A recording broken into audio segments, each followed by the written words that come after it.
This is for Linda McCaleb Connelly. 1. The smoke carried up from the Cahuenga Pass and flattened beneath a layer of cool, crossing air. From where Harry Bosch watched, the smoke looked like a gray anvil rising up the pass. The late afternoon sun gave the gray a pinkish tint at its highest point, tapering down to deep black at its root, which was a brush fire moving up the hillside on the east side of the cut. He switched his scanner to the Los Angeles County Mutual Aid frequency and listened as firefighter battalion chiefs reported to a command post that 9 houses were already gone on one street and those on the next street were in the path. The fire was moving toward the open hillsides of Griffith Park, where it might make a run for hours before being controlled. Harry could hear the desperation in the voices of the men on the scanner. Bosch watched the squadron of helicopters, like dragonflies from this distance, dodging in and out of the smoke, dropping their payloads of water and pink fire retardant on burning homes and trees. It reminded him of the dust-offs in Vietnam, the noise, the uncertain bobbing and weaving of the overburdened craft. He saw the water crushing through flaming roofs and steam immediately rising.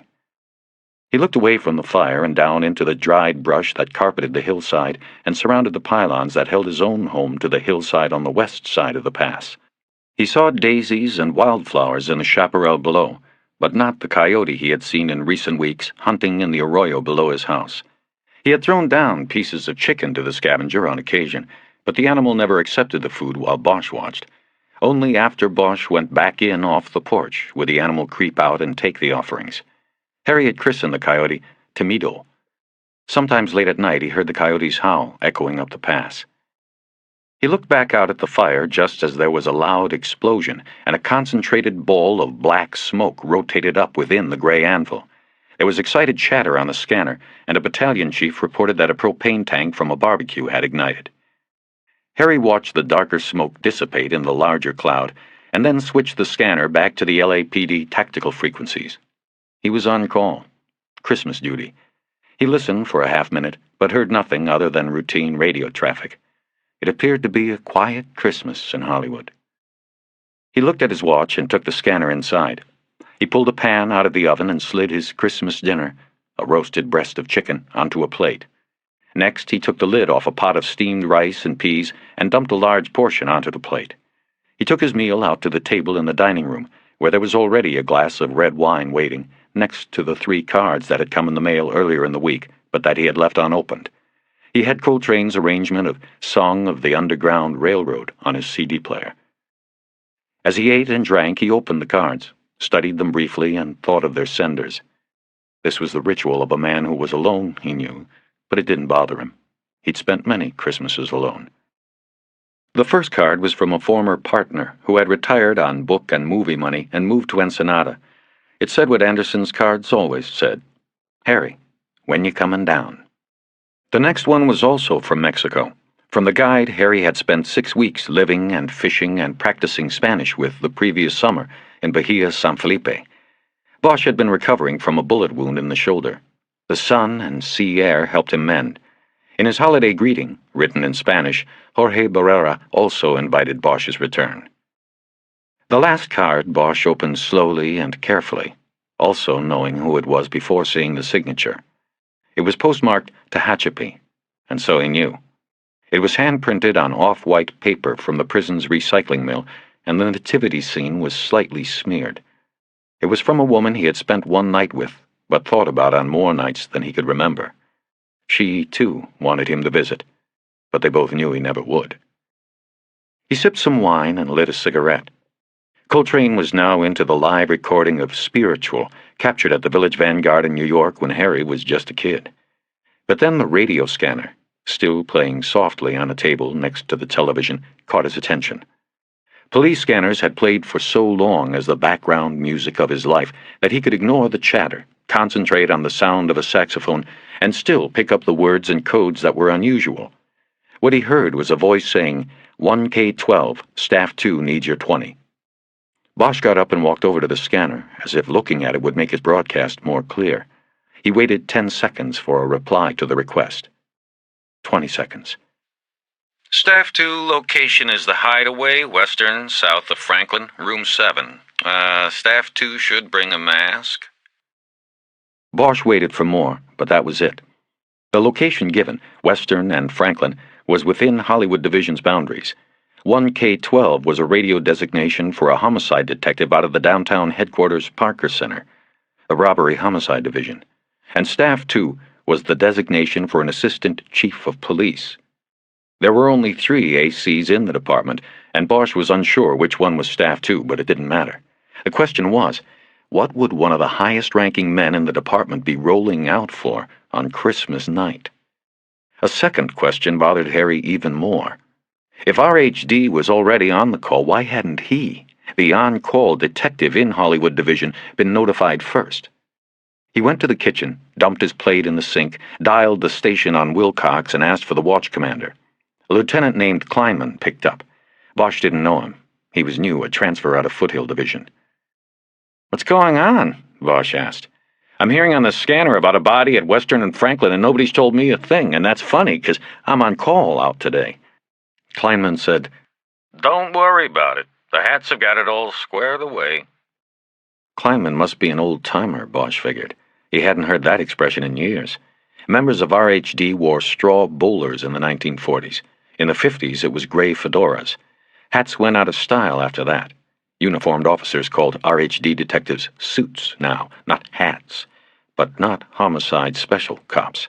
They still thought they were the tops, up there high like a cat's ass. Bosch had hated that arrogance even when he'd been one of them. One good thing about working Hollywood, the city's sewer, nobody had any airs. It was police work, plain and simple. "What's the call?" Bosch asked.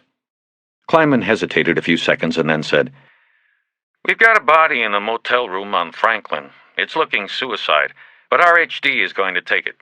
I mean, they've already taken it. We're out of it. That's from on high, Bosch." Bosch said nothing. He thought a moment. RHD coming out on a Christmas suicide? It didn't make much. Then it flashed to him. Calexico Moore. "How old is this thing?" he asked. "I heard them tell Staff 2 to bring a mask." "Well, it's ripe. They said it'd be a real potato head. Problem is, there isn't much head left. Looks like he smoked both barrels of a shotgun. At least that's what I'm picking up on the RHD freak." Bosch's scanner did not pick up the RHD frequency. That was why he had not heard any of the early radio traffic on the call. The suits had apparently switched freaks only to notify Staff 2's driver of the address. If not for that, Bosch would not have heard about the call until the following morning when he came into the station. This angered him, but he kept his voice steady. He wanted to get what he could from Kleinman. "It's Moore, isn't it?" "Looks like it. His shield is on the bureau there, wallet. But like I said, nobody's going to make a visual ID from the body, so nothing is for sure." "How did this all go down?" "Look, Bosch, I'm busy here. You know what I mean? This doesn't concern you. RHD has it." "No, you're wrong, man. It does concern me. I should have gotten first call from you. I want to know how it went down so I understand why I didn't." "All right, Bosch. It went like this. We get a call out from the owner of the dump, says he's got a stiff in the bathroom of room 7. We send a unit out and they call back and say, yeah, we got the stiff. But they called back on a landline, no radio, 'cause they saw the badge and the wallet on the bureau and knew it was Moore, or at least thought it was him. Anyway, I called Captain Grupa at home and he called the AC. The Hats were called in and you were not. That's the way it goes. So if you have a beef, it's with Grupa or maybe the AC, not me. I'm clean." Bosch didn't say anything. He knew that sometimes when he was quiet, the person he needed information from would eventually fill the silence. "It's out of our hands now. Shit, the TV and Times are out there, daily news. They figure it's more like everybody else. It's a big mess. You'd think the fire up on the hill would be enough to keep them occupied? No way. They're out there lined up on Western. I gotta send another car over for media control. So, Bosch, you should be happy you aren't involved. It's Christmas, for Christ's sake." But that wasn't good enough. Bosch should have been called, and then it should have been his decision when to call out RHD. Someone had taken him out of the process altogether, and that still burned him. He said goodbye and lit another cigarette. He got his gun out of the cabinet above the sink and hooked it to the belt on his blue jeans. Then he put on a light tan sport coat over the army green sweater he was wearing. It was dark outside now, and through the sliding glass door he could see the fire line across the pass. It burned brightly on the black silhouette of the hill. It was a crooked devil's grin moving to the crest. From out in the darkness below his house he heard the coyote, howling at the rising moon, or the fire, or maybe just at himself, for being alone and in the dark. 2. Bosch drove down out of the hills into Hollywood, traveling mostly on deserted streets until he reached the boulevard. On the sidewalks there were the usual groupings of runaways and transients. There were strolling prostitutes. He saw one with a red Santa hat on. Business is business, even on Christmas night. There were elegantly made-up women sitting on bus benches who were not really women and not really waiting for buses. The tinsel and Christmas lights strung across the boulevard at each intersection added a surreal touch to the neon glitz and grime. Like a whore with too much makeup, he thought, if there was such a thing. But it wasn't the scene that depressed Bosch. It was Cal Moore.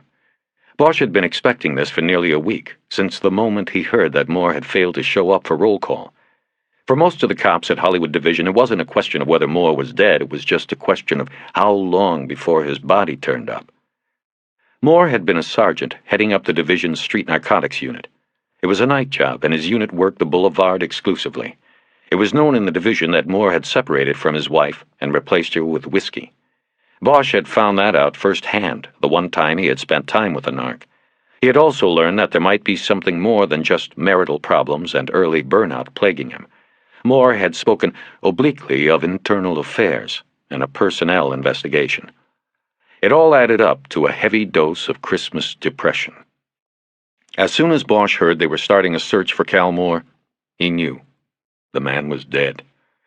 And so did everyone else in the department, though nobody said this out loud. Not even the media said it. At first, the department tried to handle it quietly. Discreet questions at Moore's apartment in Los Feliz, a few helicopter runs over the nearby hills in Griffith Park. But then a TV reporter was tipped, and all the other stations and the newspapers followed the story for the ride. The media dutifully reported on the progress of the search for the missing cop. Moore's photograph was pinned to the bulletin board in the Parker Center press room, and the weight of the department made the standard pleas to the public. It was drama, or at least it was good video. Horseback searches, air searches, the police chief holding up the photo of the darkly handsome and serious-looking sergeant, but nobody said they were looking for a dead man. Bosch stopped the car for the light at Vine and watched a man wearing a sandwich board cross the street. His stride was quick and jerky, and his knees continuously popped the cardboard sign up in the air. Bosch saw there was a satellite photograph of Mars pasted on the board with a large section of it circled. Written in large letters below was, "Repent, the face of the Lord watches us." Bosch had seen the same photograph on the cover of a tabloid while standing in line at a Lucky store, but the tabloid had claimed the face was that of Elvis. The light changed, and he continued on toward Western. He thought of Moore. Outside of one evening spent drinking with him at a jazz bar near the boulevard, he had not had much interaction with Moore.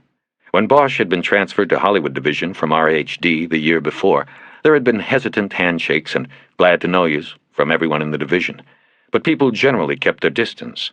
It was understandable, since he had been rolled out of RHD on an IAD beef, and Bosch didn't mind. Moore was one of those who didn't go out of his way to do much more than nod when they passed in the hall or saw each other at staff meetings.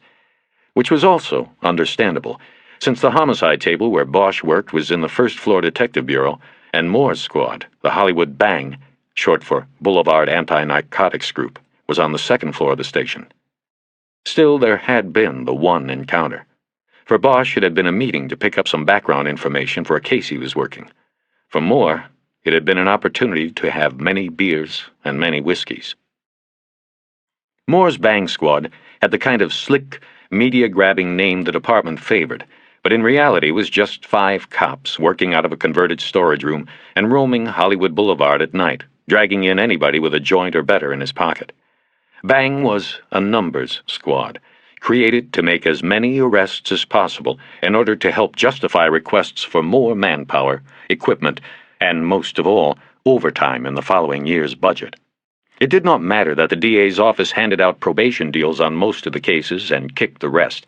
What mattered were those arrest statistics. And if Channel 2 or 4 or a Times reporter from the West Side insert wanted to ride along one night and do a story on the bank squad, all the better. There were numbers squads in every division. At Western, Bosch turned north, and ahead he could see the flashing blue and yellow lights of the patrol cars and the lightning-bright strobes of TV cameras. In Hollywood, such a display usually signaled the violent end of life or the premiere of a movie. But Bosch knew nothing premiered in this part of town except 13-year-old hookers. Bosch pulled to the curb a half-block from the hideaway and lit a cigarette. Some things about Hollywood never changed. They just came up with new names for them. The place had been a rundown dump 30 years ago when it was called the El Rio. It was a rundown dump now. Bosch had never been there, but he had grown up in Hollywood and remembered.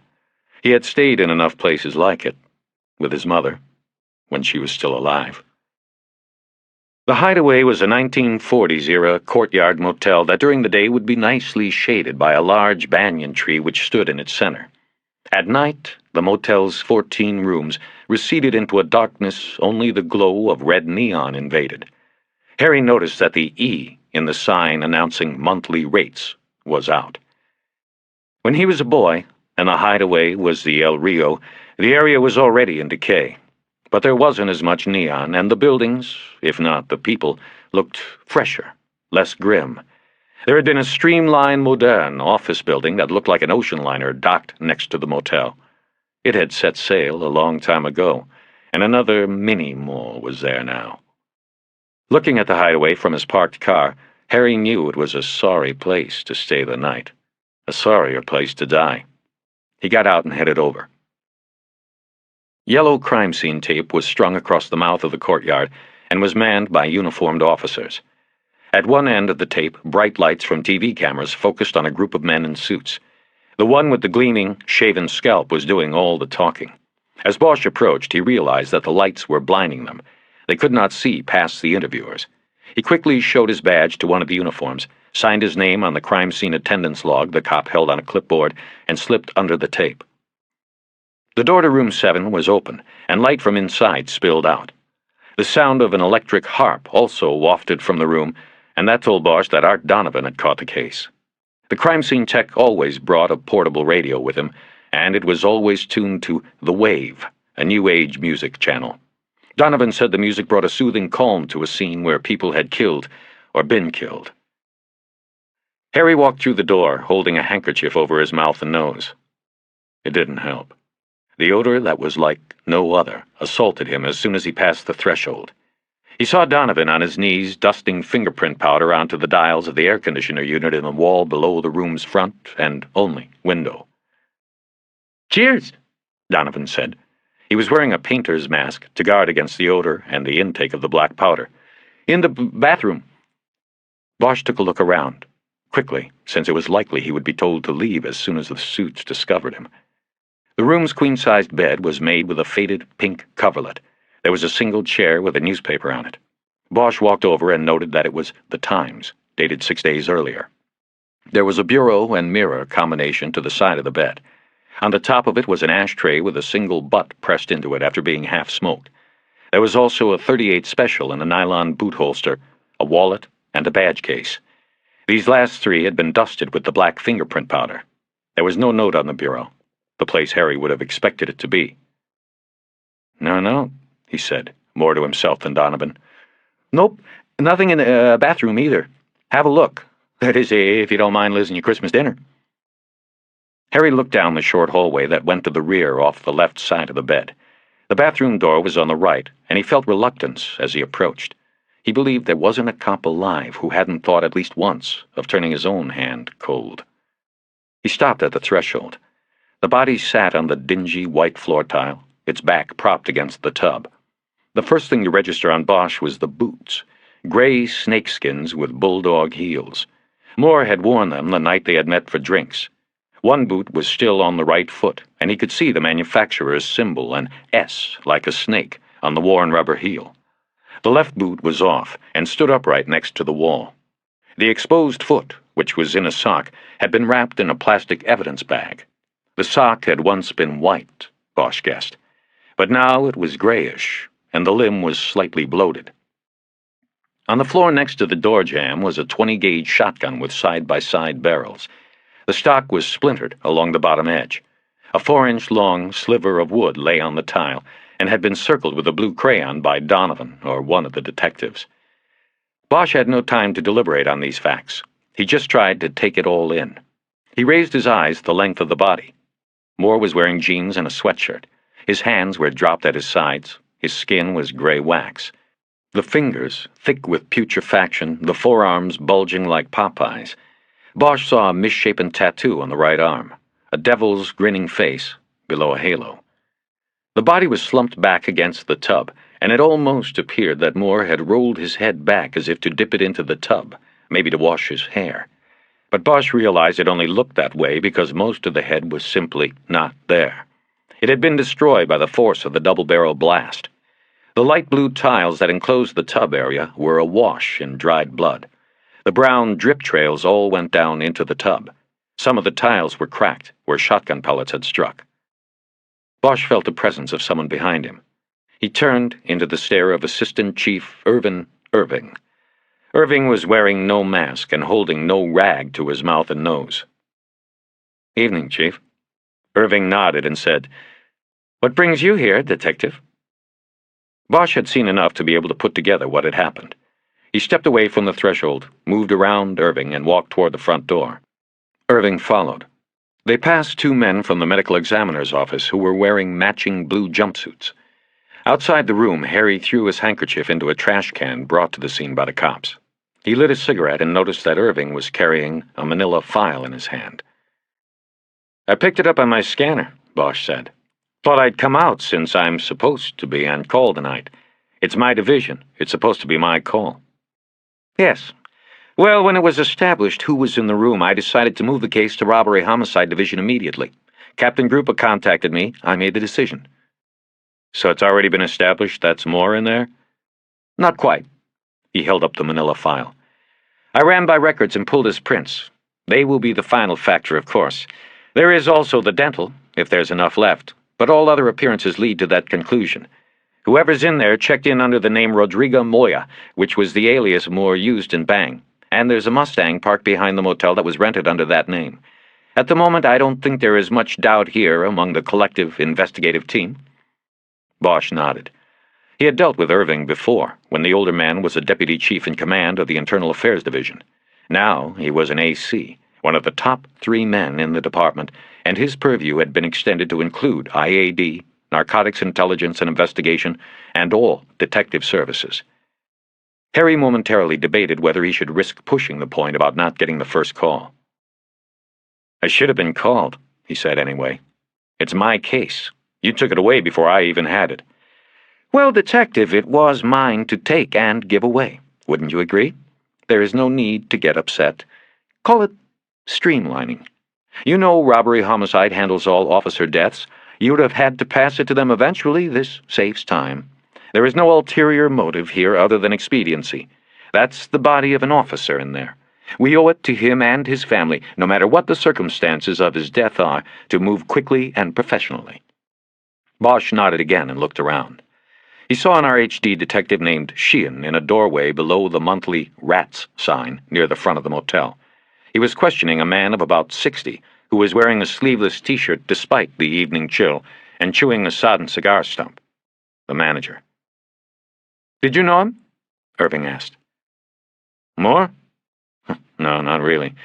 I mean, yes, I knew him. We worked the same division, so we knew each other. He was on night shift mostly, working the streets. We didn't have much contact." Bosch did not know why, in that moment, he decided to lie. He wondered if Irving had read it in his voice. He changed the subject. "So, it's, suicide. Is that what you told the reporters?" "I did not tell the reporters a thing.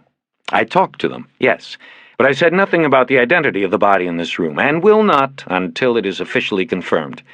You and I can stand here and say we are pretty sure that it is Calexico Moore in there, but I won't give that to them until we've done every test, dotted every I on the death certificate."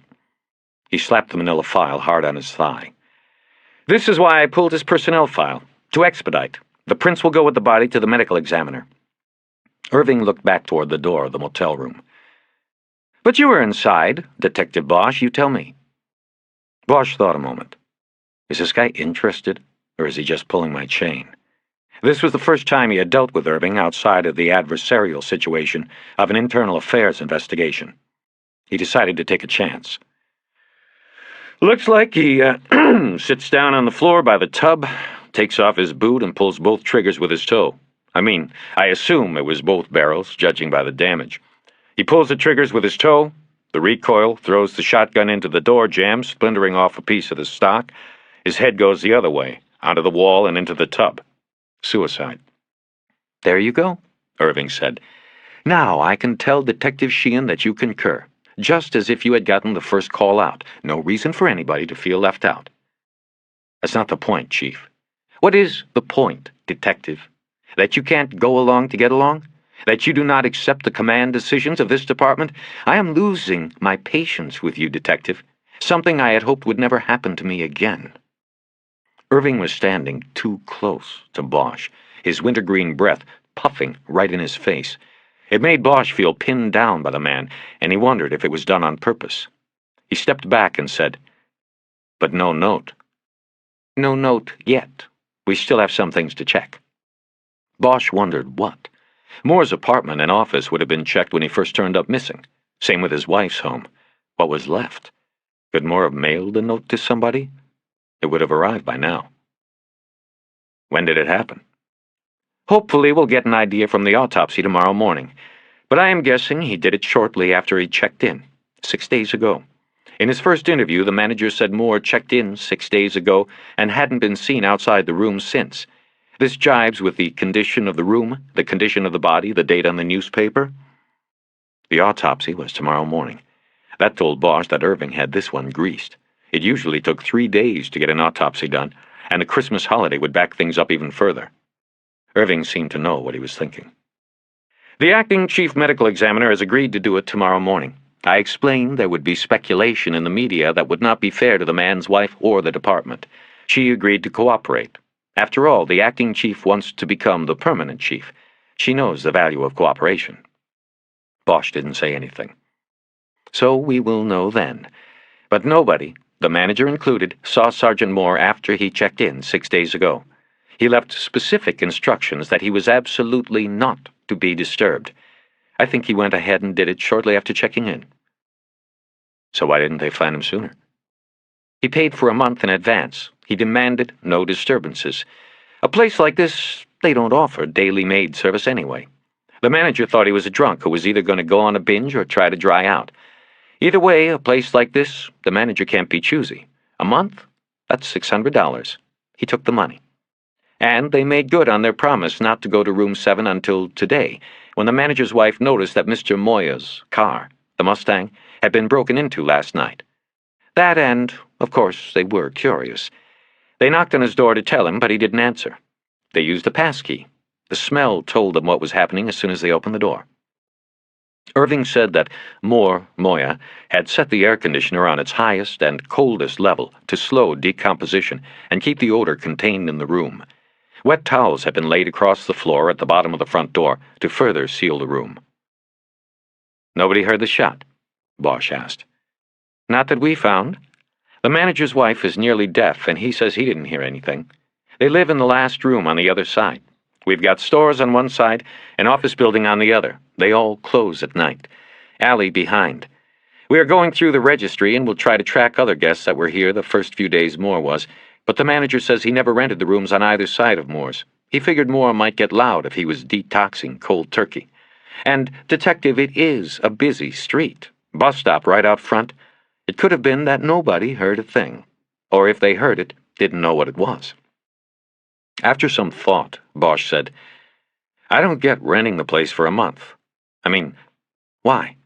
If the guy was going to off himself, why try to hide it for so long? Why not do it and let them find your body? End of story. That's a tough one, Irving said. Near as I can figure it, he wanted to cut his wife a break. Bosch raised his eyebrows. He didn't get it. They were separated, Irving said. Maybe he didn't want to put this on her during the holidays, so he tried to hold up the news a couple weeks, maybe a month. That seemed pretty thin to Bosch, but he had no better explanation at the moment. He could think of nothing else to ask at the moment. Irving changed the subject, signaling that Bosch's visit to the crime scene was over. "So, Detective, how is the shoulder?" "It's fine. I heard you went down to Mexico to polish your Spanish while you mended." Bosch didn't reply. He wasn't interested in this banter. He wanted to tell Irving that he didn't buy the scene, even with all the evidence and explanations that had been gathered. But he couldn't say why, and until he could, he would be better off keeping quiet. Irving was saying, "I've never thought that enough of our officers, the non-Latins, of course, make a good enough effort to learn the second language of this city. I want to see the whole "Got a note?" Donovan called from the room. Irving broke away from Bosch without another word and headed to the door. Sheehan followed him into the room, along with the suit Bosch recognized as an internal affairs detective named John Chastain. Harry hesitated a moment before following them in. One of the ME techs was standing in the hallway near the bathroom door with the others gathered around him. Bosch wished he hadn't thrown away his handkerchief. He kept the cigarette in his mouth and breathed in deeply. "Right rear pocket," the tech said. "There's putrefaction, but you can make it out. It was folded over twice, so the inside surface is pretty clean." Irving backed out of the hallway holding a plastic evidence bag up and looking at the small piece of paper inside it. The others crowded around him, except for Bosch.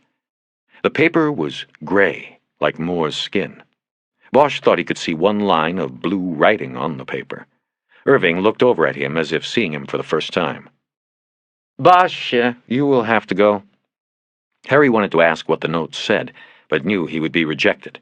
He saw a satisfied smirk on Chastain's face. At the yellow tape, he stopped to light another cigarette. He heard the clicking of high heels and turned to see one of the reporters, a blonde he recognized from Channel 2, coming at him with a wireless microphone in her hand and a model's phony smile on her face. She moved in on him in a well-practiced and quick maneuver, but before she could speak, Harry said, "No comment, I'm not on the case." "Can't you just no comment?" The smile dropped off her face as quick as a guillotine's blade. She turned away angrily, but within a moment her heels were clicking sharply again as she moved with her cameraman into position for the A shot, the one her report would lead with. The body was coming out. The strobes flared and the 6 cameramen formed a gauntlet. The 2 medical examiner's men, pushing the covered body on a gurney, passed through it on the way to the waiting blue van. Harry noticed that a grim-faced Irving, walking stoically erect, trailed behind, but not far enough behind to be left out of the video frame. After all, any appearance on the nightly news was better than none, especially for a man with an eye on the chief's office. After that, the crime scene began to break up. Everybody was leaving. The reporters, cops, everybody. Bosch ducked under the yellow tape and was looking around for Donovan or Sheehan when Irving came up to him. "Detective, on second thought, there is something I need you to do that will help expedite matters. Detective Sheehan has to finish securing the scene here, but I want to beat the media to Moore's wife. Can you handle next-of-kin notification? Of course, nothing is definite, but I want his wife to know what is happening." Bosch had made such a show of indignation earlier. He couldn't back away now. He wanted part of the case. He got it. "Give me the address," he said. A few minutes later, Irving was gone, and the uniforms were pulling down the yellow tape. Bosch saw Donovan heading to his van, carrying the shotgun, which was wrapped in plastic, and several smaller evidence bags. Harry used the van's bumper to tie his shoe while Donovan stowed the evidence bags in a wooden box that had once carried Napa Valley wine. "What do you want, Harry? I just found out you weren't supposed to be here." "That was before. This is now. I just got put on the case. I got next-of-kin duty." "Some case to be put on." "Yeah, well, you take what they give." "What did he say?" "Who?"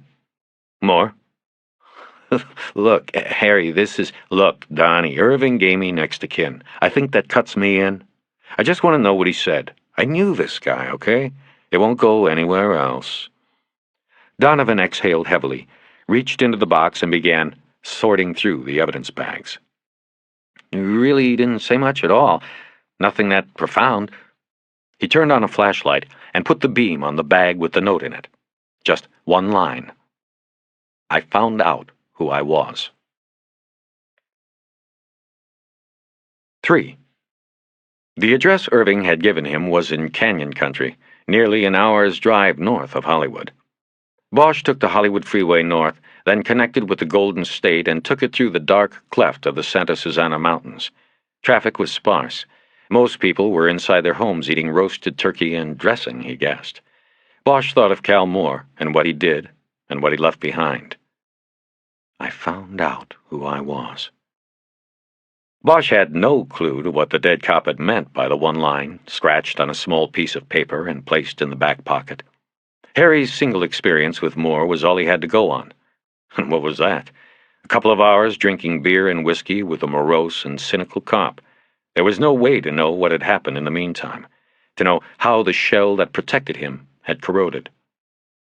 He thought back on his meeting with Moore. It had been only a few weeks before, and it had been business, but Moore's problems managed to come up. They met on a Tuesday night at the Catalina Bar and Grill. Moore was working, but the Catalina was just a half-block south of the boulevard. Harry was waiting at the bar in the back corner. They never charged cops the cover. Moore slid onto the next stool and ordered a shot and a Henry's, the same as Bosch had in the bar in front of him.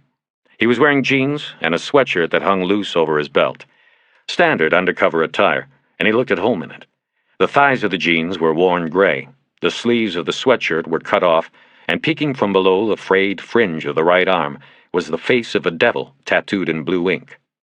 Moore was handsome in a rugged way, but he was at least 3 days past needing a shave, and he had a look about him, an unsteadiness, like a hostage released after long captivity and torment. In the Catalina crowd, he stood out like a garbage man at a wedding. Harry noticed that the narc hooked gray snakeskin boots on the side rungs of the stool. They were bulldoggers, the boots favored by rodeo ropers because the heels angled forward to give better traction when taking down a roped calf. Harry knew street narcs called them dustbusters because they served the same purpose when they were taking down a suspect high on angel dust. They smoked and drank and small-talked at first, trying to establish connections and boundaries. Bosch noticed that the name Calexico truly represented Moore's mixed heritage. Dark-complexioned, with hair black as ink, thin hips and wide shoulders, Moore's dark, ethnic image was contradicted by his eyes. They were the eyes of a California surfer, green, like antifreeze, and there was not a trace of Mexico in his voice. There's a border town named Calexico, right across from Mexicali. Ever been there? I was born there. That's how come I got the name. I've never been. Don't worry, you haven't missed much. Just a border town like all the rest. I still go on down every now and then. Family? Nah, not anymore. Moore signaled the bartender for another round, then lit a cigarette off the one he had smoked down to the filter. I thought you had something to ask about, he said. Yeah, I do. I got a case. The drinks arrived, and Moore threw his shot back in one smooth movement. He had ordered another before the bartender had finished writing on the tab. Bosch began to outline his case. He had caught it a few weeks earlier, and so far had gotten nowhere. The body of a 30-year-old male, later identified through fingerprints as James Kapalani of Oahu, Hawaii, was dumped beneath the Hollywood freeway crossing over Gower Street. He had been strangled with an 18-inch length of baling wire with wooden dowels at the ends, the better to grip the wire with after it had been wrapped around somebody's neck. Very neat and efficient job. Kapalani's face was the bluish-gray color of an oyster. The Blue Hawaiian, the acting chief medical examiner had called him when she did the autopsy. By then, Bosch knew through NCIC and DOJ computer runs that in life he had also been known as Jimmy Caps, and that he had a drug record that printed out about as long as the wire somebody had used to take his life. So it wasn't too big a surprise when the ME cut him open and found 42 rubbers in his gut, Bosch said. What was in them? This Hawaiian shit called glass, a derivative of ice, I am told. I remember when ice was a fad a few years back. Anyway, this Jimmy Caps was a courier. He was carrying this glass inside his stomach, had probably just gotten off the plane from Honolulu when he walks into the baling wire. I hear this glass is expensive stuff, and the market for it is extremely competitive. I guess I'm looking for some background, maybe shake an idea loose here, because I got nothing on this. No ideas on who did Jimmy Caps. Who told you about glass? Major narcs downtown. Not much help. Nobody really knows shit, that's why. They tell you about black ice? A little. That's the competition, they said. Comes from the Mexicans. That's about all they said. Moore looked round for the bartender, who was down at the other end of the bar, and seemed to be purposely ignoring them. It's all relatively new, he said. Basically, black ice and glass are the same thing. Same results. Glass comes from Hawaii and black ice comes from Mexico. The drug of the 21st century, I guess you'd call it. If I was a salesman, I'd say it covers all the demographics. Basically, somebody took coke, heroin, and PCP and rocked them all up together. A powerful little rock. It's supposed to do everything. It's got a crack high, but the heroin also gives it legs. I'm talking about hours, not minutes. Then it's got just a pinch of dust. The PCP to give it a kick toward the end of the ride. Man, once it really takes hold on the streets, they get a major market going, then shit, forget about it. There'll be nothing but a bunch of zombies walking around. Bosch said nothing. Much of this he already knew, but Moore was going good and he didn't want to knock him off track with a question. He lit a cigarette and waited. Started in Hawaii, Moore said. Oahu. They were making ice over there. Just plain ice, they called it. That's rocking up PCP and coke. Very profitable. Then it evolved. They added heroin. Good stuff, too, Asian white. Now they call it glass. I guess that was their motto or something, smooth as glass. But in this business, there is no lock on anything. There is only price and profit. He held up both hands to signify the importance of these two factors.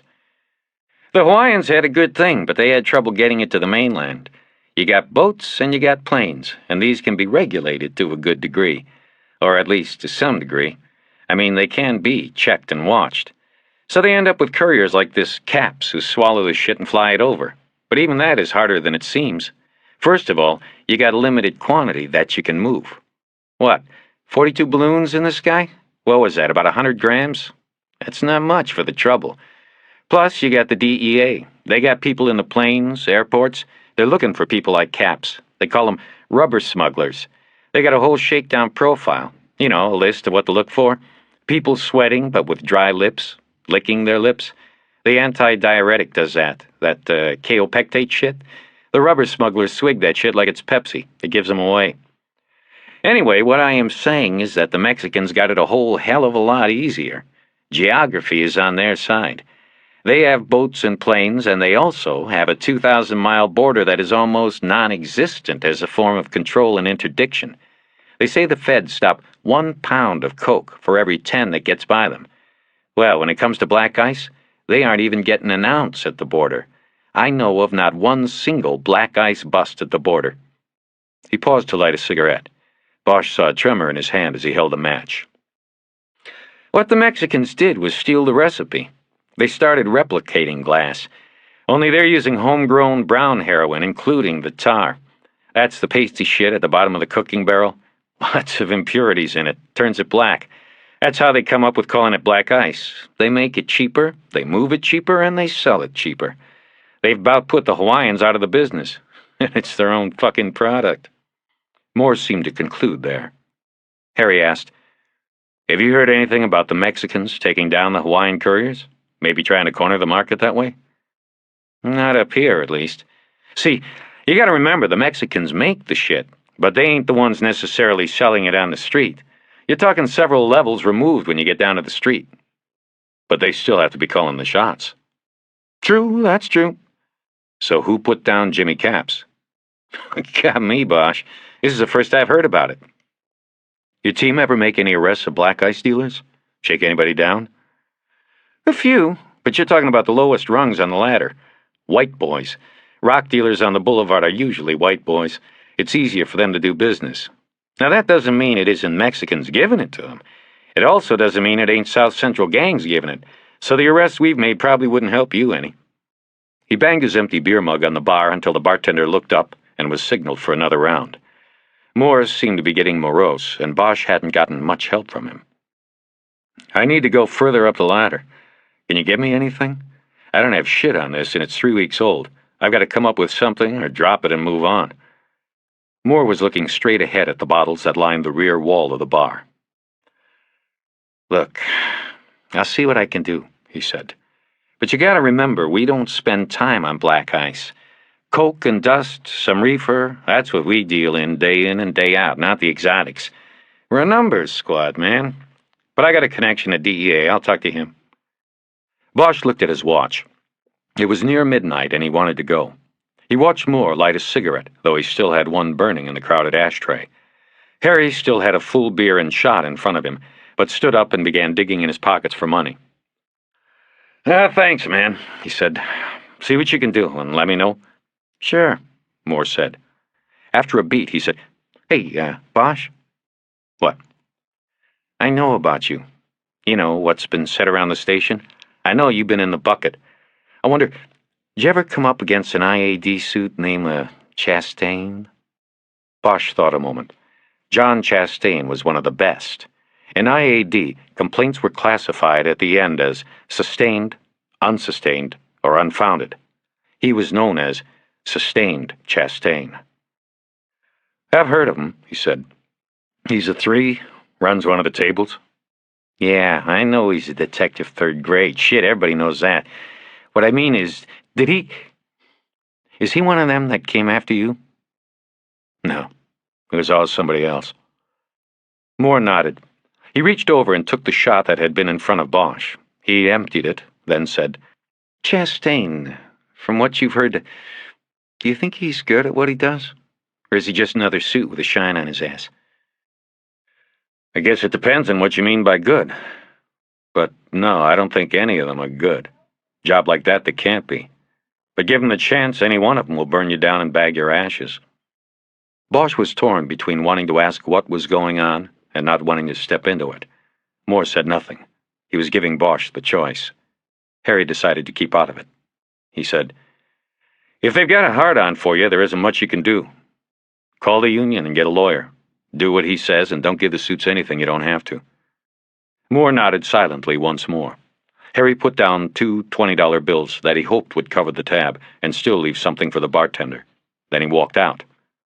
He never saw Moore again. Bosch connected with the Antelope Valley Freeway and headed northeast. On the Sand Canyon overpass, he looked across the freeway and saw a white TV van heading south. There was a large 9 painted on its side. It meant Moore's wife would already know by the time Bosch arrived. And Bosch felt a slight twinge of guilt at that, mixed with relief that he would not be the one breaking the news. The thought made him realize that he did not know the widow's name. Irving had given him only an address, apparently assuming Bosch knew her name. As he turned off the freeway onto the Sierra Highway, he tried to recall the newspaper stories he had read during the week. They had carried her name. But it didn't come to him. He remembered that she was a teacher. An English teacher, he thought, at a high school in the valley. He remembered that the reports said they had no children, and he remembered that she had been separated a few months from her husband. But the name, her name, eluded him. He turned on to Del Prado, watched the numbers painted on the curbs, and then finally pulled to a stop in front of the house that had once been Cal Moore's home.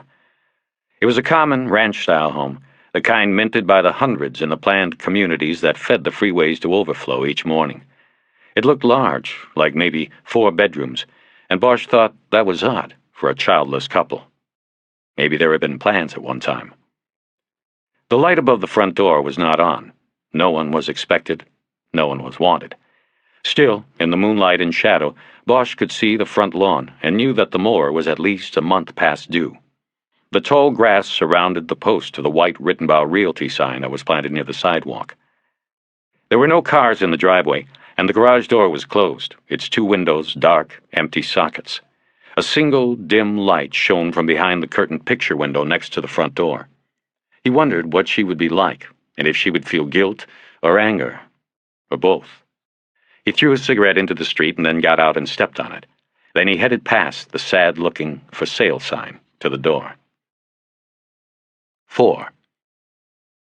The mat on the porch below the front door said, "Welcome," but it was worn, and nobody had bothered to shake the dust off it in some time. Bosch noticed all of this because he kept his head down after knocking. He knew that looking at anything would be better than looking at this woman. Her voice answered after his second knock. "Go away. No comment." Bosch had to smile, thinking how he had used that one himself tonight. Hello, Mrs. Moore. I'm not a reporter. I'm with the L.A. police. The door came open a few inches, and her face was there, backlit and hidden in shadow. Bosch could see the chain lock stretching across the opening. Harry was ready with his badge case already out and opened. Yes? Mrs. Moore? Yes. I'm Harry Bosch. I'm a detective, LAPD, and I've been sent out. Could I come in? I need to ask you a few questions and inform you of some developments in... You're late. I've had Channel 4 and 5 and 9 already out here. When you knocked, I figured you were somebody else, 2 or 7. I can't think of who else. Can I come in, Mrs. Moore? He put his badge wallet away. She closed the door, and he heard the chain slide out of its track. The door came open, and she signaled him in with her arm. He stepped into an entryway of rust-colored Mexican tile. There was a round mirror on the wall, and he saw her in it, closing and locking the door. He saw she held tissue in one hand. Will this take long? She asked. He said no, and she led him to the living room, where she took a seat on an overstuffed chair covered in brown leather. It looked very comfortable, and it was next to the fireplace. She motioned him toward a couch that faced the fireplace. This was where the guests always sat. The fireplace had the glowing remnants of a dying fire. On the table next to where she sat, he saw a box of tissues and a stack of papers. More like reports, or maybe scripts. Some were in plastic covers. Book reports, she said, having noticed his gaze. I assigned books to my students with the reports due before the Christmas vacation. It was going to be my first Christmas alone, and I guess I wanted to make sure I had something to keep me busy. Bosch nodded. He looked around the rest of the room. In his job, he learned a lot about people from their rooms, the way they lived. Often the people could no longer tell him themselves. So he learned from his observations and believed that he was good at it. The room in which they sat was spare, not much furniture. It didn't look like a lot of entertaining of friends or family happened here. There was a large bookshelf at one end of the room that was filled by hardback novels and oversized art books. No TV, no sign of children. It was a place for quiet work or fireside talks. But no more. In the corner opposite the fireplace was a 5-foot Christmas tree with white lights and red balls, a few homemade ornaments that looked as if they might have been passed down through generations. He liked the idea that she had put up the tree by herself. She had continued her life and its routines amidst the ruins of her marriage. She had put the tree up for herself. It made him feel her strength.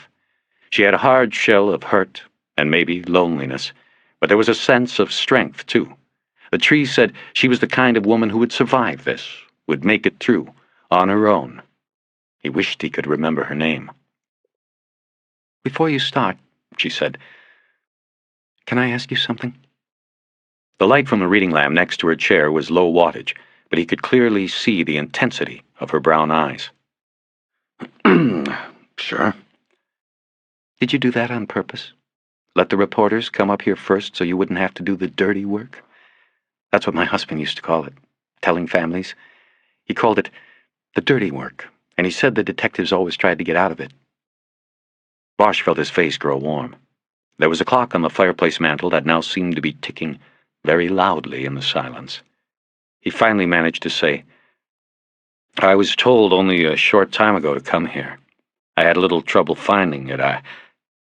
He stopped. She knew. I'm sorry. I guess you're right. I took my time. It's okay. I shouldn't put you on the spot. It must be a terrible job. Bosch wished he had a fedora like the ones the detectives in the old movies always had. That way he could hold it in his hands and fiddle with it and let his fingers trace its brim, give him something to do. He looked at her closely now and saw the quality of damaged beauty about her. Mid-30s, he guessed, with brown hair and blonde highlights. She seemed agile, like a runner, clearly defined jawline above the taut muscles of her neck. She had not used makeup to try to hide the lightly etched lines that curved under her eyes. She wore blue jeans and a baggy white sweatshirt that he thought might have been her husband's once. Bosch wondered how much of Calexico Moore she still carried in her heart. Harry actually admired her for taking the shot at him about the dirty work. He knew he deserved it. In the 3 minutes he had known her, he thought she reminded him of someone, but he wasn't sure who. Someone from his past, maybe. There was a quiet tenderness there beside her strength. He kept bringing his eyes back to hers. They were magnets. Anyway, I'm Detective Harry Bosch, he began again, hoping she might introduce herself. Yes, I've heard of you. I remember the newspaper articles, and I'm sure my husband spoke of you. I think it was when they sent you out to Hollywood Division, a couple of years ago. He said before that one of the studios had paid you a lot of money to use your name and do a TV movie about a case. He said you bought one of those houses on stilts up in the hills. Bosch nodded reluctantly and changed the subject. I don't know what the reporters told you, Mrs. Moore, but I've been sent out to tell you that it appears your husband has been found, and he is dead. I'm sorry to have had to tell you this. I knew, and you knew, and every cop in town knew it would come to this. I didn't talk to the reporters. I didn't need to. I told them no comment. When that many of them come to your house on Christmas night, you know it's because of bad news. He nodded and looked down at the imaginary hat in his hands. So, are you going to tell me? Was it an official suicide? Did he use a gun? Bosch nodded and said, It looks like it, but nothing is definite until the autopsy. I know. I'm a cop's wife. Was, I mean. I know what you can say and can't say. You people can't even be straight with me. Until then, there are always secrets to keep to yourselves. He saw the hard edge enter her eyes, the anger. That's not true, Mrs. Moore. I'm just trying to soften the... Detective Bosch, if you want to tell me something, just tell me. Yes, Mrs. Moore, it was with a gun. If you want the details, I can give you the details. Your husband, if it was your husband, took his face off with a shotgun, gone completely. So we have to make sure it was him, and we have to make sure he did it himself before we can say anything for sure. We are not trying to keep secrets. We just don't have all the answers yet. She leaned back in her chair, away from light. In the veil of shadows, Bosch saw the look on her face. The hardness and anger in her eyes had softened. Her shoulders seemed to untighten. He felt ashamed. I'm sorry, he said. I don't know why I told you that. I should have just... That's okay. I guess I deserved it. I apologize, too. She looked at him then, without anger in her eyes. He had broken through the shell. He could see that she needed to be with someone. The house was too big and too dark to be alone in right now. All the Christmas trees and book reports in the world couldn't change that. But there was more than that making Bosch want to stay. He found that he was instinctively attracted to her. For Bosch, it had never been an attraction of an opposite, but the reverse of that myth. He had always seen something of himself in the women who attracted him. Why it was this way he never understood. It was just there. And now this woman whose name he didn't even know was there, and he was being drawn to her. Maybe it was a reflection of himself and his own needs, but it was there, and he had seen it. It hooked him, and made him want to know what had etched the circles beneath such sharp eyes. Like himself, he knew, she carried her scars on the inside, buried deep, each one a mystery. She was like him. He knew. I'm sorry, but I don't know your name. The deputy chief just gave me the address and said go. She smiled at his predicament. It's Sylvia. He nodded. Sylvia. Is that coffee I smell by any chance? Yes. Would you like a cup? That would be great if it's not too much trouble. Not at all. She got up, and as she passed in front of him, so did his doubts. Listen, I'm sorry. Maybe I should go. You have a lot to think about, and I'm intruding here. Please stay. I could use the company. She didn't wait for an answer. The fire made a popping sound as the flames found the last pocket of air. He watched her head toward the kitchen. He waited a beat, took another look around the room, and stood up and headed toward the lighted doorway of the kitchen. Black is fine. Of course. You're a cop. You don't like them much, do you? Cops. Well, let's just say I don't have a very good record with them. Her back was to him, and she put 2 mugs on the counter and poured coffee from a glass pot.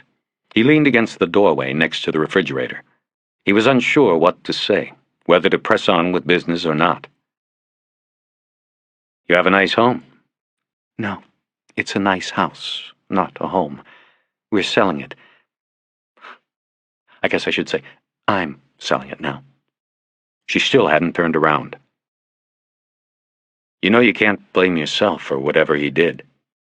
It was a meager offering, and he knew it. Easier said than done. Yeah. There was a long moment of silence then before Bosch decided to get on with it.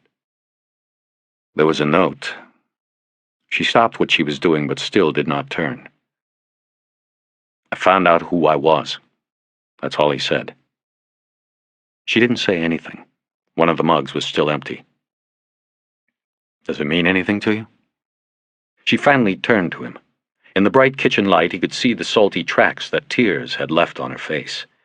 It made him feel inadequate, that he was nothing and could do nothing to help heal her. I don't know. My husband, he was caught on the past. What do you mean? He was always going back. He liked the past better than the present or the hope of the future. He liked to go back to the time he was growing up. He couldn't let things go. He watched tears slide into the grooves below her eyes. She turned back to the counter and finished pouring the coffee. What happened to him? He asked. What happens to anybody? For a while after that, she didn't speak, then said, I don't know. He wanted to go back. He had a need for something back there. Everybody has a need for their past, Bosch thought. Sometimes it pulls harder on you than the future. She dried her eyes with tissue and then turned and gave him a mug. He sipped it. Once he told me he lived in a castle, she said. That's what he called it, at least. In Calexico? He asked. Yes, but it was for a short while. I don't know what happened. He never told me a lot about that part of his life. There was his father. At some point, he wasn't wanted anymore by his father. He and his mother had to leave Calexico. The castle, or whatever it was. And she took him back across the border with her. He liked to say he was from Calexico, but he really grew up in Mexicali. I don't know if you've ever been there. Just to drive through, never stopped. That's the general idea, don't stop. But he grew up there. She stopped and he waited her out. She was looking down at her coffee, an attractive woman who looked weary of this. She had not yet seen that this was a beginning for her as well as an end. It was something he never got over. The abandonment. He often went back there to Calexico. I didn't go, but I know he did. Alone. I think he was watching his father. Maybe seeing what could have been. I don't know. He kept pictures from when he was growing up. Sometimes at night, when he thought I was asleep, he'd take them out and look at them. Is he still alive? The father? I don't know. He rarely spoke of his father, and when he did, he said his father was dead. But I don't know if that was metaphorically dead, or that he actually was dead. He was dead as far as Cal went. That was what mattered.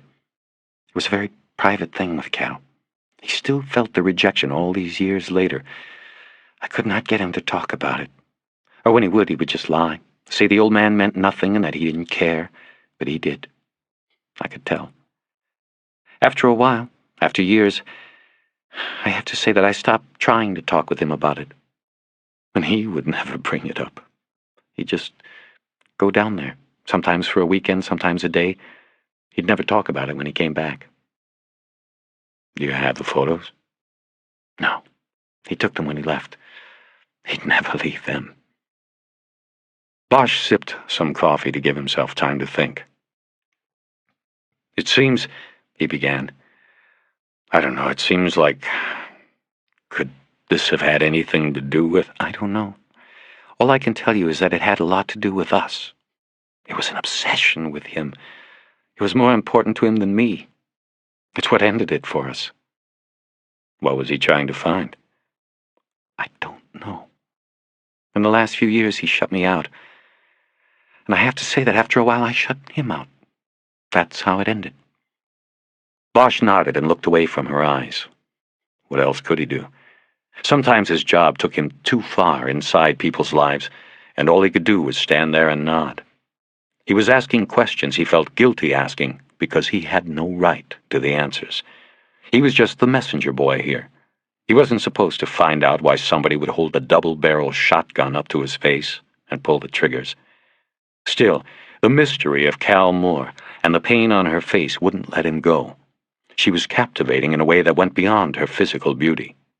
She was attractive, yes, but the hurt in her face, the tears, and yet the strength in her eyes tugged at him. The thought that occurred to him was that she did not deserve this. How could Cal Moore have fucked up so badly? He looked back at her. There was something he told me once. I've had some experience with IED. That's internal. I know what it is. Yeah. Well, he asked me for some advice.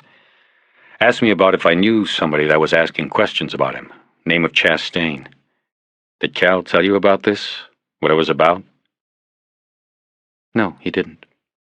Her demeanor was changing. Bosch could actually see the anger welling up from inside again. Her eyes were very sharp. He had struck a nerve. But you knew about it, right? Chastain came here once. He thought I would cooperate with whatever it was he was doing. He said I made a complaint about my husband, which was a lie. He wanted to go through the house, and I told him to leave. I don't want to talk about this. When did Chastain come? I don't know, a couple months ago. You warned Cal? She hesitated and then nodded. Then Cal came to the Catalina and asked me for advice, Harry realized. You sure you don't know what it was about? We were separated by then. We didn't talk. It was over between us. All I did was tell Cal that this man had come out and that he had lied about who made the complaint. Cal said that was all they do. Lie. He said, don't worry about it. Harry finished his coffee but held the mug in his hand. She had known her husband had somehow fallen, had betrayed their future with his past, but she had stayed loyal. She had warned him about Chastain. Bosch couldn't fault her for that. He could only like her better. What are you doing here? She asked. What? If you're investigating my husband's death, I would assume you already know about IAD. You are either lying to me, too, or don't know. If that's the case, what are you doing here? He put the mug down on the counter. It gave him a few extra seconds. I was sent out by the assistant chief to tell you what was the dirty work. Right. I got stuck with the dirty work. But like I said, I sort of knew your husband, and I don't think it's a mystery you can solve, Detective Bosch. He nodded. The old standby. I teach English and Lit at Grant High in the Valley, she said. I assign my students a lot of books written about L.A. so they can get a feel for the history and character of their community. Lord knows, few of them were born here. Anyway, one of the books I assign is The Long Goodbye. It's about a detective. I've read it. There's a line. I know it by heart. There is no trap so deadly as the trap you set for yourself. Whenever I read that, I think of my husband. And me. She started to cry again. Silently, never taking her eyes off Bosch. This time he didn't nod. He saw the need in her eyes and crossed the room and put his hand on her shoulder. It felt awkward, but then she moved into him and leaned her head against his chest. He let her keep crying until she pulled away. An hour later, Bosch was home. He picked up the half-filled glass of wine and the bottle that had been sitting on the table since dinner. He went out on the back porch and sat and drank and thought about things until early into the morning hours. The glow of the fire across the pass was gone, but now something burned within himself. Calexico Moore had apparently answered a question that all people carried deep within themselves, that Harry Bosch, too, had longed to answer. I found out who I was. And it had killed him. It was a thought that pushed a fist into Bosch's guts, into the most secret folds of his heart. 5. Thursday, the morning after Christmas, was one of those days the postcard photographers pray for. There was no hint of smog in the sky. The fire in the hills had burned out, and the smoke had long been blown over the hills by Pacific breezes. In its stead, the Los Angeles basin basked under a blue sky and puffy, cumulus clouds. Bosch decided to take the long way down out of the hills, driving on Woodrow Wilson until it crossed Mulholland, and then taking the winding route through Nichols Canyon. He loved the views of the hills, covered with blue wisteria and violet ice plants, topped with aging, million-dollar homes that gave the city its aura of fading glory. As he drove, he thought of the night before, and how it had made him feel to comfort Sylvia Moore. It made him feel like a cop in a Rockwell painting, like he had made a difference. Once he was out of the hills, he took Genesee to Sunset and then cut over to Wilcox. He parked behind the station and walked past the fenced windows of the drunk tank into the detective bureau. The gloom in the squad room was thicker than cigarette smoke in a porno theater. The other detectives sat at their tables with their heads down, most talking quietly on the phone or with their faces buried in the paperwork that haunted their lives with its never-ceasing flow. Harry sat down at the homicide table and looked across at Jerry Edgar, his some-of-the-time partner. There were no permanently assigned partners anymore. The Bureau was short-handed, and there was a departmental hiring and promotion freeze because of budget cuts. They were down to 5 detectives on the homicide table. The Bureau commander, Lieutenant Harvey, 98 pounds, managed this by working detectives solo except on key cases, dangerous assignments, or when making arrests. Bosch liked working on his own anyway, but most of the other detectives complained about it. "What's going on?" Bosch asked Edgar. "More?" Edgar nodded. They were alone at the table. Shelby Dunn and Karen Moschito usually came in after 9, and Lucius Porter was lucky if he was sober enough to get in by 10. "A little while ago, 98 came out of the box and said they got the fingerprints match. It was Moore. He blew his own shit away." They were silent for a few minutes after that. Harry scanned the paperwork on his desk, but couldn't help thinking about Moore. He imagined Irving or Sheehan or maybe even Chastain calling Sylvia Moore to tell her the identification was confirmed. Harry could see his slim connection to the case disappearing like smoke. Without having to turn, he realized someone was standing behind him. He looked around to see Pounds looking down at him. "Harry, come on in." An invitation to the glass box. He looked at Edgar, who raised his eyes in a "who knows" gesture. Harry got up and followed the lieutenant into his office at the head of the squad room. It was a small room with windows on 3 sides that enabled Pounds to look out on his charges but limit his actual contact with them. He didn't have to hear them or smell them or know them. The blinds that were often used to cut off his sight of them were open this morning. "Sit down, Harry. I don't have to tell you not to smoke." "Have a good Christmas?" Bosch just looked at him. He was uncomfortable with this guy calling him Harry and asking him about Christmas. He hesitantly sat down. "What's up?" he said. "Let's not get hostile, Harry. I'm the one who should be hostile. I just heard you spent a good part of Christmas night at that dump motel, the Hideaway, where nobody in this world would want to be, and where Robbery Homicide happened to be conducting an investigation." "I was on call," Bosch said, "and I should have been called out to the scene. I went by to see what was going on. Turned out Irving needed me anyway." "That's fine, Harry, if you leave it at that. I have been told to tell you not to get any ideas about the Moore case." "What's that supposed to mean?" "Just what it sounds like it means." "Look, if you—" Never mind. Pounds raised his hands in a calming gesture, then pinched the bridge of his nose, signifying the onset of a headache. He opened the center drawer of his desk and took out a small tin of aspirin. He took 2 without water. "Enough said, okay?" Pounds said. I don't need to get in." Pounds made a choking sound and jumped up from his desk. He moved past Bosch and out of the box to the water fountain near the entrance to the bureau. Bosch didn't even watch him. He just sat in his chair. Pounds was back in a few moments and continued. Excuse me. Anyway, what I was saying was that I don't need an argument with you every time I bring you in here.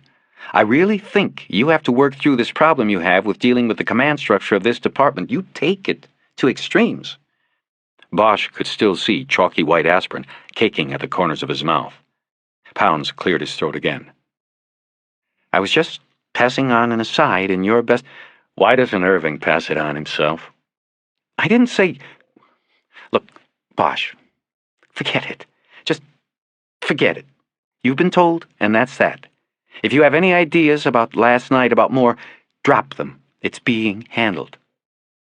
I am sure it is. The warning delivered, Bosch stood up. He wanted to throw this guy through his glass wall, but would settle for a cigarette out behind the drunk tank. Sit down, Pounds said. That's not why I brought you in. Bosch sat down and quietly waited. He watched Pounds try to compose himself. He opened the drawer again and pulled out a wood ruler, which he absent-mindedly manipulated in his hands while he began to talk. Harry, you know how many homicides we've caught in the division this year? The question came from left field. Harry wondered what Pounds was up to. He knew he had handled 11 cases himself, but he had been out of the rotation for 6 weeks during the summer while in Mexico recovering from the bullet wound. He figured the homicide squad for about 70 cases in the year. He said, I have no idea. Well, I'm going to tell you, Pounds said. Right now, we are at 66 homicides for the year to date. And of course, we've still got 5 days to go. Probably we'll pick up another. I'm thinking at least one. New Year's Eve is always trouble. So what about it? I remember we had 59 last year. Murder is going up. What else is new? What is new is that the number of cases we have cleared is going down. It is less than half that number. 32 out of 66 cases have been cleared.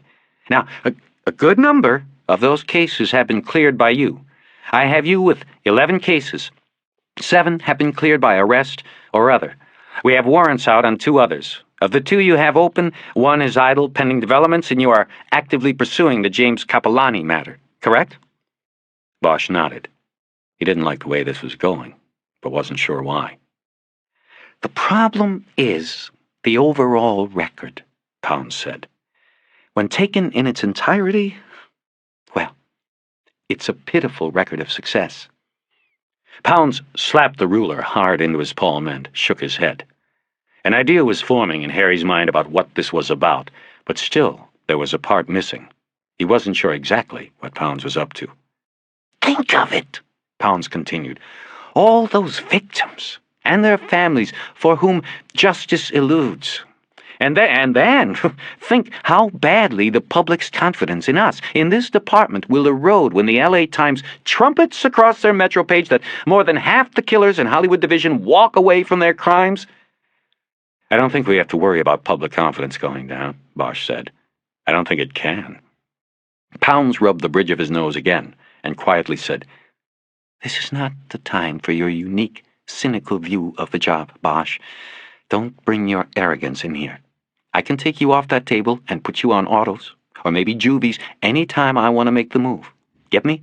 I'd gladly take the heat when you took a beef to the union. Then where's your homicide clearance rate going to be? What's it going to say in the metro section then? 2/3 of the killers in Hollywood walk? Pounds put the ruler back in the drawer and closed it. Bosch thought there was a thin smile on his face, and he began to believe he had just talked his way into a trap. Pounds then opened another drawer and brought a blue binder up onto the desk. It was the type used to keep records of a murder investigation, but Bosch saw a few pages inside it. Point well taken, Pounds said. Which brings us to the point of this meeting. See, we're talking about statistics, Harry. We clear 1 more case, and we're at the halfway mark. Instead of saying more than half get away, we can say half of the killers are caught. If we clear 2 more, we can say more than half are cleared. Get me? Pounds nodded when Bosch said nothing. He made a show of straightening the binder on his desk. Then he looked directly at Bosch. Lucius Porter won't be back, he said. Talked to him this morning. He's going stress-related. Said he's getting a doctor lined up. Pounds reached into the drawer and pulled up another blue murder book. Then another. Bosch could see what was happening now. "And I hope he has a good one lined up," Pounds was saying as he added the 5th and 6th binders to the pile. "Because last I checked, this department doesn't consider cirrhosis of the liver a stress-related malady. Porter's a lush, simple as that. And it's not fair that he claim a stress disability and take early retirement because he can't handle his booze. We're going to bust him at the administrative hearing. I don't care if he has Mother Teresa as his lawyer. We'll bust him." He tapped his finger on top of the pile of blue binders. "I've looked through these cases. He has 8 open cases. It's just pathetic. I've copied the chronologies and I'm going to verify them. I'll bet dollars to donuts they are replete with fraudulent entries. He was sitting on a stool somewhere, his head on the bar, when he says he was interviewing wits or doing the legwork." Pounds shook his head sadly. "You know, we lost our checks and balances when we stopped partnering our investigators. There was nobody to watch this guy. Now I'm sitting here with 8 open investigations that were as slipshod as anything I've ever seen. For all I know, each one could have been cleared." And whose idea was it to make detectives work solo, Bosch wanted to say, but didn't. Instead, he said, "You ever hear this story about when Porter was in uniform about 10 years back? He and his partner stopped one time to write up a citation for some shitbag they saw sitting on a curb, drinking in public. Porter was driving. It was routine, just a Miss D write-up, so he stayed behind the wheel. He's sitting there when the shitbag stands up and caps his partner in the face. Standing there, both hands on his citebook, takes it right between the eyes, and Porter sat there watching." Pounds looked exasperated. "I know that story, Bosch," Pounds said. "They reenact it for every class of recruits that goes through the academy. A lesson in what not to do, how not to fuck up. But it's ancient history. If he wanted his stress out, he should have taken it then." "That's the point, man. He didn't take it then when he could have. He tried to make it through. Maybe he tried for 10 years and then he just went down in the flood of all the shit in the world. What do you want him to do, take the same out Cal Moore took? You get a star in your file for saving the city the pension?" Pounds did not speak for a few seconds, then said, "Very eloquent, Bosch. But in the long run, it is none of your business what happens to Porter. I should not have brought it up, but I did so you would understand what I have to say now." He went through his housekeeping trick of making sure all the corners were aligned on the stack of blue binders. Then he pushed the stack across the desk toward Bosch. "You are taking Porter's caseload. I want you to shelve the Capellani matter for a few days. You're not getting anywhere at the moment. Put it down until after the 1st and dive into this. I want you to take Porter's 8 open cases and study them. Do it quickly. I want you to look for the one you think you can do something with quickly and then hit it with everything you've got for the next 5 days. Until New Year's Day. Work the weekend. I'll approve the overtime. If you need one of the others on the table to double up with you, no problem. But put somebody in jail, Harry. Go get me an arrest. We need to clear one more case to get to that halfway mark. The deadline is midnight, New Year's Eve." Bosch just looked at him over the stack of binders. He had the full measure of this man now. Pounds wasn't a cop anymore. He was a bureaucrat. He was nothing. He saw crime, the spilling of blood, the suffering of humans, as statistical entries in a log. And at the end of the year, the log told him how well he did. Not people, not the voice from within. It was the kind of impersonal arrogance that poisoned much of the department and isolated it from the city, its people. No wonder Porter wanted out. No wonder Cal Moore pulled his own plug. Harry stood up and picked up the stack of binders and stared at Pounds with a look that said, "I know you." Pounds turned his eyes away. At the door, Bosch said, "You know, if you bust Porter down, he'll just get sent back here to the table. Then where will you be? Next year, how many cases will there still be open?" Pounds's eyebrows went up as he considered this. "If you let him go, you'll get a replacement. A lot of sharp people on the other tables. Meehan over on the juvenile table is good. You bring him over to our table and I bet you'll see your stats go up. But if you go ahead and bust Porter and bring him back, we might be doing this again next year." Pounds waited a moment to make sure Bosch was done before speaking. "What is it with you, Bosch? When it comes to investigations, Porter couldn't carry your lunch. yet you're standing there trying to save his ass. What's the point? There is no point, Lieutenant. I guess that's the point. Get me? He carried the binders to his spot at the table and dropped them on the floor next to his chair. Edgar looked at him. So did Dunn and Moschito, who had recently arrived. Don't ask, Harry said. He sat down and looked at the pile at his feet and didn't want to have anything to do with it. What he wanted was a cigarette, but there was no smoking in the squad room, at least while Pounds was around. He looked up a number in his Rolodex and dialed. The call was not picked up until the 7th ring. What now? Lou? Who is it? Bosch. Oh, yeah, Harry. Sorry, I didn't know who was calling. What's going on? You hear I'm going for a stress out? Yeah, that's why I'm calling. I got your cases. Pounds gave them to me. And, I want to try to turn one real quick, like by the end of the week. I was wondering if you had any idea. You think you might know which one I should hit? I'm starting from scratch. There was a long silence on the phone. Harry. Shit. He finally said, and for the first time Bosch realized he might already be drunk. Damn. I didn't think that cocksucker would dump it all on you. Harry,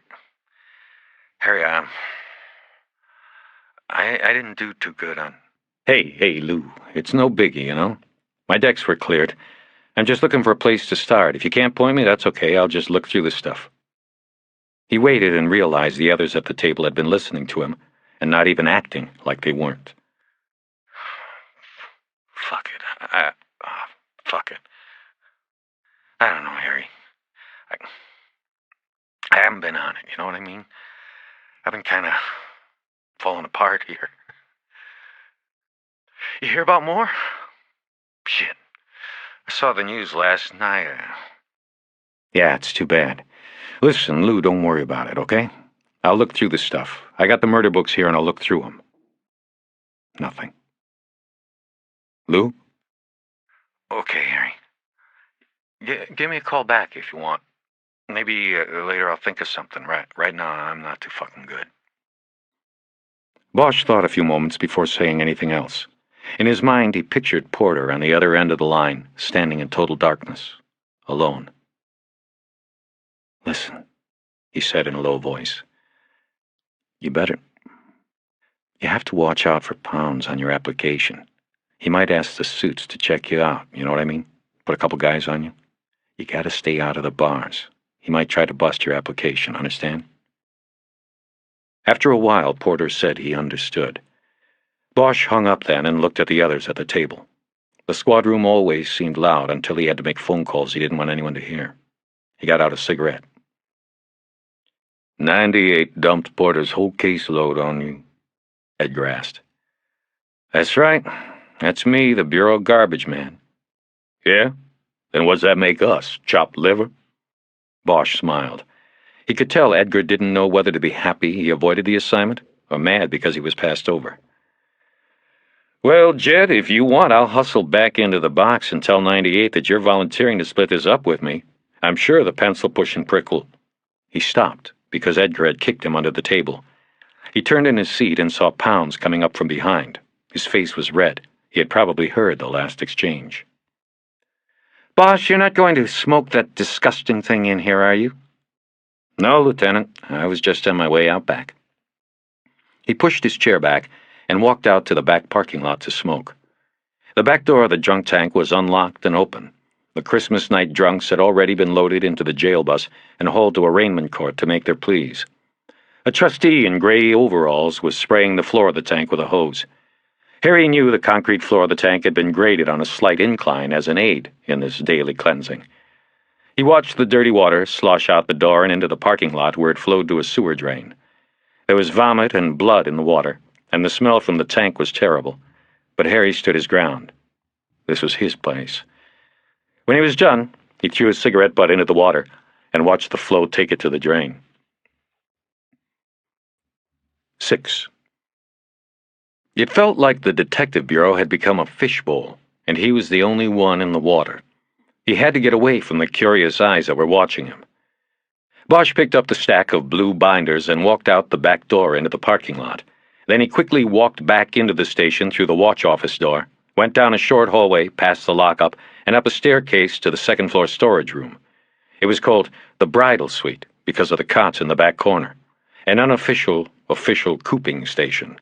There was an old cafeteria table up there and a phone, and it was quiet. It was all he needed. The room was empty today. Bosch put the stack of binders down and cleared a dented bumper marked with an evidence tag off the table. He leaned it against a stack of file boxes next to a broken surfboard that had also been tagged as evidence. Then he got down to work. Harry stared at the foot-high stack of binders. Pounds said the division had 66 homicides so far in the year. Figuring the rotation, and including Harry's 2-month absence while recovering from the bullet wound, Porter had probably caught 14 of the cases. With 8 still open, that meant he had cleared 6 others. It wasn't a bad record, considering the transient nature of homicide in Hollywood. Nationwide, the vast majority of murder victims know their killer. They are the people they eat with, drink with, sleep with, live with. But Hollywood was different. There were no norms. There were only deviations, aberrations. Strangers killed strangers here. Reasons were not a requirement. The victims turned up in alleys, on freeway shoulders, along the brushy hillsides in Griffith Park, in bags dropped like garbage into restaurant dumpsters. One of Harry's open files was the discovery of a body in parts, one on each of the fire escape landings of a 6-story hotel on Gower. That one didn't raise too many eyebrows in the Bureau. The joke going around was that it was a lucky thing that the victim hadn't stayed at the Holiday Inn. It was 15 stories. The bottom line was that in Hollywood, a monster could move smoothly in the flow of humanity. Just one more car on the crowded freeway. And some would always be caught, and some would always be untraceable, unless you counted the blood they left behind. Porter had gone 6-8 before punching out. It was a record that wouldn't get him any commendations, but still, it meant 6 more monsters were out of the flow. Bosch realized he could balance Porter's books if he could clear one of the 8 open cases.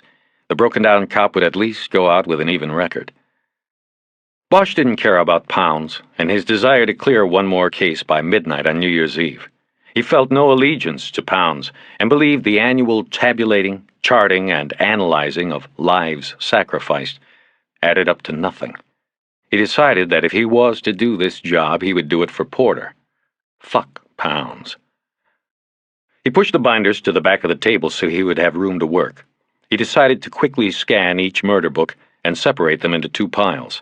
One stack for possible quick turns, another for the cases he did not think he could do anything with in a short time. He reviewed them in chronological order, starting with a Valentine's Day strangulation of a priest in a stall at a bathhouse on Santa Monica. By the time he was done, 2 hours had passed, and Harry had only 2 of the blue binders in his stack of possibilities. One was a month old. A woman was pulled from a bus stop bench on Las Palmas into the darkened entranceway of a closed Hollywood memorabilia store and raped and stabbed. The other was the 8-day-old discovery of the body of a man behind a 24-hour diner on Sunset near the Directors Guild building. The victim had been beaten to death. Bosch focused on these 2 because they were the most recent cases, and experience had instilled in him a firm belief that cases became exponentially more difficult to clear with each day that passes. Whoever strangled a priest was as good as gold. Harry knew the percentages showed that the killer had gotten away. Bosch also saw that the 2 most recent cases could quickly be cleared if he caught a break. If he could identify the man found behind the restaurant, then that information could lead to his family, friends, and associates, and most likely to a motive, and maybe a killer. Or, if he could trace the stabbing victim's movement back to where she was before going to the bus stop, he might be able to learn where and how the killer saw her. It was a toss-up, and Bosch decided to read each case file thoroughly before deciding. But going with the percentages, he decided to read the freshest case first. The body found behind the restaurant was the warmest trail. On first glance, the murder book was notable for what it did not contain. Porter had not picked up a finished, typed copy of the autopsy protocol, so Bosch had to rely on the investigator's summary reports and Porter's own autopsy notes, which simply said the victim had been beaten to death with a blunt object. Police speak meaning just about anything. The victim, estimated to be about 55 years old, was referred to as Juan Doe, number 67. This because he was believed to be Latin and was the 67th unidentified Latin man found dead in Los Angeles County during the year. There was no money on the body, no wallet, and no belongings other than the clothing, all of it manufactured in Mexico. The only identification key was a tattoo on the upper left chest. It was a monocolor outline of what appeared to be a ghost. There was a Polaroid snapshot of it in the file. Bosch studied this for several moments, deciding the blue line drawing of a Casper-like ghost was very old. The ink was faded and blurred. Juan Doe, number 67, had gotten the tattoo as a young man. The crime scene report Porter had filled out said the body had been found at 1:44 a.m. on December 18 by an off-duty police officer, identified only by his badge number, going in for an early breakfast or late dinner when he saw the body lying next to the dumpster near the kitchen door of the Egg and I diner. RO number 1101 had recently reported Code 7 and parked behind the location with the intention of entering to eat. Victim was viewed on the eastern side of the dumpster. Body was lying in a supine position, head to the north and feet to the south. Extensive injuries were readily noticeable, and RO notified the watch commander that a homicide call-out was necessary. RO saw no other individuals in the vicinity of the dumpster before or after the body was located. Bosch looked through the binder for a summary filed by the reporting officer, but there was none. He next reviewed the other photos in the binder. These were of the body in place, before the techs had moved it to the morgue. Bosch could see the victim's scalp had been rent open by one vicious blow. There were also wounds on the face and dried black blood on the neck and all over the once white T-shirt the man was wearing. The dead man's hands lay open at his sides. In close-ups of the hands, Bosch saw two fingers on the right hand bent backward in compound fractures, classic defense wounds. Aside from the wounds, Bosch noted the rough and scarred hands and the ropey muscles that went up the arms. He had been a worker of some kind. What had he been doing in the alley behind the diner at 1 o'clock in the morning? Next in the binder were witness statements taken from employees at the Egg and I.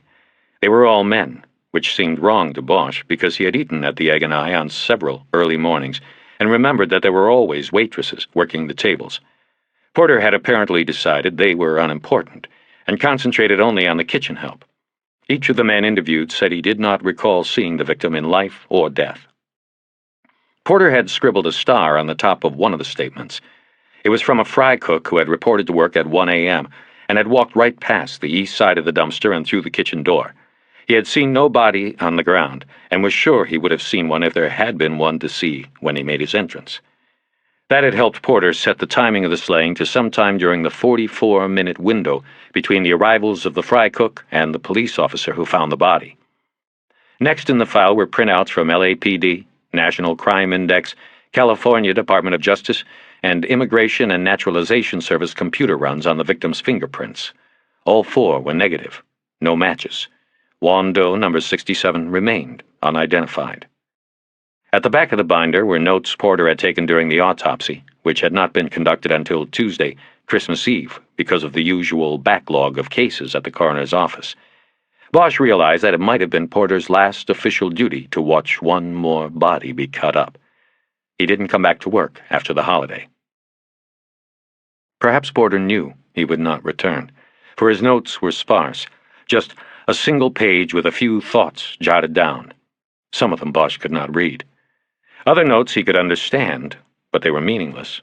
But near the bottom of the page, Porter had circled a notation that said, TOD, 12 to 6 p.m. Bosch knew the notation meant that, based on the rate of decrease in liver temperature and other appearances of the body, the time of death was likely to have been between noon and 6 p.m., but no later than 6 p.m.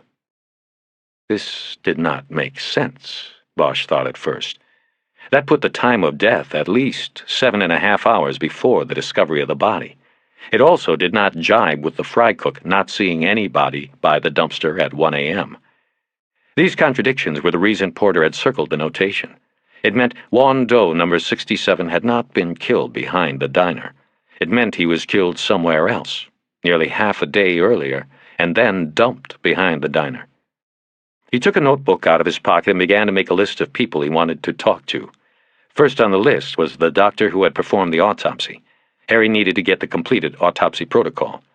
Then he noted Porter down for a more detailed interview. After that, he wrote the fry cook's name on the list because Porter's notes only said the cook did not see a body on the ground while going into work.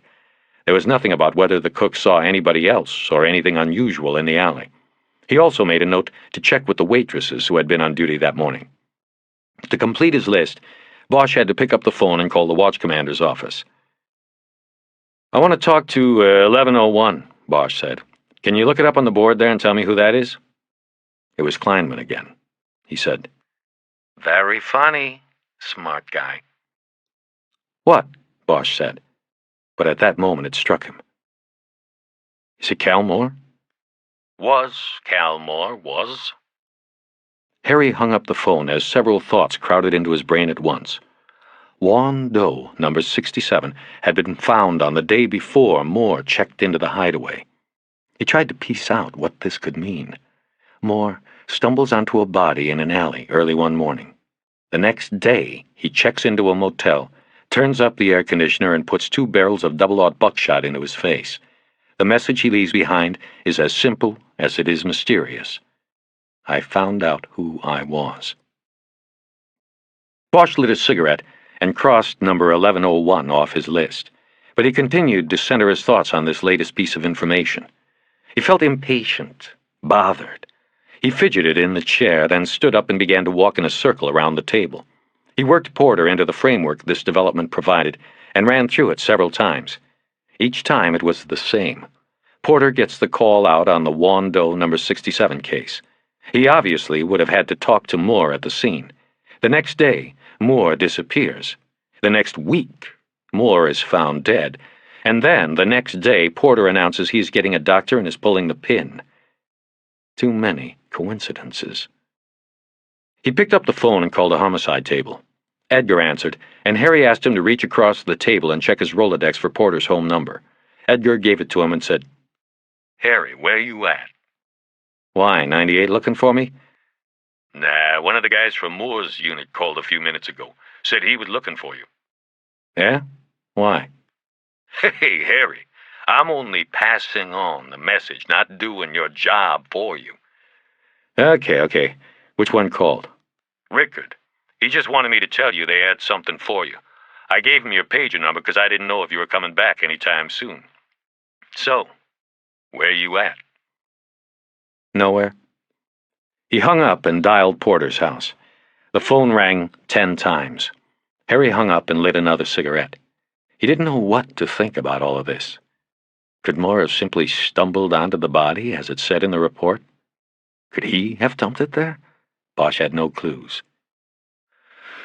"Nowhere," he said aloud to the room full of storage boxes. He picked up the phone again and dialed the medical examiner's office. He gave his name and asked to be connected to Dr. Corazon, the acting chief. Harry refused to say what the call was about to the operator. The phone was dead for nearly a minute before Corazon picked up. "I'm in the middle of something here," she said. "Merry Christmas to you, too." "Sorry." "It's the Moore cut?" "Yes, but I can't talk about it. What do you need, Harry?" "I just inherited a case and there's no autopsy in the file. I'm trying to find out who did it so I can get a copy." "Harry, you don't need to ask for the acting chief to track that. You could ask any of the investigators I have sitting around here on their asses." "Yeah, but they aren't as sweet to me as you." Okay, hurry up. What's the name? Juan Doe, number 67. Date of death was the 18th. The cut was the 24th. She said nothing, and Bosch assumed she was checking a scheduling chart. "Yeah, She said after half a minute. the 24th. That was Salazar, and he's gone now, vacation. That was his last autopsy until next month. He went to Australia. It's summer there." Shit. "Don't fret, Harry. I had the package right here. Sally expected Lou Porter would be by to pick it up today, but Lou never came. How'd you inherit it?" Lou pulled the pin. "Jeez, that was kind of quick. What's his... Hold on." She didn't wait for him to say he would. This time she was gone more than a minute. When she came back, her voice had a higher pitch to it. "Harry, I've really got to go. Tell you what, want to meet me after work? By then I'll have had some time to read through this, and I'll tell you what we've got. I just remembered that there is something kind of interesting here. Salazar came to me for a referral approval. Referral to what? An entomologist, a bug doctor over at UCLA. Sally found bugs. Bosch already knew that maggots would not have bred in a body dead 12 hours at the most, and Salazar would not have needed an entomologist to identify them anyway. Bugs, he said. Yeah, in the stomach content analysis and nasal swabs. But I don't have time at the moment to discuss this. I've got 4 impatient men in the autopsy suite waiting for me, and only one of them is dead. I guess that would make the live ones Irving, Sheehan, and Chastain, the 3 musketeers. She laughed and said, You got it. Okay, when and where do you want to meet? He looked at his watch. It was almost 3. Maybe around 6. That would give me time to finish here and look through this package on your Wando. Should I come there? His pager began to chirp. He cut it off with a well-practiced move with his right hand to his belt. No, let's see. Can you meet me at the Red Wind? We can wait out the rush hour. I'll be there, Harry said. After hanging up, he checked the number on his pager, recognized it as a payphone exchange, and dialed it. Bosch? A voice said. Right. Rickard, I worked with Cal Moore, the bang unit. Right. I got something for you. Bosch didn't say anything. He felt the hairs on the top of his hands and forearms begin to tingle. He tried to place the name Rickard with a face, but couldn't. The narcs kept such odd hours and were a breed unto themselves. He didn't know who Rickard was. Or I should say, Cal left something for you. Rickard spoke into the silence. You want to meet? I don't want this to go down in the station. Why not? I got my reasons. We can talk about that when I see you. Where's that going to be? You know a place on Sunset? The Egg and I? It's a diner, decent food. The hypes don't hang out here. I know it. Good. We're in the last booth in the back, right before the kitchen door. The table with the only black guy in the place. That's me. There's parking in the back in the alley. I know. Who's we? Cal's whole crew is here. That where you guys always hang out? Yeah, before we hit the street. See you soon. 7. The restaurant's sign had been changed since the last time he had been there. It was now the All-American Egg and I, which meant it had probably been sold to foreigners. Bosch got out of his caprice and walked through the back alley, looking at the spot where Wando number 67 had been dumped. Right outside the back door of a diner frequented by the local narc crew. His thoughts on the implications of this were interrupted by the panhandlers in the alley who came up to him, shaking their cups. Bosch ignored them, but their presence served to remind him of another shortcoming in Porter's meager investigation.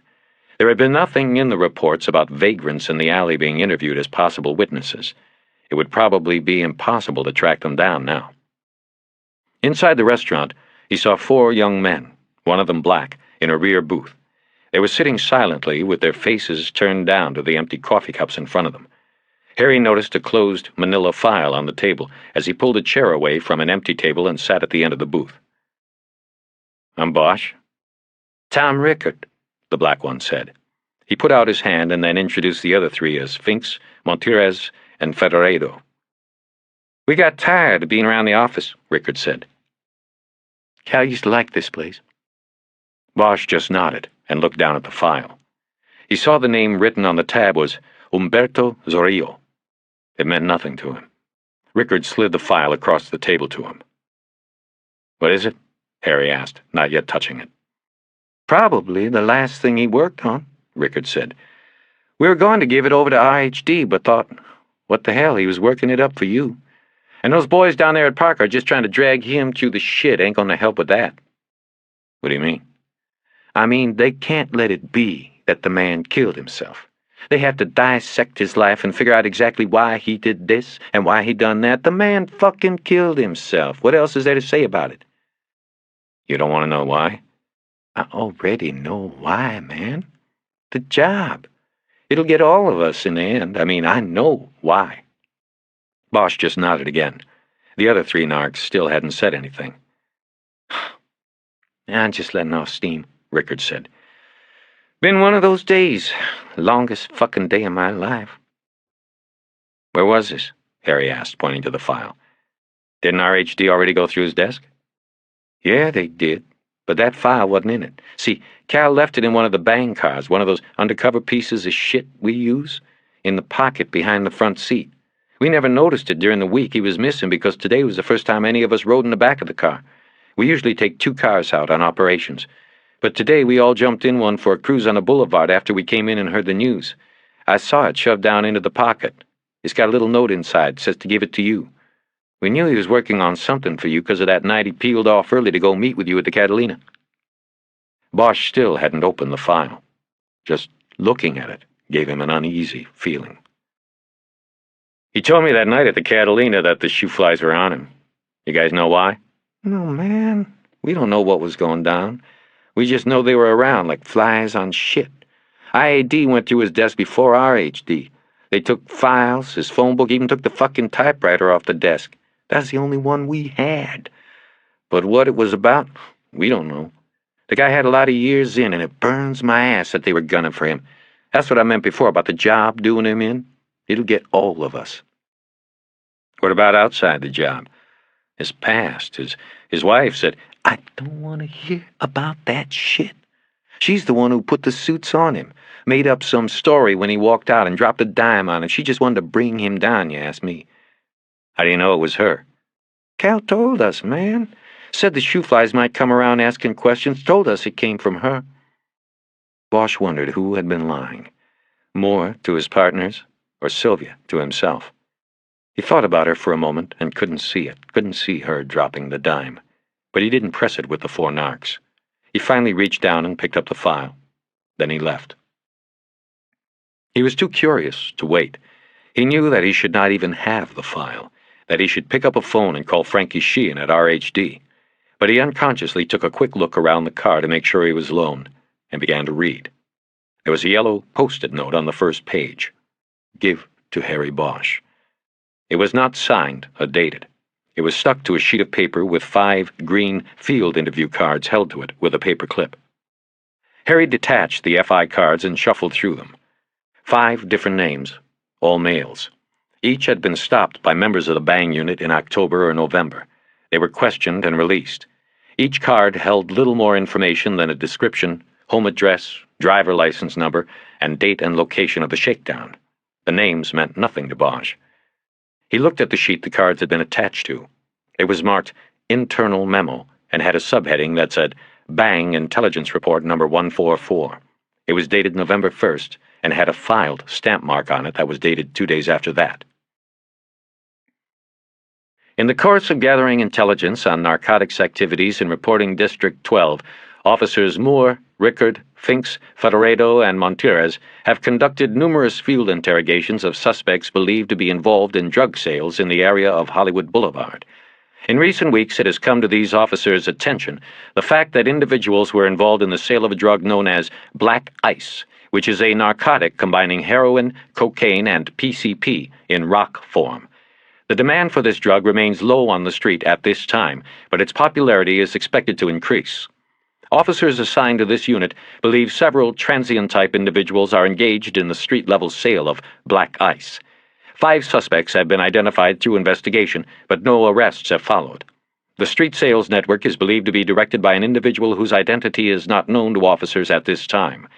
Informants and users of black ice have revealed that the predominant form of the drug sold at street level in the reporting zone comes from Mexico rather than Hawaii, where ice originated, referred to DEA Advisory 502, and still is imported to the mainland in large quantities.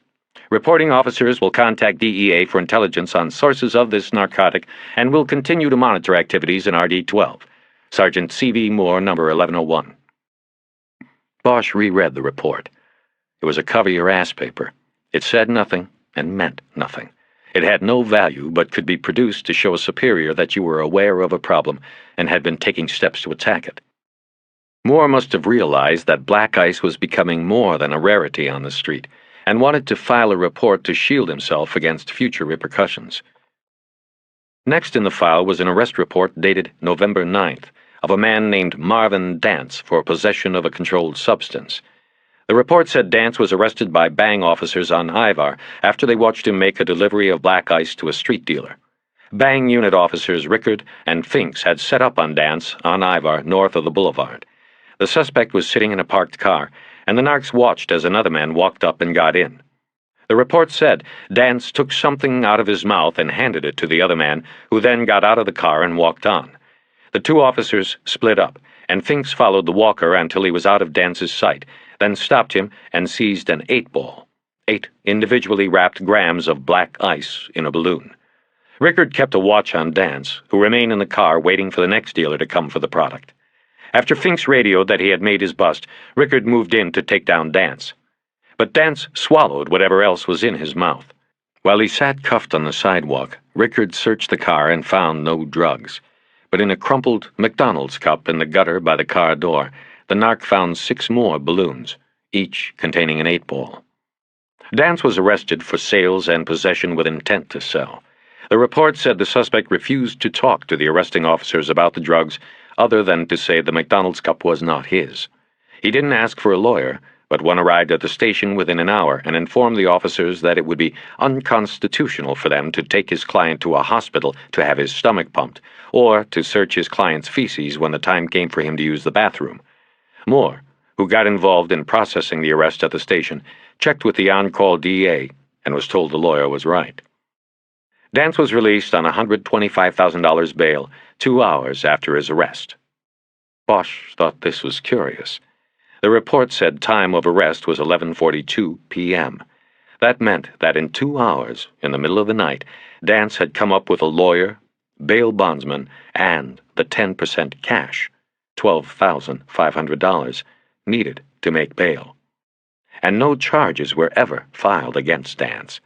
The next page of the file was a rejection slip from the DA's office. The filing deputy who reviewed the case determined that there was insufficient evidence linking Dance to the McDonald's cup that was in the gutter, 3 feet from his car. So, no possession charge. Next, the sales charge was scuttled because the narcs saw no money change hands when Dance gave the 8-ball to the man who had gotten in the car. His name was Glenn Drusen. He was 17 years old and had refused to testify that he had received the balloon from Dance. In fact, the rejection report said, he was ready to testify that he had the balloon with him before he got into the car with Dance.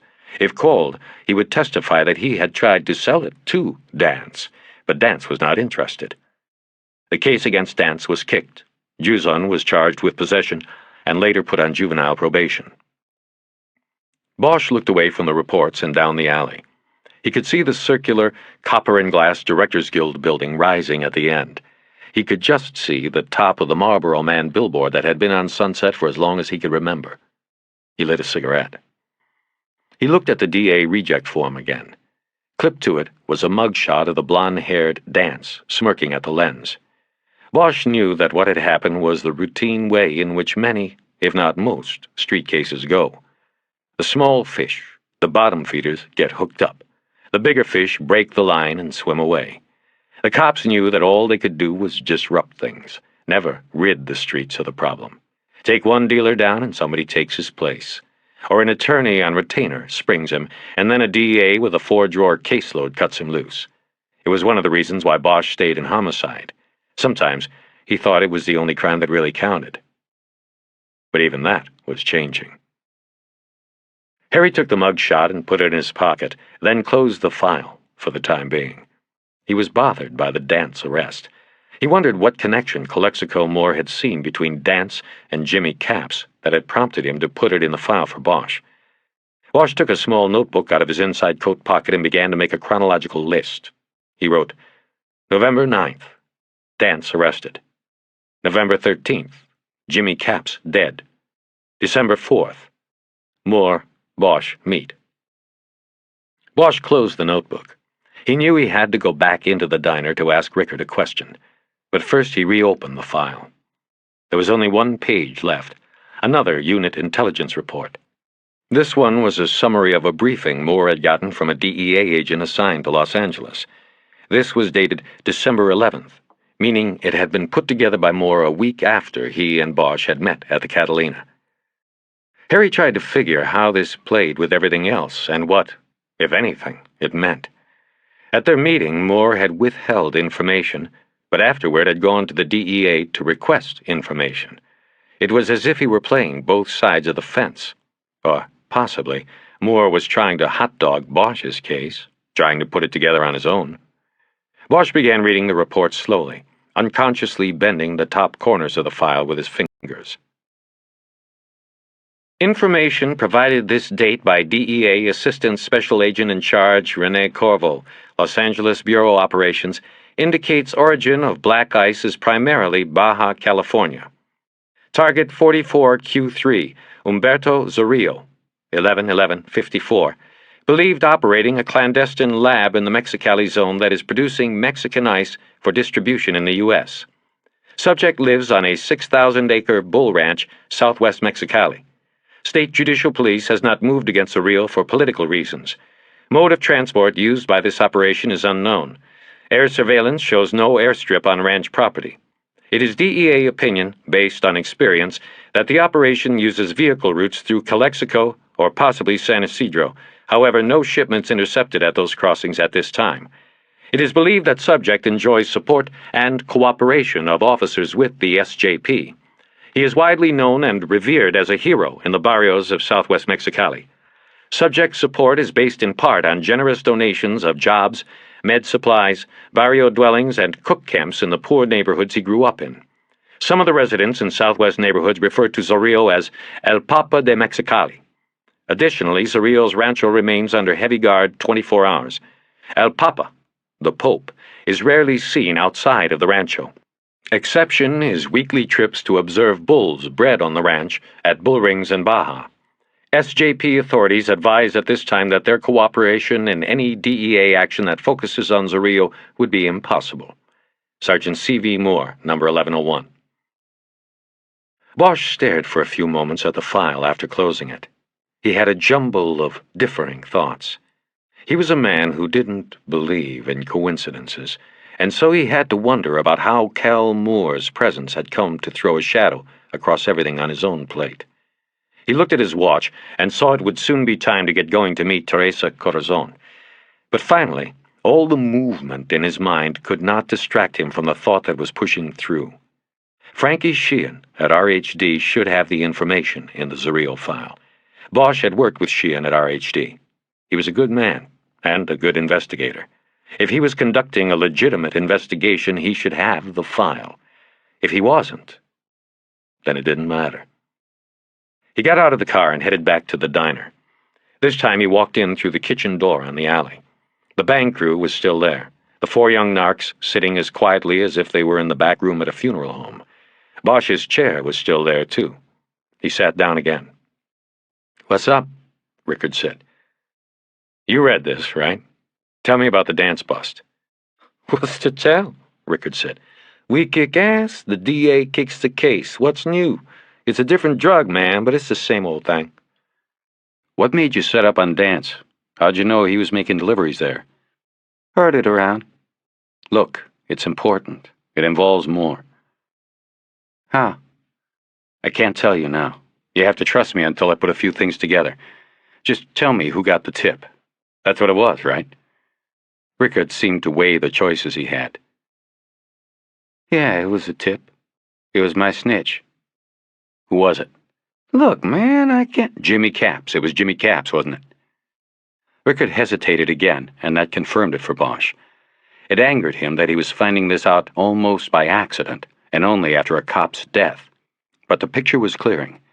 Capps snitches off Dance as a means of knocking out some of the competition. Then he flies back to Hawaii, picks up a bellyful of balloons, and comes back. But Dance isn't in lockup anymore, and Jimmy Capps gets taken down before he can sell even one of his balloons. "Why the fuck didn't you come talk to me when you heard Capps got put down? I've been trying to get a line on this and all the—" "What are you talking about, Bosch? Moore met you that night on the Capps thing. It became apparent to everyone at the table that Moore had not told Bosch everything he knew that night at the Catalina. The silence fell heavy on them. If they hadn't known it before, they knew it now. Moore had been up to something. Bosch finally spoke. "Did Moore know your snitch was Capps?" Rickard hesitated once more, but then nodded. Bosch stood up and slid the file across the table to a spot in front of Rickard. I don't want this. You call Frank Sheehan at RHD and tell him you just found it. It's up to you, but I wouldn't say that you let me look at it first. And I won't either." Harry made a move to step away from the table, but then stopped. "One other thing. This guy, Dance. Any of you seen him around?" "Not since the bust," Federato said. The other three shook their heads. "If you can dig him up, let me know. You got my number." Outside the diner's kitchen door, Bosch looked again at the spot in the alley where Moore had found Juan Doe number 67, supposedly. He didn't know what to believe about Moore anymore, but he couldn't help but wonder what the connection was between the Juan Doe and Dance and Caps, if there was a connection at all. He knew the key was to find out who the man with the worker's hands and muscles had been. Then he would find the killer. 8. At Parker Center, Harry walked past the memorial sculpture in front and into the lobby where he had to badge the officer at the front counter to get in. The department was too big and impersonal. The cops at the counter would recognize no one below the rank of commander. The lobby was crowded with people coming and going. Some were in uniform, some in suits, some with visitor stickers on their shirts, and the wide-eyed look of citizens venturing into the maze for the first time. Harry had come to regard Parker Center as a bureaucratic labyrinth that hindered rather than eased the job of the cop on the street. It was 8 floors, with fiefdoms on every hallway, on every floor. Each was jealously guarded by commanders and deputy chiefs and assistant chiefs, and each group had its suspicions about the others. Each was a society within the great society. Bosch had been a master of the maze during his 8 years in robbery homicide, and then he crashed and burned under the weight of an internal affairs investigation into his shooting of an unarmed suspect in a series of killings. Bosch had fired as the man reached under a pillow in his killing pad for what Harry thought was a gun. But there was no gun. Beneath the pillow was a toupee. It was almost laughable, except for the man who took the bullet. Other RHD investigators tied him to 11 killings. His body was shipped in a cardboard box to a crematorium. Bosch was shipped out to Hollywood Division.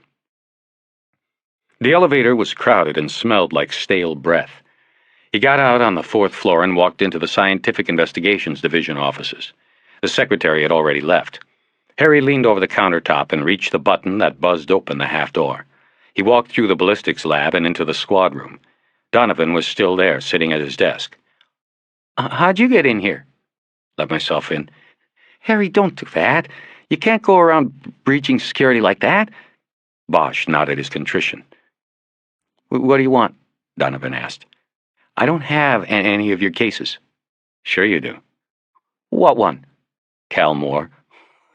Bullshit. "Look, I got a part of it, okay? I just have a few questions. You can answer them if you want. If you don't, that's fine too." "What have you got?" "I'm running down some things that came up on a couple cases I'm working, and they run right across Cal Moore's trail. And so I just want to be sure about Moore. You know what I mean?" "No, I don't know what you mean." Bosch pulled a chair away from another desk and sat down. They were alone in the squad room, but Bosch spoke low and slow, hoping to draw the SID tech in. "Just for my own knowledge, I need to be sure. What I'm wondering is, can you tell me if all the stuff checked out?" "Checked out to what?" "Come on, man. Was it him? And was there anybody else in that room?" There was a long silence, and then Donovan cleared his throat. He finally said, "What do you mean? You're working cases that cross his trail?" Fair enough question, Bosch thought. There was a small window of opportunity there. "I got a dead drug dealer. I had asked Moore to do some checking on the case. Then I got a dead body, a Juan Doe, in an alley off Sunset. Moore's the one who found the body. The next day he checks into that dump and does the number with the shotgun. Or so it looks.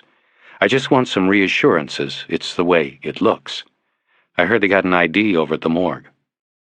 "So what makes you think these 2 cases are connected with Moore's thing?" "I don't think anything right now. I'm just trying to eliminate possibilities. Maybe it's all coincidences, I don't know."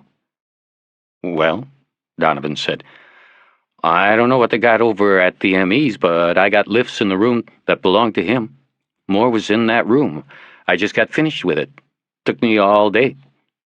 How come? Well, the DOJ computer was down all morning. Could get prints.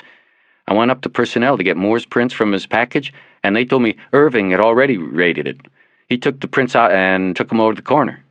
You know, you're not supposed to do that. But who's going to tell him get on his shit list? So I had to wait for the Justice computer to come back online. Got his prints off of that after lunch and just finished with it a little while ago. That was Moore, in the room. Where were the prints? Hang on. Donovan rolled back his chair to a set of file cabinets and unlocked a drawer with a key from his pocket. While he was leafing through the files, Bosch lit a cigarette. Donovan finally pulled out a file and then rolled his chair back to his desk. Put that shit out, Harry. I hate that shit. Bosch dropped the cigarette to the linoleum, stepped on it, and then kicked the butt under Donovan's desk. Donovan began reviewing some pages he had pulled from a file. Bosch could see that each one showed a top-view drawing of the motel room where Moore's body was found. Okay, then, Donovan said. The prints in the room came back to Moore. All of them. I did the comp... You said that. I'm getting to it. Let's see. We have a thumb, 14 points. On the stock of the weapon, that, I guess, was the bell ringer, the 414. Harry knew that only 5 matching points in a fingerprint comparison were needed for an identification to be accepted in court. A 14-point match of a print on a gun was almost as good as having a photo of the person holding the gun. Then we had 4 3-pointers on the barrels of the weapon. I think these kind of got smudged when it kicked out of his hand, so we got nothing real clear there. What about the triggers? Nope. Nothing there. He pulled the triggers with his toe, and he was still wearing a sock, remember? What about the rest of the place? I saw you dusting the air conditioner. Yeah, but I didn't get anything there on the dial. We thought he turned up the air, to control decomp, but the dial was clean. It's plastic with a rough surface, so I don't think it would have held anything for us. What else? Donovan looked back down at his charts. I got a lift off his badge. Index and thumb, 5 and 7 points respectively. The badge was on the bureau with the wallet, but nothing on the wallet, only smears. On the gun on the bureau, I only got a bunch of smears, but a clear thumb on the cartridge. Then, let's see, I got the whole hand, just about palm, thumb, and 3 fingers on the left cabinet door under the bathroom sink. I figure he must have put his hand on it to steady himself when he was getting on the floor there. What a way to go, man. Yeah. That's it? Yeah. No, on the newspaper. There's a newspaper on the chair. I got a big match there. Thumb again and 3 fingers. And the shells? Well, only smudges. Couldn't get anything on the shells. What about the note? Nothing on it. Somebody checked the handwriting? Well, actually, it was printing, but Sheehan had it checked by somebody in suspicious documents. He said it matched. A few months back, Moore moved out on his wife and took a place in Los Feliz called The Fountains. He filled out a change of address form. It was there in the personnel file Irving grabbed. Anyway, the change of address card was printed too. There were a lot of commonalities with the note. Found and fountains. What about the shotgun? Anybody trace the serial? The number had been filed in acid burn. No trace. Harry, I shouldn't be saying so much. I think we should just... He didn't finish the sentence. He turned his chair back to the file cabinet and began to put his charts away. I'm almost done, man. What about a projectile pattern? Did you do one? Donovan closed and locked the file drawer and turned back around. Started to. Haven't finished, but you're talking side-by-side barrels, double-aught shells. That's an immediate spread pattern. I'd say he could have done it from 6 inches away and gotten that kind of damage. No mystery there. Bosch nodded and looked at his watch, then stood up. One last thing. Might as well. I've already told you enough to put my ass in a permanent sling. You gonna be careful with what I've told you? Of course I am. Last thing. Outstanding prints. How many lifts you get that you haven't matched to Moore? Not a one. I was wondering if anybody would care about that. Bosch sat back down. This made no sense. Bosch knew that a motel room was like a working girl. Every customer leaves a little something, his mark, behind. It didn't matter if the rooms were made up and reasonably cleaned between renters. There was always something, a telltale sign. Harry could not accept that every surface Donovan had checked had been clean, except for those where Moore's prints were found. What do you mean, nobody cared? I mean, nobody said shit.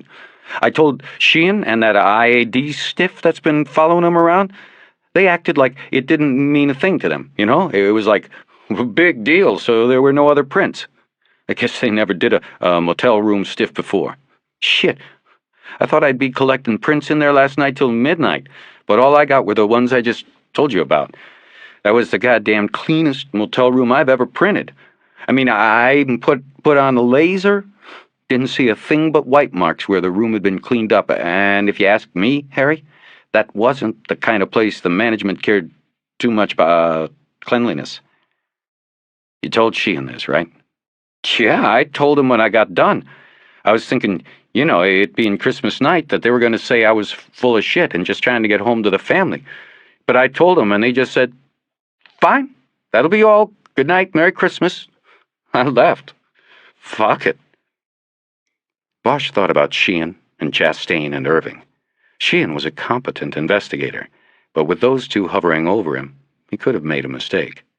They had gone into the motel room 100% sure it was a suicide. Bosch would have done the same. They even found a note. And after that, they would have probably had to find a knife in Moore's back to change their minds. The lack of other prints in the room, no serial number on the shotgun, these were things that should have been enough to cut the percentage of their assuredness back to 50-50. But they hadn't made a dent in their assumption. Harry began to wonder about the autopsy results, if they would back the suicide conclusion. He stood up once more, thanked Donovan for the information, and left. He took the stairs down to the third floor and walked into the RHD suite. Most of the desks lined in 3 rows were empty, as it was after 5 o'clock. Sheehan's was among those that were deserted in the homicide special bullpen. A few of the detectives still there glanced up at him, but then looked away. Bosch was of no interest to them. He was a symbol of what could happen, of how easily one could fall. Sheehan still around? He asked the duty detective who sat at the front desk and handled the phone lines, incoming reports, and all the other shit work. Gone for the day, she said, without looking up from a staff vacation schedule she was filling out. Called from the ME's office a few minutes ago and said he was code 7 until the AM. There a desk I can use for a few minutes? I have to make some phone calls. He hated to ask for such permission, having worked in this room for 8 years. Just pick one, she said. She still didn't look up. Bosch sat down at a desk that was reasonably clear of clutter. He called the Hollywood homicide table, hoping there would still be someone there. Karen Machito answered, and Bosch asked if he had any messages. Just one. Somebody named Sylvia. No last name given. He took the number down, feeling his pulse quicken. Did you hear about Moore? Machito asked. You mean the ID? Yeah, I heard. No, the cut is screwed up. Radio news says the autopsy is inconclusive.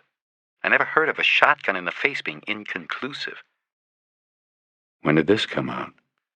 I just heard it on KFWB at 5. Bosch hung up and tried Porter's number once more. Again, there was no answer, and no tape recording picked up. Harry wondered if the broken-down cop was there and just not answering. He imagined Porter sitting with a bottle in the corner of a dark room, afraid to answer the door or the phone. He looked at the number he had written down for Sylvia Moore. He wondered if she had heard about the autopsy. That was probably it. She picked up after 3 rings. Mrs. Moore? It's Sylvia. This is Harry Bosch. I know. She didn't say anything further. How are you holding up? I think I'm okay. I called because I just want to thank you for the way you were last night with me. Oh, well, you didn't. It was... You know that book I told you about last night? The Long Goodbye? There's another line in it I was thinking about. A white knight for me is as rare as a fat postman. I guess nowadays there are a lot of fat postmen. She laughed very softly, almost like her crying. But not too many white knights. You were last night. Bosch didn't know what to say, and just tried to envision her on the other end of the silence. That's very nice of you to say, but I don't know if I deserve it. Sometimes I don't think the things I have to do make me much of a knight. They moved on to small talk for a few moments and then said goodbye. He hung up and sat still for a moment, staring at the phone and thinking about things said and unsaid. There was something there, a connection, something more than her husband's death, more than just a case. There was a connection between them. He turned the pages of the notebook back to the chronological chart he had made earlier. November 9th, Dance arrested. November 13th, Jimmy Capps dead. December 4th, Moore, Bosch meet. He now started to add other dates and facts, even some that did not seem to fit into the picture at the moment, but his overriding feeling was that his cases were linked, and the link was Calexico Moore. He didn't stop to consider the chart as a whole until he was finished. Then he studied it, finding that it gave some context to the thoughts that had jumbled in his head in the last 2 days. November 1st, bang, cover your ass memo on black ice. November 9th, Rickard gets up, from Jimmy Capps. November 9th, Dance arrested, case kicked. November 13th, Jimmy Capps dead. December 4th, Moore, Bosch meet. Moore holds back.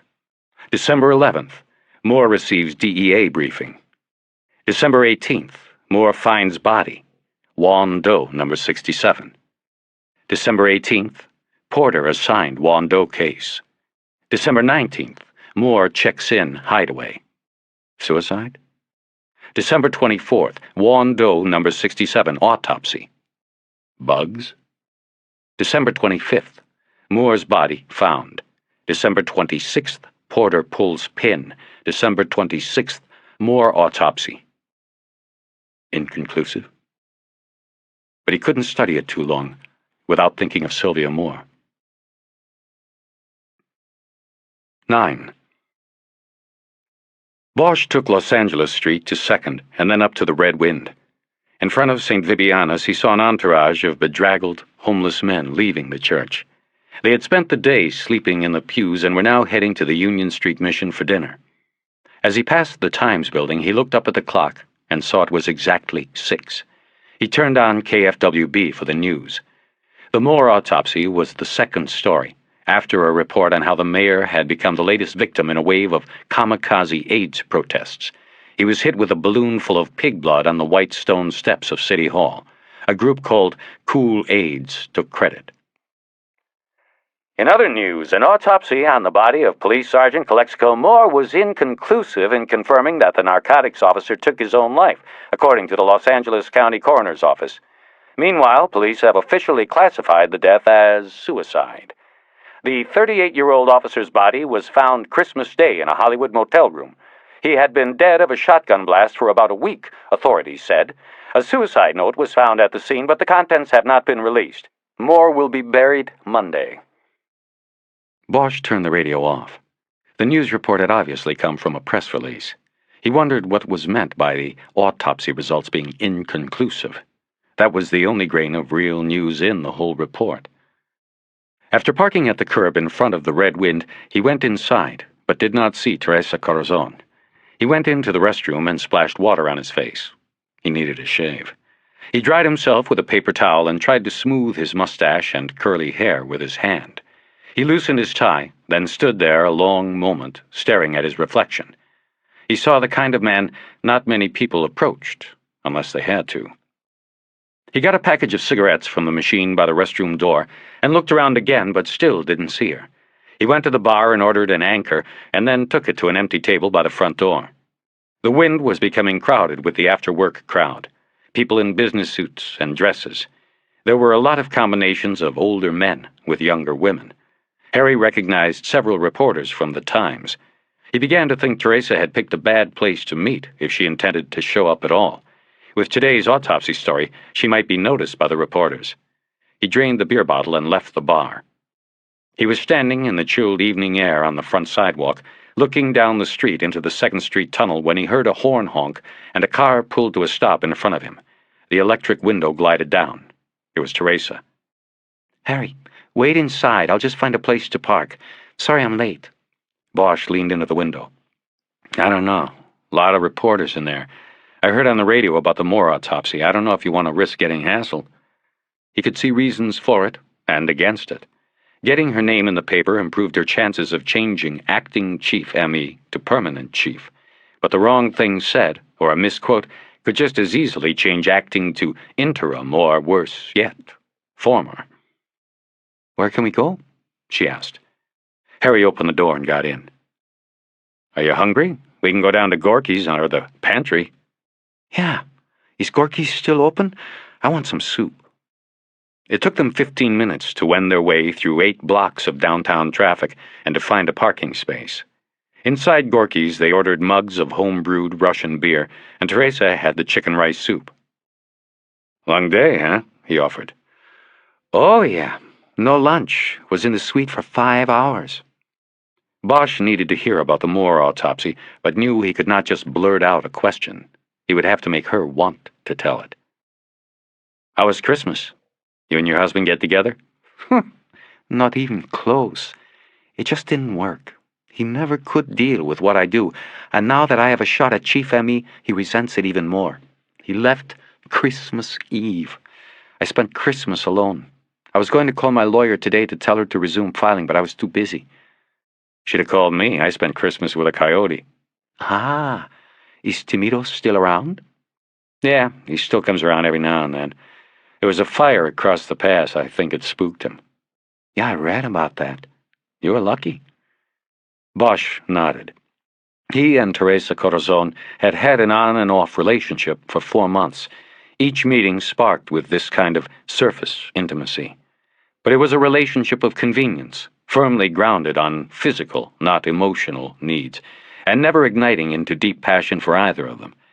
She had separated earlier in the year from her husband, a UCLA medical school professor, and had apparently singled Harry out for her affections. But Bosch knew he was a secondary diversion. Their liaisons were sporadic, usually weeks apart, and Harry was content to allow Teresa to initiate each one. He watched her bring her head down to blow onto a spoonful of soup and then sip it. He saw slices of carrot floating in the bowl. She had brown ringlets that fell to her shoulders. She held some of the tresses back with her hand as she blew on another spoonful and then sipped. Her skin was a deep, natural brown, and there was an exotic, elliptical shape to her face, accentuated by high cheekbones. She wore red lipstick on full lips, and there was just a whisper of fine, white peach fuzz on her cheeks. He knew she was in her mid-30s, but he had never asked exactly how old. Lastly, he noticed her fingernails, unpolished and clipped short, so as not to puncture the rubber gloves that were the tools of her trade. As he drank the heavy beer from its heavy stein, he wondered if this was the start of another liaison or whether she really had come to tell him of something significant in the autopsy results of Juan Doe number 67. So, now I need a date for New Year's Eve, she said, looking up from the soup. What are you staring at? Just watching you. You need a date? You got one. I read in the paper that Frank Morgan's playing at the Catalina. Who's he, and what does he play? You'll see. You'll like him. It was a dumb question, anyway. If he's someone you like, then he plays the saxophone. Harry smiled, more to himself than her. He was happy to know he had a date. Being alone on New Year's Eve bothered him more than Christmas, Thanksgiving, any of the other days. New Year's Eve was a night for jazz, and the saxophone could cut you in half if you were alone.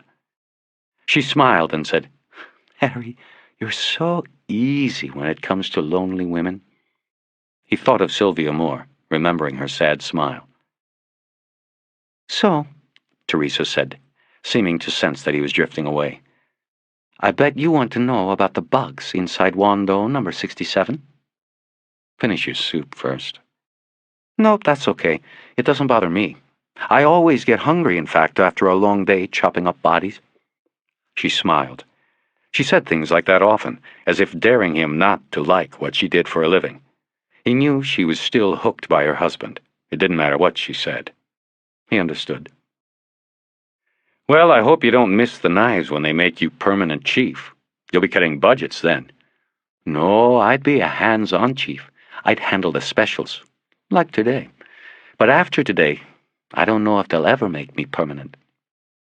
Harry sensed that now he was the one who had shaken a bad feeling loose and sent her traveling with it. Now might be the right time. "You want to talk about it?" "No. I mean, I do, but I can't. I trust you, Harry, but I think I have to keep this close for the time being." He nodded and let it go, but he intended to come back to it later and find out what had gone wrong on the Moore autopsy. He took his notebook out of his coat pocket and put it on the table. "Okay, then. Tell me about Juan Doe, number 67. She pushed the soup bowl to the side of the table and pulled a leather briefcase onto her lap. She pulled out a thin manila file and opened it in front of her. "Okay. This is a copy so you can keep it when I'm done explaining. I went over the notes and everything else Salazar had on this. I guess you know cause of death was multiple blunt force trauma to the head. Crushing blows to the frontal, parietal, sphenoid, and supraorbital." As she described these injuries, she touched the top of her forehead, the back of her head, her left temple, and rim of her left eye. She did not look up from the paperwork. Any one of these was fatal. There were other defensive wounds which you can look at later. He extracted wood splinters from two of the head injuries. Looks like you are talking about something like a baseball bat, but not as wide, I think. Tremendous crushing blows, so I think we are talking about something with some leverage, not a stick, bigger. A pick handle, shovel, something like, possibly a pool cue. But most likely something unfinished. Like I said, Sally pulled splinters out of the wounds. I'm not sure a pool cue with a sanded and lacquered finish would leave splinters. She studied the notes a moment.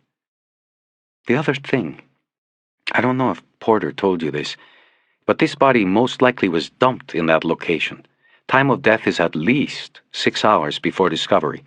Judging by the traffic in that alley and to the rear door of the restaurant, that body could not have gone unnoticed there for 6 hours. It had to have been dumped. Yeah, that was in his notes. Good.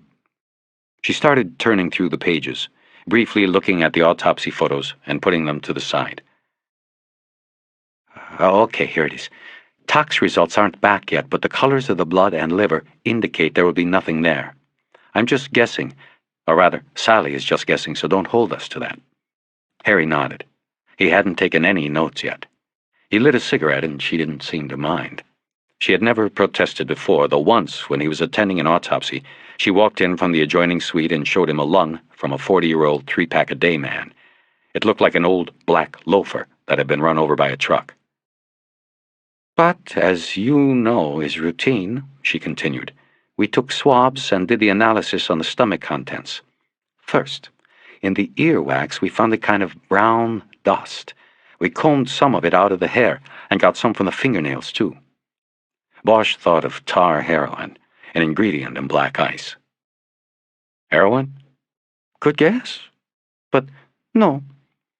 "Just brown dust." Bosch was writing in his notebook now. "Yeah, we put it on some slides and blew it up, and as near as we can tell, it's wheat. Wheat dust. It apparently is pulverized wheat." "Like cereal? He had cereal in his ears and hair?" A waiter in a white shirt and black tie with a brush mustache and his best dour Russian look came to the table to ask if they wanted anything else. He looked at the stack of photos next to Teresa. On top was one of Juan Doe, number 67, naked, on a stainless steel table. Teresa quickly covered it with the file, and Harry ordered 2 more beers. The man walked slowly away from the table. "You mean some kind of wheat cereal?" Bosch asked again. "Like the dust at the bottom of the box or something?" "Not exactly. Keep that thought, though, and let me move on. It will all tie up." He waved her on. "On the nasal swabs and stomach content, 2 things came up that are very interesting. It's kind of why I like what I do, despite other people not liking it for me." She looked up from the file and smiled at him. "Anyway, in the stomach contents, Salazar identified coffee and masticated rice, chicken, bell pepper, various spices, and pig intestine. To make a long story short, it was chorizo, Mexican sausage. The intestine used as sausage casing leads me to believe it was some kind of homemade sausage, not manufactured product. He had eaten this shortly before death. There had been almost no breakdown in the stomach yet. He may have even been eating when he was assaulted. I mean, the throat and mouth were clear, but there was still debris in the teeth. And, by the way, they were all original teeth, no dental work at all. Ever. You getting the picture that this man was not from around here?" Bosch nodded, remembering Porter's notes said all of Juan Doe No. 67's clothing was made in Mexico. He was writing in the notebook. She said, "There was also this in the stomach." She slid a Polaroid photograph across the table. It was of a pinkish insect with one wing missing and the other broken. It looked wet, as indeed it would be, considering where it had been found. It lay on a glass culture dish next to a dime. The dime was about 10 times the size of the bug. Harry noticed the waiter standing about 10 feet away with 2 mugs of beer. The man held the mugs up and raised his eyebrows. Bosch signaled that it was safe to approach. The waiter put the glasses down, stole a glance at the bug photo, and then moved quickly away. Harry slid the photo back to Teresa. "So what is it?" "Try petit," she said, and she smiled. "Shoot, I was about to guess that," he said. She laughed at the lame joke. "It's a fruit fly, Harry. Mediterranean variety. The little bug that lays big waste to the California citrus industry. Salazar came to me to send it out on referral because we had no idea what it was. I had an investigator take it over to UCLA to an entomologist Gary suggested. He identified it for us." Gary, Bosch knew, was her estranged, soon-to-be ex-husband. He nodded at what she was telling him, but was not seeing the significance of the find. She said, "We go on to the nasal swabs. Okay, there was more wheat dust, and then we found this." She slid another photo across the table. This was also a photo of a culture dish with a dime in it. There was also a small, pinkish-brown line near the dime. This was much smaller than the fly in the first photo, but Bosch could tell it was also some kind of insect. "And this?" he asked. "Same thing, my entomologist tells me, only this is a young one. This is a larva." She folded her fingers together and pointed her elbows out. She smiled and waited. "You love this, don't you?" he said. He drafted off a quarter of his beer. "Okay, you got me. What's it all mean?" "Well, you have a basic understanding of the fruit fly, right? It chews up the citrus crop, can bring the entire industry to its knees, umpty-ump, millions lost, no orange juice in the morning, etc., etc., the decline of civilization as we know it, right?" He nodded, and she went on, talking very quickly. "Okay, we seem to have an annual medfly infestation here. I'm sure you've seen the quarantine signs on the freeways or heard the helicopters spraying malathion at night." "They make me dream of Vietnam," Harry said. "You must have also seen or read about the movement against malathion spraying. Some people say it poisons people as well as these bugs. They want it stopped. So, what's the Department of Agriculture to do? Well, one thing is to step up the other procedure they use to get these bugs. The USDA and State Medfly Eradication Project release billions of sterile medflies all across Southern California. Millions, every week. See, the idea is that when the ones that are already out there mate, they'll do it with sterile partners, and eventually the infestation will die out because less and less are reproduced. It's mathematical, Harry. End of problem. If they can saturate the region with enough sterile flies." She stopped there, but Bosch still didn't get it.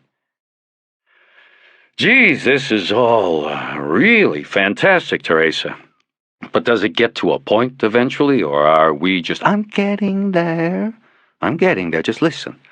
You are a detective. Detectives are supposed to listen. You once told me that solving murders was getting people to talk and just listening to them. Well, I'm telling it." He held his hands up. She went on. The flies released by the USDA are dyed when they are in the larval stage, dyed pink so they can keep track of them or quickly separate the sterile ones from the non-sterile ones when they check those little traps they have in orange trees all over the place. After the larvae are dyed pink, they are irradiated to make them sterile. Then they get released. Harry nodded. It was beginning to sound interesting. My entomologist examined the 2 samples taken from Wando number 67, and this is what he found. She referred to some notes in the file. The adult fly obtained from the deceased's stomach was both dyed and sterilized, female. Okay, nothing unusual about that. Like I said, they release something like 300 million of these a week, billions over the year, and so it would seem probable that one might be accidentally swallowed by our man if he was anywhere in, say, Southern California. That narrows it down, Bosch said. What about the other sample? The larva is different. She smiled again. Dr. Braxton, that's the bug doctor, said the larval specimen was dyed pink as to USDA specifications, but it had not yet been irradiated, sterilized, when it went up our Wando's nose. She unfolded her hands and put them down at her sides. Her factual report was concluded. Now it was time to speculate, and she was giving him the first shot. So, inside his body he has 2 dyed flies, one sterilized and one not sterilized, Bosch said. That would lead me to conclude that shortly before his death, our boy was at the location where these flies are sterilized. Millions of flies around. 1 or 2 could have gotten in his food. He could have breathed one in through the nose, anything like that. She nodded.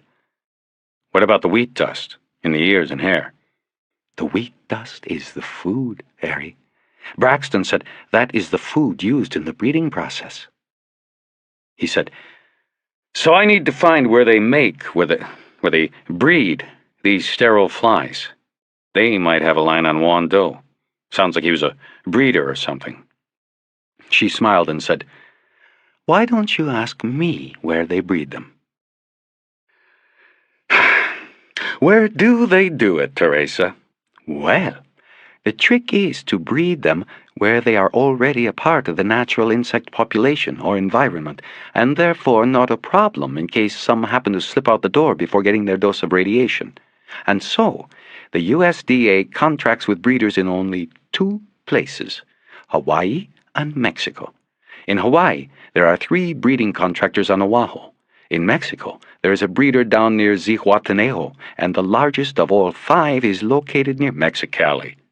Harry, how did you know? Did you already know all of this and let me? It was just a guess. It fits with something else I've been working on. She looked at him oddly, and for a moment he was sorry he had spoiled her fun. He drained his beer mug and looked around for the squeamish waiter. 10. She drove him back to get his car near the Red Wind and then followed him out of downtown and up to his home in the hills. She lived in a condo in Hancock Park, which was closer, but she said she had been spending too much time there lately and wanted a chance to see or hear the coyote. He knew her real reason was that it would be easier for her to extricate herself from his place than to ask him to leave hers. Bosch didn't mind, though. The truth was, he felt uncomfortable at her place. It reminded him too much of what L.A. was coming to. It was a 5th-floor loft with a view of downtown in a historic residence building called the Warfield. The exterior of the building was still as beautiful as the day in 1911 it was completed by George Allen Hancock. Beaux-Arts architecture with a blue-gray terracotta facade. George hadn't spared the oil money, and from the street, the Warfield with its fleur-de-lis and cartouches showed it. But it was the interior, the current interior, that is, that Bosch found objectionable. The place had been bought a few years back by a Japanese firm and completely gutted, then retrofitted, renovated, and revamped. The walls in each apartment were knocked down, and each place was nothing but a long, sterile room with fake wood floors, stainless steel counters, and track lighting. Just a pretty shell, Bosch thought. He had a feeling George would have thought the same. At Harry's house, they talked while he lit the hibachi on the porch and put an orange roughy fillet on the grill. He had bought it Christmas Eve, and it was still fresh and large enough to split.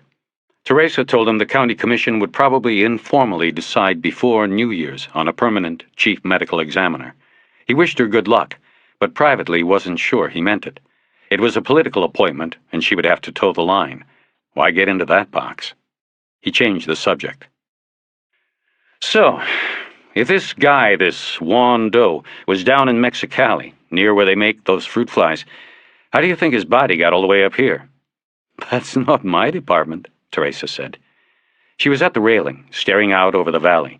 There were a million lights glinting in the crisp, cool air.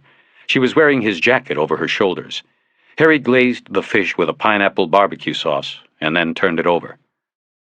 It's warm over here by the fire, he said. He dawdled a bit over the fillet and then said, I think what it was is that maybe they didn't want anybody checking around that USDA contractor's business, you know? They didn't want that body connected to that place, so they take the guy's body far away. Yeah, but all the way to L.A.? Maybe they were... Well, I don't know. That is pretty far away. They were both silent with their thoughts for a few moments. Bosch could hear and smell the pineapple sizzling as it dripped on the coals. He said, How do you smuggle a dead body across the border? Oh, I think they smuggled larger things than that across, don't you? He nodded. Ever been down there, Harry? To Mexicali? Just to drive through on my way to Bahia San Felipe, where I went fishing last summer. I never stopped. You? Never. You know the name of the town just across the border, on our side? Calexico. You're kidding. Is that where? Yep. The fish was done. He forked it onto a plate, put the cover on the grill, and they went inside. He served it with Spanish rice he made with pico pico. He opened a bottle of red wine and poured 2 glasses. Blood of the gods. He didn't have any white. As he put everything on the table, he saw a smile on her face. Thought I was a TV dinner guy, didn't you?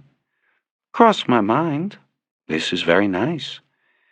They clicked glasses and ate quietly. She complimented him on the meal, but he knew the fish was a little too dry. They descended into small talk again. The whole time he was looking for the opening to ask her about the Moore autopsy. It didn't come until they were finished. What will you do now? She asked, after putting her napkin on the table. Oh, I guess I'll clear the table and see if... No, you know what I mean. About the Juan Doe case? I'm not sure. I want to talk to Porter again, and I'll probably look up the USDA. I'd like to know more about how those flies get here from Mexico. She nodded and said, Let me know if you want to talk to the entomologist. I can arrange that. He watched her as she once again got the far-off stare that had been intruding all night. What about you? He asked. What will you do now? About what? About the problems with the Moore autopsy? That obvious, huh? He got up and cleared the plates away. She didn't move from the table. He sat back down and emptied the bottle into the glasses. He decided he would have to give her something in order for her to feel comfortable giving him something in return. Listen to me, Teresa. I think you and I should talk about things. I think we have 2 investigations, probably 3 investigations here that may all be part of the same thing, like different spokes on the same wheel. She brought her eyes up, confused.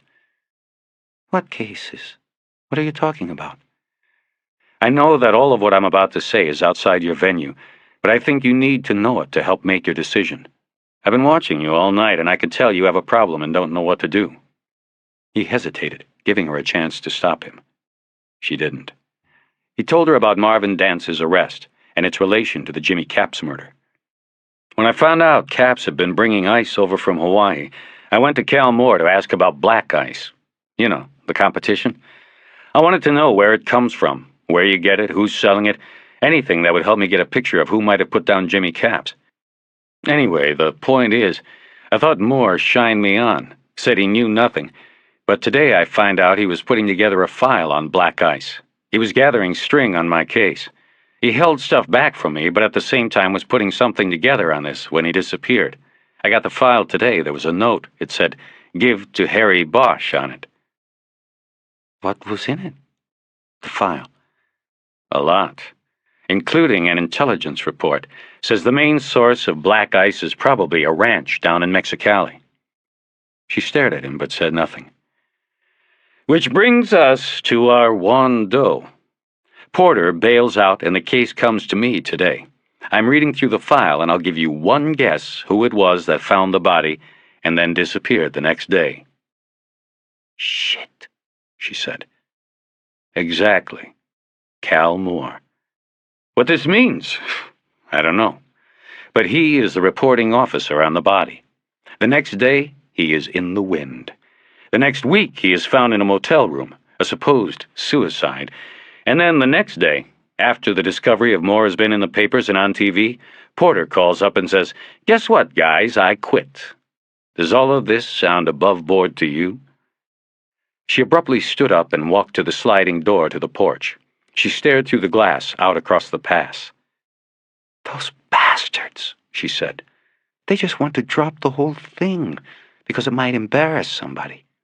Bosch walked up behind her. "You have to tell somebody about it. Tell me." "No, I can't. You tell me everything." "I've told you there isn't much else, and it's all a jumble.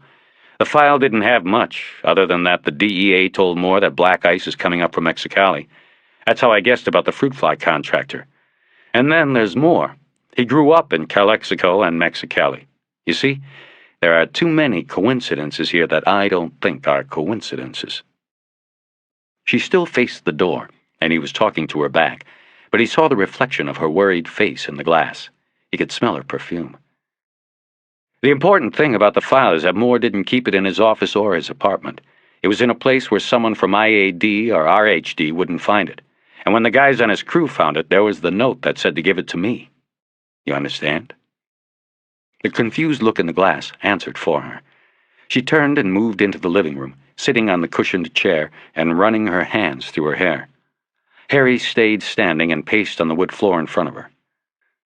Why would he write a note saying, "Give the file to me"? It wouldn't have been a note to himself. He already knew he was putting the file together for me. So the note was for someone else. And what does that tell us? That he either knew when he wrote it that he was going to kill himself, or he "Knew he was going to be killed," she said. Bosch nodded. Or at least he knew he had gotten into something too deep. That he was in trouble, in danger. "Jesus," she said. Harry approached and handed her the wine glass. He bent down close to her face. "You have to tell me about the autopsy. Something's wrong. I heard that bullshit press release they put out, inconclusive. What is that shit? Since when can't you tell if a shotgun blast to the face killed somebody or not? So tell me, Teresa. We can figure out what to do." She shrugged her shoulders and shook her head, but Harry knew she was going to tell. "They told me because I wasn't 100%. Harry, you can't reveal where you get this information. You can't." "It won't get back to you. If I have to, I'll use it to help us, but it won't get back to you. That's my promise." "They told me not to discuss it with anyone because I couldn't be completely sure. The assistant chief, Irving, that arrogant prick, knew just where to stick it in. Talking about the county commission deciding soon about my position, saying they would be looking for a chief ME who knew discretion, saying what friends he had on the commission. I'd like to take a scalpel." "Never mind all that. What was it you weren't 100% sure about?" She drained her wine glass. Then the story came out. She told him that the autopsy had proceeded as routine, other than the fact that in addition to the 2 case detectives observing it, Sheehan and Chastain from IAD, was Assistant Police Chief Irving. She said a lab technician was also on hand to make the fingerprint comparisons. "The decomposition was extensive," Teresa said. "I had to take the fingertips off and spray them with a chemical hardening agent.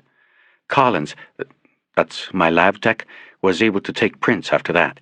He made the comparison right there because Irving had brought exemplars. It was a match. It was Moore." "What about the teeth?" "Dental was tough. There wasn't much left that hadn't been fragged. We made a comparison between a partial incisor found in the tub and some dental records Irving came up with. Moore had had a root canal, and it was there.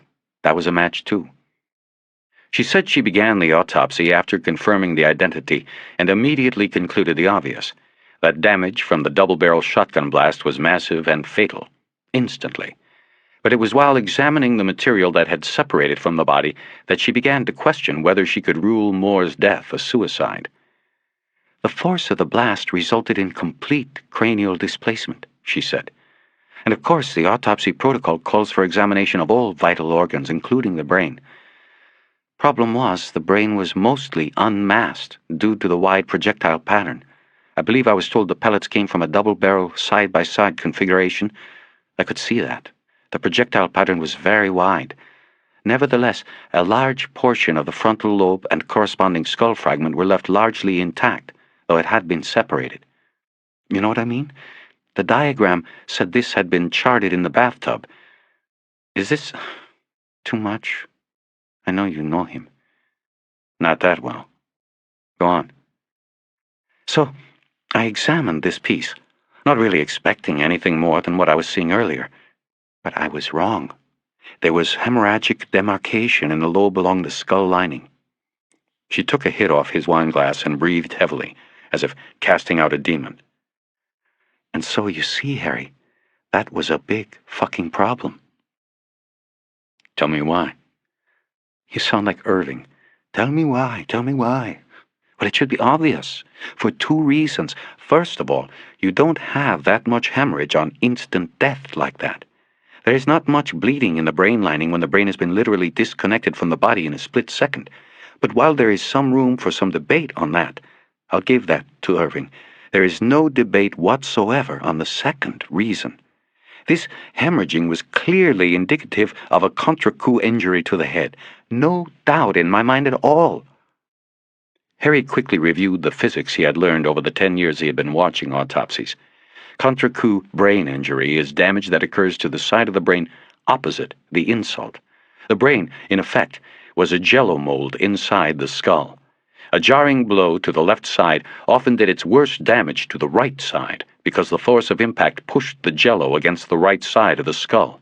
Harry knew that for Moore to have the hemorrhage Teresa described to the front of the brain, he would have to be struck from behind. A shotgun blast to the face would not have done it. Is there any way? He trailed off, unclear of what he wanted to ask. He suddenly became aware of his body's pangs for a cigarette and smacked the end of a fresh pack on his palm. What happened? He asked as he opened it. Well, when I started explaining, Irving got all uptight and kept asking, "Are you sure? Is that 100% accurate? Aren't we jumping the gun and on like that?" I think it was pretty clear. He didn't want this to be anything other than a suicide. The minute I raised a doubt, he started talking about jumping to conclusions and the need to move slowly. He said the department could be embarrassed by what an investigation could lead to if we did not proceed slowly and cautiously and correctly. Those were his words. Asshole. Let sleeping dogs lie, Bosch said. Right. So I just flat out told him I was not going to rule it a suicide. And then they talked me out of ruling it a homicide. So that's where the inconclusive comes from. A compromise. For now. It makes me feel like I'm guilty of something, those bastards. They're just going to drop it, Bosch said. He couldn't figure it out. The reluctance had to be because of the IAD investigation. Whatever Moore was into, Irving must believe it either led him to kill himself or got him killed.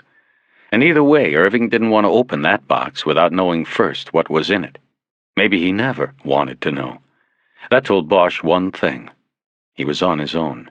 No matter what he came up with, turning it over to Irving and RHD would get it buried. So if Bosch went on with it, he was freelancing. Do they know that Moore was working on something for you? Teresa asked. By now they do, but they probably didn't when they were with you. Probably won't make any difference. What about the Wando case? About him finding the body? I don't know what they know on that. What will you do? I don't know. I don't know anything. What will you do? She was silent for a long time. Then she got up and walked to him. She leaned into him and kissed him on the lips. She whispered, "Let's forget about all of this for a while." He conceded to her in their lovemaking, letting her lead and direct him, use his body the way she wanted. They had been together often enough so that they were comfortable and knew each other's ways. They were beyond the stages of curiosity or embarrassment. At the end, she was straddled over him as he leaned back, propped on pillows, against the headboard. Her head snapped back and her clipped nails dug painlessly into his chest. She made no sound at all. In the darkness, he looked up and saw the glint of silver dripping from her ears. He reached up and touched the earrings, and then ran his hands down her throat, over her shoulders and breasts. Her skin was warm and damp. Her slow, methodical motion drew him further into the void where everything else in the world could not go. When they were both resting, she still huddled on top of him, a sense of guilt came over him. He thought of Sylvia Moore, a woman he had met only the night before. How could she intrude on this? But she had. He wondered where the guilt came from. Maybe it was for what was still ahead of them. He thought he heard the short, high-pitched bark of the coyote in the distance behind the house. Teresa raised her head off his chest, and then they heard the animal's lonesome baying. "Timito," he heard her say quietly. Harry felt the guilt pass over him again. He thought of Teresa. Had he tricked her into telling him? He didn't think so. Maybe, again, it was guilt over what he had not yet done, what he knew he would do with the information she had given. She seemed to know his thoughts were away from her. Perhaps a change in his heartbeat, a slight tensing in his muscles. "Nothing," she said. "What?"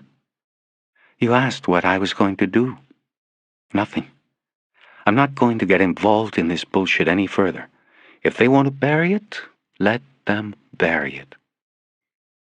Harry knew then that she would make a good, permanent chief medical examiner for the county of Los Angeles. He felt himself falling away from her in the dark. Teresa rolled off him and sat on the edge of the bed, looking out the window at the three-quarter moon. They had left the curtain open.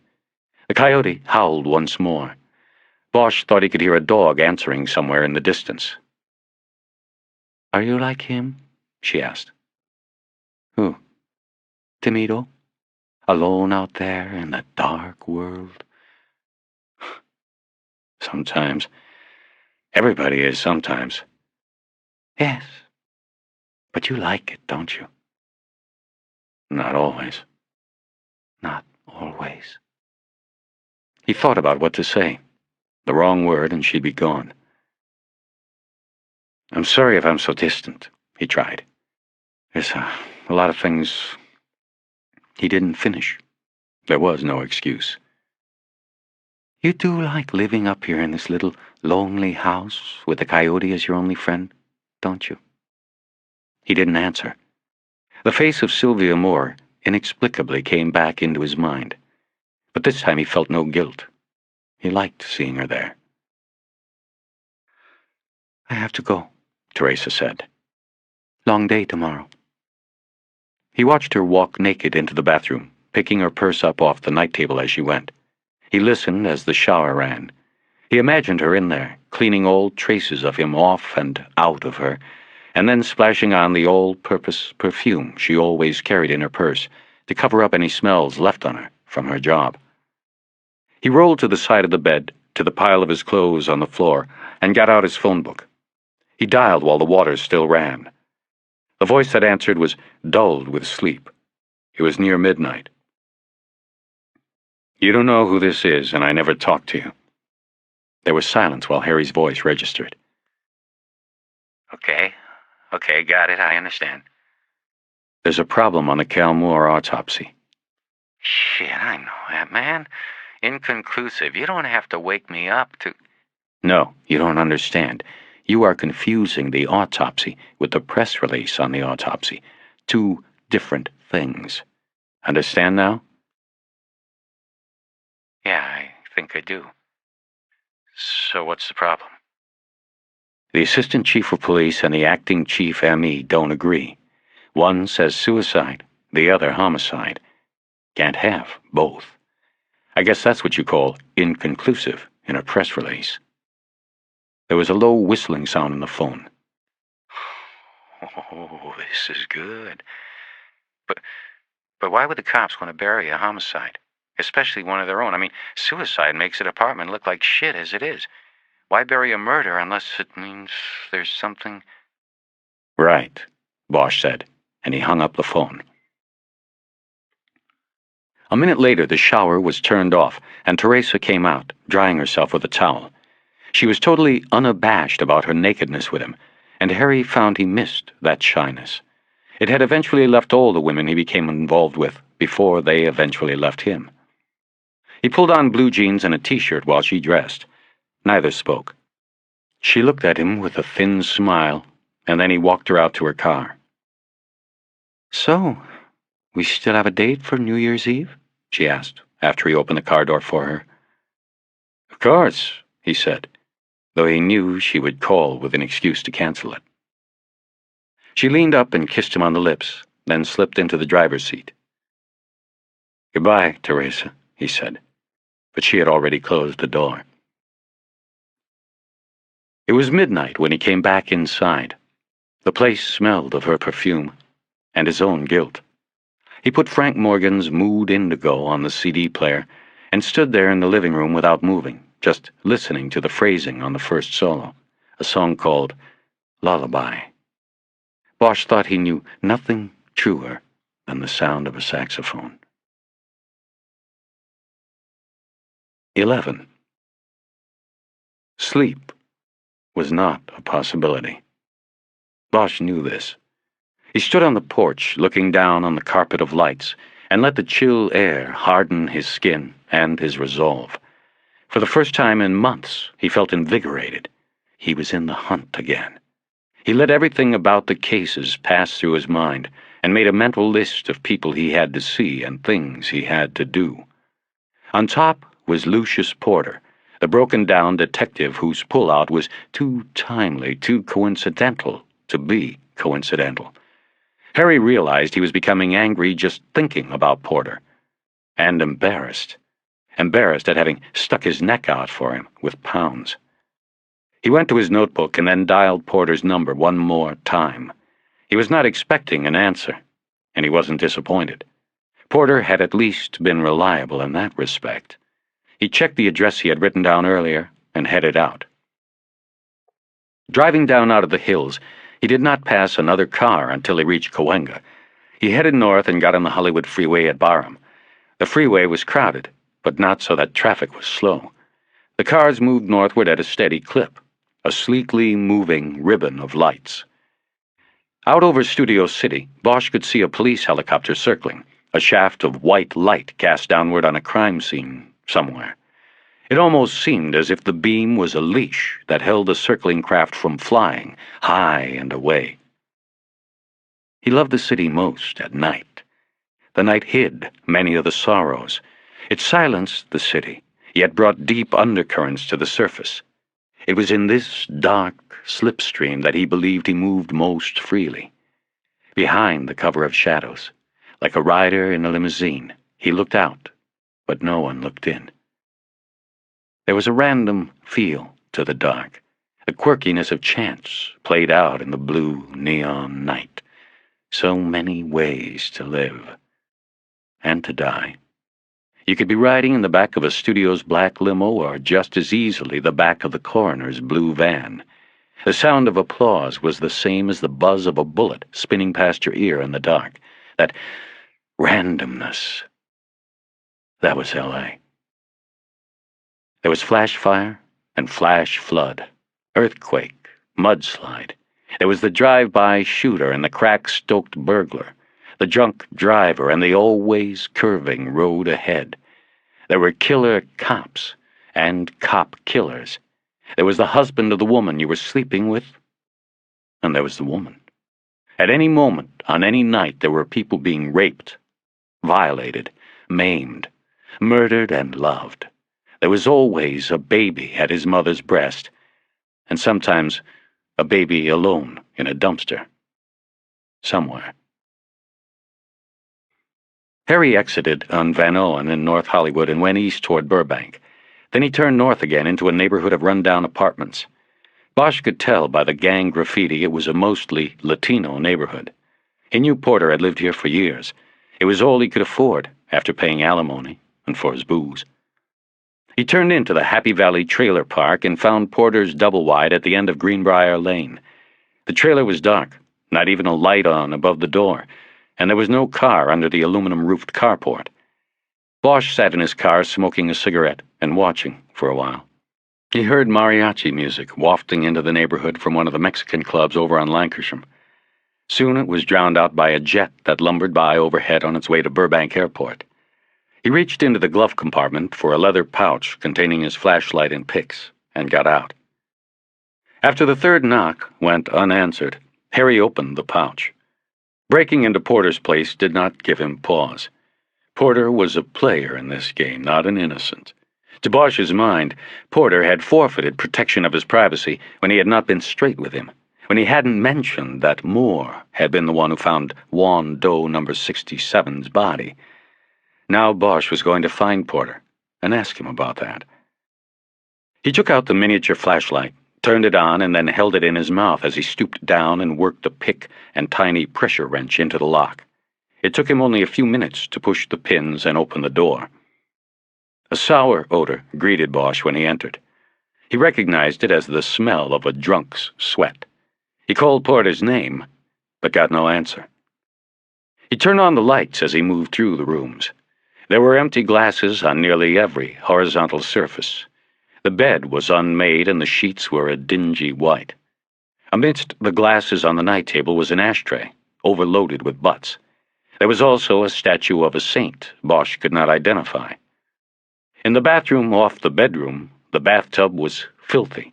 A toothbrush was on the floor, and in the wastebasket there was an empty bottle of whiskey, a brand either so expensive or so cheap that Harry had never heard of it, but he suspected it was the latter.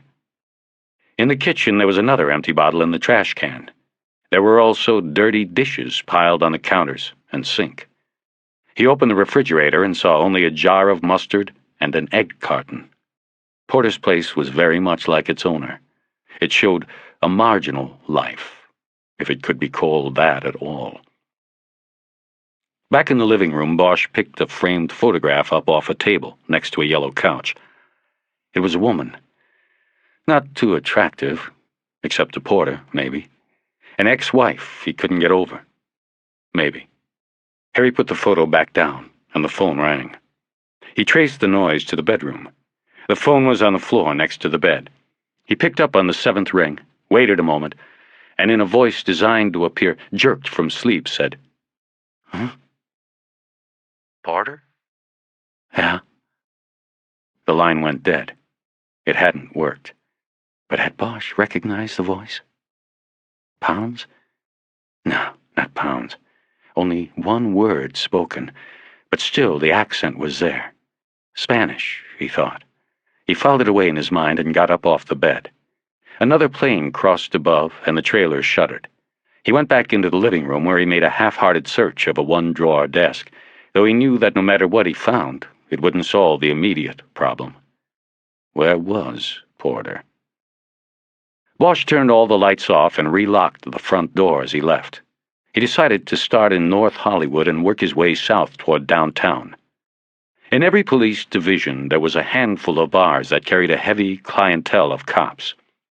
Then, after 2, when they closed, there were the all-night bottle clubs. Mostly they were dark pits where men came to drink hard and quietly, as if their lives depended on it. They were havens from the street, places to go to forget and forgive yourself. It was at one of these Bosch believed he would find Porter. He began with a place on Kittredge called the Parrot, but the bartender, a one-time cop himself, said he hadn't seen Porter since Christmas Eve. Next he went to the 502 on Lancashire, and then Saints on Cahuenga. They knew Porter in these places, but he hadn't been at either tonight. It went like that until 2. By then, Bosch had worked his way down into Hollywood. He was sitting in his car in front of the Bullet, trying to think of nearby bottle club locations, when his pager went off. He checked the number and didn't recognize it. He went back into the Bullet to use the payphone. The lights in the bar came on after he dialed. Last call was over. Bosch, Yeah? it's Rickard. Bad time? Nah, I'm at the Bullet. Hell, man, then you're close by. For what? You got dance? Nah, not quite. I'm at a rave behind Cahuenga and south of the Boulevard. Couldn't sleep, so I thought I'd do some hunting. No dance, but I got my eye on one of his old salesmen. One of the ones that was on the shake cards in the file. Name's Kerwin Taiji. Bosch thought a moment. He remembered the name. He was one of the juvies the bang team had stopped and checked out, tried to scare off the street. His name was on one of the file cards in the ice file Moore had left behind. What's a rave? An underground. They got a warehouse off this alley, a fly-by-night party. Digital music. They'll run all night till about 6. Next week it'll be somewhere else. How'd you find it? Very easy to find. The record stores in Melrose put out the phone numbers. You call the number, get on the list. $20 to get in, get stoned, and dance till dawn. You selling black ice? Nah, he's selling sherms out front. A sherm was a cigarette dipped in liquid PCP. Went for $20 a dip and would leave its smoker dusted all night. Taiji apparently was no longer working for Dance. I figure we can make a righteous bust. After that, we might squeeze Dance out of his ass. I think Dance is blown, but the kid might know where. It's up to you. I don't know how important Dance is to you. Where do you want me? Bosch asked. Come west on the boulevard, and just when you pass Cahuenga, come south at the very next alley. The one that comes down behind the porno shops. It's dark, but you'll see the blue neon arrow. That's the place. I'm about a half block north in a red piece of shit Camaro, Nevada plates. I'll be waiting. Have to figure out a scam or something to grab him with the shit. You know where the dip is? Yeah, he's got it in a beer bottle in the gutter. Keeps going in and out, brings his clients outside. I'll think of something by the time you get here. Bosch hung up and went back out to the car. It took him 15 minutes to get there because of all the cruisers on the boulevard. In the alley, he parked illegally behind the red Camaro. He could see Rickard sitting low in the driver's seat. "Top of the morning to you," the narc said when Bosch slipped into the Camaro's passenger seat. Same. Our boy still around? Oh, yeah. Seems like he's having a good night, too. He's selling Shermans like they're the last thing on earth. Too bad we got to spoil his fun. Bosch looked down the dark alley. In the intervals of blue light cast by a blinking neon arrow, he could see a grouping of people in dark clothes in front of a door in the brick siding of the warehouse. Occasionally, the door would open and someone would go in or come out. He could hear the music when the door was open. Loud, techno-rock, a driving bass that seemed to shake the street. As his eyes adjusted, he saw that the people outside were drinking and smoking, cooling off after dancing. A few of them held blown-up balloons. They would lean on the hoods of the cars near the door, suck from the balloon, and pass it on as if it were a joint. "The balloons are full of nitrous oxide," Rickard said. "Laughing gas?" "Right. They sell it at these raves for $5 a balloon. They can make a couple grand off one tank stolen from a hospital or dentist." A girl fell off a car hood, and her balloon of gas shot away into the dark. Others helped her up. Bosch could hear their shrieks of laughter. "That's legal?" "It's a flopper. It's legal to possess. A lot of legit uses for it, but it's a misdeed to consume recreationally. We don't even bother with it, though. Somebody wants to suck on it and fall down and split their head open? Have at it, I say. Why should—" There he is now. The slight figure of a teenager walked through the warehouse door and over to the cars parked along the alley. "Watch him go down," Rickard said. The figure disappeared behind a car, dropping down. "See? He's making a dip. Now he'll wait a few minutes till it dries a little and his customer comes out. Then he'll make the deal." "You want to go get him?" "No. We'd take him with just the one sherm. That's nothing. That's personal possession. They won't even keep him overnight in a drunk tank. We need him with his dip if we want to squeeze him good." "So what do we do?" "You just get back in your car. I want you to go back around on Cahuenga and come up the alley the other way. I think you can get in closer. Park it and then try to work your way up to be my backup. I'll come down from this end. I got some old clothes in the trunk, undercover shit. I got a plan." Bosch then went back to the Caprice, turned it around, and drove out of the alley. He drove around the block and came up from the south side. He found a spot in front of a dumpster and stopped. When he saw the hunched-over figure of Rickard moving down the alley, Harry got out and started moving. They were closing in on the warehouse door from both sides. But while Bosch remained in the shadows, Rickard, now wearing a grease-stained sweatshirt and carrying a bag of laundry, was walking down the center of the alley, singing. Because of the noise from the warehouse, Bosch wasn't sure, but he thought it was Percy Sledge's "When a Man Loves a Woman," delivered in a drunken slur. Rickard had the undivided attention of the people standing outside the warehouse door. A couple of the stoned girls cheered his singing. The distraction allowed Bosch to move within 4 cars of the door, and about 3 cars from the spot where Taiji had his dip. As he passed the spot, Rickard stopped his song in mid-chorus and acted as if he had just spotted a treasure. He ducked between the 2 parked cars and came up with the beer bottle in hand. He was about to place it in his bag when the boy moved quickly between the cars and grabbed the bottle.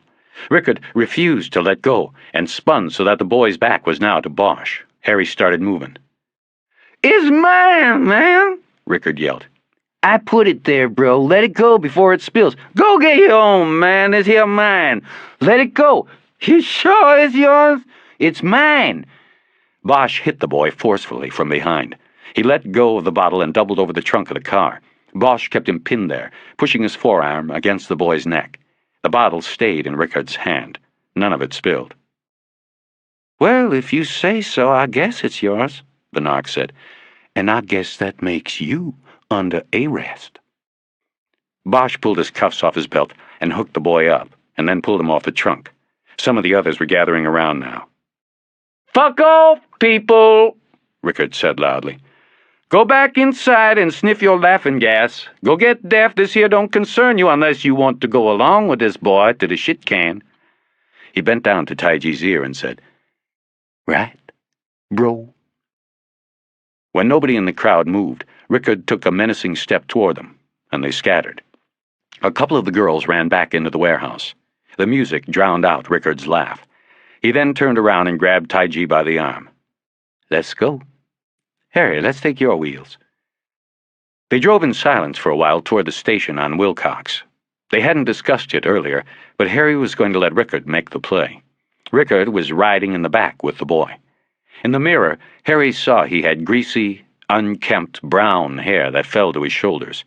About 5 years earlier, he should have had braces put on his teeth, but one look at him and Bosch could tell he came from a home where things like that were not a consideration.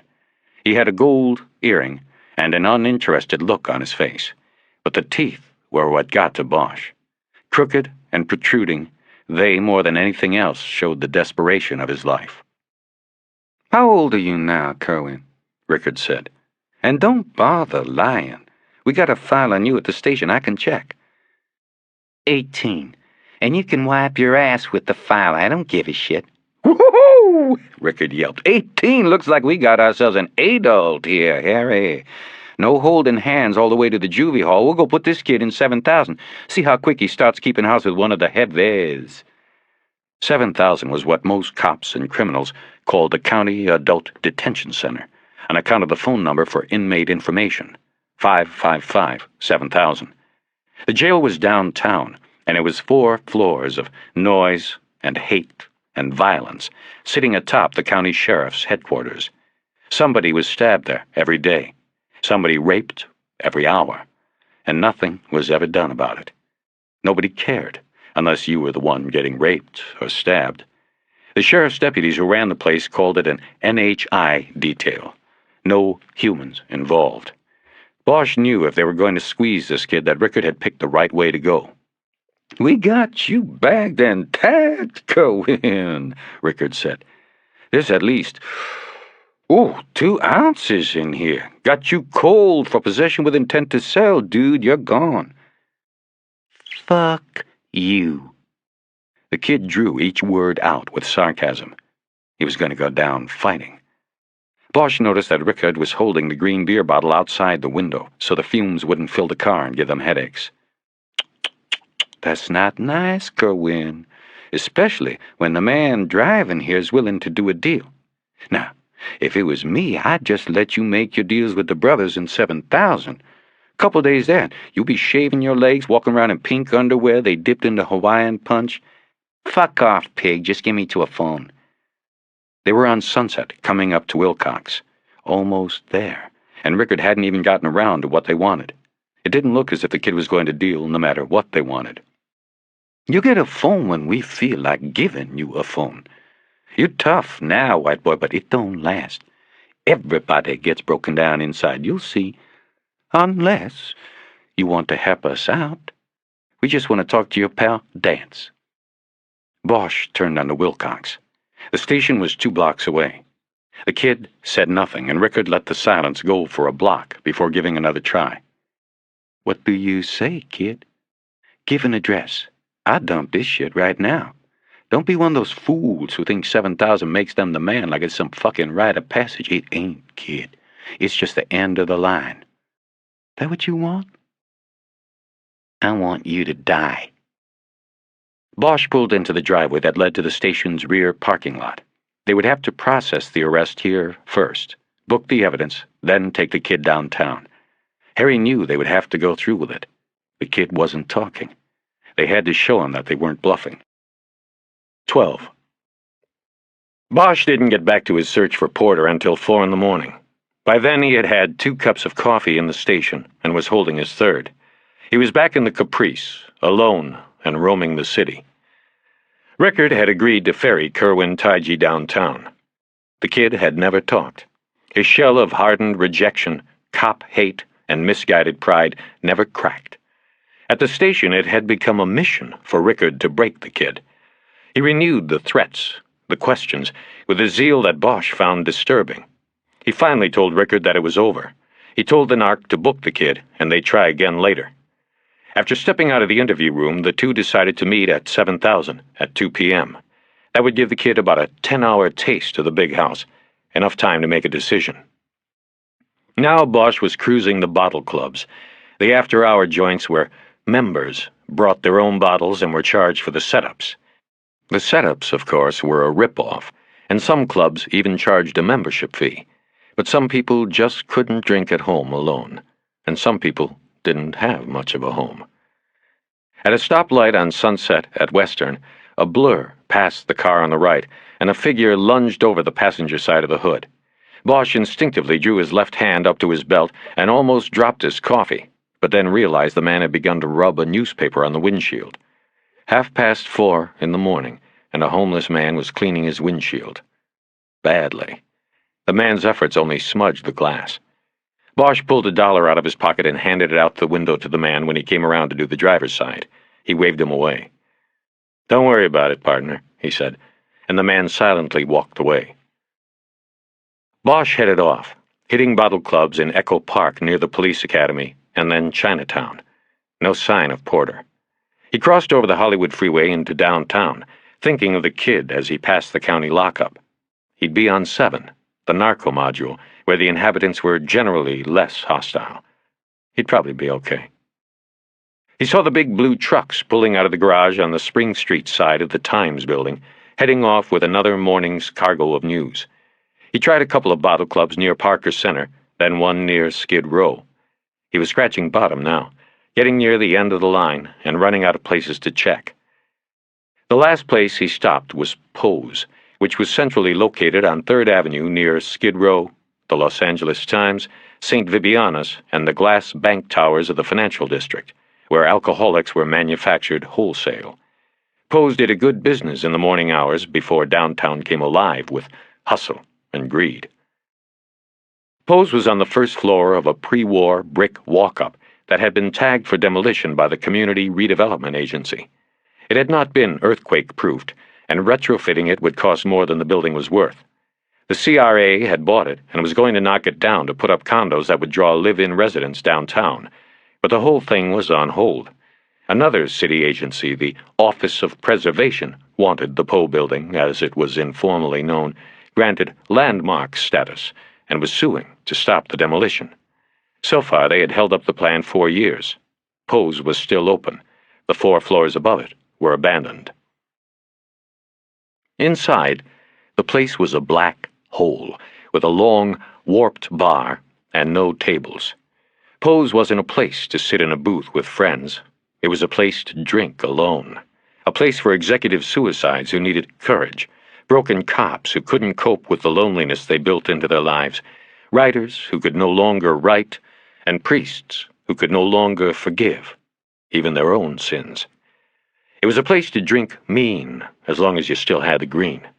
It cost you $5 for a stool at the bar, and $1 for a glass of ice to go with your bottle of whiskey. A soda setup was $3, but most of these people took their medicine straight up. It was cheaper that way, and more to the point. It was said that Poe's was not named after the writer, but for the general philosophy of its clientele. Piss on everything. Even though it was dark outside, stepping into Poe's was like walking into a cave. For a moment, Bosch was reminded of that first moment after dropping into a VC tunnel in Vietnam. He stood utterly still by the door until his eyes focused in the dim light, and he saw the red leather padding on the bar. The place smelled worse than Porter's trailer. The bartender, in a wrinkled white shirt and unbuttoned black vest, stood to the right, backed by the rows of liquor bottles, each with the bottle owner's name attached on a piece of masking tape. A red stem of neon ran along the booze shelf behind the bottles and gave them an eerie glow. From the darkness to Bosch's left, he heard, "Shit, Harry, what are you doing? You're looking for me." He turned, and there was Porter at the other end of the bar, sitting so he could see whoever came in before they could see him. Harry walked over. He saw a shot glass in front of Porter, along with a half-filled water glass and a third-filled bottle of bourbon. There was a 20 and 3 ones fanned out on the bar, as well, and a package of Camels. Bosch felt anger rising in his throat as he approached and came up on Porter's back. "Yeah, I'm looking for you." "What's up?" Bosch knew he had to do what he had to do before any sympathy could crack through his anger. He yanked Porter's sport coat down over his shoulders so his arms were caught at his sides. A cigarette dropped out of his hand to the floor. Bosch reached around and pulled the gun out of his shoulder holster and put it on the bar. "What are you still carrying for, Lou? You pulled the pin, remember? What, you scared or something?" "Harry, what's going on? Why are you doing this?" The bartender started walking down behind the bar to the aid of his club member, but Bosch fixed him with a cold stare, held up his hand like a traffic cop and said, "Cool it. It's private." "Damned right. It's a private club and you ain't a member." "It's okay, Tommy," Porter spoke up. "I know him. I'll take care of it." A couple of men who had been sitting a few stools from Porter got up and moved to the other end of the bar with their bottles and drinks. A couple of other drunks were already down there watching, but nobody left. Not with booze still in their jars and it not quite being 6 o'clock yet.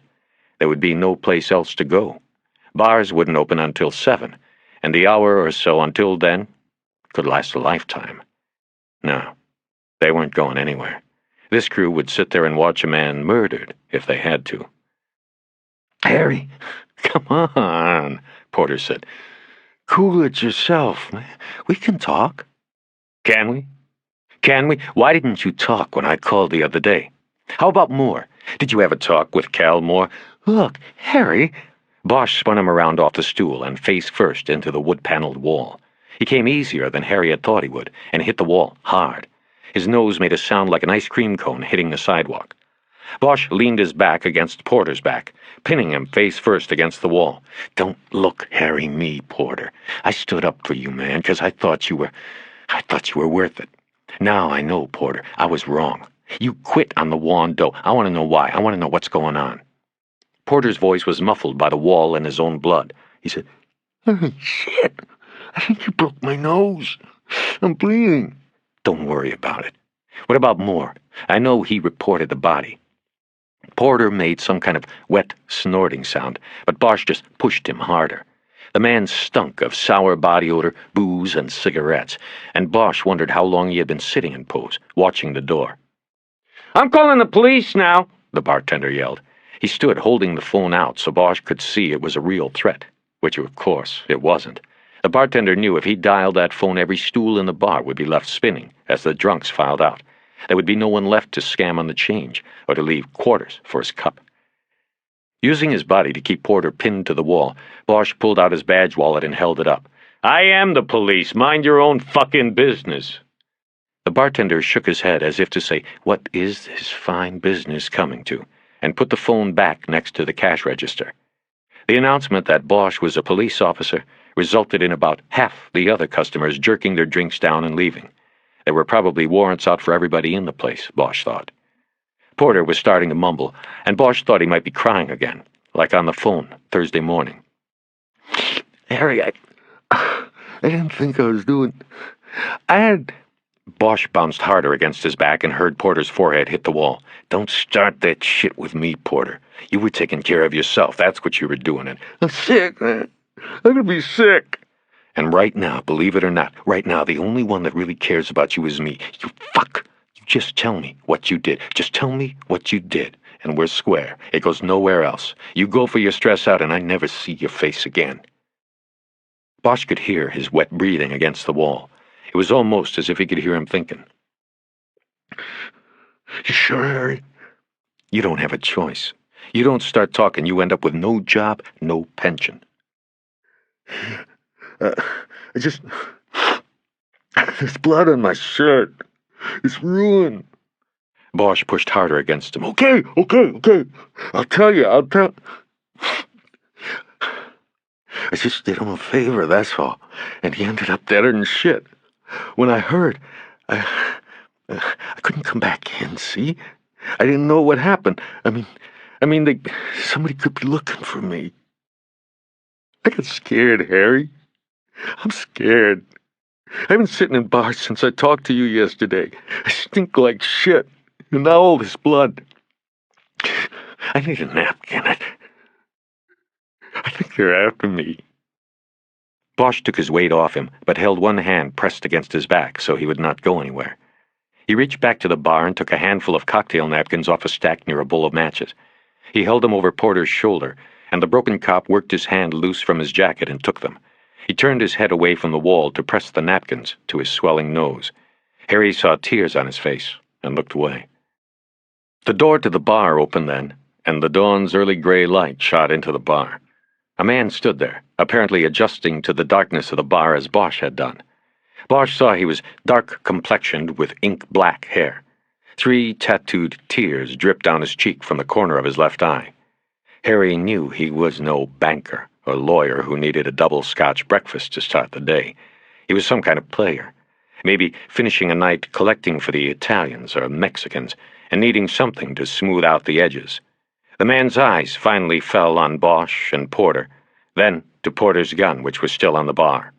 The man sized up the situation and calmly and wordlessly backed out through the door. Fucking great! The bartender yelled. Would you get the hell out of here? I'm losing customers. The both of you, get the fuck out! There was a sign that said toilet and an arrow pointing down a darkened hallway to Bosch's left. He pushed Porter that way. They turned a corner and went into the men's room, which smelled worse than Porter. There was a mop and a bucket of gray water in the corner, but the cracked tile floor was dirtier than the water. He pushed Porter toward the sink. "Clean yourself up," Bosch said. "What was the favor? You said you did something for more. Tell me about it." Porter was looking at his blurred reflection in a piece of stainless steel that was probably put in when the management got tired of replacing broken mirrors. "It won't stop bleeding, Harry. I think it's broke." "Forget your nose. Tell me what you did." Look, all he did was tell me that he knew some people that would appreciate it if the stiff behind the restaurant didn't get ID'd for a while. Just string it out, he said, for a week or 2. Christ, there was no ID on the body anyway. He said I could do the computer runs on the prints because he knew they wouldn't bring a match. He said, just take my time with it. And that these people, the ones he knew, would take care of me. He said I got a nice Christmas present, so I went through the motions last week. I wouldn't have gotten anywhere with it anyway. You saw the file, no ID, no wits, no nothing. The guy'd been dead at least 6 hours before he got dumped there. So what spooked you? What happened Christmas? Porter blew his nose into a bouquet of paper towels and this brought more tears to his eyes. Oh, man. Yeah, it's broke. I'm not getting any air through. I gotta go to a clinic, get it set. Anyway. Well, nothing happened Christmas. That's the thing. I mean, Board had been missing for almost a week, and I was getting pretty nervous about the whole thing. On Christmas, Moore didn't come. Nobody did. Then, when I'm walking home from the Lucky, my neighbor in the trailer next door says to me about how real sorry she was about that dead cop they found. I said thanks and went inside and put on the radio. I hear it's Moore, and that scares me shitless, Harry. It did. Porter soaked a handful of towels and began stroking his blood-stained shirt in a manner that Bosch thought made him look more pathetic than he was. Bosch saw his empty shoulder holster and remembered he had left the gun on the bar. He was reluctant to go back and get it while Porter was talking. See, I knew Moore wasn't no suicide. I don't care what they're putting out at Parker. I know he didn't do himself like that. He was into something. So I decided that was enough. I called the union and got a lawyer. I'm out of here, Harry. I'm going to get cleaned up and go to Vegas, maybe get in with casino security. Millie's out there with my boy. I want to be close by. Right, Bosch thought, and always be looking over your shoulder. He said, "You're bleeding again. Wash your face. I'm going to get some coffee. I'm taking you out of here." Bosch moved through the door, but Porter stopped him. Harry? You going to take care of me on this? Bosch looked at his damaged face a long moment before saying, "Yeah, I'll do what I can." He walked back out to the bar and signaled the bartender, who was standing all the way down at the other end, smoking a cigarette. The man, about 50, with faded blue tattoos webbing both forearms like extra veins, took his time coming over. By then, Bosch had a $10 bill on the bar. "Give me a couple coffees to go, black. Put a lot of sugar in one of them." About time you got out of here. The bartender nodded at the $10 bill. "And I'm taking out for the napkins, too. They're not for cops who go around beating on people. That ought to about cover it. You can just leave that on the bar." He poured coffee that looked like it had been sitting in the glass pot since Christmas into foam cups. Bosch went to Porter's spot at the bar and gathered up the Smith 38 and the $23. He moved back to his $10 bill and lit a cigarette. Not realizing Bosch was now watching, the bartender poured a gagging amount of sugar into both coffees. Bosch let it slide. After snapping plastic covers on the cups, the bartender brought them over to Bosch and tapped one of the tops, a smile on his face that would make a woman frigid. This is the one with no... "Hey, what is this shit?" The 10 Bosch had put down on the bar was now a 1. Bosch blew smoke in the bartender's face as he took the coffees and said, "That's for the coffee. You can shove the napkins." Just get the fuck out of here, the bartender said. Then he turned and started walking down to the other end of the bar, where several of the patrons were impatiently holding their empty glasses up. They needed more ice to chill their plasma. Bosch pushed the door to the restroom open with his foot, but didn't see Porter. He pushed the door to the only stall open, and he wasn't there either. Harry left the room and quickly pushed through the women's restroom door. No Porter. He followed the hallway around another corner and saw a door marked Exit. He saw drops of blood on the floor.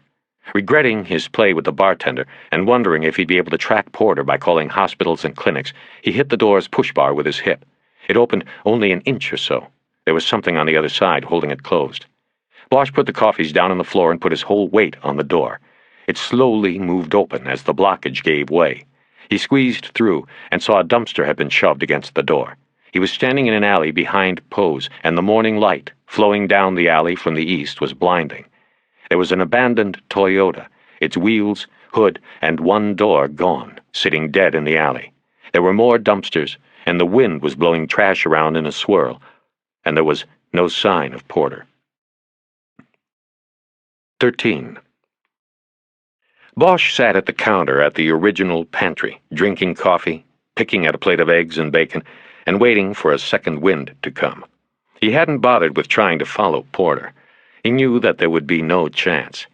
Knowing Bosch wanted him, even a broken-down cop like Porter would know enough to stay away from the likely places Harry would look. He would stay in the wind. Harry had his notebook out and opened to the chronological chart he had constructed the day before, but he could not concentrate on it. He was too depressed. Depressed that Porter had run from him, that he hadn't trusted him. Depressed that it seemed clear that Moore's death was connected to the darkness that was out there at the outer edge of every cop's vision. Moore had crossed over, and it had killed him. I found out who I was. The note bothered him, too. If Moore wasn't a suicide, where did it come from? It made him think about what Sylvia Moore had said about the past, about how her husband had been snared in a trap he had set for himself. He then thought of calling her to tell her what he had learned, but discarded the idea for the time being. He did not have the answers to questions she would surely ask. Why was Calexico Moore murdered? Who did it? It was just after 8 o'clock. Bosch left money on the counter and walked out. Outside, 2 homeless men shook cups in front of him, and he acted like they weren't even there. He drove over to Parker's Center and got into the lot early enough to get a parking space. He first checked the Robbery-Homicide Division offices on the 3rd floor, but Sheehan wasn't in yet. Next, he went up to the 4th, to Fugitives, to pick up where Porter would have if he hadn't made his deal with Moore. Fugitives also handled missing persons reports, and Bosch always thought there was something symbiotic about that. Most missing persons were fugitives from something, some part of their lives. A missing persons detective named Capetillo asked Bosch what he needed, and Harry asked to see the male Latin missings for the last 10 days. Capetillo led him to his desk and told him to have a seat while he went to the files. Harry looked around, and his eyes fell on a framed photo of the portly detective posed with a woman and 2 young girls. A family man. Taped to the wall above the desk was a bullfight poster advertising the lineup for a fight 2 years earlier at Tijuana's Bull Ring by the Sea. The names of the 6 matadors were listed down the right side. The entire left side of the poster was a reproduction of a painting of a matador turning with a charging bull, leading the horns away with the flowing red cape. The caption inscribed below the painting said, El arte de la muleta. The classic Veronica. Bosch turned. It was Capetillo, and he was holding a thin file in one hand. "Excuse me," Bosch said. "The Veronica. Do you know anything about the Corrida de Toros, the bullfights?" "Never been." "Magnificent. I go at least 4 times a year. Nothing compares to it. Football, basketball, nothing. The Veronica is that move. He slyly leads the horns away. In Mexico, the bullfight is called the Brave Festival, you know." Bosch looked at the file in the detective's hand. Capetillo opened it and handed Bosch a thin stack of papers. "That's all we have in the last 10 days, Capetillo said. "Your Mexicans, Chicanos, well, a lot don't report their missings to police. A cultural thing. Most just don't trust the cops. A lot of times when people don't turn up, they just figure they went south. A lot of people are here illegally. They won't call the cops." Bosch made it through the stack in 5 minutes. None of the reports fit the description of Juan Doe number 67. "What about telexes, inquiries from Mexico?" "Well, that's something different. We keep official correspondence separate. I could look. Why don't you tell me what you're pushing?" "I'm pushing a hunch. I have a body with no identification. I think the man may have come from down there, maybe Mexicali. This is a guess more than anything else." "Hang tight," Capetillo said, and he left the cubicle again. Bosch studied the poster again, noticing how the matador's face betrayed no sign of indecision or fear, only concentration on the horns of death. The bullfighter's eyes were flat and dead, like a shark's. Capetillo was back quickly. "Nice hunch. I have 3 reports received in the last 2 weeks. They all concern men that sound like your guy, but one more than the others. I think we got lucky." He handed a single piece of paper to Bosch and said, "This one came from the consulate on Olvera Street yesterday." It was a photocopy of a telex to the consulate by a state judicial police officer named Carlos Aguila. Bosch studied the letter, which was written in English. "Seeking information regarding the disappearance of Fernal Gutierrez Llosa, 55, day laborer, Mexicali. Whereabouts unknown. Last sighting, 12/17, Mexicali. Description, 5'8", 145 pounds, brown eyes, brown hair, some gray, Tattoo, right upper chest. Blue ink ghost symbol. City of Lost Souls Barrio. Contact Carlos Aguila, 57-2013, Mexicali, BC. Bosch reread the page. There wasn't much there, but it was enough. Fanal Gutierrez Llosa disappeared in Mexicali on the 17th, and early the next morning the body of Juan Doe number 67 was found in Los Angeles. Bosch looked quickly at the other 2 pages Capetillo had, but they dealt with men who were too young to be Juan Doe number 67. He went back to the first sheet. The tattoo was the clincher. "I think this is it," he said. "Can I get a copy?" "Of course. You want me to call down there, see if they can send some prints up?" "Nah, not yet. I want to check a few other things out."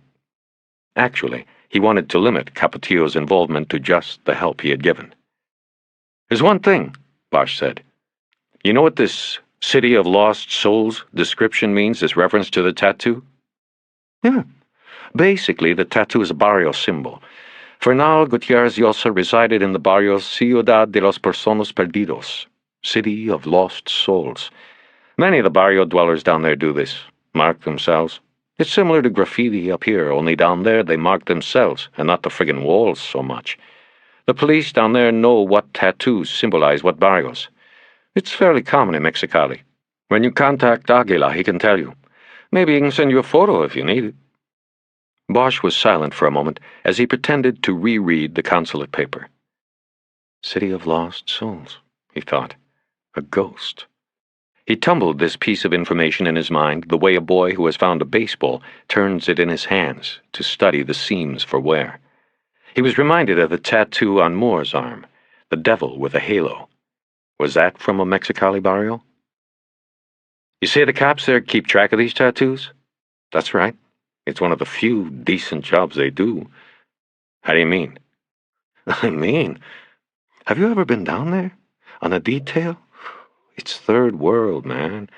The police, apparatus, I guess you'd call it, is very primitive by our standards. In fact, it would not surprise me if they have no fingerprints on this man to send you.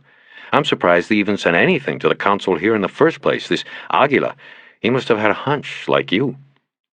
Bosch took one last look at the poster on the wall, thanked Capetillo for his help and the copy of the consulate's telex, and then left the office.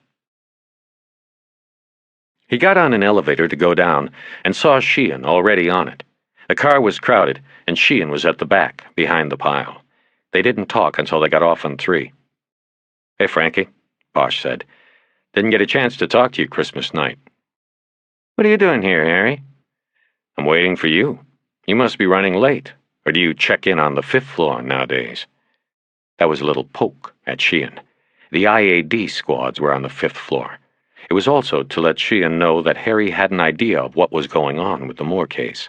Since Sheehan was going down, he had come from either the 5th or 6th floors. That was either IAD or Irving's office, or maybe both. "Don't fuck with me, Bosch. Reason I haven't been in is I've been busy this morning, thanks to the games you like to play." "What do you mean?" "Don't worry about it. Look, I don't like you being seen with me in here anyway. Irving gave me specific instructions about you. You are not in this investigation. You helped out the other night, but it ended there." They were in the hallway outside the RHD offices. Bosch didn't like the sound of Sheehan's tone. He had never known Frankie to bow his head to the brass like this. "Come on, Frankie. Let's go get a cup. You can tell me what's bugging you." "Nothing's bugging me, man. You forget. I worked with you. I know how you get your teeth on something and won't let go. Well, I'm telling you where things stand. You were there the night we found him. It ended there. Go back to Hollywood." Bosch took a step toward him and lowered his voice. He said, "But we both know it didn't end there, Frankie, and it's not going to end there. So if you feel you gotta do it, go tell Irving I said it so." Sheehan stared at him for a few seconds, and then Bosch saw the resolve fade away. "All right, Harry. Come on in. I'm going to be kicking myself for this later." They walked to Sheehan's desk, and Bosch pulled a chair from another desk alongside it. Sheehan took off his coat and put it on a hanger on a rack next to the desk. After he sat down, adjusted his shoulder holster, and folded his arms, he said, "Know where I've been all morning? The ME's, trying to work out a deal to keep a lid on this a few hours. Seems overnight we sprang a leak, and already this morning Irving's getting calls that we are sitting on a homicide of one of our own officers. You, wouldn't know anything about this, would you?" Harry said, "Only thing I know is I've been thinking about the scene out at the motel, and the autopsy being inconclusive, like they say, and I'm not thinking suicide anymore." "You're not thinking anything. You're not on it, remember? And what about this?" He opened a drawer and brought a file up.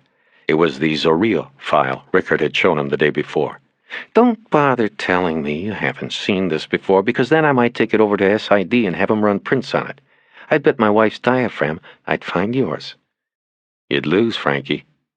"Then I'd have more kids. But I wouldn't lose, Harry." Bosch waited a beat for him to settle down. "All this huffing and puffing at me tells me one thing. You don't see a suicide either, so quit with the bullshit." "You're right, I don't. But I got an assistant chief sitting on my ass, and he's gotten the bright idea of sticking me with an IAD suit on this, so it's like I got both my feet in buckets of shit before I even start off." "You saying they don't want this to go anywhere?" "No, I am not saying that." "What are they going to tell the Times?" "Press conference this afternoon. Irving's going to give it to everybody. He'll say we are looking at the possibility of homicide. Fuck giving it to the Times. Who said it was the Times making the noise, anyway?" "Lucky, I guess." "Yeah. Be careful, Bosch. You slip like that with Irving and he'll fry your ass. He'd love to, with your record and all the history going back with you. I already have to figure out about this file. You told Irving you didn't know the guy, and now we have a file that shows he was doing some digging for you."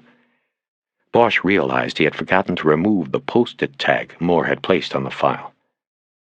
"Tell Irving whatever you want. Think I care?" Bosch looked down at the file.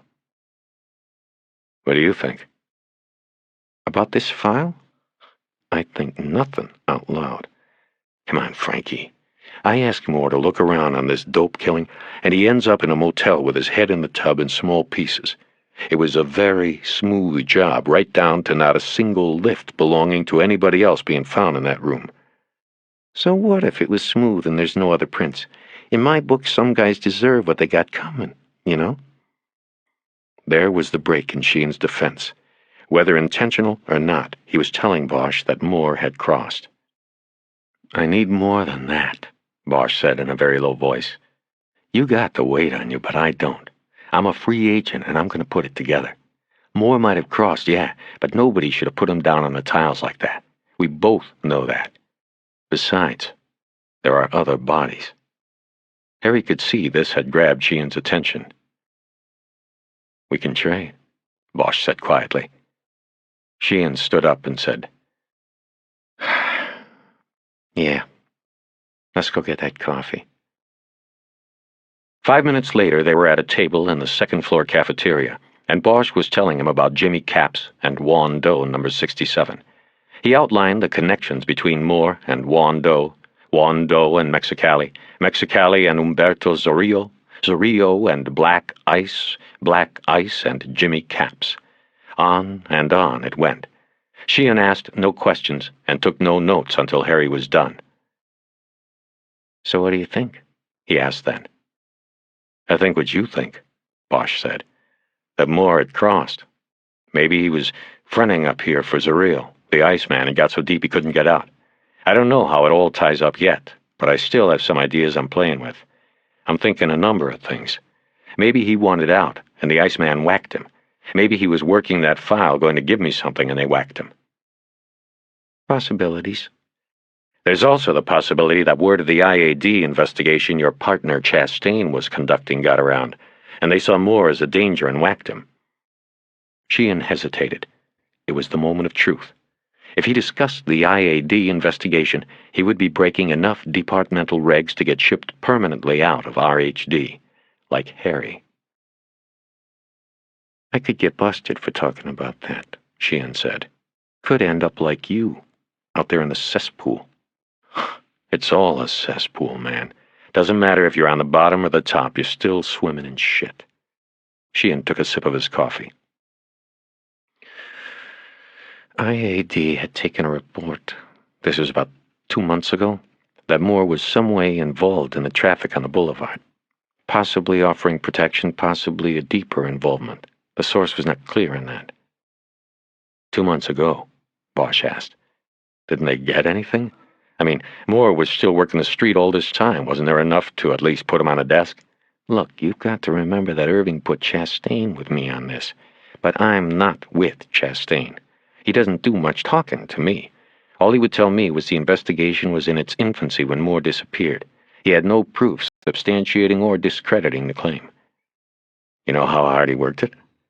I assume very hard. He's IAD. He's always looking for a badge to pull. And this looked like more than just departmental charges. This would have gone to the DA. So I assume he had a hard-on for it. He just didn't get anything. Moore must have been very good. Not good enough, Bosch thought. Obviously. Who was the source? You don't need that. You know I do. If I'm going to be a free agent on this, I have to know what's what. Sheehan hesitated, but didn't make a good show of it. It was anonymous, a letter, but Chastain said it was the wife. That's what he figured. She turned him in. How's he so sure? The details of the letter, whatever they were, Chastain said they would only be known by someone close to him. He told me it wasn't unusual. It often comes from the spouse. But he said that a lot of times it's bogus. A wife or husband will report something totally false, if they're going through a divorce or something, just to fuck the other up with work. So he spent a lot of time just seeing if that was the case here, because Moore and his wife were splitting up. He said she never admitted it, but he was sure she sent it. He just never got very far with substantiating what was in it. Bosch thought of Sylvia. He was sure they were wrong. Did you talk to the wife? Tell her the ID was confirmed? No, Irving did that last night. You tell her about the autopsy? About it not being suicide? I don't know about that. See, I don't get to sit down with Irving like you with me here and ask him everything that comes into my head. Bosch was wearing out his welcome. Just a few more, Frankie. Did Chastain focus on black ice? No. When we got this file of yours yesterday, he about shit his pants. I got the feeling he was hearing about all that side of it for the first time. I kind of enjoyed that, Harry, if there was anything to enjoy about any of this. Well, now you can tell him all the rest I told you. Oh, no chance.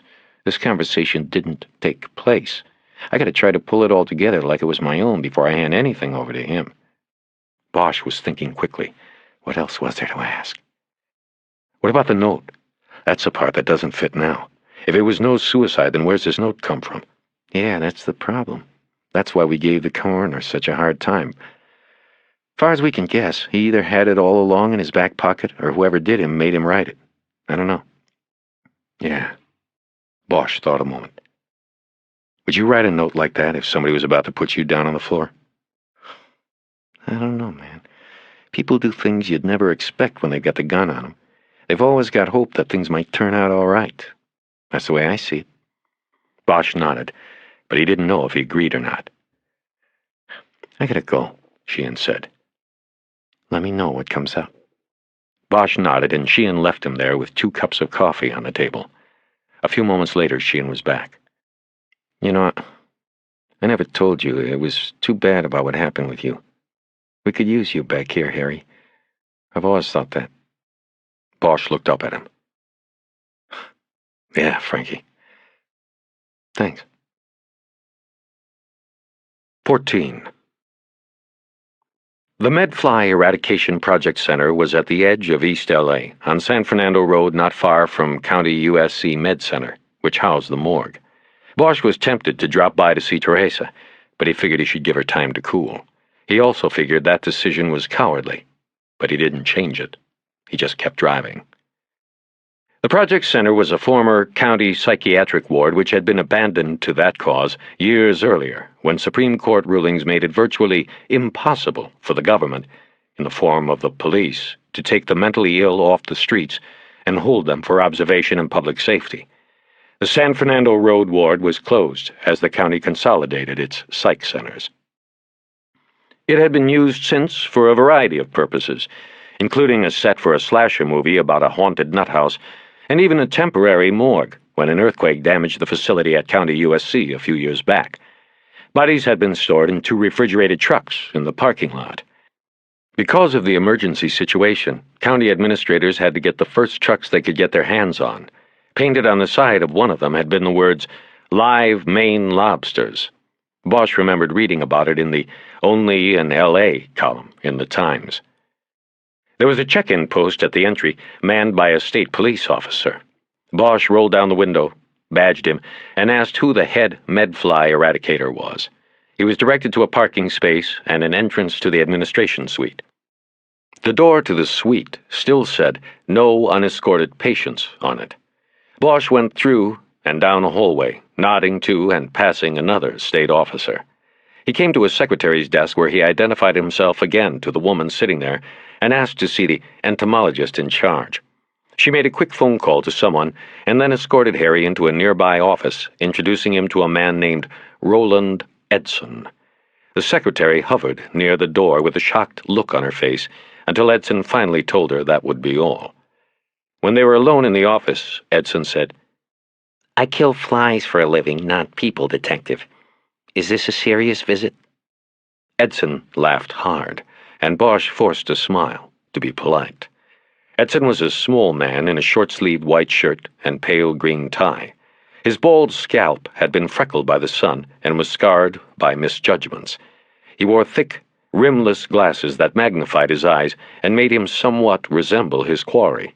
Behind his back, his subordinates probably called him the Fly. Bosch explained that he was working a homicide case and could not tell Edson a lot of the background because the investigation was of a highly confidential nature. He warned him that other investigators might be back with more questions.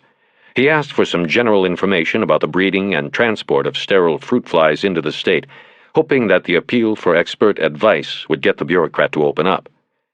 Edson responded by giving him much of the same information Teresa Corazon had already provided, but Bosch acted as if it was all new to him and took notes.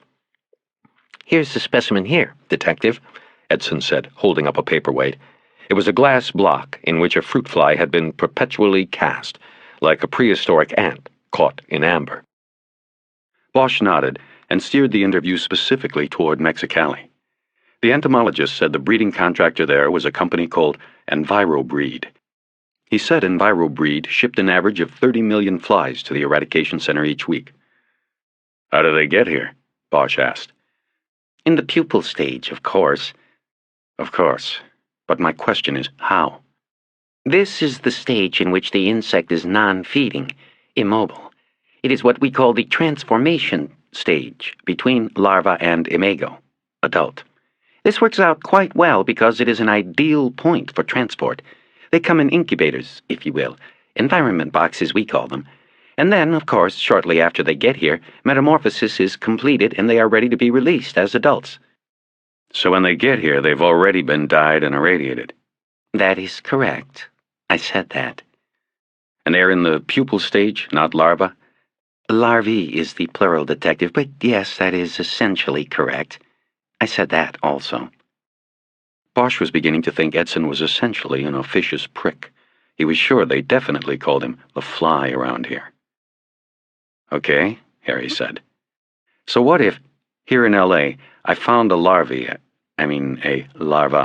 that was dyed but not irradiated? Is that possible?" Edson was silent a moment. He didn't want to speak too soon and be wrong. Bosch was getting the idea that he was the type of guy who watched Jeopardy on the tube each night and barked out the answers ahead of the contestants, even if he was alone.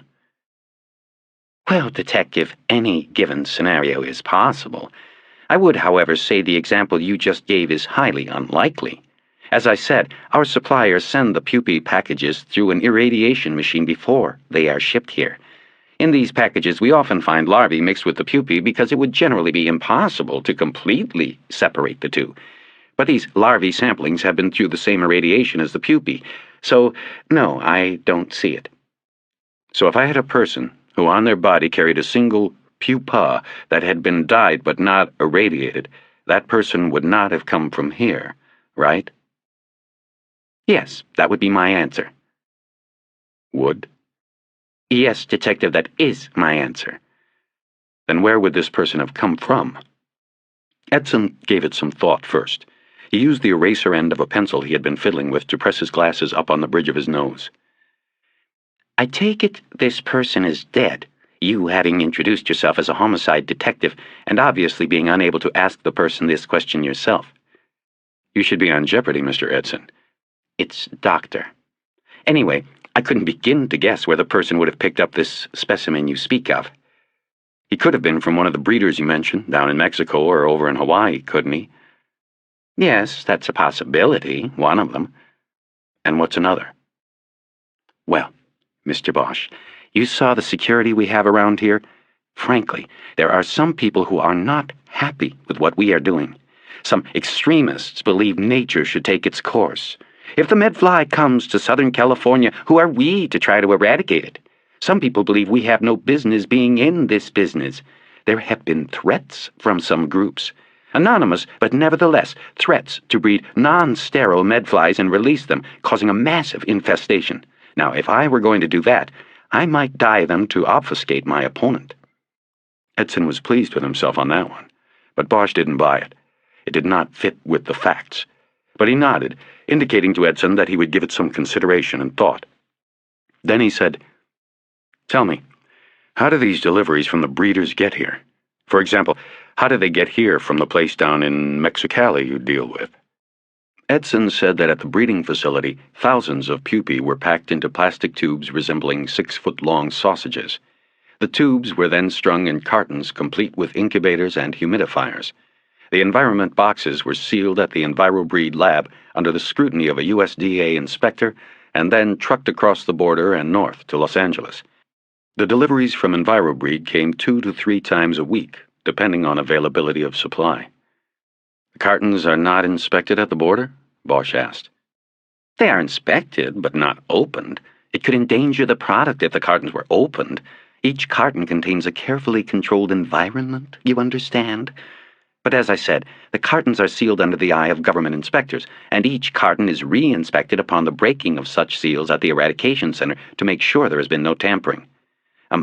At the border patrol checks the seal numbers and cartons against the driver's bill of lading and our separate notification of transport crossing. It's very thorough, Detective Bosch.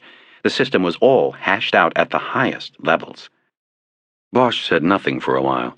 He wasn't going to debate the security of the system, but he wondered who designed it at the highest levels, the scientists or the border patrol. If I was to go down there, to Mexicali, could you get me into EnviroBreed? Impossible, Edson said quickly. You have to remember, these are private contractors. We get all our bred flies from privately owned facilities. Though we have a state USDA inspector at each facility and state entomologists, such as myself, make routine visits, we cannot order them to open their doors to an inquiry by police or anyone for that matter, without showing notice of an infraction of our contract. In other words, Detective Bosch, tell me what they did, and I will tell you if I can get you in there. Bosch didn't answer. He wanted to tell Edson as little as possible. He changed the subject. These environment boxes that the bug tubes come in, how big are they? He asked. Oh, they're a pretty decent size. We generally use a forklift when unloading deliveries. Can you show me one? Edson looked at his watch and said, I suppose that is possible. I don't know what has come in, if anything. Bosch stood up to force the issue. Edson finally did too. He led Harry out of the office and down another hallway past more offices and labs that had once been the holding pens for the insane, the addicted, and the abandoned. Harry recalled that once, while a patrolman, he had walked down this same hallway, escorting a woman he had arrested on Mount Fleming, where she was climbing the steel frame behind the first O of the Hollywood sign. She had a nylon cord with her, already tied into a noose at one end. A few years later, he read in the newspaper that after getting out of Patton State Hospital, she had gone back to the sign and done the job he had interrupted.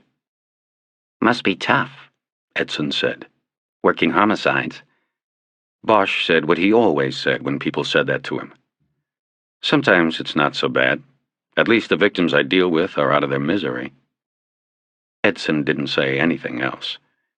The hall ended at a heavy steel door which he pushed open. They walked out onto a loading dock that was inside a large, hangar-like building. About 30 feet away, there were a half-dozen or so workers, all Latinos, placing white plastic boxes on wheeled dollies and then pulling them through a set of double doors on the other side of the unloading area. Bosch noted that each of the boxes was just about the size of a coffin.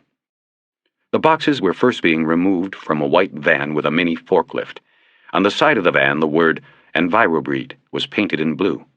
The driver's door was open, and a white man stood watching the work. Another white man with a clipboard was at the end of the truck, bending down to check numbers on the seals of each of the boxes and then making notes on the clipboard. "We're in luck," Edson said. "A delivery in process. The environment boxes are taken into our lab where the M&M process, that's what we call metamorphosis around here, is completed." Edson pointed through the open garage doors to a row of 6 orange pickup trucks parked outside in the lot. "The mature flies are placed in covered buckets, and we use our fleet to take them to the attack areas. They are released by hand. Right now, the attack zone is about 100 square miles. We are dropping 50 million sterile flies a week. More, if we can get them. Ultimately, the steriles will overwhelm the wild fly population and breed it out of existence." There was a note of triumph in the entomologist's voice. "Would you like to speak with the EnviroBreed driver?" Edson said. "I am sure he would be No, Bosch said. I just wanted to see how it's done. I'd appreciate it, Doctor, if you kept my visit confidential." As he said this, Bosch noticed the EnviroBreed driver was looking right at him.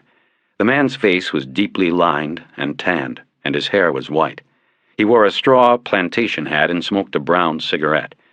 Bosch returned the stare, knowing full well that he had been made.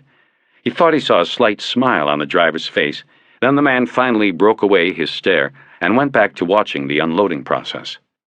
"Then is there anything else I can do for you, Detective?" Edson said. "No, Doc. Thanks for your cooperation." Yeah, I'm sure you know your way out." Edson turned and went back in through the steel door. Harry put a cigarette in his mouth but left it unlit. He waved a nattering of flies, probably pink medflies, he thought, away from his face, went down the loading dock stairs, and walked out through the garage door. Driving back toward downtown, Bosch decided to get it over with and face Teresa. He pulled into the county USC parking lot and spent 10 minutes looking for a spot big enough to put the Caprice in. He finally found one in the back, where the lot is on a rise overlooking the old railroad yard. He sat in the car for a few moments, thinking about what to say, and smoking and looking down at all the rusted boxcars and iron tracks. He saw a group of cholos in their oversized white T-shirts and baggy pants making their way through the yard. The one carrying a spray can dropped back from the others, and along one of the old boxcars sprayed a script. It was in Spanish, but Bosch understood it. It was the gang's imprimatur, its philosophy. Laugh now, cry later. He watched them until they had moved behind another line of boxcars. He got out and went into the morgue through the rear door, where the deliveries are made. A security guard nodded after seeing his badge. Today was a good day inside. The smell of disinfectant had the upper hand over the odor of death. Harry walked past the doors to refrigeration rooms 1 and 2, and then through a door to a set of stairs that led up to the second-floor administration offices. Bosch asked the secretary in the chief medical examiner's office if Dr. Corazon could see him. The woman, whose pale skin and pinkish hair made her resemble some of the clients around the place, spoke quietly on the phone and then told him to go in. Teresa was standing behind her desk, looking out the window. She had the same view Bosch had of the railroad yard, and may have even seen him coming. But from the second floor she also had a view that spanned the area from the towers of downtown to Mount Washington. Bosch noticed how clear the towers were in the distance. It was a good day outside as well. "I'm not talking to you," Teresa announced without turning around. "Come on." "I'm not." "Then why'd you let me in?" "To tell you I am not talking to you and that I'm very angry, and that you have probably compromised my position as chief medical examiner." "Come on, Teresa. I hear you have a press conference later today. It'll work out." He couldn't think of anything else to say. She turned around and leaned back against the windowsill. She looked at him with eyes that could have carved his name on a tombstone. He could smell her perfume all the way across the room. "And, of course, I have you to thank for that." "Not me. I heard Irving called the press con—" "Don't fuck with me, Harry. We both know what you did with what I told you, and we both know that little shit Irving automatically thinks I did it. I now have to consider myself seriously fucked as far as the permanent job goes. Take a good look around the office, Harry. Last time you'll ever see me here." Bosch had always noticed how many of the professional women he encountered, mostly cops and lawyers, turned profane when arguing. He wondered if they felt it might put them on the same level as the men they were battling. "It will work out," he said. "What are you talking about? All he has to do is tell a few commissioners that I leaked information from a confidential, uncompleted investigation to the press, and that will eliminate me completely from consideration. Listen, he can't be sure it was you, and you'll probably think it was me. Bremer, the Times guy who stirred this all up, we go back some. Irving will know. So quit worrying about it. I came to see if you want to have lunch or something." Wrong move. He saw her face turn red with pure anger. "Lunch or something? Are you kidding? Are you... You just told me we are the two likely suspects on this leak, and you want me to sit with you in a restaurant? Do you know what could—" "Hey, Teresa, have a nice press conference," Bosch cut in. He turned around and headed to the door. On the way into downtown, his pager went off, and Bosch noticed the number was 98's direct line. He must be worried about his statistics, Harry thought. He decided to ignore the page. He also turned the Motorola radio in the car off. He stopped at a Marisco's truck parked on Alvarado and ordered 2 shrimp tacos. They were served on corn tortillas, Baja style, and Bosch savored the heavy cilantro in the salsa. A few yards from the truck stood a man reciting scripture verses from memory. On top of his head was a cup of water that nestled comfortably in his 70s styles afro and did not spill. He reached up for the cup and took a drink from time to time, but never stopped bouncing from book to book of the New Testament. Before each quote, he gave his listeners the chapter and verse numbers as a reference. At his feet was a glass fishbowl, half full of coins. When he was done eating, Bosch ordered a Coke to go, and then dropped the change into the fishbowl. He got a "God bless you" back. 15. The Hall of Justice took up an entire block across from the Criminal Courts building. The first 6 floors housed the Sheriff's Department, and the top 4 the county jail. Anyone could tell this from the outside, not just because of the bars behind the windows, but because the top 4 floors looked like an abandoned, burned-out shell, as if all the hate and anger held in those un-air-conditioned cells had turned to fire and smoke and stained the windows and concrete balustrades forever black. It was a turn-of-the-century building, and its stone-block construction gave it an ominous, fortress-like appearance. It was one of the only buildings in downtown that still had human elevator operators. An old black woman sat on a padded stool in a corner of each of the wood-paneled cubicles and pulled the doors open and worked the wheel that leveled the elevator with each floor it stopped at. 7,000, Bosch said to the operator as he stepped on. It had been some time since he had been in the hall, and he could not remember her name, but he knew she had been working the elevators here since before Harry was a cop. All of the operators had. She opened the door on the 6th floor, where Bosch saw Rickard as soon as he stepped out. The narc was standing at the glass window at the check-in counter, putting his badge case into a slide drawer. "Here you go," Bosch said, and quickly put his badge in the drawer. "He's with me," Rickard said into the microphone. The deputy behind the glass exchanged the badges for 2 visitor clearance badges and slid them out. Bosch and Rickard clipped them to their shirts. Bosch noticed they were cleared to visit the high-power block on the 10th floor. High power was where the most dangerous criminal suspects were placed while awaiting trial or to be shipped out to state prisons following guilty verdicts. They began walking down a hall to the jail elevator. "You got the kid in high power?" Bosch asked. "Yeah, I know a guy. Told him one day that's all we needed. The kid's going to be shitless. He's going to tell you everything he knows about dance." They took the security elevator up, this one operated by a deputy. Bosch figured it had to be the worst job in law enforcement. When the door opened on 10, they were met by another deputy who checked their badges and had them sign in. Then they moved through 2 sets of sliding steel doors to an attorney's visiting area, which consisted of a long table with benches running down both sides of it. There was also a foot-high divider running lengthwise down the table. At the far end of the table, a female attorney sat on one side, leaning toward the divider and whispering to a client, who cupped his ears with his hands to hear better. The muscles on the inmate's arms bulged and stretched the sleeves of his shirt. He was a monster. On the wall behind them was a sign that read, "No touching, kissing, reaching across the divider." There was also another deputy at the far end, leaning against the wall, his own massive arms folded, and watching the lawyer and her client. As they waited for the deputies to bring out Taiji, Bosch became aware of the noise. Through the barred door behind the visiting table, he could hear 100 voices competing and echoing in a metallic din. There were steel doors banging somewhere, and occasionally an unintelligible shout. A deputy walked up to the barred door and said, "It'll be a few minutes, fellas. We have to get him out of medical." The deputy was gone before either of them could ask what happened. Bosch didn't even know the kid, but felt his stomach tighten. He looked over at Rickard and saw he was smiling. "We'll see how things have changed now," the narc cop said. Bosch didn't understand the delight Rickard seemed to take in this. For Bosch, it was the low end of the job, dealing with desperate people and using desperate tactics. He was here because he had to be. It was his case. But he didn't get it with Rickard. "So, how come you're doing this? What do you want?" Rickard looked over at him. "What do I want? I want to know what's going on. I think you're the only one that might know, so if I can help out, I'll help out. If it costs this kid his asshole, then that's the cost.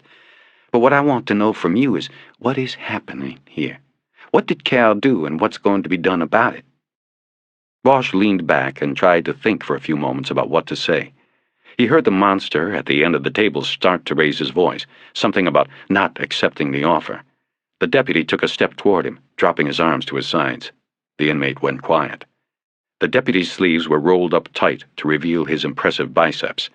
On his bulging left forearm, Bosch could see the CL tattoo, almost like a brand on his white skin. Harry knew that, publicly, deputies who had the tattoo claimed the letters stood for Club Linwood, after the sheriff's station in the gang-infested L.A. suburb. But he knew the letters also stood for Chongo Luchador, monkey fighter. The deputy was a gang member himself, albeit one sanctioned to carry weapons and paid by the county. Bosch looked away. He wished he could light a cigarette, but the county had passed a no-smoking code, even in the jail. It had nearly caused an inmate riot.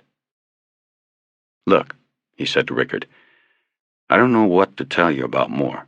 I'm working on it, but I'm not, you know what I mean? Thing is, it runs across 2 cases I do have, so it's unavoidable. If this kid can give me Dance, then it's a help. I could look at Dance for my 2 cases, maybe even more's, but I don't know that. I do know, and they will go public with this today, that Moore looks like a homicide. What they won't go public with is that he crossed. That's why IAD was sniffing around. He crossed." "Can't be," Rickard said, but there was no conviction in it. "I'd have known. You can't know people that well, man. Everybody's got a private room." "So what's Parker Center going to do?" "I don't know. I don't think they know what to do. I think they wanted to let it go as suicide, but the MEs started making waves, so they'll call it homicide. But I don't think they're going to put the dirty laundry basket out there on Spring Street for every reporter in town to pick through." "Well, they better get their shit together. I'm not going to stand by. I don't care if he crossed, man. I've seen him do things. He was a good cop. I've seen him go into a gallery and take out 4 dealers without a backup. I've seen him step between a pimp and his property and take the punch meant for her, pop his teeth right onto the sidewalk. I've been with him when he blew 9 stoplights trying to get a wretched old hype to the hospital before he went out on a heroin overdose. Those aren't things a cop on a pad does. So what I'm saying is that if he crossed, then I think he was trying to cross back, and that's why somebody did him." He stopped then, and Bosch didn't interrupt the silence. They both knew that once you cross, you can never come back. Bosch could hear footsteps coming toward the bars. Rickard said, "They better show me something down there at Parker, not let this thing go, or I'll show them something." Bosch wanted to say something, but the deputy was at the door with Taiji. He looked like he had aged 10 years in the last 10 hours. Now he had a distance in his eyes that reminded Bosch of men he had seen and known in Vietnam. There was also a bruise high on his left cheekbone. The door was slid open by means of unseen electronics, and the man, walked to the bench after the deputy pointed the way. He sat down tentatively and seemed purposely to keep his eyes away from Rickard. "How's it hanging, Kerwin?" Rickard asked. Now the boy looked at Rickard, and his eyes made Bosch's stomach knot. He remembered the first night he had spent in McLaren Youth Hall as a boy, the pure fear and screaming loneliness. And there he had been surrounded by kids, most of them nonviolent. This boy had been surrounded for the last 12 hours by wild animals.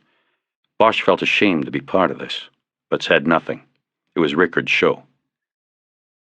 "Look, my man, I know you're probably having a not-so-fun time in there.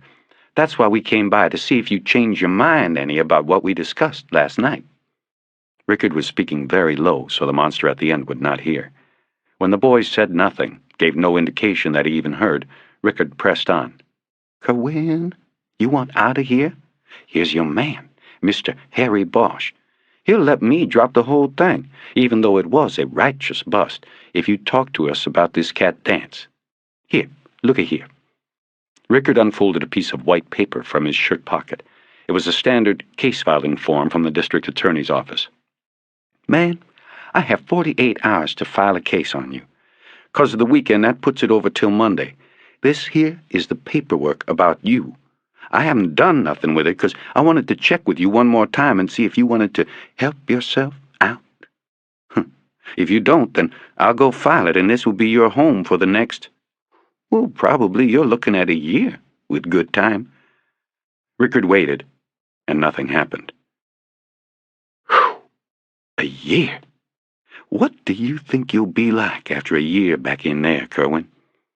The boy looked down for a moment, and then the tears rolled down his cheeks. "Go to hell," he managed to say in a strangled voice. Bosch already was there. He would remember this one for a long time. He realized that he was clenching his teeth and tried to relax his jaw. He couldn't. Rickard leaned forward to say something to the boy, but Bosch put his hand on his shoulder to stop him. "Fuck it," Bosch said. "Cut him loose." "What?" "We're dropping it." "The fuck you talking about?" The boy looked over at Bosch, an expression of skepticism on his face. But it was no act with Bosch. He felt sick at what they had done. "Look," Rickard said, "we got 2 ounces of PCP off this asshole. He's mine. If he don't want to help out, then too fucking bad. He goes back into the zoo." "No, he doesn't." And then Bosch leaned close to Rickard, so the deputy behind the boy could not hear. "No, he doesn't, Rickard. We're taking him out. Now do it, or I'm gonna fuck you up." "What did you say?" "I'll go to the 5th floor with it. This boy should have never been up here with that charge. That's on you, Rickard. I'll make the complaint. Your connection in here will get burned too. You want that? Just because you couldn't get this kid to talk? You think IAD's gonna give a shit about little punk pusher? No, but they'll give a shit about bagging you. They'll love you. You'll come out walking slower than this boy." Harry leaned back away from him. Nobody said anything for a few moments, and Bosch could see Rickard thinking it through, trying to decide if it was a bluff. "A guy like you going to IAD? I can't see it." "That's the risk you take." Rickard looked down at the paper in his hand and then slowly crumpled it. "Okay, my man, but you better put me on the list." "What list?" "The one you got of people you have to watch your back with." Bosch stood up, and so did Rickard. "We're cutting him loose," Rickard said to the guard. Bosch pointed to the boy and said, "I want an escort with this man until he is out of there. Got it?" The deputy nodded. The boys said nothing. It took an hour to get him out. After Rickard signed the appropriate papers and they got their badges back, they waited wordlessly by the glass window on the 7th floor. Bosch was disgusted with himself. He had lost sight of the art. Solving cases was simply getting people to talk to you, not forcing them to talk. He had forgotten that this time. "You can go, if you want," he said to Rickard. "As soon as he walks out that door and you got him, I'm gone. Want nothing to do with him, but I want to see him leave with you, Bosch, in case any of this comes back on me. Yeah, that's smart. Yes, it is. But you've still got a lot to learn, Rickard. Everything isn't black and white. Not everybody has to be ground into the sidewalk. You take a kid like that and spare me the lesson, Bosch. I might have a lot to learn, but it won't be from you. You're a Class A fuck-up. Think the only thing you could teach me is how to climb down the ladder. No thanks. Sure, Bosch said, and walked to the other side of the room where there was a bench. He sat down, and 15 minutes later the boy came out. He walked between Rickard and Bosch to the elevator. Outside the Hall of Justice, Rickard headed off to his car after simply saying to Bosch, Fuck you. Right, Bosch said. He stood on the sidewalk, lit a cigarette, and offered one to the boy. He declined. I'm not telling you anything, the boy said. I know. That's cool. You want me to take you anywhere?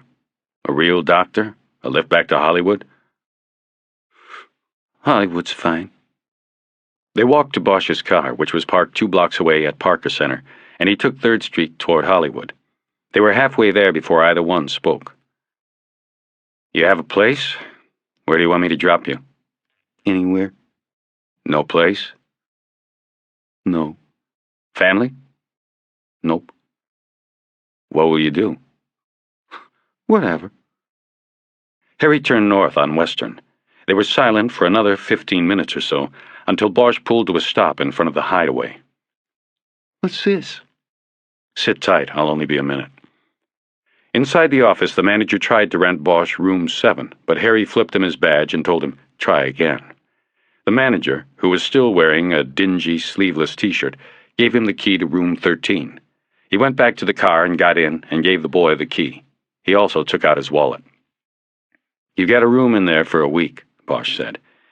For what it's worth, which you probably don't think is much, my advice is that you think about things and then get as far away from this town as you can. There are better places to live than this. The boy looked at the key in his hand. Bosch then handed him all the money he had, which was only $43. What? You give me a room and money and you think I'm going to talk to you? I've seen TV, man. The whole thing was a hoax, you and that guy. Don't misunderstand, kid. I'm doing this because it's something that I need to do. It doesn't mean I think what you do for a living is okay. I don't. If I ever see you out on the street again, I'm going to come down on you. It's a pretty fucking desperate chance. But it's a chance, just the same. Do with it what you want. You can go. It's no hoax. The boy opened the car door and got out. He looked back in at Bosch. Then why are you doing it? I don't know. I guess because you told him to go to hell. I should have said that, and I didn't. I gotta go. The boy looked at him a moment before speaking. You know, man, Dance is gone. I don't know why you're all worried about him. Look, kid, I didn't do... I know. Harry just looked at him. He left, man. Left town. He said our source split, and so he went down to see if he could get the thing going again. You know, he wants to step up and be the source now. Down? He said Mexico, but that's all I know. He's gone. That's why I was doing Sherm's. The boy closed the door and disappeared into the courtyard of the motel. Bosch sat there thinking, and Rickard's question came back to him. Where would the boy be in a year? Then he thought of himself staying in rundown motels so many years ago. Bosch had made it through, had survived. There was always the chance. He restarted the car and pulled out. 16. Talking to the kid sealed it. Bosch knew he was going to Mexico. All the spokes on the wheel pointed to the hub. The hub was Mexicali. But then he'd known that all along. He drove to the station on Wilcox, trying to determine a strategy. He knew he would have to contact Aguila, the state judicial police officer who had sent the letter identifying Juan Doe number 67 to the consulate. He would also have to contact the DEA, which had provided the intelligence report to Moore. He would have to get the trip cleared by Pounds, but he knew that might end it right there. He would have to work around that. In the bureau, the homicide table was empty. It was after 4 on a Friday. and a holiday week as well. With no new cases, the detectives would clear out as soon as possible to go home to families and lives outside the cop shop. Harry could see Pounds in his glass booth. His head was down and he was writing on a piece of paper, using his ruler to keep his sentences on a straight line. Bosch sat down and checked through a pile of pink message slips at his spot. Nothing needed an immediate return. There were 2 from Bremer at the Times, but he had left the name John Marcus, a code they had once worked out so it would not become known that the reporter was calling for Bosch. There were a couple from DAs who were prosecuting cases Harry had worked and needed information or the location of evidence. There was a message that Teresa had called, but he looked at the time on the note and saw that he had seen her since then. He guessed that she had called to tell him that she wasn't talking to him. There was no message from Porter and no message from Sylvia Moore. He took out the copy of the inquiry from Mexicali that the missing persons detective, Capetillo, had given him and dialed the number Carlos Aguila had provided. The number was a general exchange for the SJP office. His Spanish was unconfident, despite his recent refresher, and it took Bosch 5 minutes of explanations before he was connected to the investigations unit and asked once again for Aguila. He didn't get him. Instead, he got a captain who spoke English and explained that Aguila was not in the office, but would return later and would also be working Saturday. Bosch knew that the cops in Mexico worked 6-day weeks. Can I be of help? The captain asked. Bosch explained that he was investigating a homicide and was answering the inquiry Aguila had sent to the consulate in Los Angeles. The description was similar to the body he had. The captain explained that he was familiar with the case, that he had taken the report before handing the case to Aguila. Bosch asked whether there were fingerprints available to confirm the identification, but the captain said there were none. Chalk one up for Capetillo, Bosch thought. Perhaps you have a photograph from your morgue of this man that you could send to us. We could make identification from the family of Mr. Gutierrez Llosa. Yes, I have photos. The letter said Gutierrez Llosa was a laborer? Yes, he found day work at a circle where employers come to find workers, beneath the statue of Benito Juarez. Do you know if he worked at a place, a business called EnviroBreed? It does business with the state of California. There was a long silence before the Mexican replied. I am sorry, I do not know of his work history. I have taken notes and will discuss this with Investigator Aguila upon his return. If you send the photographs, we will act promptly on securing positive identification.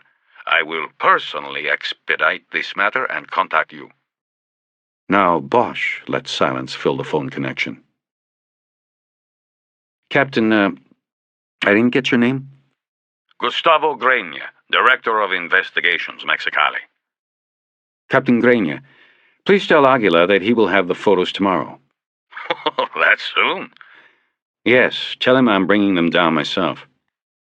Investigator Bosch, this is not necessary. I believe... Don't worry, Captain Grena. Bosch cut him off. Tell him I will be there by early afternoon, no later. As you wish. Bosch thanked him and hung up.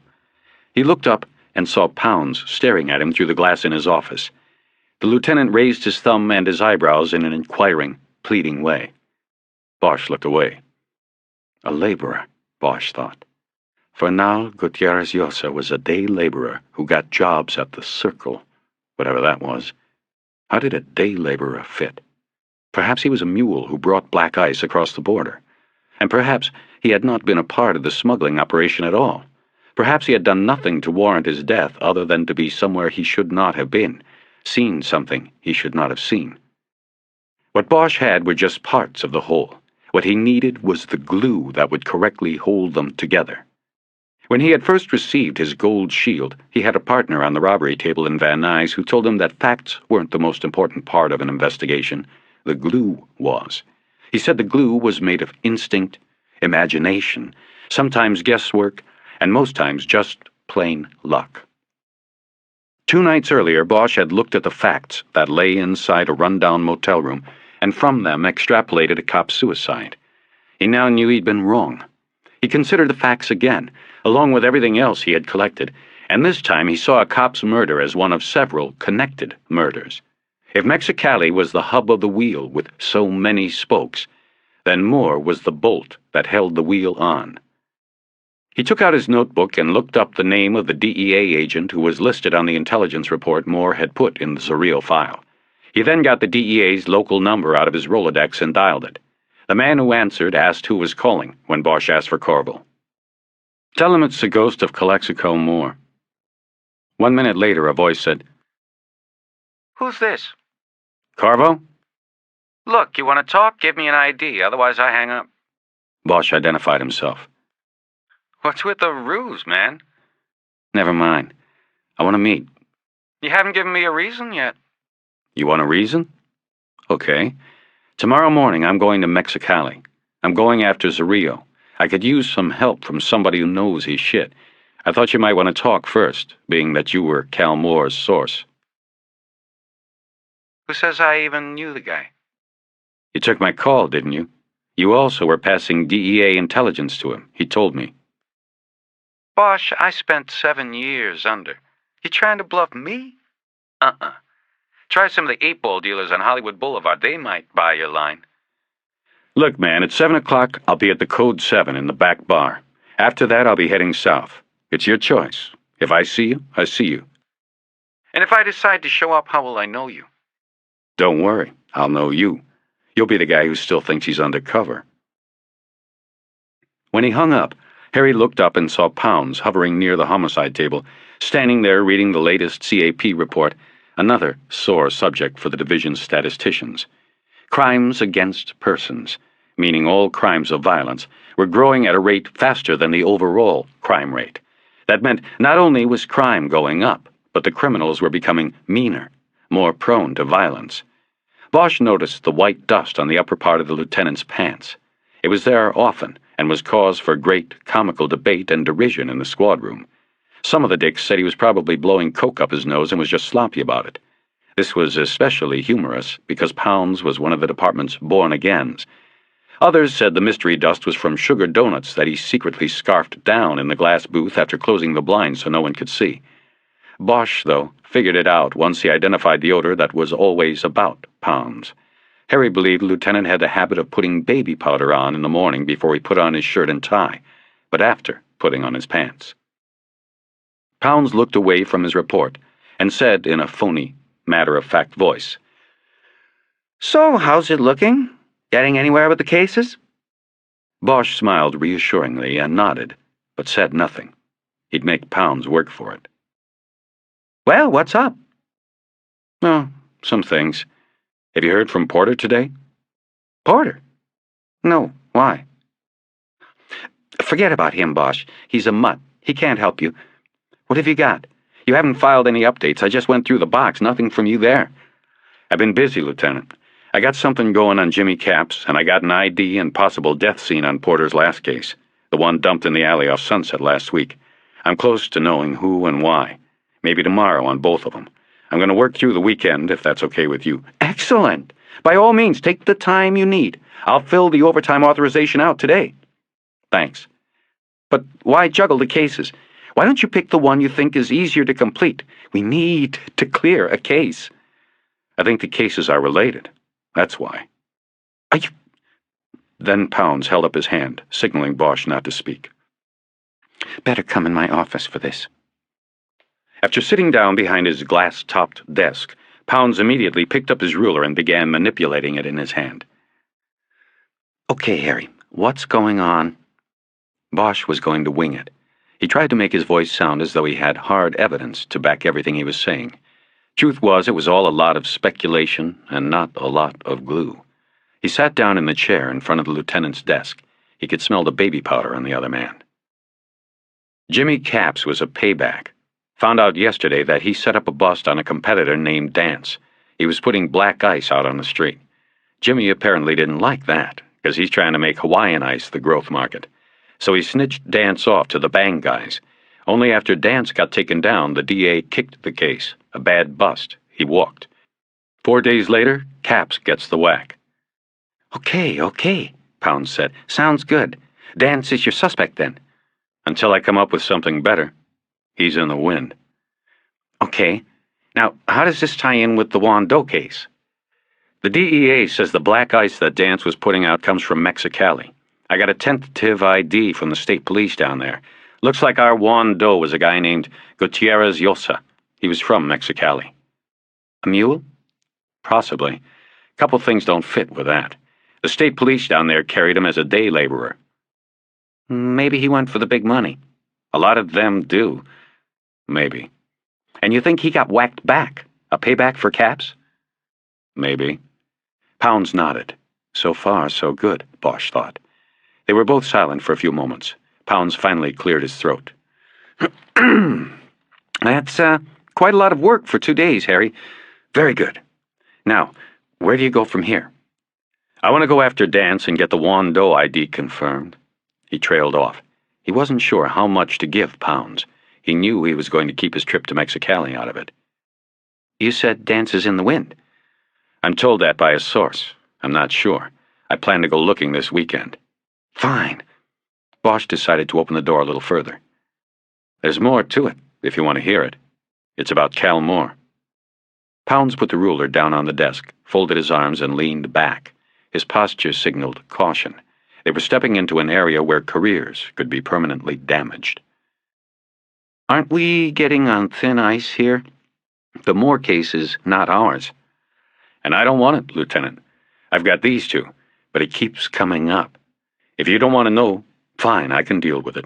No, I want you to tell me. I just don't like this kind of, entanglement. That's all.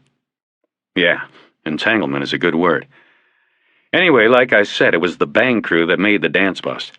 Moore wasn't there until after it went down, but it was his crew. After that, you have Moore finding the body on the Juan Doe case. Cal Moore found the body? Pounds said. I didn't see that in Porter's book. He's in there by badge number. Anyway, he was the one that found the body dumped there. So you've got his presence around both of these cases. Then, the day after he finds Juan Doe in the alley, he checks into that motel and gets his brains splattered in the bathtub.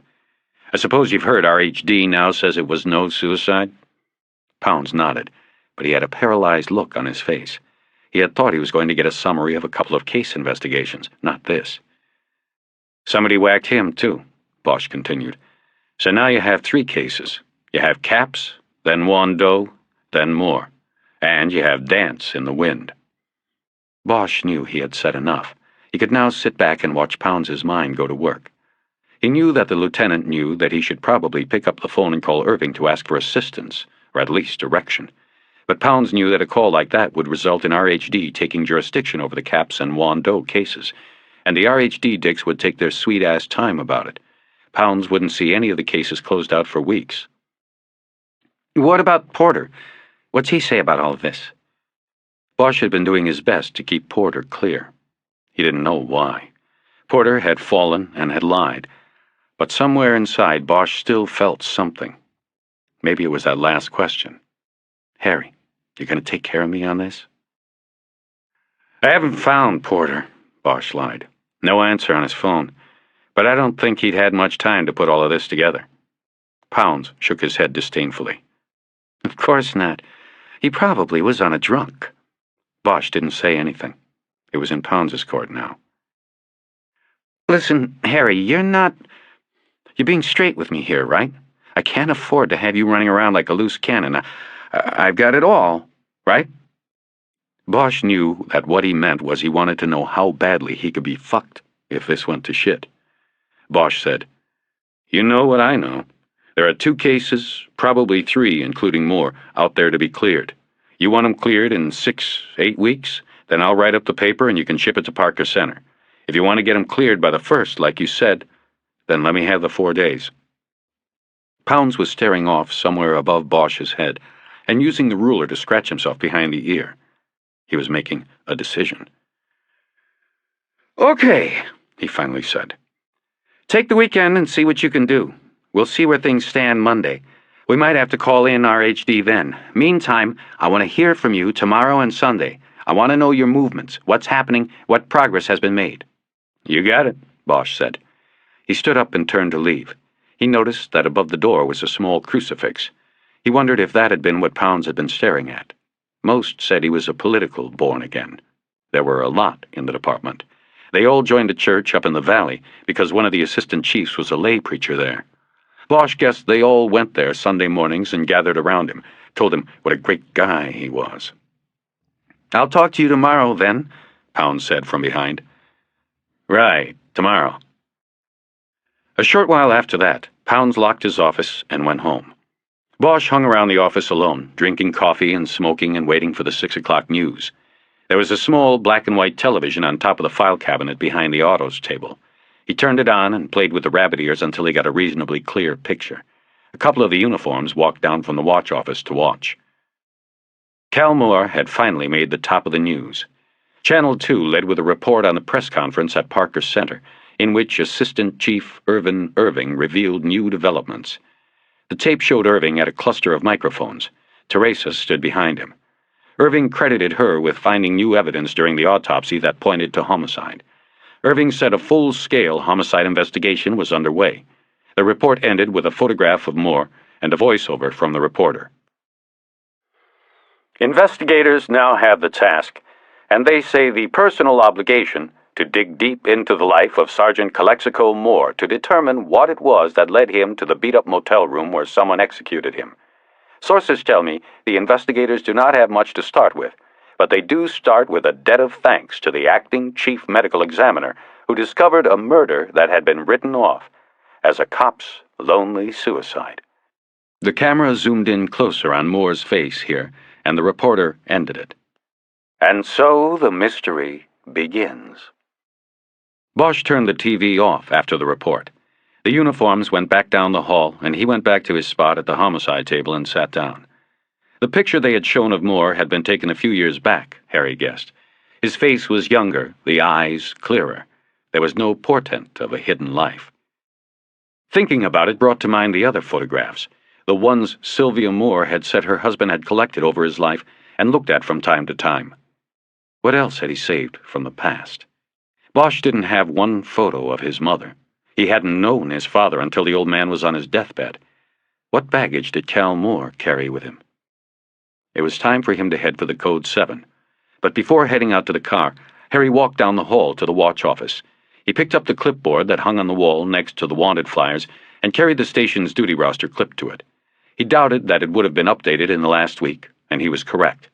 He found Moore's name and address in Los Feliz on the page listing sergeants. He copied the address into his notebook and then headed out. 17. Bosch dragged deeply on a cigarette and then dropped the butt into the gutter. He hesitated before pulling the billy club that was the door handle of the Code 7. He stared across First Street to the grass square that flanked City Hall and was called Freedom Park. Beneath the sodium lights, he saw the bodies of homeless men and women sprawled asleep in the grass around the war memorial. They looked like casualties on a battlefield, the unburied dead. He went inside, walked through the front restaurant, and then parted the black curtains that hid the entrance to the bar like a judge's robes. The place was crowded with lawyers and cops, and blue with cigarette smoke. They had all come to wait out the rush hour, and either gotten too comfortable or too drunk. Harry went down to the end of the bar where the stools were empty and ordered a beer and a shot. It was 7 on the dot, according to the Miller clock over the bar. He scanned the room in the mirror behind the bar, but saw nobody he could assume was the DEA agent Corvo. He lit another cigarette and decided he would give it until 8. The moment he decided that, he looked back in the mirror and saw a short, dark man with a full black beard split the curtain and hesitate as his eyes focused in the dim bar. He wore blue jeans and a pullover shirt. Bosch saw the pager on his belt and the bulge the gun made under his shirt. The man looked around until their eyes met in the mirror, and Harry nodded once. Corvo came over and took the stool next to him. "So, you made me," Corvo said. "And you made me. I guess we both need to go back to the academy. You want a beer?" "Look, Bosch, before you start getting friendly on me, I gotta tell you, I don't know about this. I don't know what this is about. I haven't decided whether to talk to you." Harry took his cigarette from the ashtray and looked at Corvo in the mirror. "I haven't decided if search is a breath mint or a candy." Corvo slid back off his stool. "Have a good one." "Come on, Corvo, have a beer, why don't you? Relax, man." "I checked you out before I came over. The line on you is that you're just another head case, You're on the fast track to nowhere, RHD to Hollywood, the next stop probably riding shotgun in a Wells Fargo truck.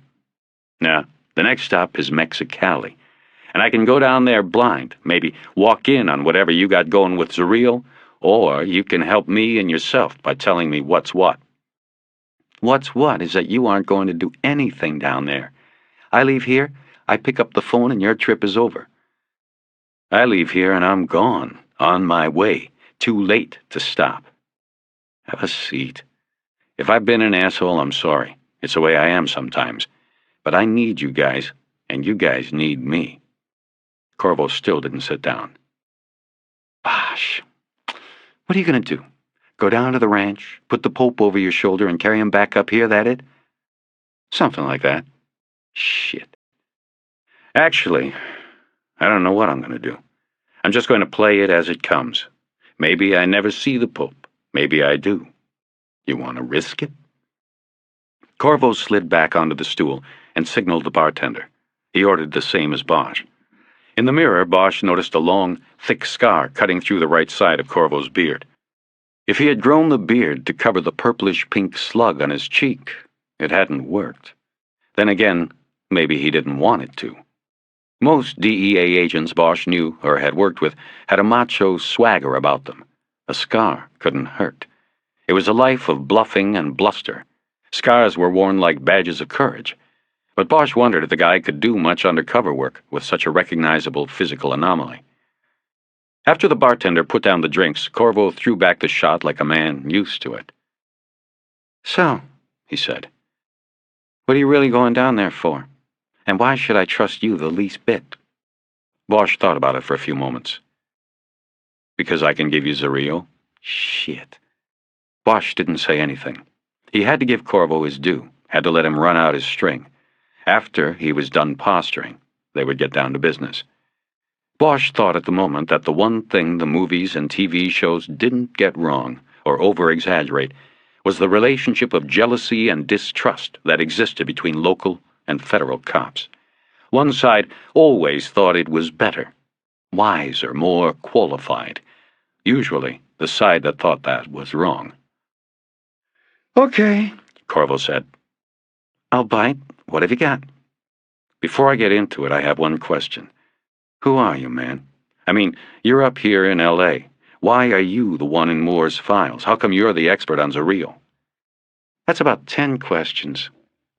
The basic answer to all of them is, I'm a control agent on an investigation in Mexicali that is being jointly worked by Mexico City and L.A. offices. We are equidistant. We are splitting the case. I'm not telling you anything else until I know you're worth talking to. Talk. Bosch told him about Jimmy Capps, Juan Doe, and the ties between their deaths, and Dance, and Moore, and the Zareel operation. Lastly, he said that he had information that Dance had gone to Mexico, probably Mexicali, after Moore was murdered. Corvo drained his beer glass and said,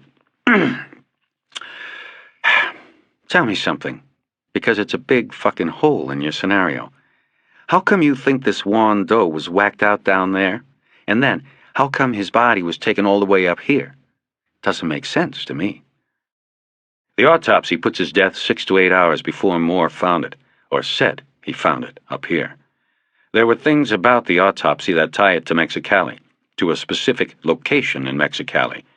I think they wanted to get it out of Mexicali to make sure it was not connected to that location. It got sent to L.A. because there was already a truck heading this way. It was convenient. You're talking jigsaws, Bosch. What location are we talking about? We aren't talking. That's the problem.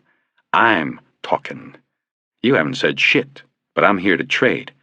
I know your record. You guys haven't taken down one of Zareel's shipments. I can give you Zareel's pipeline. What can you give me? Corvo laughed and shot a peace sign at the bartender. He brought 2 more beers. Know something? I like you. Believe it or not. I did check you out, but I do like what I know of you. But something tells me you don't have shit worth trading for. You ever check out a place down there called EnviroBreed? Corvo looked down at the beer placed in front of him and seemed to be composing his thoughts. Bosch had to prompt him. Yes or no? EnviroBreed is a plant down there. They make these sterile fruit flies to set loose around here. It's a government contractor. They have to breed the bugs down there because I know all of that. How come you know? The only reason is that I was involved in setting plans on our operation down there. We wanted a ground observation point on the target's ranch. We went into the industrial parks that border the ranch to look for candidates. EnviroBreed was obvious. American managed. It was a government contractor. We went to see if we could set up an OP. Maybe on the roof or an office or something. The ranch property starts just across the street. But they said no. No, actually they said yes. We said no. How come? Radiation. Bugs. They got those damn flies buzzing all over the goddamn place. But most of all, the view was obscured. We went up on the roof and we could see the ranch all right, but the barn and stables, the whole bull breeding facility, was in line between EnviroBreed and the main ranch facilities. We couldn't use the place. We told the guy there, thanks, but no thanks. What was your cover? Or did you just come out and say DEA? No, we cooked something up. Said we were from the National Weather Service on a project tracking desert and mountain wind systems. Some bullshit like that. The guy bought it. Right. Corvo wiped his mouth with the back of his hand. So, how does EnviroBreed figure into it from this end? My Juan Doe. He had those bugs you were talking about in his body. I think he was probably killed there. Corvo turned so he was looking directly at Bosch. Harry continued to watch him in the mirror behind the bar. Okay, Bosch, let's say you've got my attention. Go ahead and spin the tale. Bosch said he believed that EnviroBreed, which he didn't even know was across from Zarrillo's ranch until Corvo told him, was part of the Black Ice Pipeline. He told Corvo the rest of his theory, that Fernal Gutierrez Llosa was a day laborer who either hired on as a mule and didn't make the grade, or had worked at the bug breeding plant and seen something he should not have seen, or done something he should not have done. Either way, he was beaten to death, his body put in one of the white environment boxes and taken with a shipment of fruit flies to Los Angeles. His body was then dumped in Hollywood and reported by Moore, who probably handled everything on this end.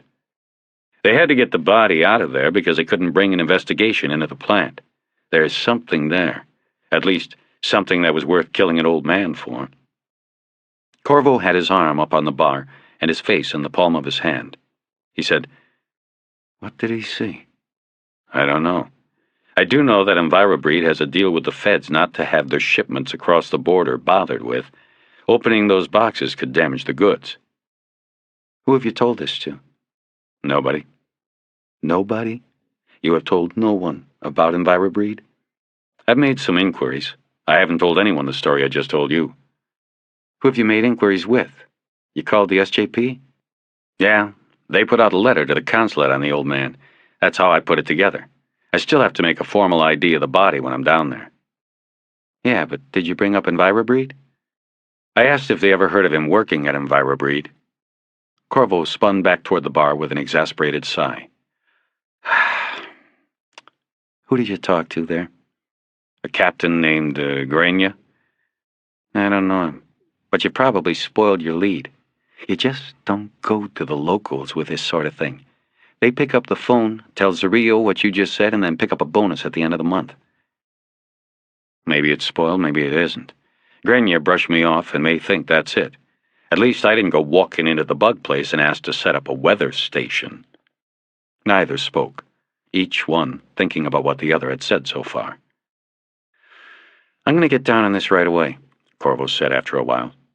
You have to promise me you won't go fucking around with it when you get down there. I'm not promising anything. And so far I've done all the giving here. You haven't said shit. What do you want to know? About Zarillo? All you really got to know is that we've wanted his ass for a long time. This time Bosch signaled for 2 more beers. He lit a cigarette and saw the smoke blur his reflection in the mirror. Only thing you have to know about Zarillo is that he is one smart fucker. And like I said, it wouldn't surprise me in the least if he already knows you're coming. Fucking SJP. We only deal with the federales. Even them you can trust about as much as an ex-wife. Bosch nodded meaningfully, just hoping Corvo would continue. If he doesn't know now, he'll know before you get there. So you've got to watch your ass. And the best way of doing that is not to go. With you, I know that isn't an option. The second best way is to skip the SJP altogether. You can't trust them. The Pope has people inside there, okay? Bosch nodded at him in the mirror. He decided to stop nodding all the time. Now I know everything I just said went in your ears and out your asshole, Corvo said. So what I'm willing to do is put you with a guy down there. Work it from there. Name's Ramos. You go down, say your howdy-doos with the local SJPs, act like everything is nice, and then hook up with Ramos. If this EnviroBreed thing pans out and you make a move on Zarrillo, I want to be there. You will. Just hang with Ramos, okay? Bosch thought it over a few moments and said, Yeah. Now tell me about Zarrillo. You keep going off on other shit. Zarrillo's been around a long time. We've got intelligence on him going back to the 70s at least. A career doper. One of the bouncers on the trampoline, I guess you'd call him. Bosch had heard the term before, but was confident Corvo would get around to explaining it anyway. Black ice is just his latest thing. He was a marijuanito when he was a kid. Pulled out of the barrio by someone like himself today. He took backpacks of grass over the fence when he was 12, made the truck runs when he was older, and just worked his way up. By the 80s, when we had most of our efforts concentrated on Florida, the Colombians contracted with the Mexicans. They flew cocaine to Mexico, and the Mexicans took it across the border, using the same old pot trails. Mexicali across to Calexico was one of them. They called the route the trampoline. The shit bounces from Colombia to Mexico and then up to the States. And Zarrillo became a rich man. From the barrio to that nice big ranch with his own personal guardia and half the cops in Baja on his payroll. And the cycle started over. He pulled most of his people out of the slums. He never forgot the barrio, and it never forgot him. A lot of loyalty. That's when he got the name El Papa. So once we shifted our resources a little bit to address the cocaine situation in Mexico, the Pope moved down to heroin. He had tar labs in the nearby barrios, always had volunteers to mule it across. For one trip, he'd pay one of those poor suckers down there more than they'd make in 5 years doing anything else. Bosch thought of the temptation, that much money for what amounted to so little risk.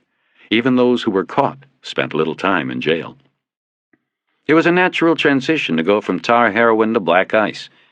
Zarrillo's an entrepreneur. Obviously, this is a drug that is in its infancy as far as awareness in the drug culture goes. But we think he's the country's main supplier. We've got black ice showing up all over the place. New York, Seattle, Chicago, all your large cities. Whatever operation you stumbled over in L.A., that was just a drop in the bucket. One of many. We think he's still running straight heroin with his barrio mules, but the ice is his growth product. It's the future, and he knows it. He's shifting more and more of his operation into it, and he's going to drive Hawaiians out. His overhead is so low, his stuff is selling $20 a cap below the going rate for Hawaiian ice, or glass, or whatever they call it this week. And Zarrillo's stuff is better. He's putting the Hawaiians out of business on the mainland. Then, when the demand for this thing really starts to escalate, conceivably as fast as crack did in the mid-'80s, he'll bump the price and have a virtual monopoly until the others catch up with him. Zarrillo's kind of like one of those fishing boats with a 10-mile net behind it. He's circling around, and he's going to pull that sucker closed on all the fish. An entrepreneur, Bosch said, just to be saying something. Yeah, that's what I'd call him. You remember a couple years ago the Border Patrol found the tunnel in Arizona? Went from a warehouse on one side of the border to a warehouse on the other in Nogales? Well, we think that he was an investor in that. One of them, at least. It was probably his idea. But the bottom line is you've never touched him. Nope. Whenever we'd get close, somebody'd end up dead. I guess you'd say he's a violent sort of entrepreneur. Bosch envisioned Moore's body in the dingy motel bathroom. Had he been planning to make a move? To go against Zarrillo? Zarrillo's tied in with the Amy, Corvo said. Word is he can have anybody anywhere whacked out. Supposedly, back in the 70s, there was all kinds of slaughter going on for control of the pot trails. Zarrillo emerged on top. It was like a gang war, barrio against barrio. He's since united all of them, but back then his was the dominant clan. Saints and sinners. A lot of the Amy came out of that. The Amy was the Mexican Mafia, a Latino gang with control over inmates in most of Mexico's and California's prisons. Bosch knew little about them, and had had few cases that involved members. He did know that allegiance to the group was strictly enforced. Infractions were punishable by death. "How do you know all of that?" he asked. "Informants over the years, the ones that live to talk about it. We've got a whole history on our friend the Pope. I even know he's got a velvet painting of Elvis in his office at the ranch." "Did his barrio have a sign?" "What do you mean, a sign?" "A symbol." "Yeah, it's the devil with a halo." Bosch emptied his beer and looked around the bar. He saw a deputy district attorney he knew was part of a team that rubber-stamped investigations of police shootings. He was sitting alone at a table with a martini. There were a few cops Bosch recognized huddled at other tables. They all were smoking. Dinosaurs, all. Harry wanted to leave, to go somewhere he could think about this information. The devil with a halo. Moore had it tattooed on his arm. He had come from the same place as Zarrillo. Harry could feel his adrenaline kicking up a notch. "How will I get together with Ramos down there?" "He'll come to you. Where are you staying?" "I don't know. Stay at the De Anza in Calexico. It's safer on our side of the border.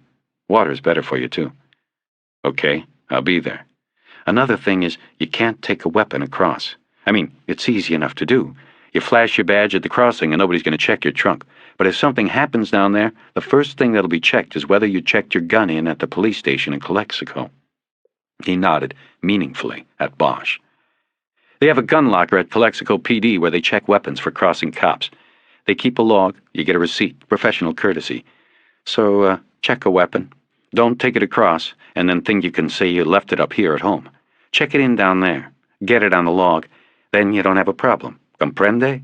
It's like having an alibi for your gun, in case something happens." Bosch nodded. He knew what Corvo was telling him. Corvo took out his wallet and gave Bosch a business card.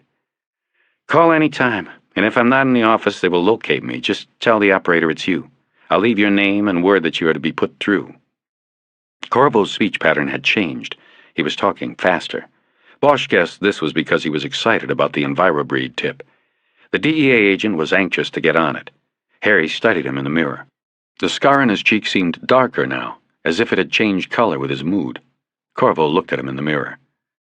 "Knife fight," he said, fingering the scar. "Zihuatanejo. I was under, working a case, carrying my piece in my boot. Guy got me here before I could get to the boot. Down there, they don't have hospitals for shit. They did a bad job on it, and I ended up with this. I couldn't go under anymore, too recognizable." Bosch could tell he liked telling the story. He was stoked with bravado as he told it. It was probably the one time he had come close to his own end. Bosch knew what Corvo was waiting for him to ask. He asked anyway. "And the guy who did it? What did he get?" "A state burial. I put him down once I got to my piece." Corvo had found a way to make killing a man who brought a knife to a gunfight sound heroic, at least to his own ears. He probably told the story a lot, every time he caught someone new looking at the scar. Bosch nodded respectfully and slipped off his stool and put money on the bar. "Remember our deal. You don't move on Zarrillo without me. Make sure you tell Ramos." "Oh, we've got a deal," Corvo said. "But I'm not guaranteeing it'll happen when you're down there. We aren't going to rush anything. Besides, we've lost Zarrillo. Temporarily, I'm sure." "What are you talking about, you've lost him?" "I mean, we haven't had a bona fide sighting in about 10 days or so. We think he's there on the ranch, though. He's just laying low, changing his routine." "Routine?" "The Pope is a man who likes to be seen. He likes to taunt us. Usually he rides the ranch in a jeep, hunting coyotes, shooting his Uzi, admiring his bulls. There's one bull in particular, a champion that once killed a matador. El Temblar, he's called. Zarrillo often goes out to watch this bull. It's like him, I guess, very proud. Anyway, Zarrillo has not been seen on the ranch or the Plaza de Toros, which was his Sunday custom. He hasn't been seen cruising the barrios, reminding himself of where he came from. He's a well-known figure in the mall. He gets off on this Pope of Mexicali shit." Bosch tried to imagine Zarrillo's life. A celebrity in a town that celebrated nothing. He lit a cigarette. He wanted to get out of there.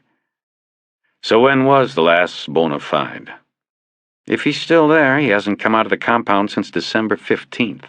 That was a Sunday. He was at the plaza watching his bulls. That's the last bona fide.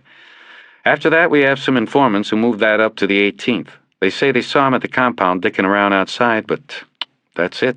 He's either split or he's laying low, like I said. Maybe because he ordered a cop blown away. Corvo nodded. Bosch left alone after that. Corvo said he was going to use the payphone. Harry stepped out of the bar, felt the brisk night air, and took the last drag on his cigarette. He saw movement in the darkness of the park across the street. Then one of the crazies moved into the cone of light beneath a streetlight. It was a black man, high-stepping and making jerking movements with his arms. He made a crisp turn and began moving back into the darkness. He was a trombone player in a marching band in a world somewhere else. 18. The apartment building where Cal Moore had lived was a 3-story affair that stuck out on Franklin about the same way cabs do at the airport. It was one of the many stuccoed post-World War II jobs that lined the streets in that area. It was called the Fountains, but they had been filled in with dirt and made into planters. It was about a block from the mansion that was headquarters for the Church of Scientology, and the complex's white neon sign threw an eerie glow down to where Bosch was standing on the curb. It was near 10 o'clock, so he wasn't worried about anyone offering him a personality test. He stood there smoking and studying the apartment building for a half hour before finally deciding to go ahead with the break-in. It was a security building, but it really wasn't. Bosch slipped the lock on the front gate with a butter knife he kept with his picks in the glove compartment of the Caprice. The next door, the one leading to the lobby, he didn't have to worry about. It needed to be oiled, and showed this by not snapping all the way closed. Bosch went through the door, checked a listing of tenants, and found Moore's name listed next to number 7 on the 3rd floor. Moore's place was at the end of a hallway that split the center of the floor. At the door, Harry saw the police evidence sticker had been placed across the jamb. He cut it with the small penknife attached to his keychain, and then knelt down to look at the lock. There were 2 other apartments on the hallway. He heard no TV sound or talking coming from either. The lighting in the hall was good, so he didn't need a flashlight. Moore had a standard pin-tumbler deadbolt on the door. Using a curved tension hook and sawtooth comb, he turned the lock in less than 2 minutes. With his handkerchief-wrapped hand on the knob, ready to open the door, he wondered again how prudent he was in coming here. If Irving or Pounds found out, he'd be back on the street in blue before the first of the year. He looked down the hall behind him once more and opened the door. He had to go in. Nobody else seemed to care what had happened to Cal Moore, and that was fine, but Bosch did care for some reason. He thought maybe he would find that reason here. Once inside the apartment, he closed and re-locked the door.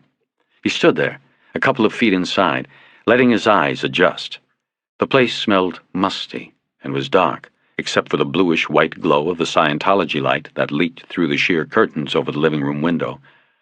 Bosch walked into the room and switched on the lamp on an end table next to an old, misshapen sofa.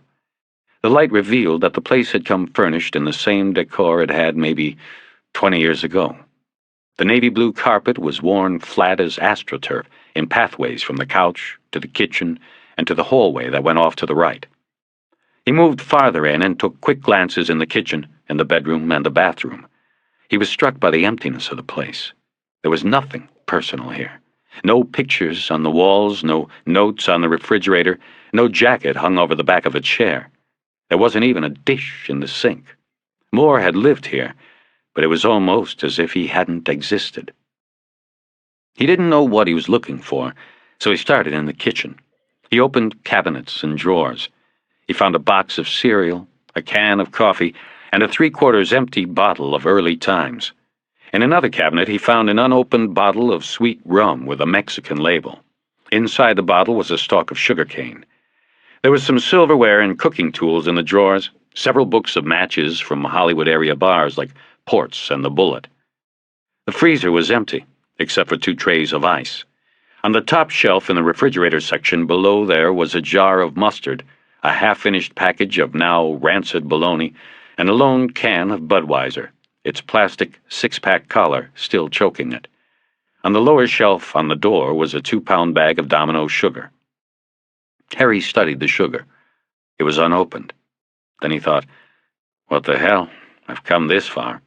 He took it out and opened it and slowly poured it into the sink. It looked like sugar to him, It tasted like sugar to him. There was nothing else in the bag. He turned on the hot water and watched as the white mound was washed down the drain. He left the bag on the counter and went into the bathroom. There was a toothbrush in the holder, shaving equipment behind the mirror, nothing else. In the bedroom, Bosch first went into the walk-in closet. An assortment of clothes was on hangers, and Moore filled a plastic laundry basket on the floor. On the shelf there was a green plaid suitcase and a white box with the word "Snakes" printed on it. Bosch first dumped the basket over and checked the pockets of the dirty shirts and pants. They were empty. He picked through the hanging clothes until he reached the back of the closet and found Moore's dress uniform, wrapped in plastic. Once you left patrol, there was really only one reason to save it: to be buried in. Bosch thought saving it was a bad omen, a lack of confidence. As required by the department, he kept one uniform, to be worn in time of civil crisis, such as a major earthquake or riot, but he had dumped his dress blues 10 years ago. He brought down the suitcase. It was empty and smelled musty. It had not been used for some time. He pulled down the boot box, but could tell it was empty before he opened it. There was some tissue paper inside it. Bosch put it back up on the shelf, remembering how he had seen Moore's one boot standing upright on the tile in the bathroom at the hideaway. He wondered if Moore's killer had had difficulty pulling it off to complete the suicide scene, or had he ordered Moore to take it off first? Probably not. The blow to the back of the head that Teresa found meant Moore probably hadn't known what hit him. Bosch envisioned the killer, his identity cloaked in shadow, coming up from behind and swinging the stock of the shotgun against the back of Moore's head. Moore goes down. The killer pulls off the boot, drags him into the bathroom, props him against the tub, and pulls both triggers. Wipe off the triggers, press the dead man's thumb against the stock, and rub his hands on the barrels to make convincing smears. Then set the boot upright on the tile. Add the splinter from the stock, and the scene was set. Suicide. The queen-sized bed was unmade. On the night table was a couple of dollars in change and a small, framed photograph of Moore and his wife. Bosch bent over and studied it, without touching it. Sylvia was smiling, and appeared to be sitting in a restaurant, or perhaps at a banquet table at a wedding. She was beautiful in the picture, and her husband was looking at her as if he knew it. "You fucked up, Cal," Harry said to no one. He moved to the bureau, which was so old and scarred by cigarettes and knife-cut initials that the Salvation Army might even reject it. In the top drawer were a comb and a cherrywood picture frame lying face down. Bosch picked up the frame and saw that it was empty. He considered this for a few moments. The frame had a floral design carved into it. It would have been expensive and obviously did not come with the apartment. Moore had brought it with him. Why was it empty? He would have liked to be able to ask Sheehan if he or anybody else had taken a photograph from the apartment as part of the investigation, but he couldn't without revealing he had been here. The next drawer contained underwear and socks and a stack of folded T-shirts, nothing else. There were more clothes in the third drawer, all having been neatly folded at a laundry. Beneath a stack of shirts was a skin magazine which announced on the cover that nude photos of a leading Hollywood actress were provided inside. Bosch leafed through the magazine, more out of curiosity than belief there would be a clue inside. He was sure the magazine had been pawed over by every dick in blue suit who had been in the apartment during the investigation into Moore's disappearance. He put the magazine back after seeing that the photos of the actress were dark, grainy shots, in which it could just barely be determined that she was bare-breasted. He assumed they were from an early movie, made before she had enough clout to control the exploitation of her body. He imagined the disappointment of the men who bought the magazine, only to discover those shots were the payoff on the cover's lurid promise. He imagined the actress's anger and embarrassment, and he wondered what they did for Cal Moore. A vision of Sylvia Moore flashed in his head. He shoved the magazine under the shirts and closed the drawer. The last drawer of the bureau contained two things: a folded pair of faded blue jeans and a white paper bag that was crumpled and soft with age and contained a thick stack of photographs. It was what he had come for. Bosch instinctively knew this when he picked the bag up. He took it out of the bedroom, hitting the switch, turning off the ceiling light as he went through the door. Sitting on the couch next to the light, he lit a cigarette and pulled a stack of photos from the bag. Immediately, he recognized that most of them were faded and old. These photographs somehow seemed more private and invasive than even those in the skin mag. They were pictures that documented Cal Moore's unhappy history. The photos seemed to be in some kind of chronological order. Bosch could tell this because they moved from faded black and white to color. Other benchmarks, like clothing and cars, also seemed to prove this. The first photo was a black and white shot of a young Latina in what looked like a white nurse's uniform. She was dark and lovely and wore a girlish smile and a look of mild surprise as she stood next to a swimming pool, her arms behind her back. Bosch saw the edge of a round object behind her and then realized she was holding a serving tray behind her back. She had not wanted to be photographed with the tray. She wasn't a nurse, she was a maid, a servant. There were other photographs of her in the stack, extending over several years. Age was kind to her, but it still exacted its toll. She retained an exotic beauty, but worry lines formed and her eyes lost some of their warmth. In some of the photographs Bosch leafed through, she held a baby. Then she posed with a little boy. Bosch looked closely, and even with the print being black and white, he could see that the boy with dark hair and complexion had light-colored eyes. Green eyes, Bosch thought. It was Calexico Moore and his mother. In one of the photos, the woman and the small boy stood in front of a large white house with a Spanish tile roof. It looked like a Mediterranean villa. Rising behind the mother and boy, but unclear because of the focus, was a tower. Two darkly blurred windows, like empty eyes, were near the top. Bosch thought about what Moore had said to his wife about growing up in a castle. This was it. In another of the photos, the boy stood rigidly next to a man, an Anglo with blonde hair and darkly tanned skin. They stood next to the sleek form of a late-50s Thunderbird. The man held one hand on the hood and one on the boy's head. They were his possessions, the photo seemed to say. The man squinted into the camera. But Bosch could see his eyes. They were the same green eyes of his son. The man's hair was thinning on top, and by comparing photos of the boy with his mother taken at about the same time, Bosch guessed that Moore's father had been at least 15 years older than his mother. The photo of the father and son was worn around the edges from handling, much more worn than any of the others in the stack. The next grouping of photos changed the venue. They were pictures from what was probably Mexicali. There were fewer photos to document a longer period of time. The boy was growing by leaps, and the backgrounds of the photos had a third-world quality to them. They were shot in the barrio. More often than not, there were crowds of people in the background, all Mexicans, all having that slight look of desperation and hope Bosch had seen in the ghettos of L.A. And now there was another boy. He was the same age or slightly older. He seemed stronger, tougher. He was in many of the same frames with Cal. A brother, maybe, Bosch thought. It was in this grouping of photos that the mother began to show clearly the advance of age. The girl who hid the servant's tray was gone. A mother, used to the harshness of life, had replaced her. The photos now took on a haunting quality. It bothered Harry to study them, because he believed that he understood the hold the pictures had on Moore. The last black and white photo showed the two boys, shirtless and sitting back to back on a picnic table, laughing at a joke preserved forever in time. Calexico was a young teenager with a guileless smile on his face. The other boy, maybe a year or two older, looked like trouble. He had a hard, sullen look in his eyes.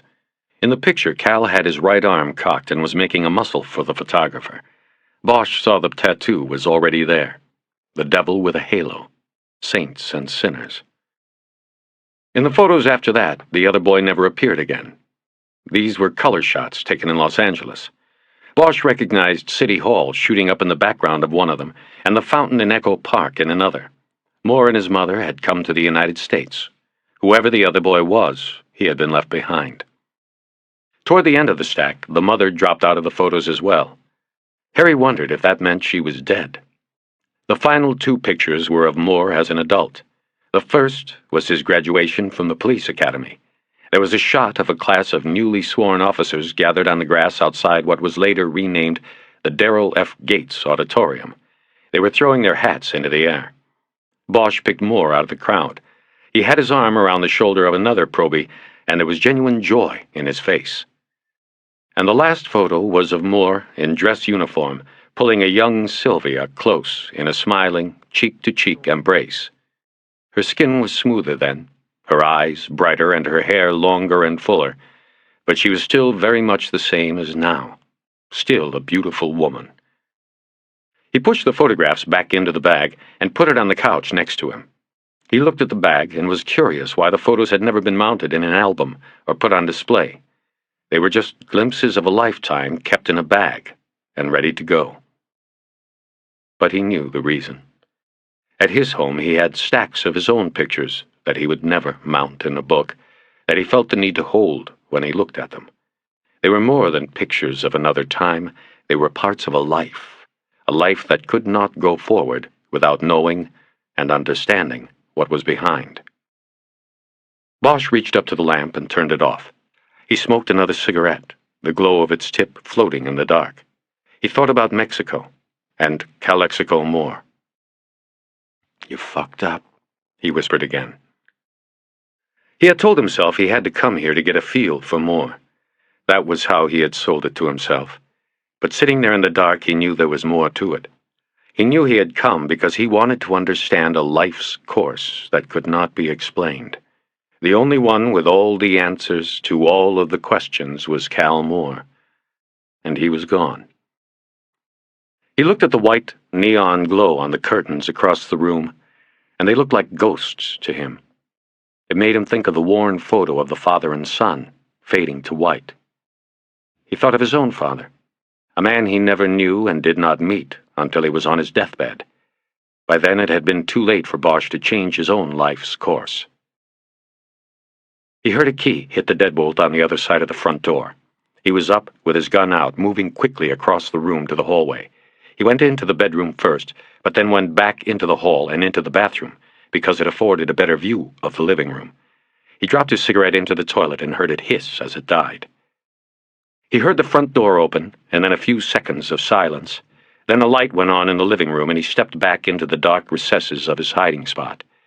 In the medicine cabinet mirror, he saw Sylvia Moore standing in the middle of the living room, looking around as if it was her first time in the apartment. Her eyes fell on the white bag on the couch, and she picked it up. Bosch watched her as she looked through the photographs. She lingered over the last one. It was the one of her. She held her hand to her cheek as if charting the changes of time. When she was done, she put the photographs back in the bag and placed it back on the couch.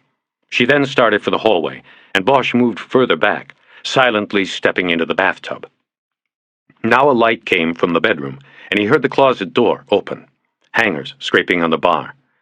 Bosch holstered his gun and then stepped out of the tub in the bathroom and into the hallway.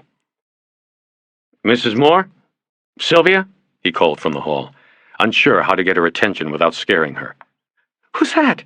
came the high-pitched, frightened reply. "It's me, Detective Bosch. It's okay." She came out of the bedroom closet then, the fright wide in her eyes. She carried the hanger with her dead husband's dress uniform on it. "Jesus, you scared me. What are you doing here?" "I was going to ask you the same thing." She held the uniform up in front of her as if Bosch had walked in on her while she was undressed. She took one step back toward the bedroom door. "You followed me?" she said. "What's going on?" "No, I didn't follow you. I was already here." "In the dark?" "Yes, I was thinking. When I heard somebody opening the door, I went into the bathroom. Then when I saw it was you, I didn't know how to come out without scaring you. Sorry. You scared me. I scared you." She nodded once, seeming to accept his explanation. She was wearing a light blue denim shirt and unbleached blue jeans. Her hair was tied behind her head, and she wore earrings made of a pinkish crystal. Her left ear had a second earring. It was a silver crescent moon with a star hooked on its bottom point. She put on a polite smile. Bosch became aware that he had not shaved in a day. "Did you think it was the killer?" she said, when he said nothing else. "Kind of like Coming back to the scene of the crime? Maybe. Something like that. Actually, no. I don't know what I thought. This isn't the scene of the crime, anyway. He nodded toward the uniform she carried. I have to take this by McAvoy Brothers tomorrow. She must have read the frown on his face. It's a closed casket service, obviously. But I think you would have liked it this way, wearing the dress blues. Mr. McAvoy asked me if I had it. Harry nodded. They were still in the hallway. He backed out into the living room and she followed. What do you hear from the department? How are they going to handle it? The funeral, I mean. Who knows? But as of now, they're saying he went down in the line of duty. So he's going to get the show. I think so. A hero's farewell, Bosch thought. The department wasn't into self-flagellation. It wasn't going to announce to the world that a bad cop was put down by the bad people he had done bad things for. Not unless it had to. And not when it could throw a hero's funeral at the media, and then sit back and watch sympathetic stories on 7 different channels that night. The department needed all the sympathy it could get. He also realized that a line-of-duty death meant the widow would get full pension rights. If Sylvia Moore wore a black dress, dabbed at her eyes with a tissue at appropriate times, and kept her mouth shut, she'd get her husband's paycheck for the rest of her life. Not a bad deal, either way. If Sylvia was the one who tipped IAD, she now stood to lose the pension if she pressed it or went public. The department could claim Cal had been killed because of his extracurricular activities. No pension. Bosch was sure this didn't have to be explained to her. So when's the funeral? He asked. It's Monday at 1, at the San Fernando Mission Chapel. The burial is at Oakwood, up in Chatsworth. Well, Bosch thought, if they're going to put on the show, that's the place to do it. A couple hundred motor cops coming in procession on curving Valley Circle Boulevard always made a good front-page photo. Mrs. Moore, why did you come here at... He looked at his watch. It was 10:45. So late to get your husband's dress blues. Call me Sylvia? Sure. To tell you the truth, I don't know why now. I haven't been sleeping. I mean, at all, since he was found. I don't know, I just felt like taking a drive. I just got the key to the place today, anyway. Who gave it to you? Assistant Chief Irving. He came by, said they were through with the apartment, and if there was anything I wanted, I could take it. Trouble is, there isn't. I'd hoped I'd never see this place. Then the man at the funeral home called and said he needed the dress uniform if I had it. Here I am. Bosch picked the bag of photographs up off the couch and held it out to her. What about these? You want them? I don't think so. Ever see them before?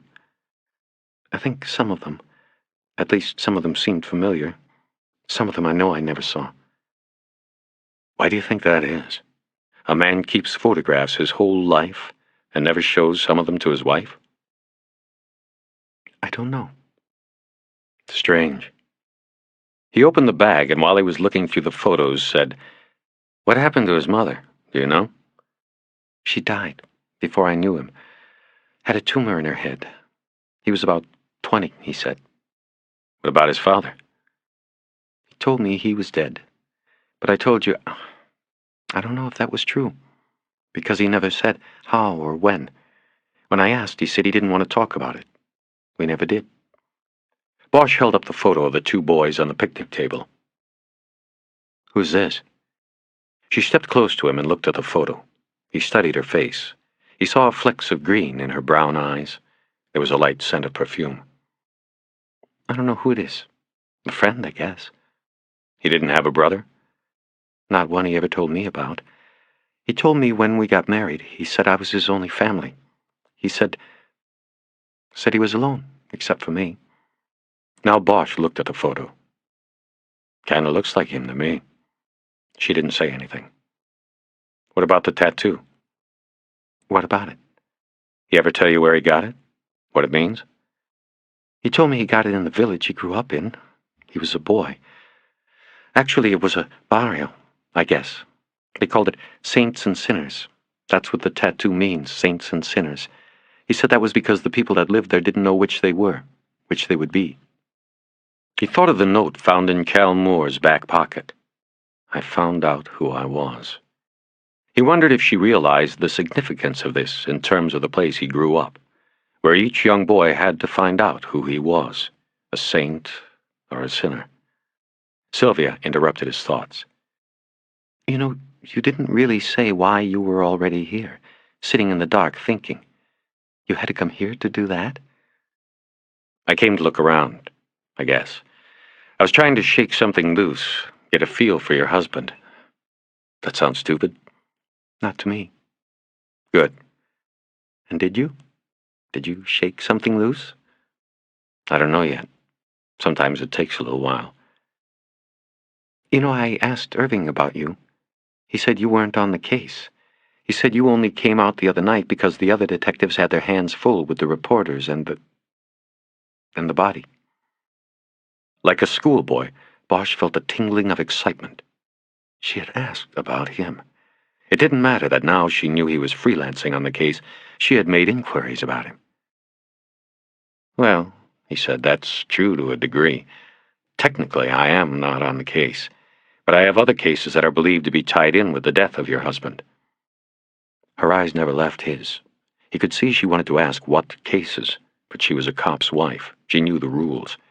In that moment, he was sure she did not deserve what she had been handed. None of it. He said, "It really wasn't you, was it?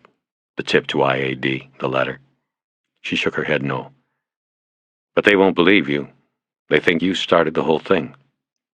I didn't. "What did Irving say when he gave you the key to this place?" Told me that if I wanted the money, the pension, I should let it go, not get any ideas. As if I did. As if I cared anymore. I don't. I knew that Cal went wrong. I don't know what he did. I just knew he did it. A wife knows without being told. And that, as much as anything else, ended it between us. But I didn't send any letter like that. I was a cop's wife, to the end. I told Irving and the guy who came before him that they had it wrong, but they didn't care. They just wanted Cal. You told me before it was Chastain who came? It was him. What exactly did he want? You said something about he wanted to look inside the house. He held up the letter and said he knew I wrote it. He said I might as well tell him everything. Well, I told him I didn't write it, and I told him to get out. But at first he wouldn't leave. What did he say he wanted, specifically? I don't really remember it all. He wanted bank account statements, and he wanted to know what properties we had. He thought I was sitting there waiting for him to come so I could give him my husband. He said he wanted the typewriter, and I told him we didn't even have one. I pushed him out and closed the door. He nodded and tried to compute these facts into those he already had. It was too much of a whirlwind. You don't remember anything about what the letter said? I didn't really get the chance to read it. He didn't show it to me to read because he thought, and he and the others still believe, that it came from me. So I only read a little before he put it back in his briefcase. It said something about Cal being a front for a Mexican. It said he was giving protection. It said something along the lines that he had made a Faustian pact. You know what that is, right? A deal with the devil? Bosch nodded. He was reminded that she was a teacher. He also realized that they had been standing in the living room for at least 10 minutes. But he made no move to sit down. He feared that any sudden movement would break the spell, send her out the door and away from him. "Well," she said, "I don't know if I would have gotten so allegorical if I had written it, but essentially that letter was correct. I mean, I didn't know what he had done, but I knew something happened. I could see it was killing him inside. Once, this was before he left, I finally asked him what was happening, and he just said he had made a mistake, and he would try to correct it himself. He wouldn't talk about it with me. He shut me out." She sat down on the edge of an upholstered chair, holding the dress blues on her lap. The chair was an awful green color, and there were cigarette burns on its right arm. Bosch sat down on the couch next to the bag of photos. She said, Irving and Chastain. They don't believe me. They just nod their heads when I tell them. They say the letter had too many intimate details. It had to be me. Meanwhile, I guess somebody is happy out there. Their little letter brought him down. Bosch thought of Capps and wondered if he could have known enough details about Moore to have written the letter. He had set up Dance. Maybe he had tried to set up Moore first. It seemed unlikely. Maybe the letter had come from Dance because he wanted to move up the ladder and Moore was in the way. Harry thought of the coffee can he had seen in the kitchen cabinet and wondered if he should ask her if she wanted some. He didn't want the time with her to end. He wanted to smoke, but didn't want to risk having her ask him not to. You want any coffee? There's some in the kitchen I could make. She looked toward the kitchen as if its location or cleanliness had a role in her answer. Then she said no, she wasn't planning to stay that long. I'm going to Mexico tomorrow, Bosch said. Mexicali? Yes. It's the other cases? Yes.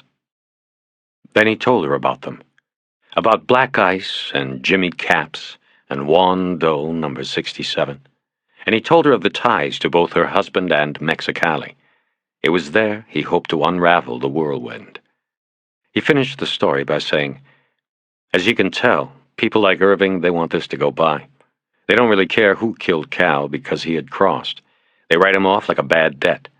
They're not going to pursue it because they don't want it to blow up in their faces. Do you understand what I'm saying?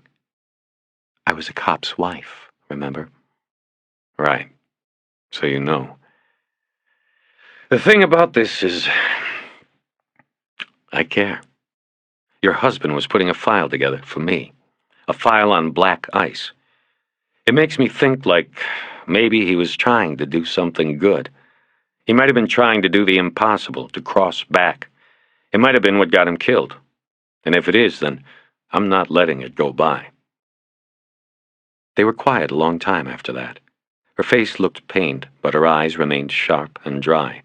She pulled the suit up higher on her lap. Bosch could hear a police helicopter circling somewhere in the distance. It wouldn't be L.A. without police helicopters and spotlights circling at night. Black Ice, she said after a while in a whispery voice. What about it? It's funny, that's all.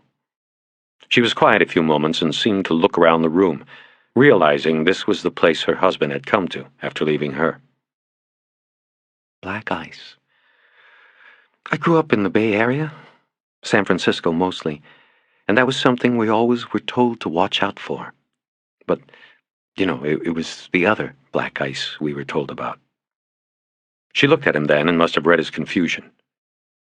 In the winter, on those days when it really gets cold after a rain, when the rain freezes on the road, that's Black Ice. It's there on the road, on the black asphalt, but you can't see it. I remember my father teaching me to drive, and he was always saying, "Watch out for the black ice, girl. You don't see the danger until you're in it. Then it's too late. You're sliding out of control." She smiled at the memory and said, "Anyway, that was the black ice I knew, at least while I was growing up. Just like Coke used to be a soda. The meaning of things can change on you." He just looked at her. He wanted to hold her again, touch the softness of her cheek with his own. "Didn't your father ever tell you to watch out for the black ice?" she asked. I didn't know him.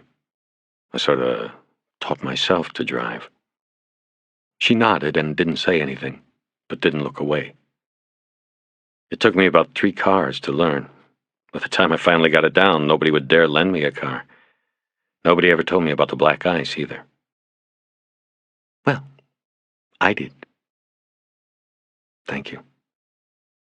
Are you hung up on the past too, Harry? He didn't answer. I guess we all are. What's that saying? Through studying the past, we learn our future? Something like that. You seem to me to be a man still studying, maybe. Her eyes seemed to look into him. They were eyes with great knowledge, and he realized that for all of his desires the other night, she did not need to be held or healed of pain. In fact, she was the healer. How could Cal Moore, have run from this. He changed the subject, not knowing why, only that he must push the attention away from himself. There's a picture frame in the bedroom, carved cherry wood, but no picture. You remember it? I'll have to look. She stood, leaving her husband's suit on the chair, and moved into the bedroom. She looked at the frame in the top drawer of the bureau a long time before saying she didn't recognize it. She didn't look at Bosch until after she said this. They stood there next to the bed looking at each other in silence. Bosch finally raised his hand, then hesitated. She took a step closer to him, and that was the sign that his touch was wanted. He caressed her cheek, the way she had done it herself when she had studied the photograph earlier and thought she was alone. Then he dropped his hand down the side of her throat and around to the back of her neck. They stared at each other. Then she came closer and brought her mouth up to his. Her hand came to his neck and pulled him to her, and they kissed. She held him and pressed herself against him in a way that revealed her need. He saw her eyes were closed now, and at that moment Bosch realized she was his reflection in a mirror of hunger and loneliness. They made love on her husband's unmade bed, neither of them paying mind to where they were or what this would mean the next day, or week, or year. Bosch kept his eyes closed, wanting to concentrate on other senses, her smell and taste and touch. Afterward he pulled himself back so that his head lay on her chest between her freckled breasts. She had her hands in his hair and was drawing her fingers through the curls. He could hear her heart beating in rhythm with his. 19. It was after 1 a.m. by the time Bosch turned the Caprice onto Woodrow Wilson and began the long, winding ascent to his house. He saw the spotlights tracing 8s on the low-flying clouds over Universal City. On the road, he had to navigate his way around cars double-parked outside holiday parties and a discarded Christmas tree, a few strands of lonely tinsel still clinging to its branches that had blown into his path. On the seat next to him were the lone Budweiser from Cal Moore's refrigerator and Lucius Porter's gun. All his life, he believed he was slumming towards something good, that there was meaning. In the youth shelter, the foster homes, the Army and Vietnam, and now the department, he always carried the feeling that he was struggling towards some kind of resolution and knowledge of purpose, that there was something good in him, or about him. It was the waiting that was so hard. The waiting often left a hollow feeling in his soul, and he believed people could see this, that they knew when they looked at him that he was empty. He had learned to fill that hollowness with isolation and work, sometimes drink and the sound of the jazz saxophone, but never people. He never let anyone in all the way. And now, he thought he had seen Sylvia Moore's eyes, her true eyes, and he had to wonder if she was the one who could fill him. I want to see you, he had said when they separated outside the fountains. Yes, was all she said. She touched his cheek with her hand and got into her car. Now Bosch thought about what that one word and the accompanying touch could mean. He was happy, and that was something new. As he rounded the last curve, slowing for a car with its brights on to pass, he thought of the way she had looked at the picture frame for so long before saying she did not recognize it. Had she lied? What were the chances that Cal Moore would have bought such an expensive frame after moving into a dump like that?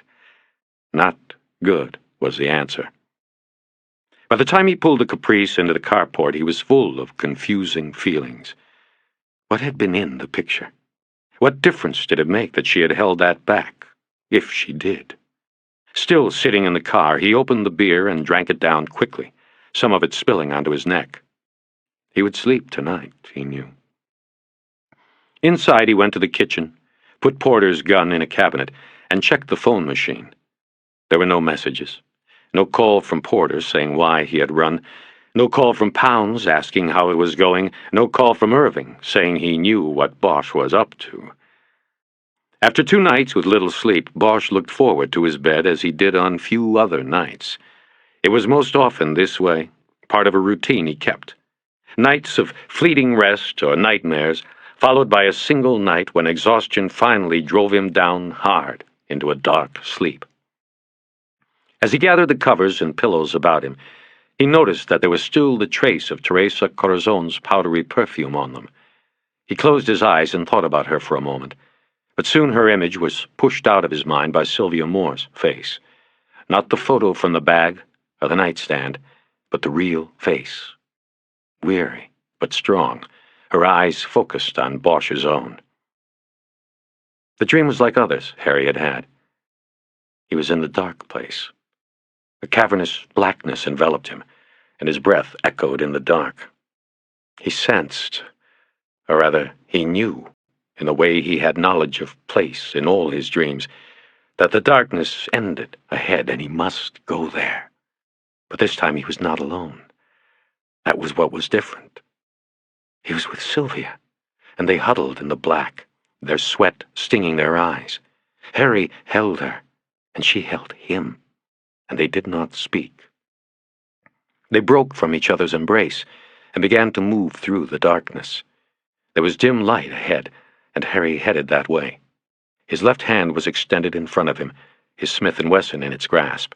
His right hand was behind him, holding hers and leading her along. And as they came into the light, Calexico Moore was waiting there with the shotgun. He was not hidden, but he stood partially silhouetted by the light that poured into the passage. His green eyes were in shadow, and he smiled. Then he raised the shotgun. "Who fucked up?" he said. The roar was deafening in the blackness. Bosch saw Moore's hands fly loose from the shotgun and up away from his body like tethered birds trying to take flight. He backstepped wildly into the darkness and was gone. Not fallen, but disappeared. Gone. Only the light at the end of the passage remained in his wake. In one hand, Harry still gripped Sylvia's hand. In the other, the smoking gun. He opened his eyes then. Bosch sat up on the bed. He saw pale light leaking around the edges of the curtains on the windows, facing east. The dream had seemed so short, but he realized because of the light he had slept until morning. He held his wrist up to the light and checked his watch. He had no alarm clock, because he never needed one. It was 6 o'clock. He rubbed his face in his palms and tried to reconstruct the dream. This was unusual for him. A counselor at the sleep dysfunction lab at the VA had once told him to write down what he remembered from his dreams. It was an exercise, she said, to try to inform the conscious mind what the subconscious side was saying. For months he kept a notebook and pen by the bed and dutifully recorded his morning memories.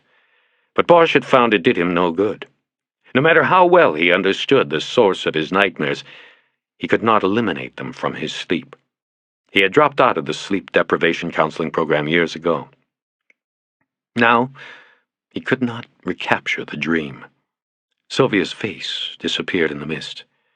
Harry realized he had been sweating heavily. He got up and pulled the bedsheets off and dumped them in a basket in the closet. He went to the kitchen and started a pot of coffee. He showered, shaved, and dressed in blue jeans, a green corduroy shirt, and a black sport coat. Driving clothes. He went back to the kitchen and filled his thermos with black coffee. The first thing he took out to the car was his gun. He removed the rug that lined the trunk and then lifted out the spare tire and the jack that were stowed beneath it. He placed the Smith & Wesson, which he had taken from his holster and wrapped in an oilcloth, in the wheel well and put the spare tire back on top of it.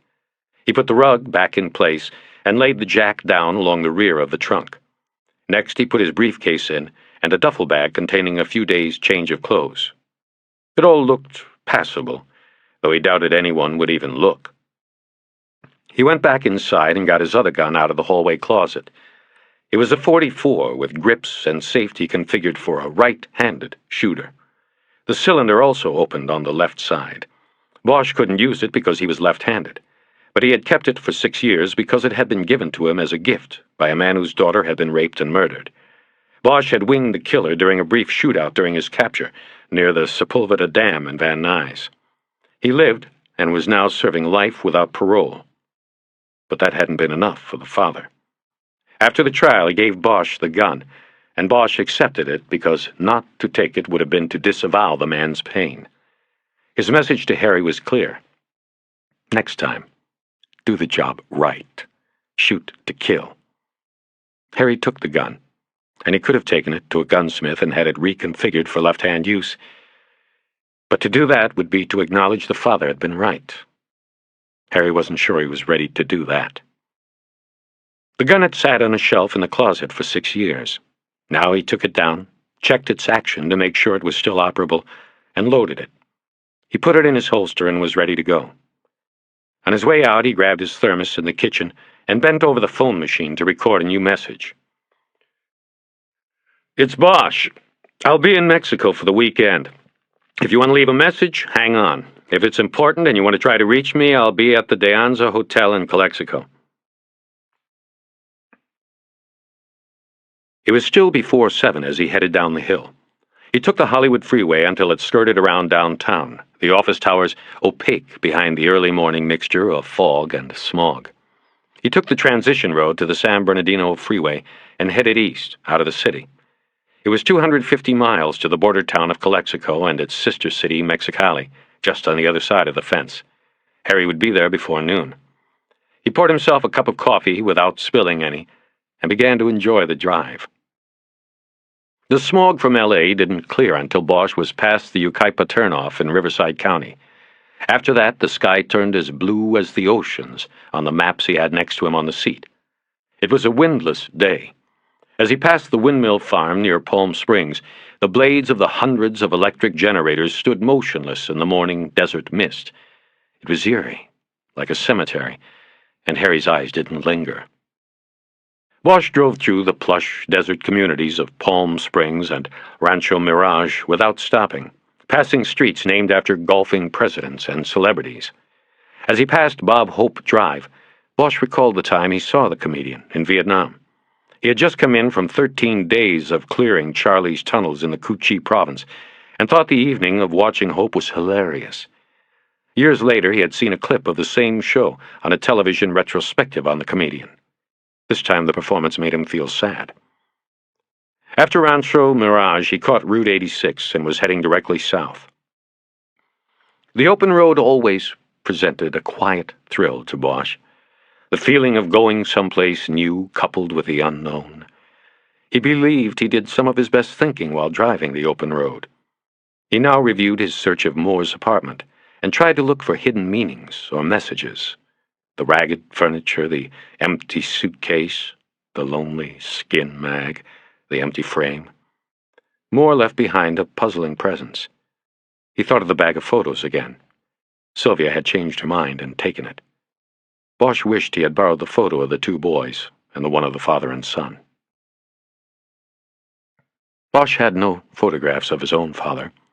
He had told Sylvia that he hadn't known him, but that had been only partially true. He had grown up not knowing and not, at least outwardly, caring who he was.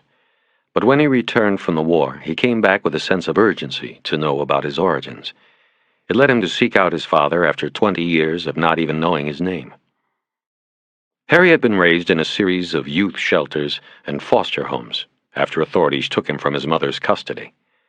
In the dormitories at McLaren or San Fernando or the other halls, he was comforted by his mother's steady visits, except during the time she was in jail.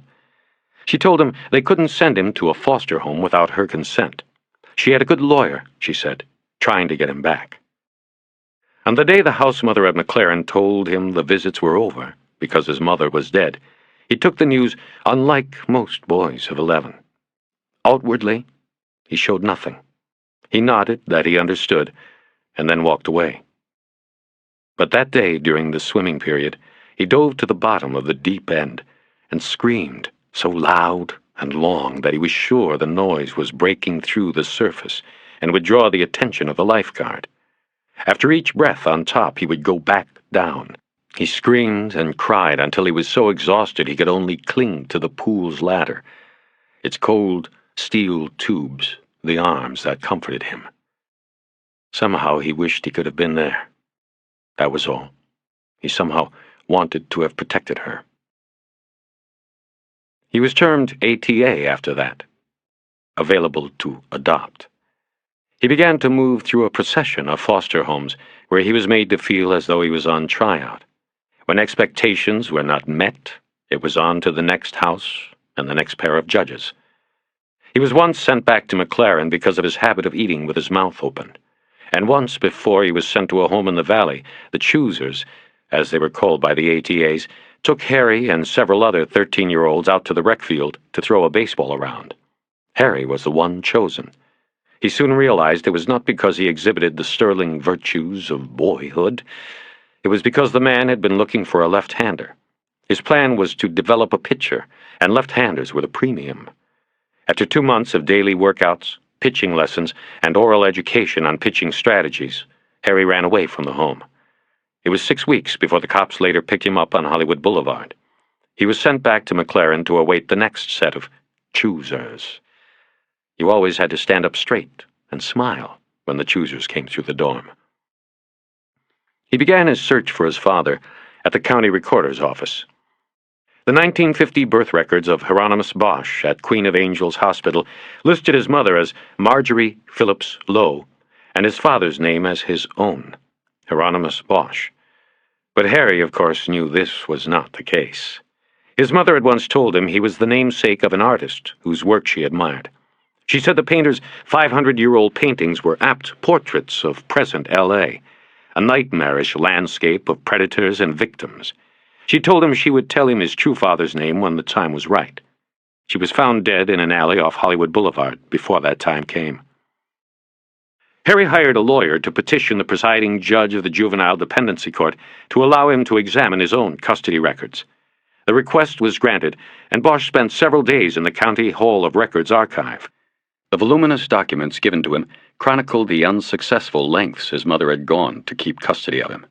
Bosch found it spiritually reassuring, but nowhere in the files was the name of the father. Bosch was at a dead end, but wrote down the name of the lawyer who had filed all the papers in his mother's quest, J. Michael Haller. In writing it down, Bosch realized he knew the name. Mickey Haller had been one of L.A.'s premier criminal defense attorneys. He had handled one of the Manson girls.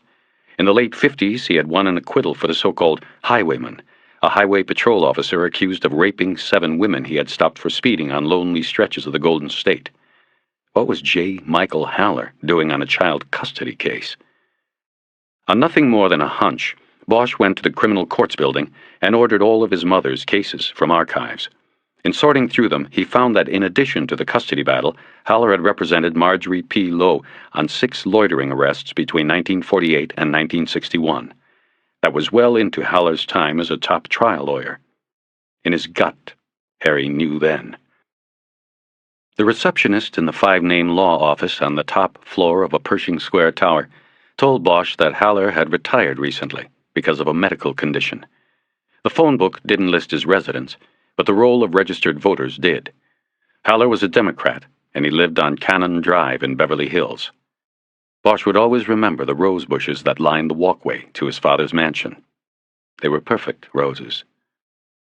The maid who answered the door said Mr. Haller was not seeing visitors. Bosch told the woman to tell Mr. Haller it was Marjorie Lowe's son, come to pay his respects. 10 minutes later, he was led past members of the lawyer's family, all of them standing in the hallway with strange looks on their faces. The old man had told them to leave his room and send Bosch in alone. Standing at the bedside, Harry figured him for maybe 90 pounds now, and he didn't need to ask what was wrong because he could tell cancer was eating away at him from the inside out. "I guess I know why you've come," he rasped. "I just wanted to... I don't know." He stood there in silence for quite a time, watching how it wore the man out just to keep his eyes open. There was a tube from a box on the bedside that ran under the covers. The box beeped every once in a while as it pumped pain-killing morphine into the dying man's blood. The old man studied him silently. "I don't want anything from you," Bosch finally said. I don't know. I think I just wanted to let you know I made it by okay. I'm all right, in case you ever worried. Yeah. You have been to the war? Yes, I'm done with that. My son, my other son, I kept him away from that. What will you do now? I don't know. After some more silence, the old man seemed to nod. He said, You are called Harry. Your mother told me that. She told me a lot about you. But I could never. Do you understand? Different times. And after it went by so long, I couldn't reverse things. Bosch just nodded. He hadn't come to cause the man any more pain. More silence passed, and he heard the labored breathing. Harry Haller, the old man whispered then, a broken smile on the thin, peeling lips, burned by chemotherapy. That could have been you. Did you ever read Hesse? Bosch didn't understand, but nodded again. There was a beep sound. He watched for a minute until the dosage seemed to take some effect. The old man's eyes closed and he sighed. "I'd better get going," Harry said. You take care." He touched the man's frail, bluish hand. It gripped his fingers tightly, almost desperately, and then let go. As he stepped to the door, he heard the old man's rasp. "I'm sorry, what did you say?" I said I did. I did worry about you. There was a tear running down the side of the old man's face into his white hair. Bosch nodded again, and 2 weeks later he stood on a hill above the Good Shepherd section at Forest Lawn and watched them put the father he never knew in the ground. During the ceremony he saw a grouping that he suspected was his half-brother and 3 half-sisters. The half-brother, probably born a few years ahead of Bosch, was watching Harry during the ceremony. At the end, Bosch turned and walked away. Near 10 o'clock, Bosch stopped at a roadside diner called El Oasis Verde and ate huevos rancheros. His table was at a window that looked out at the blue-white sheath called the Salton Sea, and then farther east to the Chocolate Mountains. Bosch silently reveled in the beauty and the openness of the scene. When he was done and the waitress had refilled his thermos, he walked out into the dirt parking lot and leaned against the fender of the Caprice to breathe the cool, clean air and look again. The half-brother was now a top defense lawyer, and Harry was a cop. There was a strange congruence to that Bosch found acceptable. They had never spoken, and probably never would. He continued south as 86 ran along the flats between the Salton Sea and the Santa Rosa Mountains. It was agricultural land that steadily dropped below sea level, the Imperial Valley. Much of it was cut in huge squares by irrigation ditches, and his drive was accompanied by the smell of fertilizer and fresh vegetables. Flatbed trucks, loaded with crates of lettuce or spinach or cilantro, occasionally pulled off the farm roads in front of him and slowed him down, but Harry didn't mind and waited patiently to pass. Near a town called Vallecito, Bosch pulled to the side of the road to watch a squad of low-flying aircraft come screaming over a mountain that rose to the southwest. They crossed 86 and flew out over the Salton. Bosch knew nothing about identifying war aircraft in the modern era. These jets had evolved into faster and sleeker machines than those he remembered from Vietnam, but they had flown low enough for him to clearly see that beneath each craft's wings hung the hardware of war. He watched the 3 jets bank and come about in a tight triangle pattern and retrace their path back to the mountain. After they crossed above him, Harry looked down at his maps and found blocks marked off to the southwest as closed to the public. It was the U.S. Naval Gunnery Range at Superstition Mountain. The map said it was a live bombing area. Keep out. Bosch felt a dull vibration rock the car slightly, and then the following rumble. He looked up from the map and thought he could make out the plume of smoke beginning to rise from the base of Superstition. Then he felt and heard another bomb hit, then another. As the jets, the silvery skin of each reflecting a diamond of sunlight, passed overhead again to begin another run, Bosch pulled back onto the road behind a flatbed truck with 2 teenagers in the back. They were Mexican field workers with weary eyes that seemed already knowledgeable about the long, hard life ahead of them. They were about the same age as the 2 boys on the picnic table in the photo that had been in the white bag. They stared at Bosch with indifference. In a few moments it was cleared to pass the slow-moving truck. Bosch heard other explosions from Superstition Mountain as he moved away. He went on to pass more farms and mom-and-pop restaurants. He passed a sugar mill where a line painted at the top of its huge silo marked sea level. The summer after he had talked to his father, Bosch had picked up the books by Hesse. He was curious about what the old man had meant. He found it in the second book he read. Harry Haller was a character in it, a disillusioned loner, a man of no real identity. Harry Haller was the Steppenwolf. That August, Bosch joined the cops. He believed he felt the land rising. The farmland gave way to brown brush, and there were dust devils rising in the open land. His ears popped as he ascended, and he knew the border was nearing long before he passed the green sign that told him Calexico was 20 miles away. 20. Calexico was like most bordered towns, dusty and built low to the ground, its main street a garish collision of neon and plastic signage, the inevitable golden arches being the recognizable, if not comforting, icon amid the drive-through Mexican auto insurance offices and souvenir shops. In town, Route 86 connected with 111 and dropped straight down to the border crossroad. Traffic was backed up about 5 blocks from the exhaust-stained concrete auto terminal manned by the Mexican federales. It looked like the 5 o'clock lineup at the Broadway entrance to the 101 in L.A. Before he got caught up in it, Bosch turned east on 5th Street. He passed the De Anza Hotel and drove 2 blocks to the police station. It was a 1-story, concrete block affair that was painted the same yellow as the tablets lawyers used. From the signs out front, Bosch learned it was also Town Hall. It was also the town fire station. It was also the Historical Society. He found a parking space in front. As he opened the door of the dirty Caprice, he heard singing from the park across the street. On a picnic bench, 5 Mexican men sat drinking Budweisers. A 6th man, wearing a black cowboy shirt with white embroidery and a straw Stetson, stood facing them, playing a guitar and singing in Spanish. The song was sung slowly, and Harry had no trouble translating. I don't know how to love you. I don't even know how to embrace you, because what never leaves me is this pain that hurts me so. The singer's plaintive voice carried strongly across the park, and Bosch thought the song was beautiful.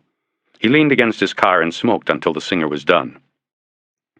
The kisses that you gave me, my love, are the ones that are killing me, but my tears are now drying, with my pistol and my heart, and here, as always, I spend my life with the pistol and the heart. At the song's end, the men at the picnic table gave the singer a cheer and a toast. Inside the glass door marked Police was a sour-smelling room no larger than the back of a pickup truck. On the left was a Coke machine. Straight ahead was a door with an electronic bolt, and on the right was a thick glass window with a slide tray beneath it. A uniformed officer sat behind the glass. Behind him, a woman sat at a radio dispatch console. On the other side of the console was a wall of square, foot-sized lockers. "You can't smoke in there, sir," the uniform said. He wore mirrored sunglasses and was overweight. The plate over his breast pocket said his name was Gruber. Bosch stepped back to the door and flicked the butt out into the parking lot. "You know it's a $100 fine for littering in Calexico, sir," Gruber said. Harry held up his open badge and ID wallet. "You can bill me," he said. "I need to check a gun." Gruber smiled curtly, revealing his receding, purplish gums. "I chew tobacco myself. Then you don't have that problem." I can tell.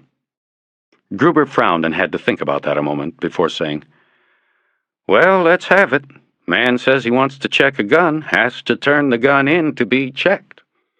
He turned back to the dispatcher to see if she thought that he now had the upper hand. She showed no response.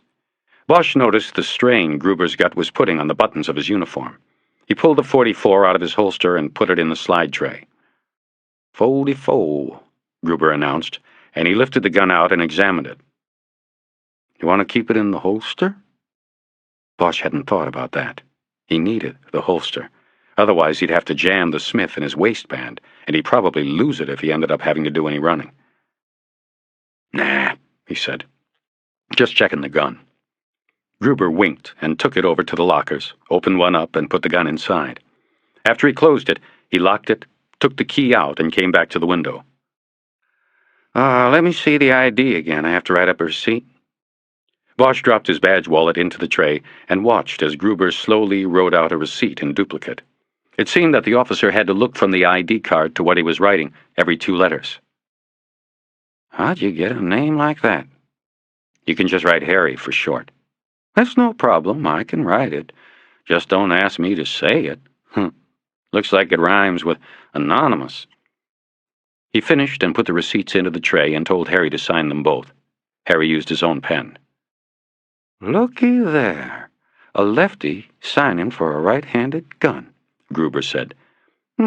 Something you don't see around here too often." He winked at Bosch again. Bosch just looked at him. "Just talking, is all," Gruber said. Harry dropped one of the receipts into the tray, and Gruber exchanged it for the locker key. It was numbered. "Don't lose it now," Gruber said. As he walked back to the Caprice, he saw that the men were still at the picnic table in the park, but there was no more singing. He got into the Caprice and put the locker key in the ashtray. He never used it for smoking.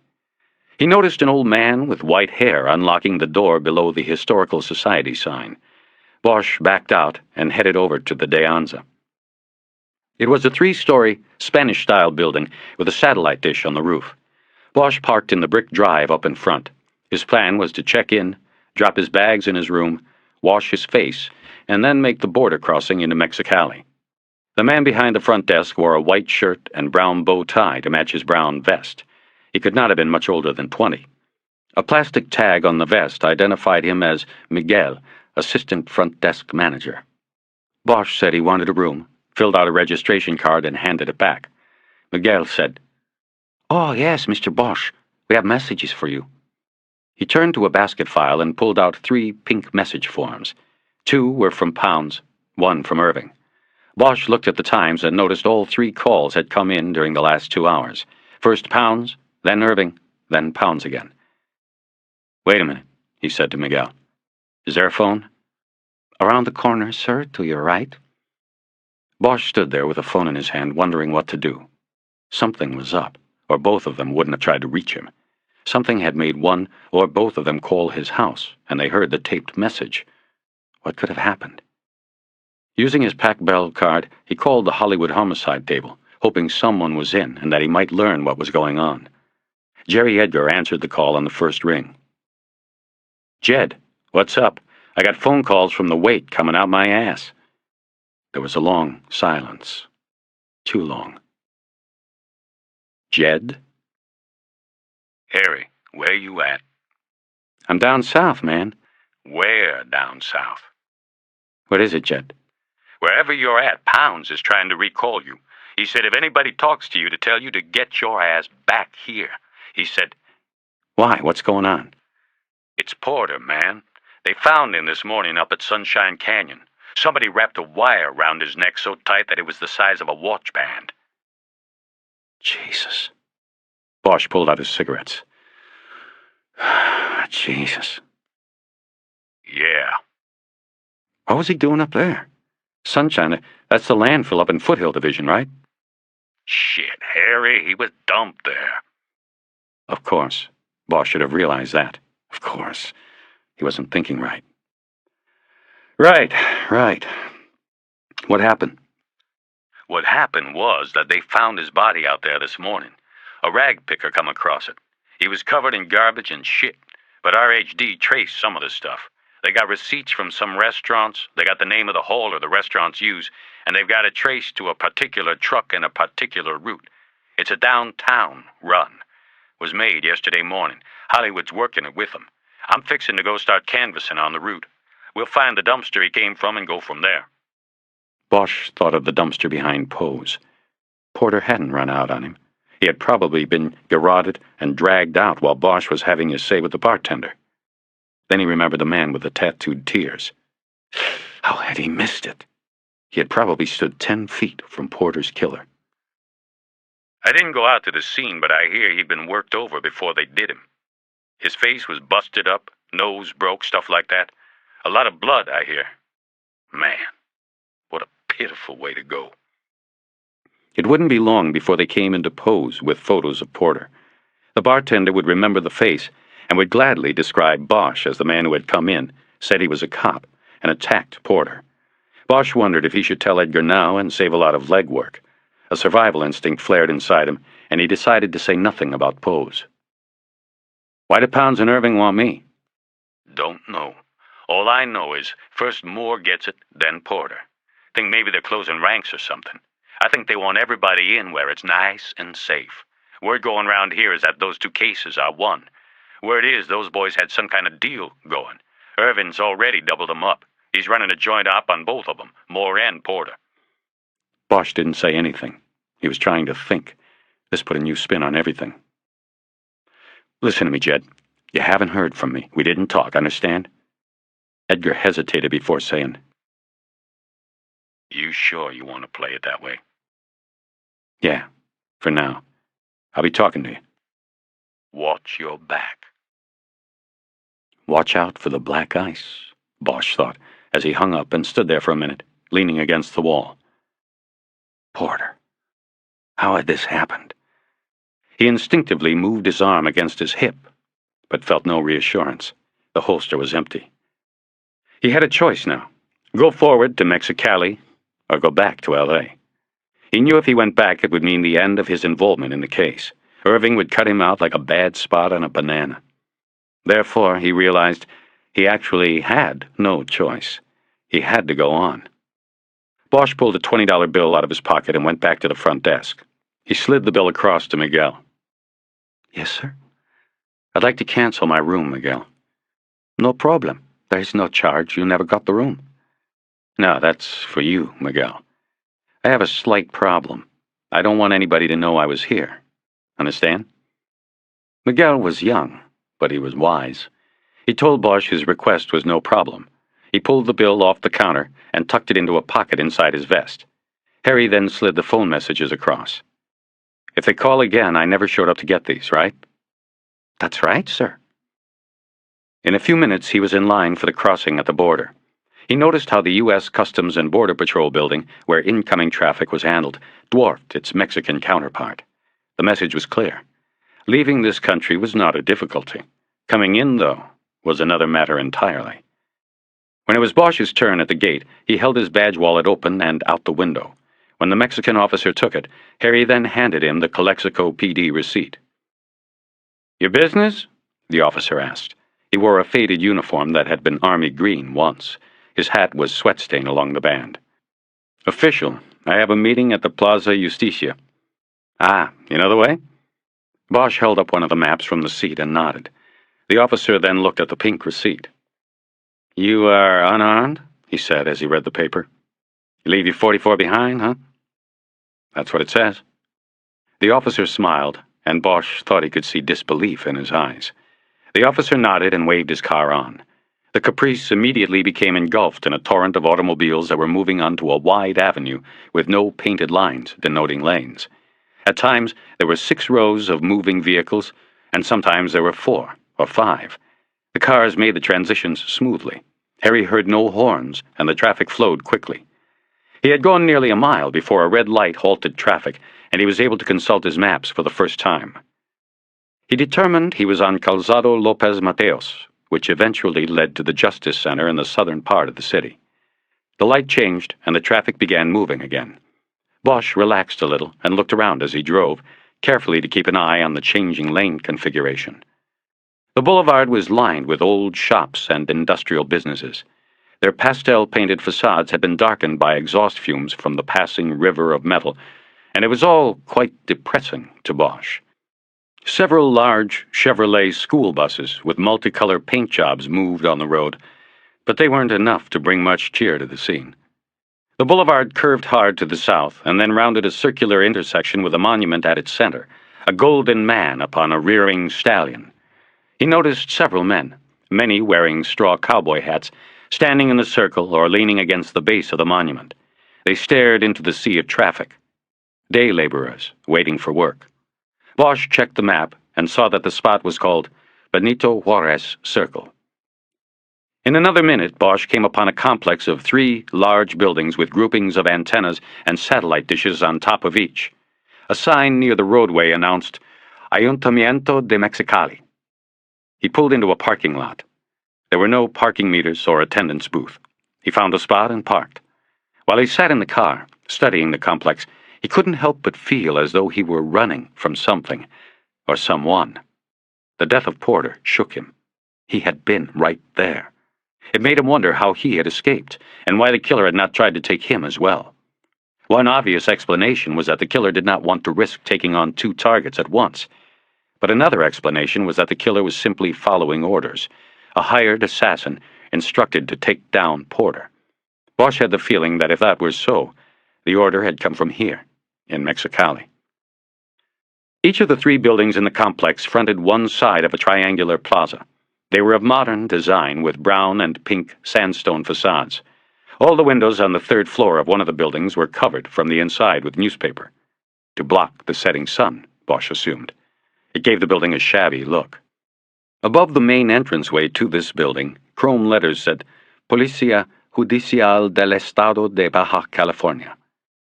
He got out of the car with his Juan Doe No. 67 file, locked the car door, and headed that way.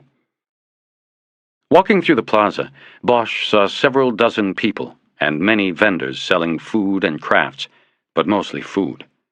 On the front steps of the police building, several young girls approached him with hands out, trying to sell him chewing gum or wristbands made of colorful threads. He said no thanks. As he opened the door to the lobby, a short woman balancing a tray on her shoulder that contained 6 pies almost collided with him. Inside, the waiting room contained 4 rows of plastic chairs that faced a counter on which a uniformed officer leaned. Almost every chair was taken, and every person watched the uniform intently. He was wearing mirrored glasses and reading a newspaper. Bosch approached him and told him in Spanish that he had an appointment with investigator Carlos Aguila. He opened his badge case and placed it on the counter.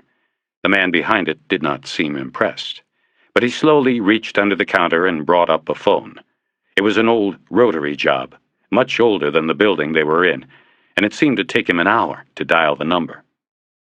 After a moment, the desk officer began speaking rapid-fire Spanish into the phone. Harry could make out only a few words. Captain, Gringo, yes, LAPD, investigator. He also thought he heard the desk man say, Charlie Chan. The desk officer listened for a few moments and then hung up.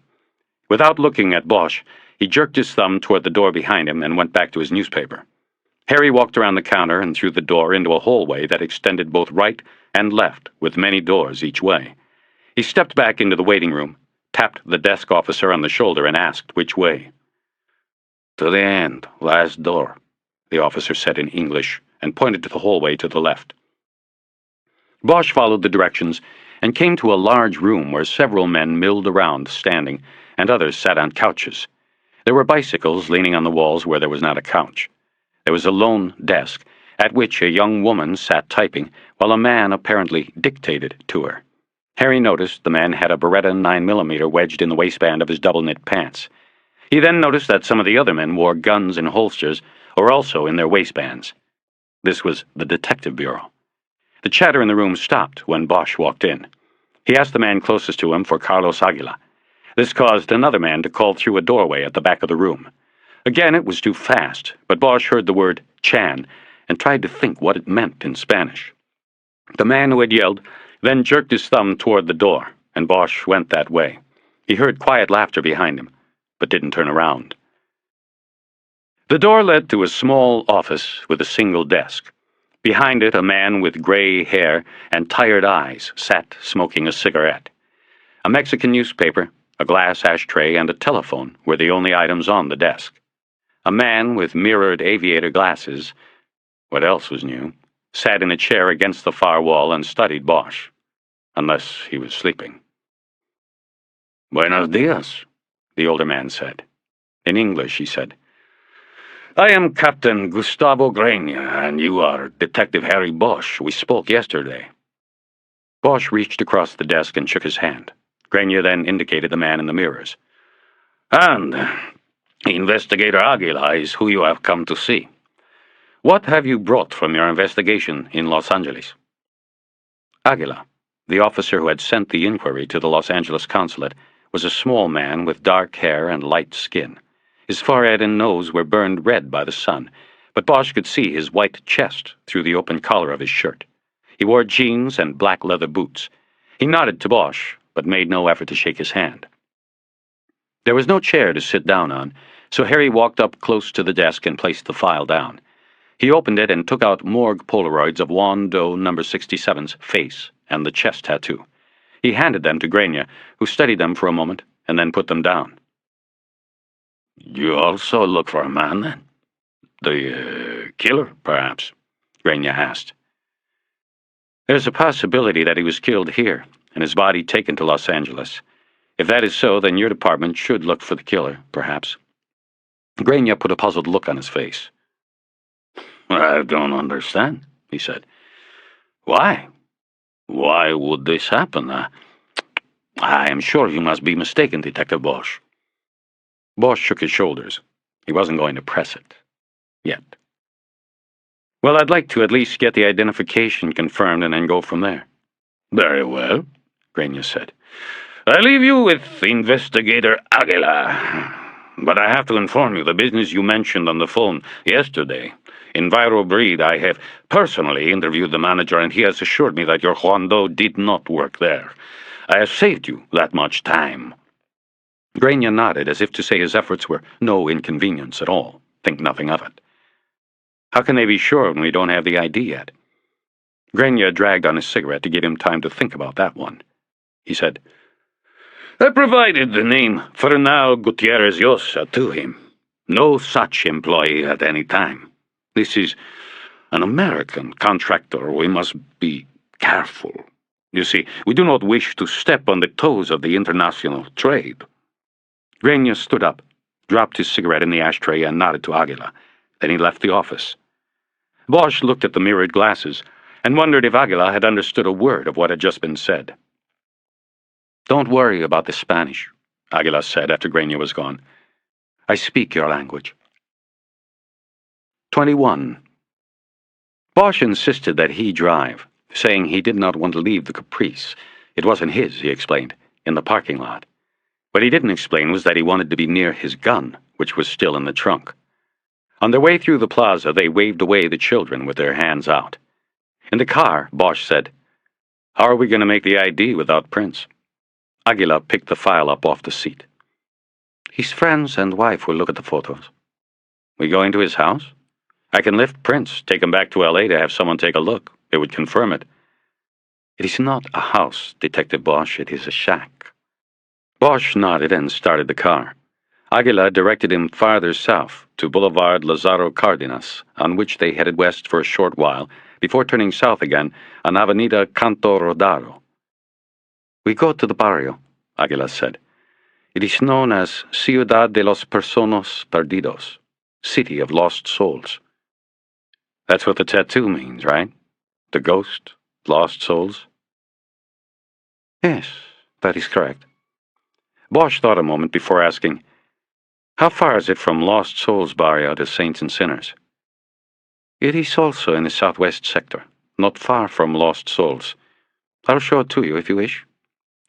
"Yeah, maybe." "Is there a reason you ask?" Bosch thought of Corvo's admonition not to trust the local police. "Just curious," he said. "It's another case." He immediately felt guilty at not being truthful with Aguila. He was a cop, and Bosch felt he deserved the benefit of the doubt. but not according to Corvo. They drove in silence for a while after that. They were moving away from the city and the comfort of buildings and traffic. The commercial businesses and the shops and restaurants gave way to more shacks and cardboard shanties. Harry saw a refrigerator box near the side of the road that was somebody's home. The people they passed, sitting on rusted engine blocks, oil drums, stared at the car with hollow eyes. Bosch tried to keep his eyes on the dusty road. "They called you Charlie Chan back there. How come?" He asked primarily because he was nervous and thought conversation might distract him from his uneasiness and the unpleasantness of the journey they were making. "Yes," Aguila said. "It is because I am Chinese." Bosch turned and looked at him. From the side, he could look behind the mirrors and see the slight rounding of the eyes. It was there. "Partly, I should say. One of my grandfathers. There is a large Chinese-Mexican community in Mexicali, Detective Bosch." "Ah. Mexicali was created around 1900 by the Colorado River Land Company. They owned a huge stretch of land on both sides of the border, and they needed cheap labor to pick their cotton, their vegetables," Aguila said. "They established Mexicali, across the border from Calexico. Like mirror images, I suppose, at least according to plan. They brought in 10,000 Chinese, all men, and they had a town, a company town." Bosch nodded. He had never heard the story, but found it interesting. He had seen many Chinese restaurants and signs on his drive through the city, but did not recall seeing many Asians. "They all stayed? The Chinese?" he asked. "Most of them, yes. But like I said, 10,000 Chinamen, no women. The company wouldn't allow it, thought it would take away from the work. Later, some women came, but most of the time the men married into Mexican families. The blood was mixed. But as you probably have seen, much of the culture was preserved. We will enjoy some Chinese food at siesta, okay?" "Sure, okay." Police work has largely remained the domain of the traditional Mexicans. There are not many like me in the state judicial police. For this reason, I am called Charlie Chan. I am considered an outsider by the others. I think I know how you feel. You will reach a point, Detective Bosch, where you will be able to trust me. I am comfortable waiting to discuss this other case you mentioned. Bosch nodded and felt embarrassed and tried to concentrate on his driving. Soon Aguila directed him onto a narrow, unpaved road that cut through the heart of a barrio. There were flat-roofed, concrete block buildings with blankets hung in open doorways. Additions to these buildings were constructed of plywood and sheets of aluminum. There was trash and other debris scattered about. Haggard, gaunt-looking men milled around and stared at the caprice with California plates as it went by. "Pull to the building with the painted star," Aguila instructed. Bosch saw the star. It was hand-painted on the block wall of one of the sad structures. Above the star was painted Personas Perdidos. Scrawled beneath it were the words Honorable Alcalde y Sheriff. Bosch parked the caprice in front of the hovel and waited for instructions. "He's neither a mayor or sheriff, if that's what you may be thinking," Aguila said. "Arnolfo Muñoz de la Cruz is simply what you would call a peacekeeper here. To a place of disorder, he brings order, or tries. He's the sheriff of the City of Lost Souls. He brought the missing man to our attention. This is where Fernal Gutierrez Llosa lived." Bosch got out, carrying the Juan Doe file with him. As he walked around the front of the car, he again rubbed his hand against his jacket, where it hung over his holster. It was a subconscious move he made every time he got out of the car and was on the job. But this time, when the comforting feel of the gun beneath was not there, he became acutely aware that he was an unarmed stranger in a strange land.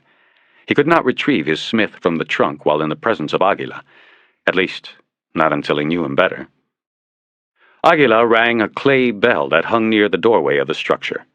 There was no door, just a blanket that was draped over a wood slat hammered across the top of the passage. A voice inside called, "Abierto?" and they went inside. Muñoz was a small man, deeply tanned and with gray hair tied in a knot behind his head. He wore no shirt, which exposed the sheriff's star tattooed on the right side of his chest, the ghost on the left. He looked at Aguila and then at Bosch, staring curiously at him. Aguila introduced Bosch and told Munoz why they had come. He spoke slowly enough so that Bosch could understand. Aguila told the old man that he needed to take a look at some photographs. This confused Munoz, until Bosch slipped the morgue shots out of the file, and he saw that the photographs were of a dead man. "Is it Fernal Gutierrez Llosa?" Aguila inquired after the man had studied the photographs long enough. "It is him." Munoz now looked away. Bosch looked around for the first time. The one-room shack was very much like a large prison cell. Just the necessities: a bed, a box of clothes, a towel hung over the back of an old chair, a candle, and a mug with a toothbrush in it on top of a cardboard box next to the bed. It had a squalid smell, and he felt embarrassed that he had intruded. "Where was his place?" he asked Aguila in English. Aguila looked at Munoz and said, "I am sorry for the loss of your friend, Mr. Munoz. It will be my duty to inform his wife. Do you know if she is here?" Munoz nodded and said the woman was at her dwelling. "Would you like to come with us to help?" Munoz nodded again, picked a white shirt up off the bed and put it on. Then he went to the door, parted the curtain over the opening, and held it for them. Bosch first went to the trunk of the Caprice and got the print kit from his briefcase.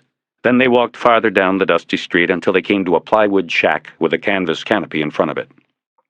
Aguila touched Bosch on the elbow. "Senor Munoz and I will deal with the woman. We will bring her out here. You go in and collect the fingerprints you need and do whatever else you need to do." Munoz called out the name Marita, and a few moments later a small woman peeked through the white plastic shower curtain hung across the doorway. When she saw Munoz and Aguila, she came out. Bosch could tell by her face that she already knew the news that the men were there to deliver. Women were always that way. Harry thought of the first night he had seen Sylvia Moore. She knew. They all knew. Bosch handed the file to Aguila, in case the woman demanded to see the photos, and ducked into the room the woman and the wan doll had shared. It was a room with spare furnishings. No surprise there. A queen-sized mattress lay on top of a wooden pallet. There was a single chair on one side of it, and on the other a bureau had been made out of a wood and cardboard shipping crate. A few articles of clothing hung inside the box. The back wall of the room was a large piece of uncut aluminum with the Tecate beer trademark printed on it. Wood slat shelves went across this, holding coffee cans, a cigar box, and other small items.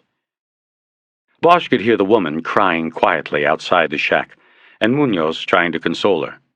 He looked around the room quickly, trying to decide which was a likely spot to lift prints. He was unsure if he even needed to do this. The woman's tears seemed to confirm the identity.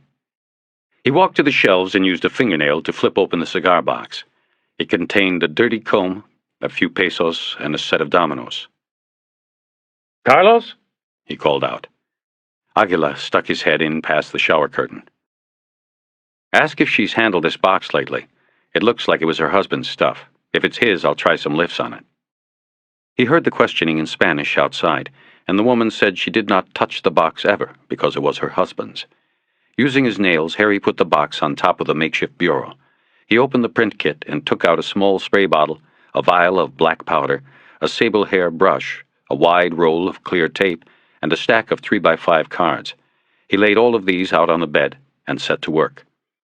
He picked up the spray bottle and pumped 4 sprays of ninhydrin mist over the box. After the mist settled, he took out a cigarette, lit it, and then moved the still-burning match along the edge of the box about 2 inches from the surface. The heat brought up the ridges of several fingerprints in the ninhydrin. Bosch bent over the table and studied them, looking for complete examples. There were 2. He uncapped the vial of black powder and lightly brushed some onto the prints, clearly defining the ridges and bifurcations. He then unrolled a short length of tape, held it down on one of the prints, and lifted it. He pressed the tape against a white 3x5 card. He did it again with the other print. He had 2 good prints to take back with him. Aguila came into the room then. "Did you get a print?" "A couple. Hopefully they are his and not hers. Doesn't seem to matter much. Sounded like she made an ID, too." She look at the pictures? Aguila nodded and said, She insisted. Did you search the room? For what? I do not know. I looked around. Not much here. Did you take fingerprints from the coffee cans? Bosch looked at the shelves. There were 3 old Maxwell House cans. He said, Nah, I figured her prints are on them. I don't want to have to print her to clear her for comparisons. It's not worth putting her through that. Aguila nodded, but then looked puzzled. Why would a poor man and his wife have 3 cans of coffee? It was a good point. Bosch went to the shelves and took down 1 can. It rattled, and when he opened it, he found a handful of pesos inside the can. The next one he pulled down was about 1/3 full of coffee. The last one was the lightest. Inside, he found papers, a baptismal certificate for Gutierrez Llosa, and a marriage license. The couple had been married 32 years. It depressed him to think about it. There was also a Polaroid photo of Gutierrez Llosa, and Bosch could see it was Juan Doe, number 67. Identity confirmed. And there was a Polaroid of his wife. And lastly, there was a stack of check stubs held together in a rubber band. Bosch looked through these, finding them all for small amounts of money from several businesses, the financial records of a day laborer. The businesses that didn't pay their day laborers in cash paid with checks. The last 2 in the stack were receipts for $16 each for checks issued by EnviroBreed, Inc. Bosch put the check stubs into his pocket and told Aguila he was ready to go. While Aguila expressed condolences again to the new widow, Bosch went to the trunk of the car to put away the fingerprint kit and the cards with the lifts he had taken. He looked over the trunk lid and saw Aguila still standing with Munoz and the woman. Harry quickly lifted up the rug on the right side of the trunk, pulled up the spare tire, and grabbed his Smith. He put the gun in his holster and slid it around on his waist so that the gun would be on his back. It was under his jacket, but an eye looking for such things could see it. However, Bosch was no longer worried about Aguila. He got in the car and waited. Aguila got in a few moments later.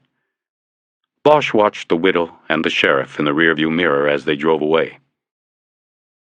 What will happen with her now? He asked Aguila. You don't want to know, Detective.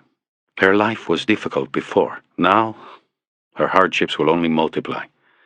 I believe she cries for herself as much as her lost husband. And rightly so. Bosch drove in silence until they were out of Lost Souls and back on the main road. That was clever, what you did back there, he said after a while, with the coffee cans. Aguila didn't say anything. He didn't have to. Bosch knew he had been in there before and had seen the EnviroBreed stubs. Grena was scamming, and Aguila didn't like it or approve of it. Or maybe he was just unhappy because he hadn't been cut in on the deal. Whatever the reason, he was pointing Bosch in the right direction. Aguila wanted Bosch to find the stubs. He wanted Bosch to know Grena was a liar. Did you go to EnviroBreed? Check it out on your own? No, Aguila said. This would be reported to my captain. I could not go there after he had made the appropriate inquiry. EnviroBreed is involved in international business. It holds contracts with government agencies in the United States. You must understand it is a delicate situation. Yes, that is true. I'm familiar with those. I understand. You can't buck Grena, but I can. Where is EnviroBreed? Not far from here. To the southwest, where the land is mostly flat until it rises into the Sierra de las Cucapa. There are many industrial concerns there, and large ranches. And how close is it between EnviroBreed and the ranch owned by the Pope? The Pope? Zorrillo, the Pope of Mexicali. I thought you wanted to know about the other case I'm working. They drove a little bit in silence. Bosch looked over and saw that Aguila's face had clouded. Even with the mirrors, Bosch could see this. His mention of Zorrillo probably confirmed the suspicion the Mexican detective had held since Grena had tried to derail the investigation. Bosch already knew from Corvo that EnviroBreed was just across the highway from the ranch. His question was merely one more test of Aguila. It was a while before Aguila finally answered. The ranch and EnviroBreed are very close, I'm afraid. Good. Show me. 22. Let me ask you a question, Bosch said. How come you sent that inquiry to the consul's office? I mean, you don't have missing persons down here. Somebody turns up missing, they cross the border, but you don't send out inquiries. What made you think this was different? They were heading toward the range of mountains that rose high above a layer of light brown smog from the city. They were going southwest on Avenida Valverde and were moving through an area where ranch lands extended to the west and industrial parks lined the roadway to the east. The woman convinced me, Aguila said. She came to the plaza with the sheriff and made the report. Grania gave me the investigation, and her words convinced me that Gutierrez Llosa would not cross the border willingly, without her. So I went to the circle. Aguila said the circle below the golden statue of Benito Juarez on Calzado Lopez Mateos was where men went to wait for work. Other day laborers interviewed at the circle said the EnviroBreed vans came 2 or 3 times a week to hire workers. The men who had worked at the bug breeding plant had described it as difficult work. They made food paste for the breeding process and loaded heavy incubation cartons into the vans. Flies constantly flew in their mouths and eyes. Many who had worked there said they never went back, choosing to wait for other employers to stop at the circle. But not Gutierrez Llosa. Others at the circle had reported seeing him get into the EnviroBreed van. Compared to the other laborers, he was an old man. He did not have much choice in employers. Aguila said that when he learned the product made at EnviroBreed was shipped across the border, he sent out missing person notices to consulates in Southern California. Among his theories was that the old man had been killed in an accident at the plant and his body hidden to avoid an inquiry that could halt the production. Aguila believed this was a common occurrence in the industrial sectors of the city. A death investigation, even accidental death, can be very expensive, Aguila said. La mordida. Yes, the bite. Aguila explained that his investigation stopped when he discussed his findings with Grania. The captain said he would handle the EnviroBreed inquiry and later reported it to be a dead end, and that was where it stood until Bosch called with news of the body. Sounds like Grania got his bite. Aguila did not answer this. They began to pass a ranch protected by a chain metal fence topped with razor wire. Bosch looked through it to the Sierra de los Cucapa and saw nothing in the vast expanse between the road and mountains. But soon they passed a break in the fence, an entrance to the ranch, where there was a pickup truck parked lengthwise across the roadway. 2 men were sitting in the cab, and they looked at Bosch, and he looked at them as he drove by. That's it, isn't it? He said. That's Zarrillo's ranch. Yes, the entrance. Zarrillo's name never came up before you heard it from me? Not until you said it. Aguila offered no other comment. In a minute, they were coming up to some buildings inside the ranch's fence line, but close to the road. Bosch could see a concrete, barn-like structure with a garage door that was closed. There were corrals on either side of it, and in these he saw a half-dozen bulls in single pens. He saw no one around. He breeds bulls for the ring, Aguila said. I heard that. Lot of money in that around here, huh? All from the seed of one prized bull, El Temblar, a very famous animal in Mexicali. The bull that killed Mason, the famous torero. He lives here now and roams the ranch at his will, taking the heifers as he wishes. A champion animal. The tremble? He said. Yes. It is said that man and earth tremble when the beast charges. That is the legend. The death of Mason a decade ago is very well known. A story recalled each Sunday at the plaza. And the tremble just runs around in there loose, like a watchdog or something, a bulldog. Sometimes people stand at the fence waiting for a glimpse of the great animal. The bulls his seed produces are considered the most game in all of Baja. Pull over here. Bosch turned onto the shoulder. He noticed Aguila was looking across the street at a line of warehouses and businesses. Some had signs on them, most in English. They were companies that used cheap Mexican labor and paid low taxes to make products for the United States. There were furniture manufacturers, tile makers, circuit board factories. See the Mexitec furniture building? Aguila said. The second structure down, with no sign, that is EnviroBreed. It was a white building, and Aguila was right. No sign or other indication of what went on there. It was surrounded by a 10-foot fence topped with razor wire. Signs on the fence warned in 2 languages that it was electrified, and there were dogs inside of it. Bosch didn't see any dogs and decided they were probably only put in the yard at night.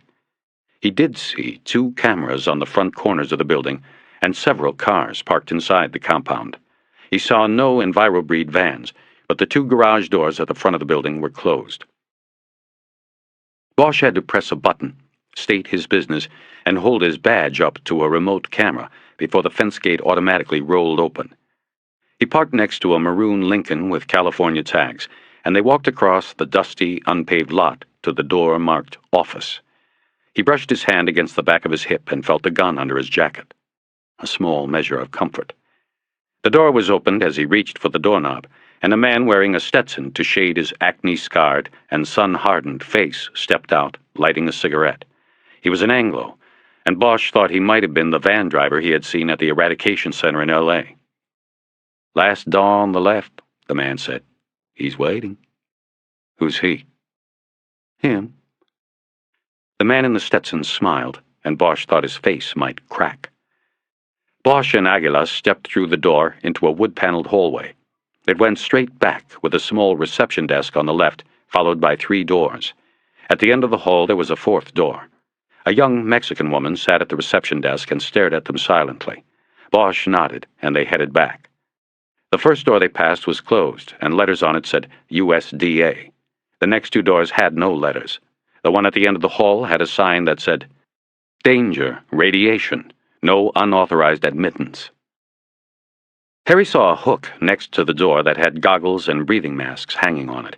He opened the last door on the left, and they stepped into a small anteroom with a secretary's desk, but no secretary. "In here, please," a voice said from the next room. Bosch and Aguilar stepped into a large office that was weighted in the center by a huge steel desk. A man in a light blue Gayabara shirt sat behind it.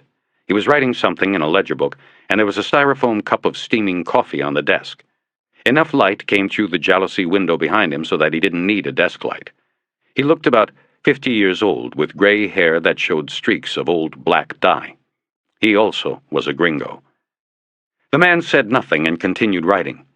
Bosch looked around and saw the 4-picture, closed-circuit television console on a low shelf against the wall next to the desk. He saw the black and white images from the gate and front corners. The 4th image was very dark, and was an interior look at what Harry assumed was the cargo loading room. He saw a white van with its rear doors open, 2 or 3 men loading large white boxes into it. "Yes," the man said. He still hadn't looked up. "Quite a lot of security for flies." Now he looked up. "Excuse me? Didn't know they were so valuable." "What can I do for you?" He threw his pen down on the desk to signal that the wheels of international commerce were grinding to a halt because of Bosch. "Harry Bosch, Los Angeles. You said that at the gate. What can I do for you?" "I'm here to talk about one of your employees." "Name?"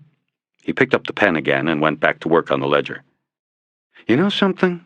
I would think that if a cop had come 300 miles, crossed the border, just to ask you a few questions, then it might rate a little interest. But not with you. That bothers me." The pen went down harder this time and bounced off the desk into the trash can next to it. "Officer, I don't care whether it bothers you or not. I have a shipment of perishable material I must get on the road by 4 o'clock. I can't afford to show the interest you seem to think you rate. Now, if you want to give me the employee's name, that is, if he was an employee, I will answer what I can." "What do you mean, was an employee?" "What?" "You said was just then." "So? So what's it mean?" "You said... You're the one who came in here with these questions. And your name is?" "What? What is your name?" The man stopped, thoroughly confused, and drank from the cup. He said, "You know, mister, you have no authority here. You said even if the guy was an employee, and I never said anything about was. Makes me think you already know we are talking about an individual that was, who is dead now." "I just assumed, okay? A cop comes all the way down from L.A. I just assumed we were talking about a dead guy. Don't try to put words. You can't come in here with that badge that isn't worth the tin it's made of once you cross that border and start pushing me. I don't have... You want some authority? This is Carlos Aguilar of the State Judicial Police here. You can consider that he is asking the same questions as me. Aguilar nodded, but said nothing. That's not the point, the man behind the desk said. The point is this typical bullshit American imperialism you bring with you. I find it very distasteful. My name is Charles Ely. I am proprietor of EnviroBreed. I do not know anything about the man you said worked here. I didn't tell you his name. It doesn't matter. You understand now? You made a mistake. You played this game wrong. Bosch took the morgue photo of Gutierrez Llosa out of his pocket and slid it across the desk. Ely did not touch the photo, but looked down at it. He showed no reaction that Bosch could see. Then Bosch put down the pay stubs. Same thing. No reaction. Name is Fernel Gutierrez Llosa, Bosch said. A day laborer. I need to know when he worked here last, what he was doing. Ely retrieved his pen from the trash can and flicked the photo back toward Bosch with it. Afraid I can't help. Day laborers we don't carry records on. We pay them with paid-to-bearer checks at the end of each day. Different people all the time. I wouldn't know this man from Adam. And I believe we already answered questions about this man from the SJP, a Captain Grania. I guess I will have to call him now to see why that wasn't sufficient. Bosch wanted to ask whether he meant the payoff Ely had given Grania or the information wasn't sufficient. But he held back because it would come back on Aguila. Instead, he said, You do that, Mr. Ely. Meantime, somebody else around here might remember this man. I'm going to take a look around. Ely became immediately agitated. No, sir. You are not going to have free range of this facility. Portions of this building are used to irradiate material and are considered dangerous and off-limits to all but certified personnel. Other areas are subject to USDA monitoring and quarantine, and we cannot allow anyone access. Again, you have no authority here. Who owns EnviroBreed, Ely? Bosch asked. Ely seemed startled by the change in subject. Who? He sputtered. Who is the man, Ely? I don't have to answer that. You have no... The man across the street? Is the Pope the man? Ely stood up and pointed at the door. I don't know what you are talking about, but you're leaving, and I will be contacting both the SJP and the American and Mexican authorities. We will see if this is how they want police from Los Angeles to operate on foreign soil. Bosch and Aguila moved back into the hall and closed the door. Harry stood there for a moment and listened for the sound of a telephone or steps. He heard nothing, and then turned to the door at the end of the hall. He tried it, but it was locked. In front of the door marked USDA, he leaned his head forward and listened, but heard nothing. He opened the door without knocking, and a man with bureaucrat written all over him looked up from behind a small wooden desk. The room was about a quarter the size of Ely's suite. The man wore a short-sleeved white shirt with a thin blue tie. He had close-cropped gray hair, a mustache that looked like the end of a toothbrush, and small, dead eyes that looked out from behind bifocals that squeezed against his pudgy pink temples. The plastic ink card in his pocket had his name printed on the flap. Jerry Dinsmore. He had a half-eaten bean burrito on his desk, sitting on oil-stained paper. "Can I help you?" he said, with a mouthful. Bosch and Aguila moved into the room. Bosch showed him his ID and let him have a good look at it. Then he put the morgue photo on the desk, next to the burrito. Dinsmore looked at it and folded up the paper around his half-finished meal and put it in a drawer. "Recognize him?" Bosch said. "Just a routine check. Infectious disease alert. Guy took it with him up to L.A. and croaked. We're retracing him so we can get anybody who had contact inoculated. We still got plenty of time. We hope." Dinsmore was chewing his food much slower now. He looked down at the Polaroid and then up over his glasses at Bosch. Was he one of the men who worked around here?" "We think so. We're checking with all the regular employees. We thought you might recognize him. It depends on how close you got as far as whether you need to be quarantined." Well, I never get close to the laborers. I'm in the clear, but what is the disease you are talking about? I don't see why LAPD... This man looks like he was beaten." "I'm sorry, Mr. Dinsmore, that's confidential until we determine if you are at risk. If you are, well, then we have to put our cards on the table. Now, How do you mean you never get close to the laborers? Are you not the inspection officer for this facility? Bosch expected Ely to burst in any moment. I am the inspector, but I'm only interested in the finished product. I inspect samples directly from the travel cases. Then I seal the cases. This is done in the shipping room. You have to remember this is a private facility, and consequently, I do not have free reign of the breeding or sterilization labs. Therefore, I do not interface with the workers. You just said samples, so that means you don't look in all of the boxes. Wrong. I don't look in all of the larvae cylinders in each of the transport cases, but I do inspect and seal the cases. I don't see what this has to do with this man. He didn't... I don't see it either. Never mind, you're in the clear. Dinsmore's small eyes widened slightly. Bosch winked at him to further confuse him. He wondered if Dinsmore was part of what was going on here, or whether, like a mole, he was in the dark. He told him to go back to his burrito, and then he and Aguila stepped back into the hall. Just at that moment, the door at the end of the hall opened, and through it stepped Ely. He pulled a breathing mask and goggles off his face and charged down the hall, coffee slopping over the sides of the styrofoam cup. "I want you two out of here unless you have a court order." He was right up to Bosch now, and anger was etching red lines on his face. It was the act he might have used to intimidate others, but Bosch was not impressed. He looked down into the shorter man's coffee cup and smiled as a small piece of the puzzle slipped into place. The stomach contents of Juan Doe number 67 had included coffee. That was how he had swallowed the medfly which had brought Bosch here. Ely followed his eyes down and saw the medfly floating on the surface of the hot liquid. "Fucking flies," he said. "You know," Bosch said, "I'll probably get that court order."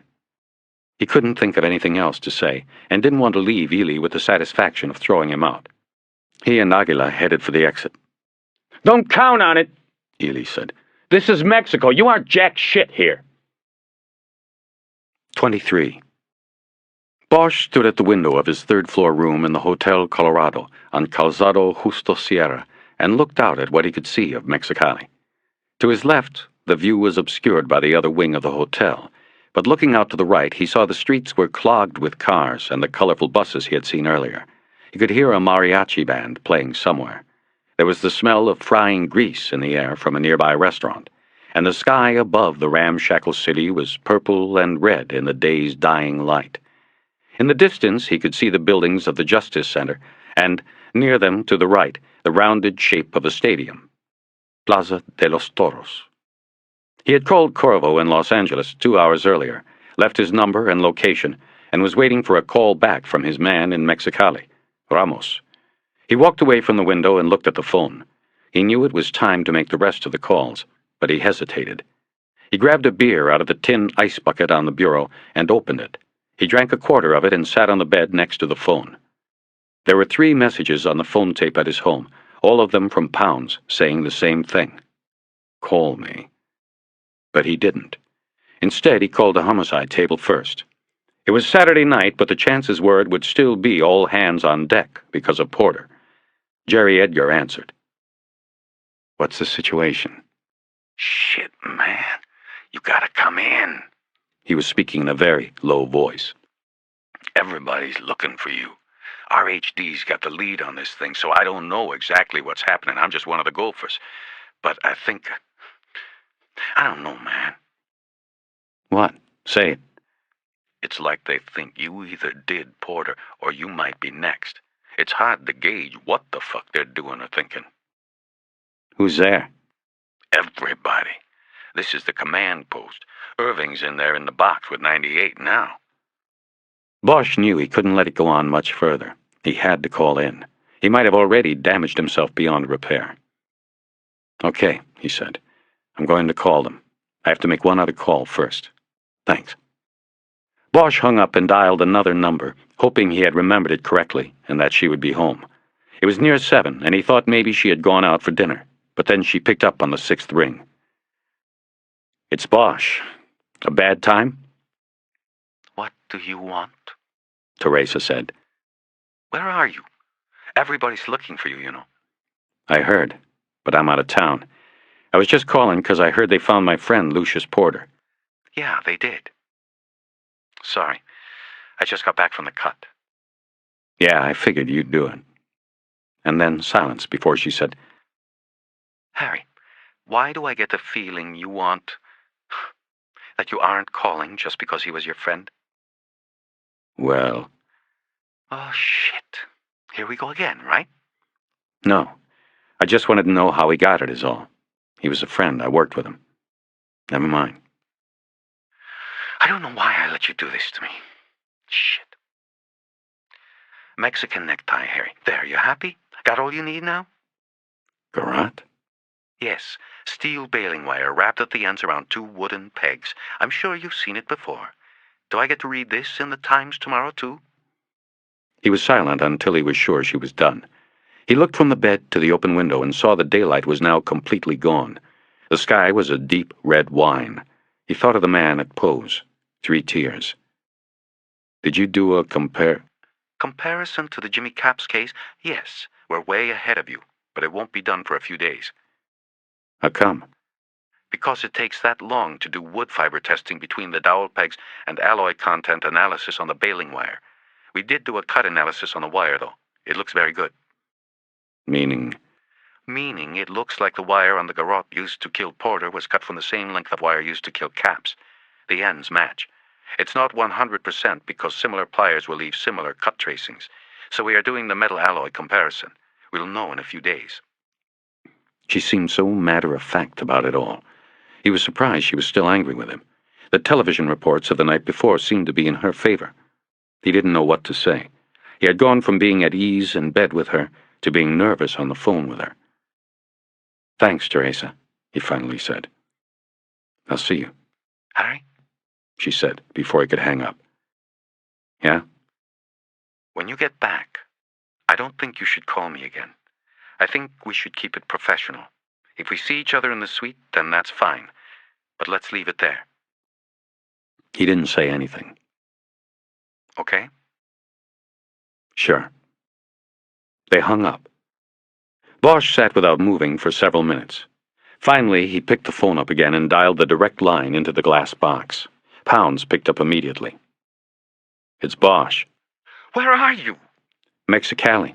You left messages? I called the hotel on your tape. They said you never checked in. I decided to stay on the other side of the border. Never mind the bullshit. Porter is dead. What?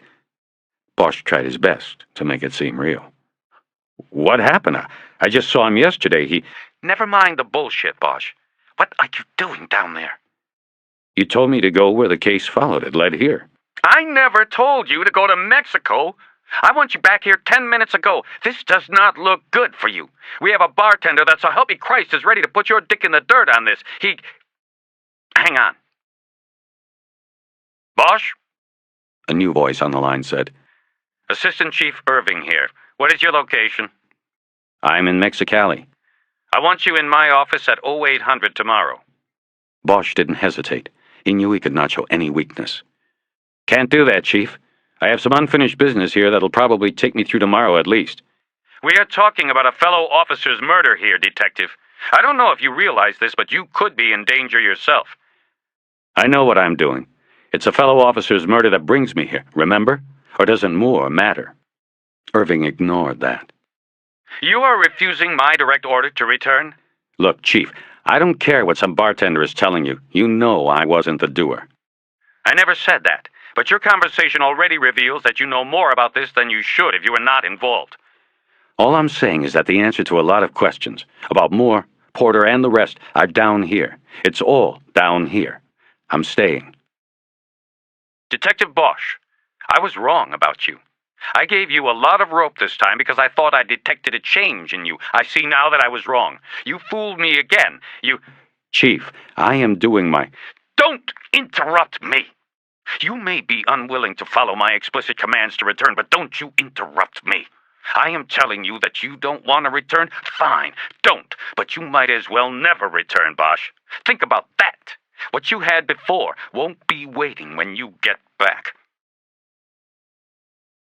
After Irving hung up, Bosch picked a second bottle of Tecate from the bucket and lit a cigarette at the window. He didn't care about Irving's threats. Not that much, at least. He'd probably draw a suspension.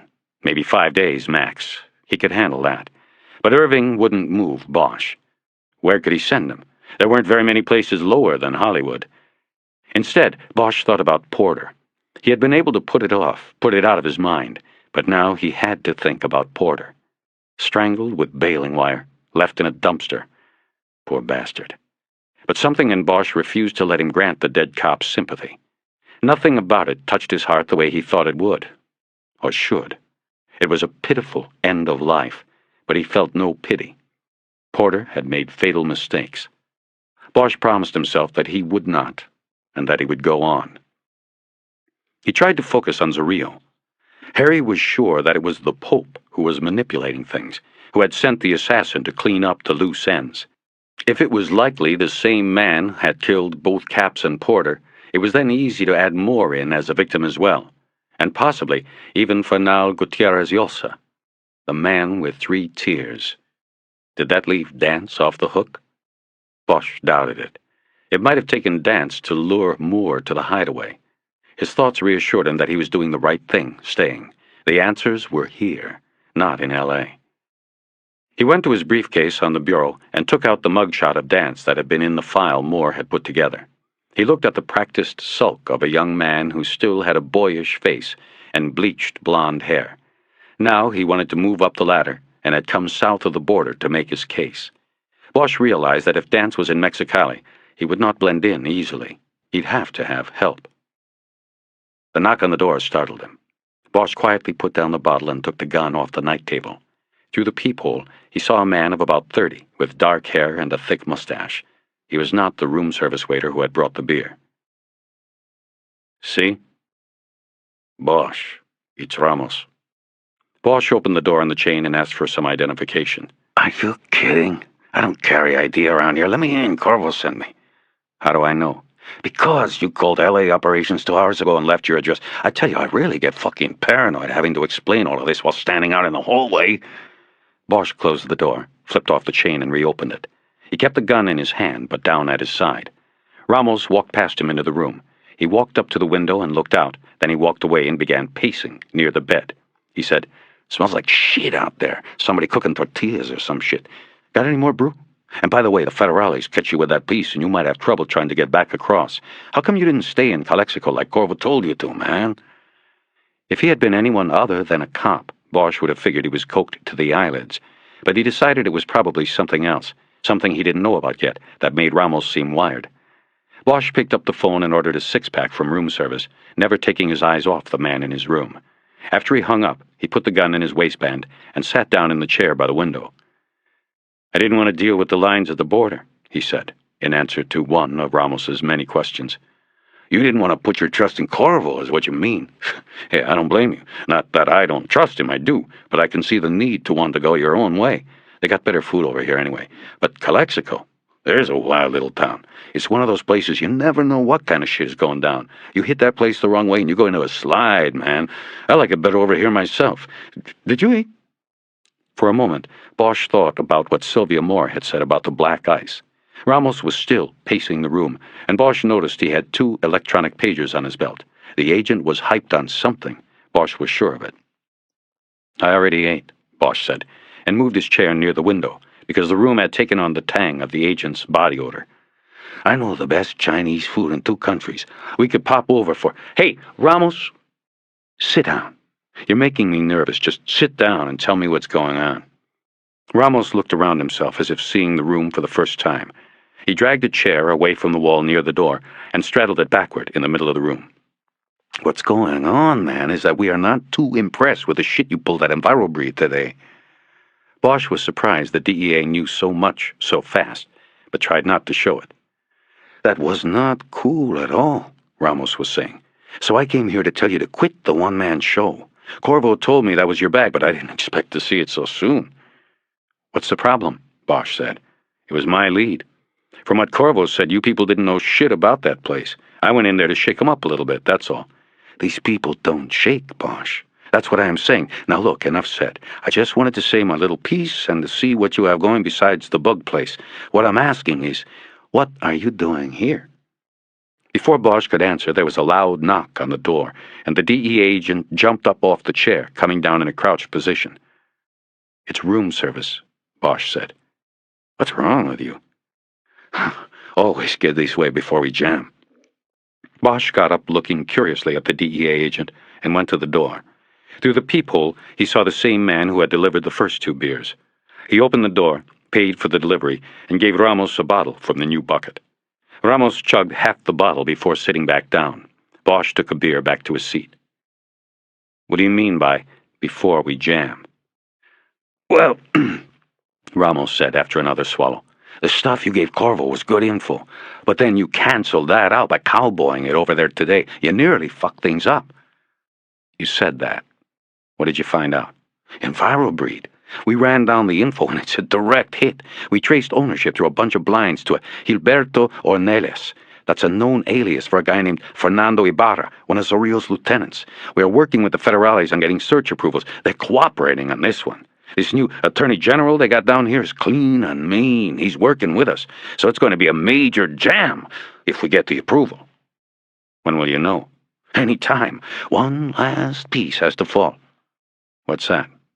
"If he's moving black ice across the border in EnviroBreed shipments, then how is he getting it from the ranch to the bug house? See, we've been watching the ranch and would have seen it, and we're pretty sure it's not manufactured at EnviroBreed.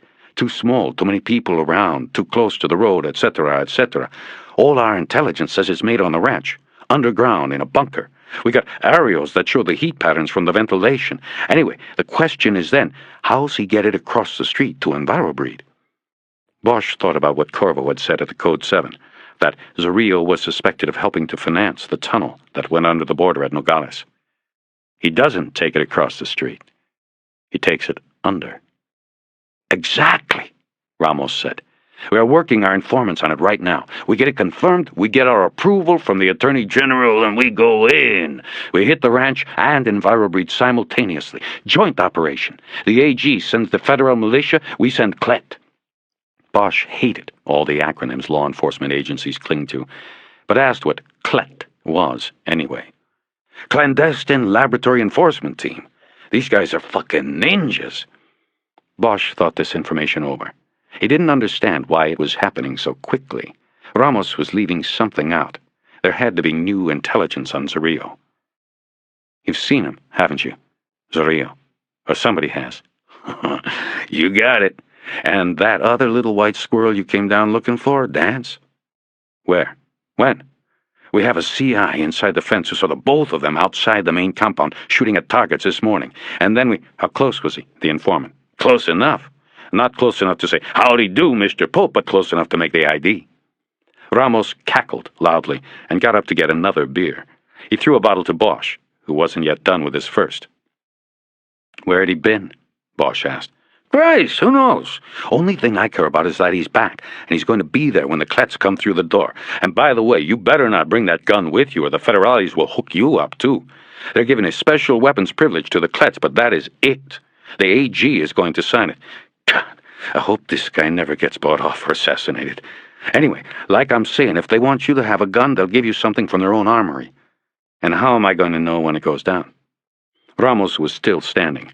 He jerked his head back and poured down half the bottle of beer. His odor had totally filled the room. Bosch held the bottle up near his mouth and nose so he'd smell the beer instead of the DEA agent. "We'll let you know," Ramos said. "Take this and wait." He tossed Bosch one of the pagers off his belt. "You put that on, and I'll give you a buzz when we're ready to rock. It'll be soon, at least before New Year's, I'm hoping. We gotta move on this. There's no telling how long the target is going to stay in place this time." He finished the beer and put the bottle on the table. He didn't pick up another. The meeting was done. "What about my partner?" Bosch asked. "Who, the Max? Forget it, he's state. You can't tell him about this, Bosch. The Pope has the SJP and the other locals wired. It's a given. Don't trust anybody over there. Don't tell anybody over there. Just wear the pager, like I said, and wait for the beep. Go to the bullfights. Hang by the pool or something. Hell, man, look at yourself. You could use the color." "I know Aguila better than I know you. Did you know he works for a man who's a regular guest of Zorrillo's at the bullfights each Sunday?" "No," Bosch said. He thought of Grania. Did you know that to become a detective in the SJP, the promotion is bought for an average of $2,000, not based on any skill in investigative technique? No, I know you didn't, but that's the way it is here. You've got to understand that. Trust no one. You may be working with the last honest cop in Mexicali, but why bet your life on it? Bosch nodded and said, "One more thing. I want to come in tomorrow and check your mug books. You have Zarrillo's people?" "Most of them. What do you want?" "I'm looking for a guy with 3 tattooed tears. He's Zarrillo's hitman. He hit another cop yesterday in L.A." "Jesus." "Okay, in the morning, call me at this number. We'll set it up.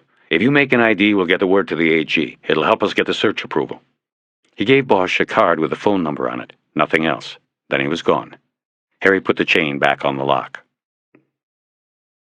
24. Bosch sat on the bed with his beer, thinking about the reappearance of Zarrillo.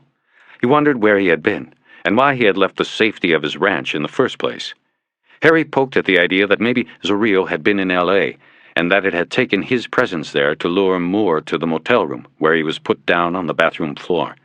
Maybe Zarrillo was the only one Moore would have gone there for. The sharp sound of squealing brakes and crashing metal shot through the window.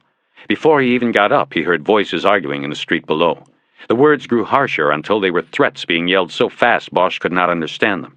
He went to the window and saw 2 men standing chests out beside 2 cars. One had rear-ended the other. As he turned away, he detected a small flash of blue light to his left. Before he had time to look, the bottle in his hand shattered, and beer and glass exploded in all directions.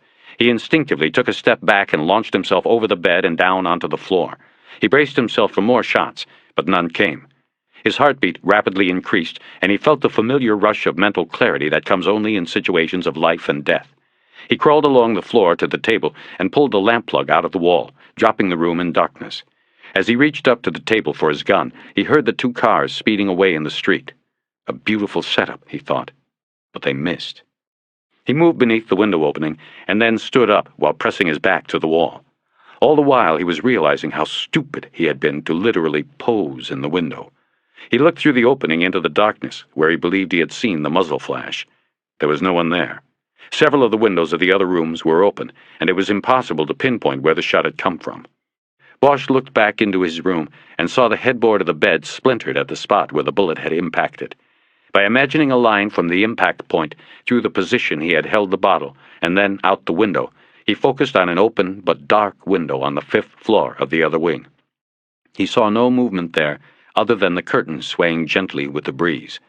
Finally, he put his gun in his waistband and left the room, his clothes smelling of beer and with small slivers of glass embedded in his shirt and pricking his skin. He knew he had at least 2 slight glass cuts, one on his neck and one on his right hand, which had been holding the bottle. He held his cut hand to his neck wound as he walked. He had judged that the open window belonged to the 4th room on the 5th floor. He now had his gun out and pointed in front of him as he moved slowly down the 5th floor hallway. He was debating whether he should kick the door open, but found the decision academic. A cool breeze from the open window flowed out through the open door of room 504. The room was dark, and Bosch knew he would be silhouetted by the lighted hallway, so he hit the room's entrance light switch as he moved quickly through the doorway. He covered the room with his Smith and found it empty. The smell of burned gunpowder hung in the air. Harry looked out the window and followed the imaginary line down to his own 3rd-floor room's window. It had been an easy shot. It was then that he heard the screeching of tires and saw the taillights of a large sedan pull out of the hotel parking lot and then speed away. Bosch put the gun in his waistband and pulled his shirt out over it. He looked quickly around the room to see if the shooter had left anything behind him. The glint of copper from the fold of the bedspread where it was tucked beneath the pillows caught his eye. He pulled the bedspread out straight, and lying there was a shell casing that had been ejected from a .32 rifle. He got an envelope out of the desk drawer and scooped the shell inside it. As he left room 504 and walked down the hallway, no one looked out a door, no house detectives came running, and no approaching sirens blared in the distance. No one had heard a thing, except maybe a bottle breaking. Bosch knew that the .32 fired at him had had a silencer screwed to the end of its barrel. Whoever it had been, he had taken his time and waited for the one shot. But he had missed. Had that been intentional? He decided it wasn't. To make a shot that close but intend to miss was too chancy. He had simply been lucky. His turn from the window at the last moment had probably saved his life. Bosch headed back to his room to dig the slug out of the wall, bandage his wounds, and check out. Along the way, he started running when he realized he had to warn Aguila.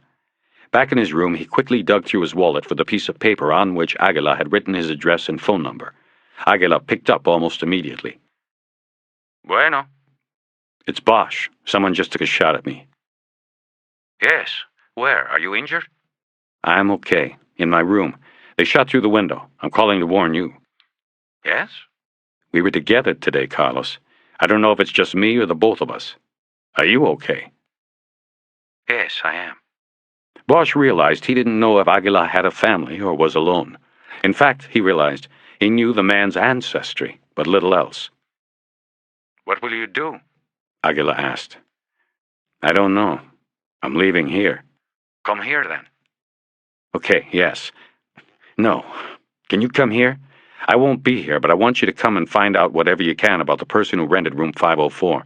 That's where the shot came from. You can get the information easier than me. I'm leaving now. We'll meet at your place. I have something to do first. A moon like the smile of the Cheshire Cat hung over the top of the ugly silhouette of the industrial park on Valverde. It was 10 o'clock. Bosch sat in his car in front of the Mexitec furniture factory. He was about 200 yards from EnviroBreed, and he was waiting for the last car to leave the bug plant. It was a maroon Lincoln that he suspected was Ely's. On the seat next to him was a bag containing the items he had bought earlier. The smell of the roasted pork was filling the car, and he rolled down the window. As he watched the EnviroBreed lot, he was still breathing hard, and the adrenaline continued to course through his arteries like amphetamine. He was sweating, though the evening air was quite cool. He thought of Moore and Porter and the others. Not me, he thought. Not me. At 10:15, he saw the door to EnviroBreed open, and a man came out accompanied by the blur of two black figures. Ely. Dogs. The dark shapes bobbed up and down at his waist as he walked. Ely then scattered something in the lot, but the dogs stayed by his side. He then slapped his hip and yelled, "Chow!" And the dogs scattered and chased each other to varying points in the lot, where they fought over whatever it was Ely had thrown. Ely got in the Lincoln. After a few moments, Bosch saw the taillights flare, and the car backed away from its space at the front of the lot. Bosch watched as the headlights traced a circle in the lot, and then led the car to the gate. The gate slowly rolled open, and the car slipped through. Then the driver hesitated on the fringe of the roadway, though it was clear to pull out. He waited until the gate had trundled closed, the dogs safely inside the fenced compound, and then pulled away. Bosch slipped down in his seat, even though the Lincoln had headed the other way, north toward the border. Bosch waited a few minutes and watched. Nothing moved anywhere. No cars, no people. He didn't expect there to be any DEA surveillance because they would pull back when planning a raid so as not to tip their hand. He hoped they would, at least. He got out with the bag, his flashlight, and his lockpicks. Then he leaned back into the car and pulled out the rubber floor mats, which he rolled up and put under his arm. Bosch's take on EnviroBreed's security measures, from when he had been there during the day, were that they were strictly aimed at deterring entry, not sounding an alert once security had been bridged. Dogs and cameras, a 12-foot fence topped with electrified razor wire. But inside the plant, Bosch had seen no tape on the windows in Ely's office, no electric eyes, not even an alarm keypad inside the front door. This was because an alarm brought police. The breeders wanted to keep people out of the bug plant, but not if it drew the attention of authorities. It didn't matter if those authorities could be easily corrupted and paid to look the other way. It was just good business not to involve them. So, no alarms. This, of course, did not mean an alert would not be sent somewhere else, such as the ranch across the street, if a break-in occurred. But that was the risk Bosch was taking. Bosch cut down the side of the Mexitec factory to an alley that ran behind the buildings that fronted Valverde. He walked to the rear of EnviroBreed and waited for the dogs. They came around quickly, but silently. They were sleek, black Dobermans, and they moved right up to the fence. One made a low, guttural sound, and the other followed suit. Bosch walked along the fence line, looking up at the razor wire. The dogs walked along with him, saliva dripping from their lagging tongues. Bosch saw the pen they were caged in during the day in the back. There was a wheelbarrow leaning up against the rear wall of the building, and nothing else, except the dogs. Bosch crouched to the ground in the alley and opened up the bag. First, he took out and opened the plastic bottle of sueño moss. Then he opened the wrapped paper bundle of roast pork he had bought at the Chinese takeout near the hotel. The meat was almost cold now. He took a chunk about the size of a baby's fist and pressed 3 of the extra-strength sleeping pills into it. He squeezed it in his hand and then lofted it over the fence. The dogs raced to it, and one took a position over it, but did not touch it. Bosch repeated the process and threw another piece over. The other dog stood over it. They sniffed at the pork and looked at Bosch, sniffed some more. They looked around to see if their master might be nearby to help with the decision. Finding no help, they looked at each other. One dog finally picked his chunk up in its teeth and then dropped it. They both looked at Bosch, and he yelled, "Chow!" The dogs did nothing. Bosch yelled the command a few more times, but nothing changed. Then he noticed they were watching his right hand. He understood. He slapped his hand on his hip and issued the command again. The dogs ate the pork. Bosch quickly made 2 more drug-laden snacks and threw them over the fence. They were eaten quickly. Bosch started pacing alongside the fence in the alley. The dogs stayed with him. He went back and forth twice, hoping the exercise would hurry their digestion. Harry ignored them for a while and looked up at the spiral of thin steel that ran along the top of the fence. He studied the glint it gave off in the moonlight. He also saw the electrical circuits spaced every 12 feet along the top, and thought he heard a soft buzzing sound. The wire would tear a climber up and fry him before he got one leg over, but he was going to try. He had to duck behind a dumpster in the alley when he saw lights, and a car came slowly down the alley. When it got closer, he saw that it was a police car. He froze with momentary fear of how he would explain himself. He realized he had left the rolled car mats in the alley, by the fence. The car slowed even more as it went by the EnviroBreed fence. The driver made a kissing sound at the dogs, who still stood by the fence. The car moved on, and Bosch came out of hiding.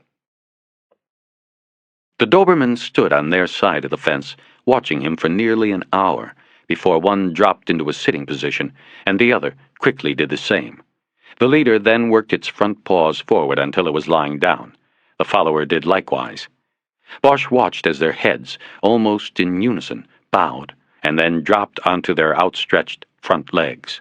He saw urine forming in a puddle next to one of them. Both dogs kept their eyes open. When he took the last chunk of pork out of the wrapper and tossed it over the fence, he saw one of the dogs strain to raise his head and follow the arc of the falling food. But then the head dropped back down. Neither dog went for the offering. Bosch laced his fingers in the fence in front of the dogs and shook it, the steel making a whining sound, but the animals paid little attention. It was time. Bosch crumpled the grease-stained paper and threw it in the dumpster. He took a pair of work gloves out of the bag and put them on. Then he unfurled the front floor mat and held it by one end in his left hand. He took a high grip on the fence with his right, raised his right foot as high as he could, and pointed his shoe into one of the diamond-shaped openings in the fence.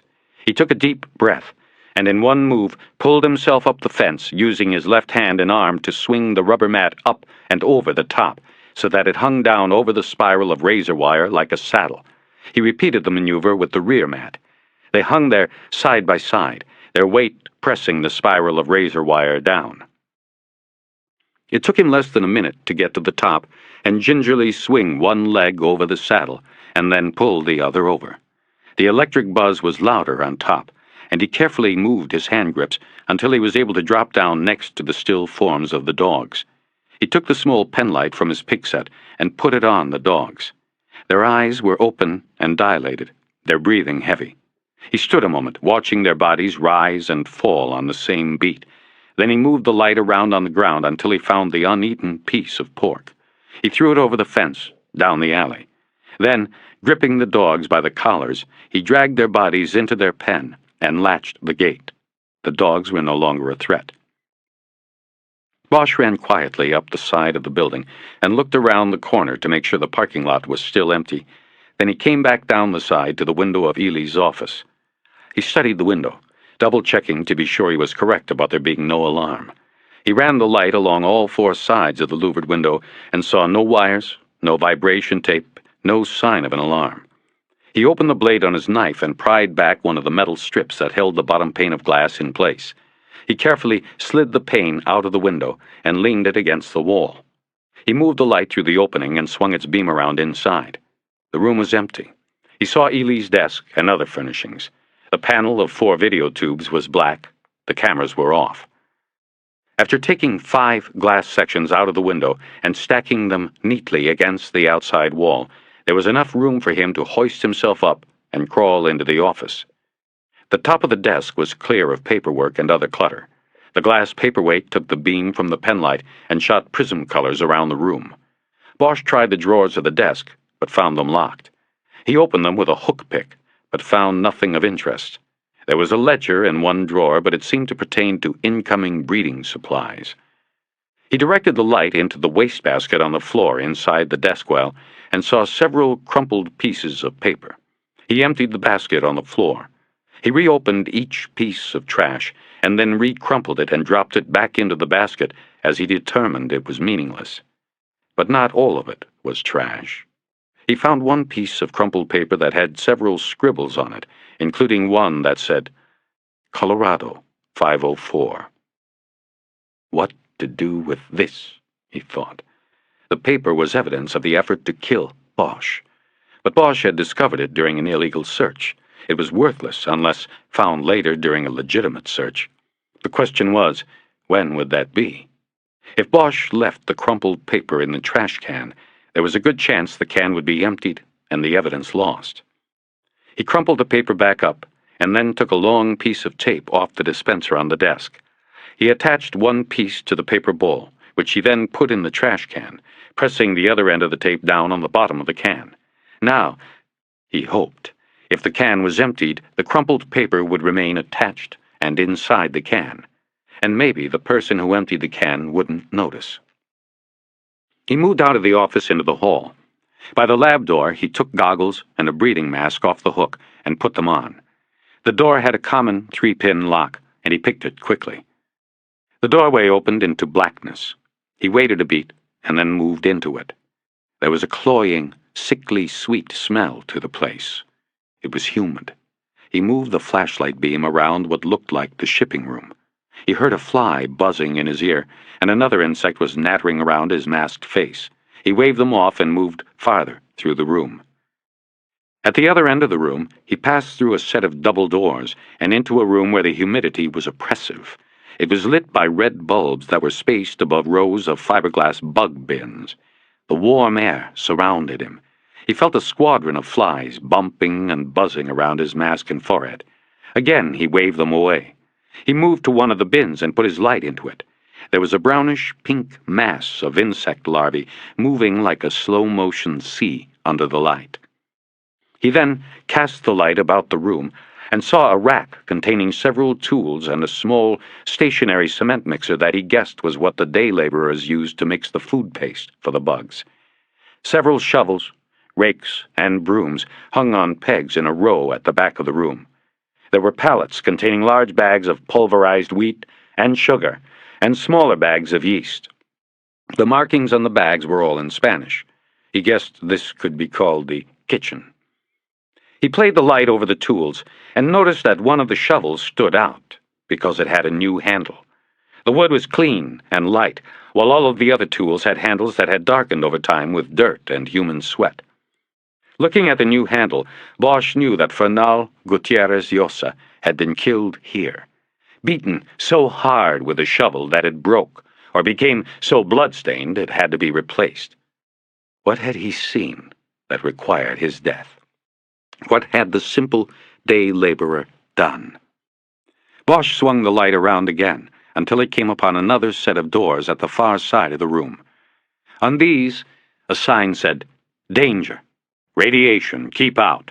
Peligro. Radiación." He used his picks once again to open the door. He flashed the light around and saw no other doors. This was the terminus of the building.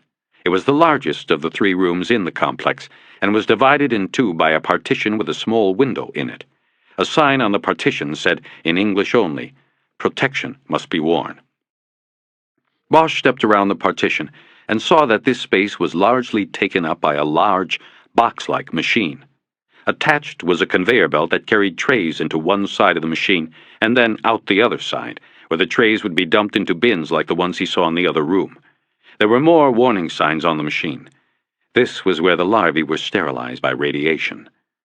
He moved around to the other side of the room and saw large steel work tables with cabinets overhead.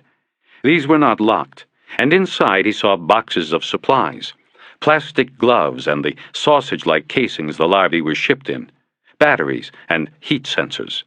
This was the room where the larvae were packed into casings and placed in the environment boxes. The end of the line. There was nothing else here that seemed significant. Bosch stepped backward toward the door. He turned the flash off, and there was only the small red glow from the surveillance camera mounted in the corner near the ceiling.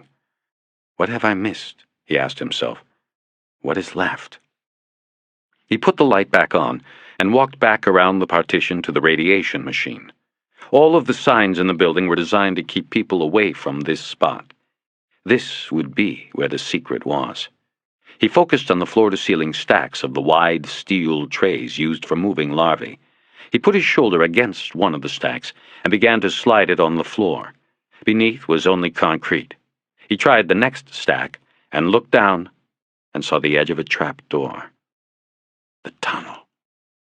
But at that moment, it hit him. The red light on the surveillance camera.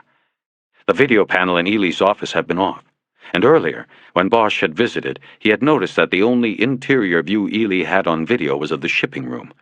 It meant someone else was watching this room.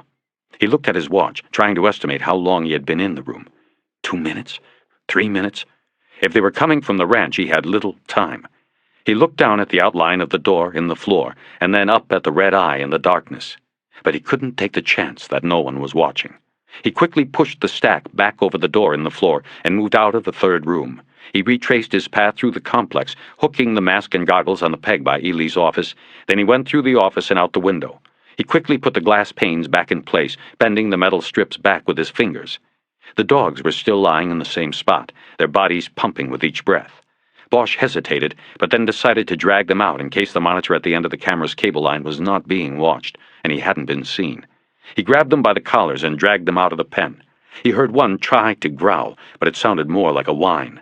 The other did likewise. He hit the fence on the run, climbed it quickly, but then forced himself to go slow over the floor mats. When he was at the top, he thought he heard the sound of an engine above the sound of the electric buzz. As he was about to drop over, he jerked the mats up off the razor wire and dropped down with them into the alley. He checked his pockets to make sure he had not dropped the picks or flashlight, or his keys. His gun was still in its holster. He had everything. There was the sound of a vehicle now, maybe more than one. He definitely had been seen. As he ran down the alley toward Mexitec, he heard someone shouting, "Pedro y Pablo! Pedro y Pablo!"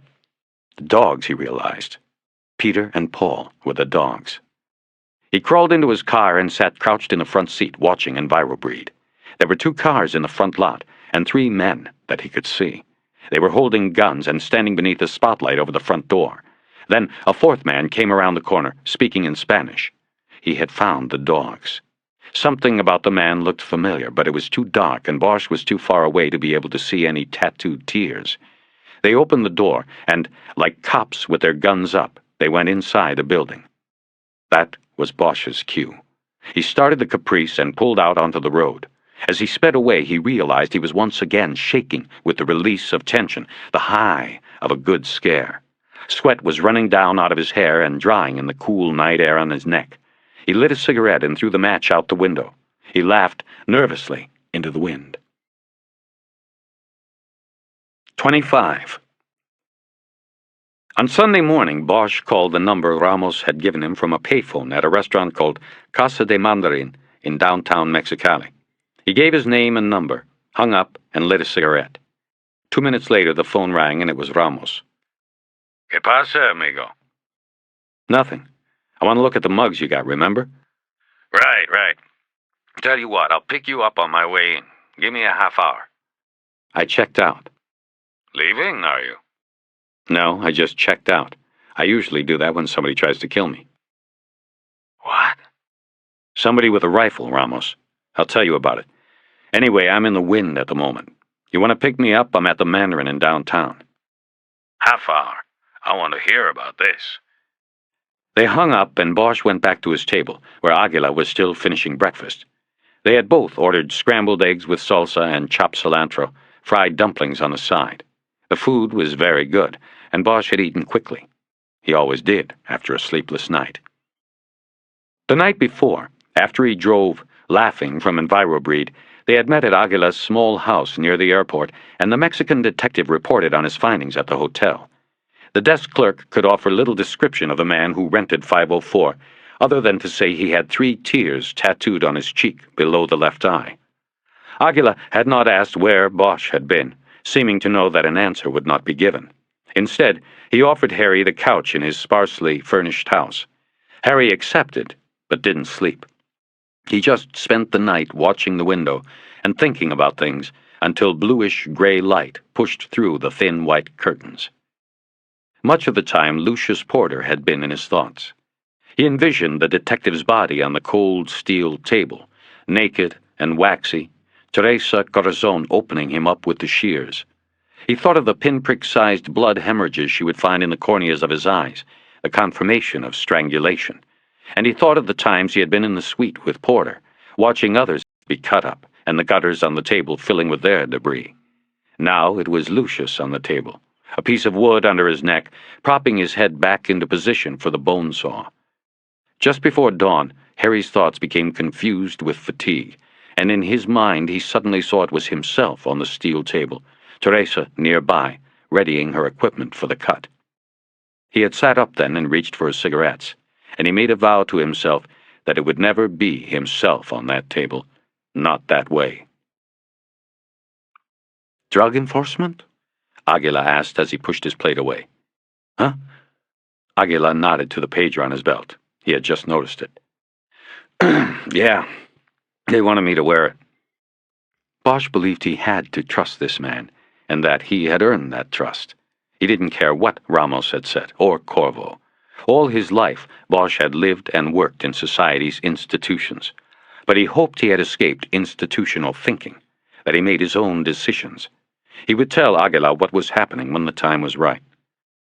I'm going over there this morning. Look at some mugs and stuff. Let's get together later.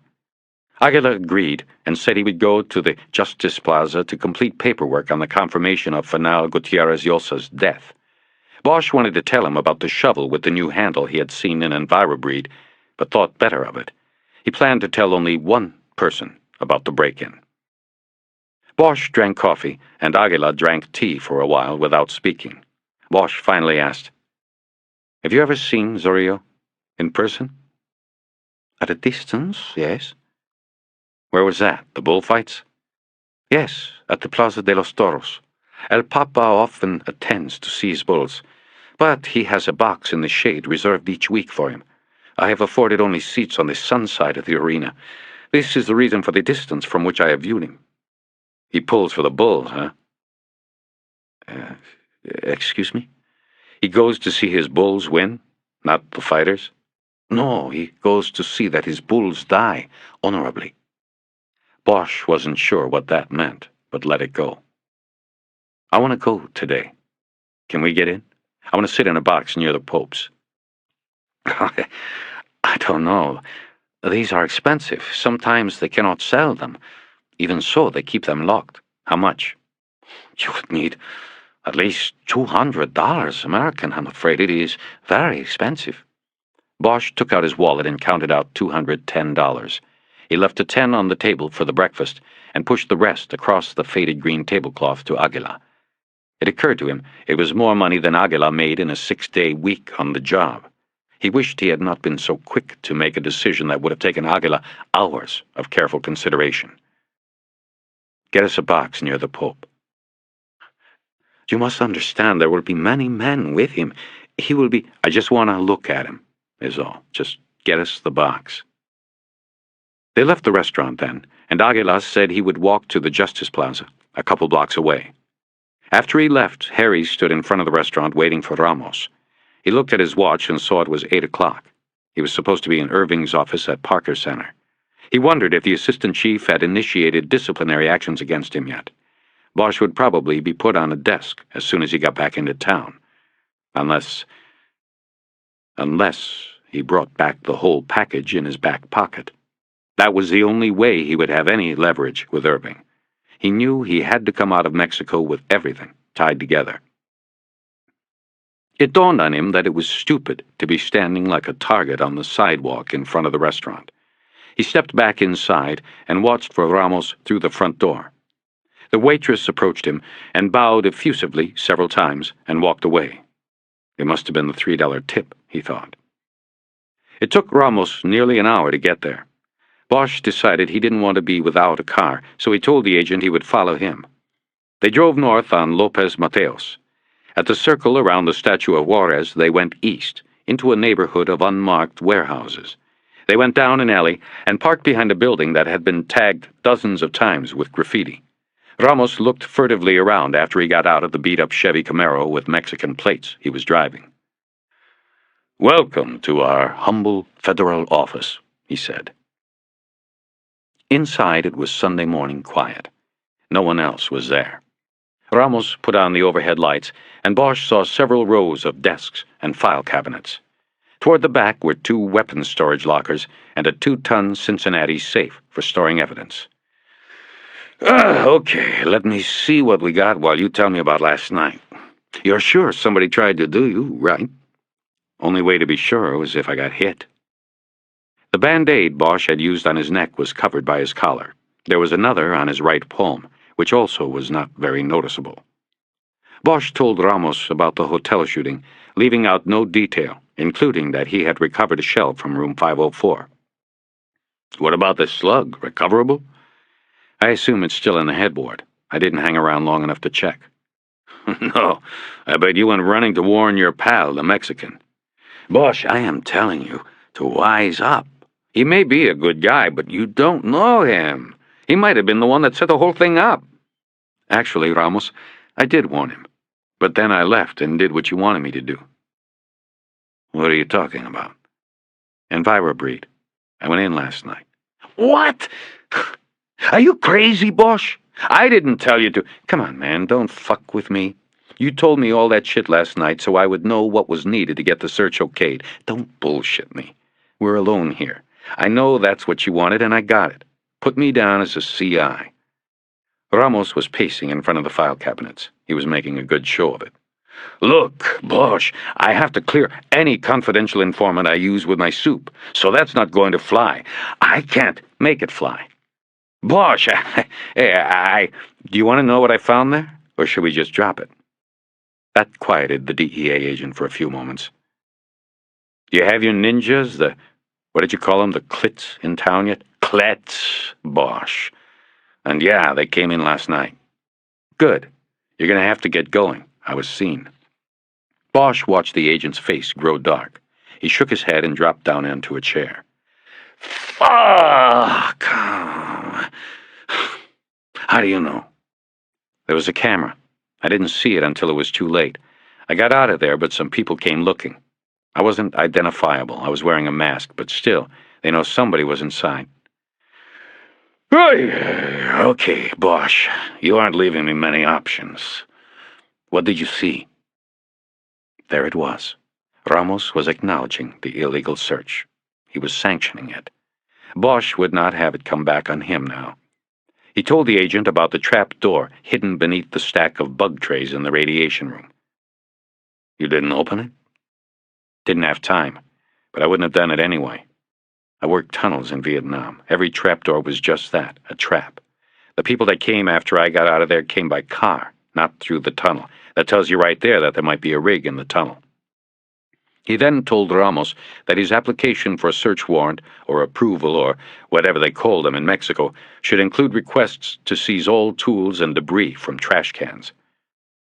Why? Because the stuff you will find will help me make one of the murder cases I came down here for. There is also evidence of a conspiracy to murder a law enforcement officer. Me. Ramos nodded and didn't ask for further explanation. He wasn't interested. He got up and went to a file cabinet and pulled out 2 large black binders. Bosch sat down at an empty desk, and Ramos put the binders down in front of him. These are KOs, known operatives, associated with Humberto Zorillo. We have some bio info on some of them, others it's just surveillance stuff. We might not even have a name. Bosch opened the first binder and looked at the picture on top. It was a fuzzy 8x10 blow-up of a surveillance shot. Ramos said it was Zorillo, and Bosch had guessed as much. Dark hair, beard, intense stare through dark eyes. Bosch had seen the face before. Younger, no beard, a smile instead of the long, empty gaze. It was the grown-up face of the boy who had been in the pictures with Calexico Moore. "What do you know about him?" Bosch asked Ramos. "You know anything about his family?" "None that we know of. Not that we looked real hard. We don't give a shit where he came from, just what he's doing now and where he's going." Bosch turned the plastic page and began looking at the mugs and surveillance shots. Ramos went back to his desk, rolled a piece of paper into a typewriter, and began typing. "I'm working up a CI statement here. I'll get it by somehow."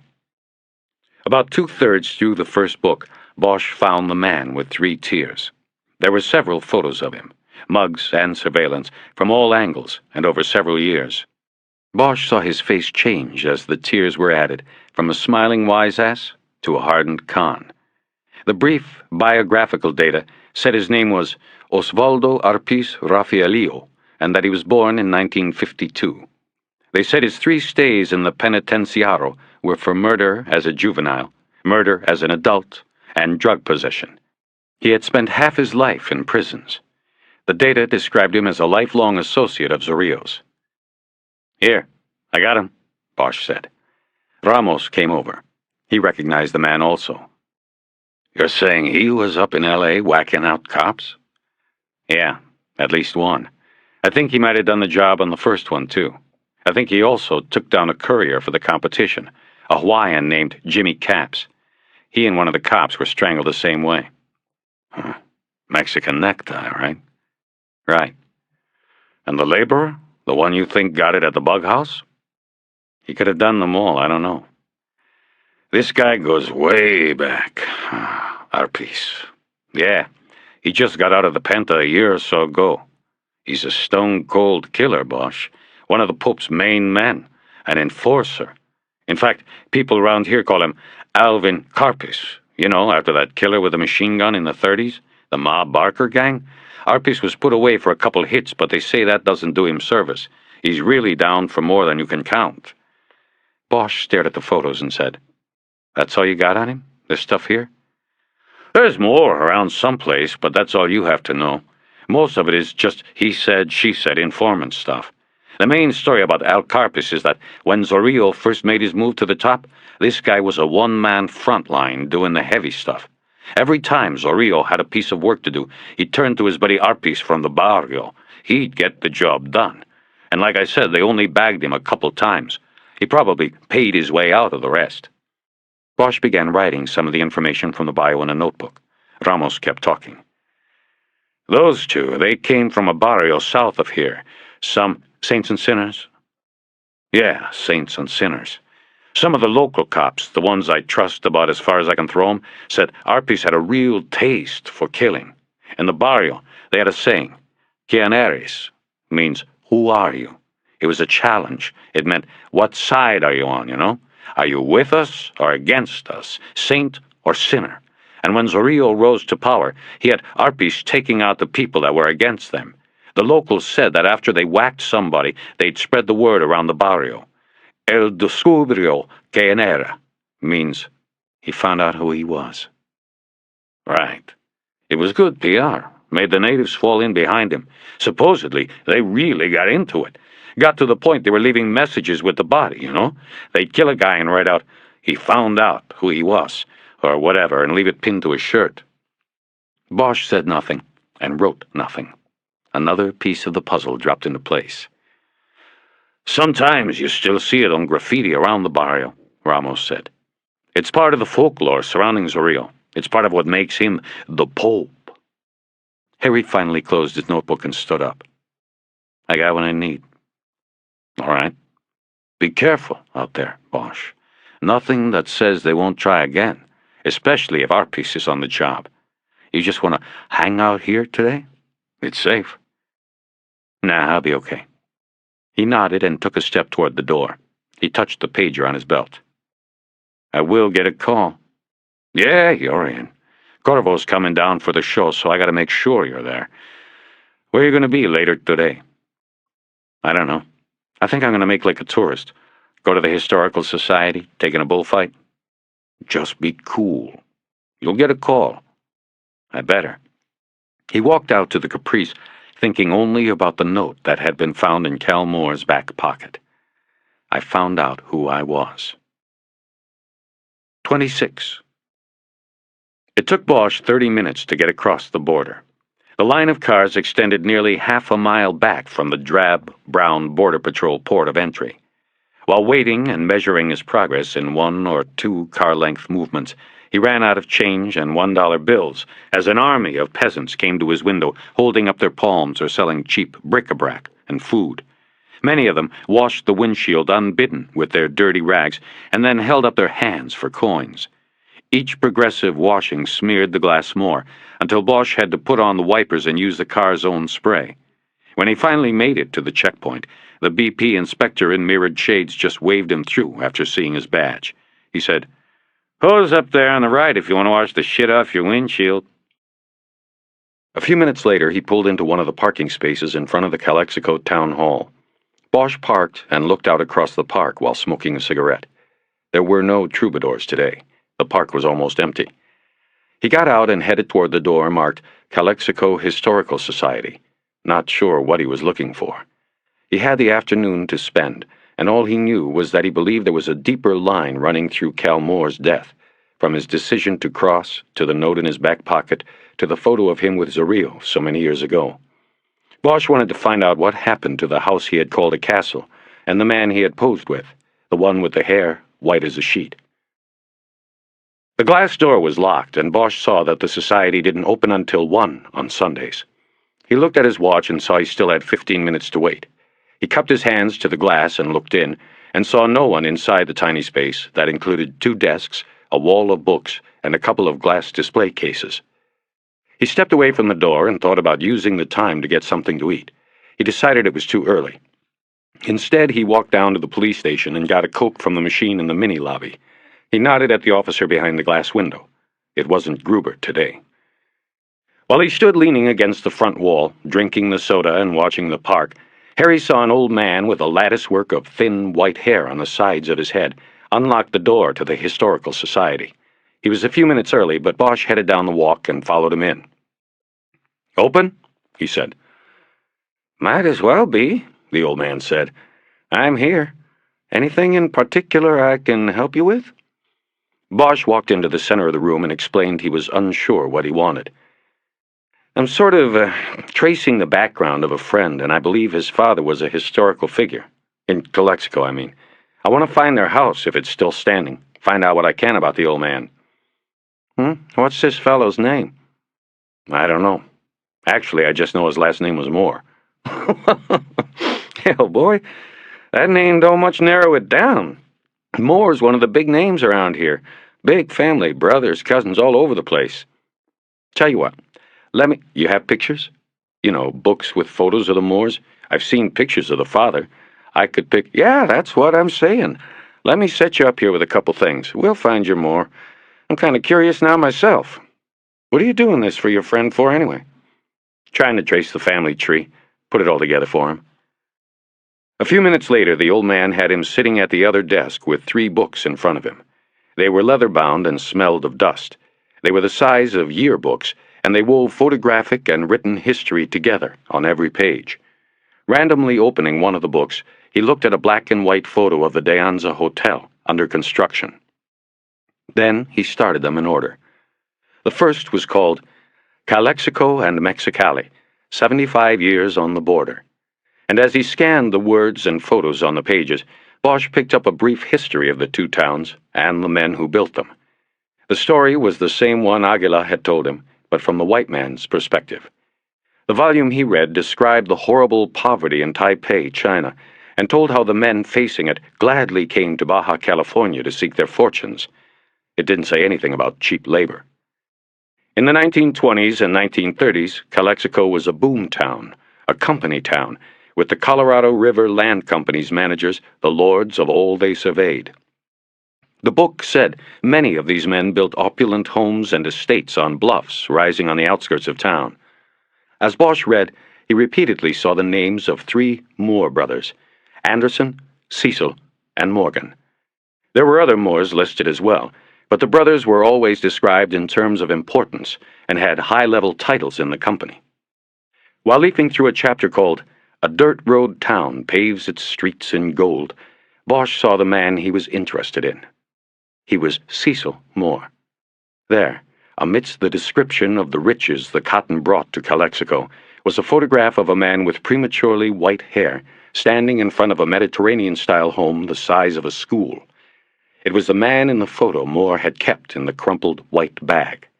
And rising like a steeple on the left-hand side of the home was a tower with 2 arched windows side by side at its uppermost point. The tower gave the house the appearance of a Spanish castle. It was Cal Moore's childhood home. "This is the man, and this is the place," Bosch said, taking the book over to the old man. "Cecil Moore," the man said. "Is he still around?" "No, none of those brothers are. He was the last to go, though. Last year about this time went in his sleep, Cecil did. I think you're mistaken, though." "Why's that?" "Cecil had no children." Bosch nodded. "Maybe you're right. What about this place? That gone, too?" "You're not working on any family tree, are you now?" "No. I'm a cop. I came from L.A. I'm tracing down a story somebody told me about this man. Will you help me?" The old man looked at him, and Bosch regretted not being truthful with him in the first place. "Oh, I don't know what it's got to do with Los Angeles, but go ahead. What else you want to know?" "Is this place with the towers still there?" "Yes. Castillo de los Ojos is still there. Castle of the Eyes. Gets its name from those 2 windows up in the tower. When they were lit at night, it was said that they were eyes that looked out on all of Calexico." "Where is it?" "It's on a road called Coyote Trail, west of town. You take 98 out there past Pinto Wash to an area called Crucifixion Thorn. Turn onto Anza Road, like the hotel here in town. That'll take you to Coyote Trail. The castle's at the end of the road. You can't miss it." "Who lives there now?" "Oh, I don't think anyone does. He left it to the city, you know. But the city couldn't handle the upkeep on a place like that. They sold it. I believe the man came down from Los Angeles, matter of fact. But as far as I know, he never moved in. It's a pity. I was hoping to have maybe made a museum out of it." Bosch thanked him and left to head out to Crucifixion Thorn. He had no idea whether Castillo de los Ojos was anything more than a dead rich man's estate, with no bearing on his case. But he had nothing else going, and his impulse was to keep moving forward. State Road 98 was a 2-lane blacktop that stretched west from Calexico town proper, running alongside the border, into farmland delineated into a huge grid by irrigation ditches. As he drove, he smelled green pepper and cilantro, and he realized after running alongside a field planted in cotton that this wide expanse was all once the company's huge acreage. Ahead, the land rose into hills, and he could see Calexico Moore's boyhood home long before he was near. Castillo de los Ojos. The 2 arched windows were dark and hollow eyes against the peach-colored stone face of the tower rising from a promontory on the horizon. Bosch crossed a bridge over a dry bed that he assumed was Pinto Wash, though there was no sign on the road. Glancing down into the dusty bed as he passed, Harry saw a lime-green Chevy Blazer parked below. He caught just a glimpse of a man behind the wheel with binoculars held to his eyes. Border Patrol. The driver was using the bed's low spot as a blind from which he could watch the border for crossers. The wash marked the end of the farmland. Almost immediately, the earth began to rise into brown brush hills. There was a turnout in the road by a stand of eucalyptus and oak trees that were still in the windless morning. This time there was a sign marking the location. Crucifixion Thorn Natural Area. Danger. Abandoned Mines. Bosch remembered seeing a reference in the books at the Historical Society to the turn-of-the-century gold mines that pockmarked the border zone. Fortunes had been found and lost by speculators. The hills had been heavy with bandits. Then the company came and brought order. He lit a cigarette and studied the tower, which was much closer now and rose from behind a walled compound.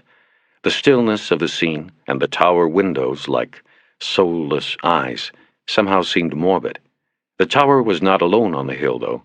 He could see the barrel-tile roofs of other homes, but something about the tower, rising singularly above them with its empty glass eyes, seemed lonely. Dead. Onslow Road came up in another half-mile. He turned north, and the single-lane road curved and bumped and rose along the circumference of the hill. To his right, he could look down on the farmland basin extending below. He turned left onto a road marked Coyote Trail and was soon passing large haciendas on sprawling estates. He could see only the second floors of most of them because of the walls that surrounded almost every property. Coyote Trail ended in a circle that went around an ancient oak tree with branches that would shade the turnaround in the summer. Castillo de los Ojos was here, at the end of the road. From the street, an 8-foot-high stone wall eclipsed all but the tower. Only through a black, wrought-iron gate was there a fuller view. Bosch pulled onto the driveway and up to the gate. Heavy steel chain and lock kept it closed. He got out, looked through the bars, and saw that the parking circle in front of the house was empty. The curtains inside every front window were pulled closed. On the wall next to the gate were a mailbox and an intercom. He pushed the ringer, but got no response. He wasn't sure what he would have said if someone had answered. He opened the mailbox and found that empty, too. Bosch left his car where it was and walked back down Coyote Trail to the nearest house. This was one of the few without a wall. But there was a white picket fence and an intercom at the gate. And this time, when he rang the buzzer, he got a response. Yes? A woman's voice asked. Yes, ma'am, police. I was wondering if I can ask a few questions about your neighbor's house. Which neighbor? The voice was very old. The castle. Nobody lives there. Mr. Moore died some time ago. I know that, ma'am. I was wondering if I could come in and talk to you a moment. I have identification. There was a delay before he heard a curt, Very well. over the speaker, and the gate lock buzzed. The woman insisted that he hold his ID up to a small window set in the door. He saw her in there, white-haired and decrepit, straining to see it from a wheelchair. She finally opened up. Why do they send a Los Angeles police officer? Ma'am, I'm working on a Los Angeles case. It involves a man who used to live in the castle, as a boy, long ago. She looked up at him through squinting eyes, as if she was trying to see past a memory. Are you talking about Calexico Moore? Yes. You knew him? Is he hurt? Bosch hesitated, then said, I'm afraid he's dead. Up there in Los Angeles? Yes. He was a police officer. I think it had something to do with his life down here. That's why I came out here. I don't really know what to ask. He didn't live here long, but you remember him, yes? He didn't live here long, but that doesn't mean I never saw him again. Quite the contrary. I saw him regularly over the years. He'd ride his bicycle or he'd drive a car and come and sit out there on the road and just watch that place. One time I had Marta bring him out a sandwich and a lemonade. He assumed Marta was the maid. These estates came with them. He'd just watch and remember, I guess, The old woman was saying. Terrible thing that Cecil did to him. He's probably paying for it now, that Cecil. What do you mean, terrible? Sending the boy and his mother away like that. I don't think he ever spoke to that boy or the woman again after that. But I'd see the boy, and I'd see him as a man come out here to look at the place. People round here say that's why Cecil put that wall up. Did that 20 years ago. They say it's because he got tired of seeing Calexico in the street. That was Cecil's way of doing things. You don't like what you see out your window, you put up a wall. But I'd still see young Cal from time to time. One time, I took a cold drink out to him myself. I wasn't in this chair then. He was sitting in a car, and I asked him, "Why do you come out here all the time?" And he just said, "Aunt Mary, I like to remember." That's what he said. Aunt Mary? Yes. I thought that was why you came here. My Anderson and Cecil were brothers. God rest their souls. Bosch nodded and waited a respectful 5 seconds before speaking. The man at the museum in town said Cecil had no children. Oh, of course he said that. Cecil kept it a secret from the public. Big secret. He didn't want the company name blemished. Calexico's mother was the maid? Yes, It sounds like you know all of this already. Just a few parts. What happened? Why did he send her and the boy away? She hesitated before answering, as if to compose a story that was more than 30 years old. After she became pregnant, she lived there. He made her, and she had the baby there. Afterward, 4 or 5 years, he discovered she had lied to him. One day he had some of his men follow her across when she went to Mexicali to visit her mother. There was no mother, just a husband and another son, this one older than Calexico. That was when he sent them away. His own blood he sent away. Bosch thought about this for a long moment. The woman was staring off at the past. When was the last time you saw Calexico? Oh, let me see. Must have been years now. He eventually stopped coming around. You think he knew of his father's death? He wasn't at the funeral. Not that I blame him. I was told Cecil Moore left the property to the city. Yes, he died alone and he left everything to the city. Not a thing to Calexico or any of the ex-wives and mistresses. Cecil Moore was a mean man, even in death. Of course, the city couldn't do anything with that place. Too big and expensive to keep up. Calexico isn't a boom town like it once was, and can't keep a place like that. There was a thought that it would be used as a historical museum, but you couldn't fill a closet with the history of this town, never mind the museum. The city sold the place. I heard for more than $1 million.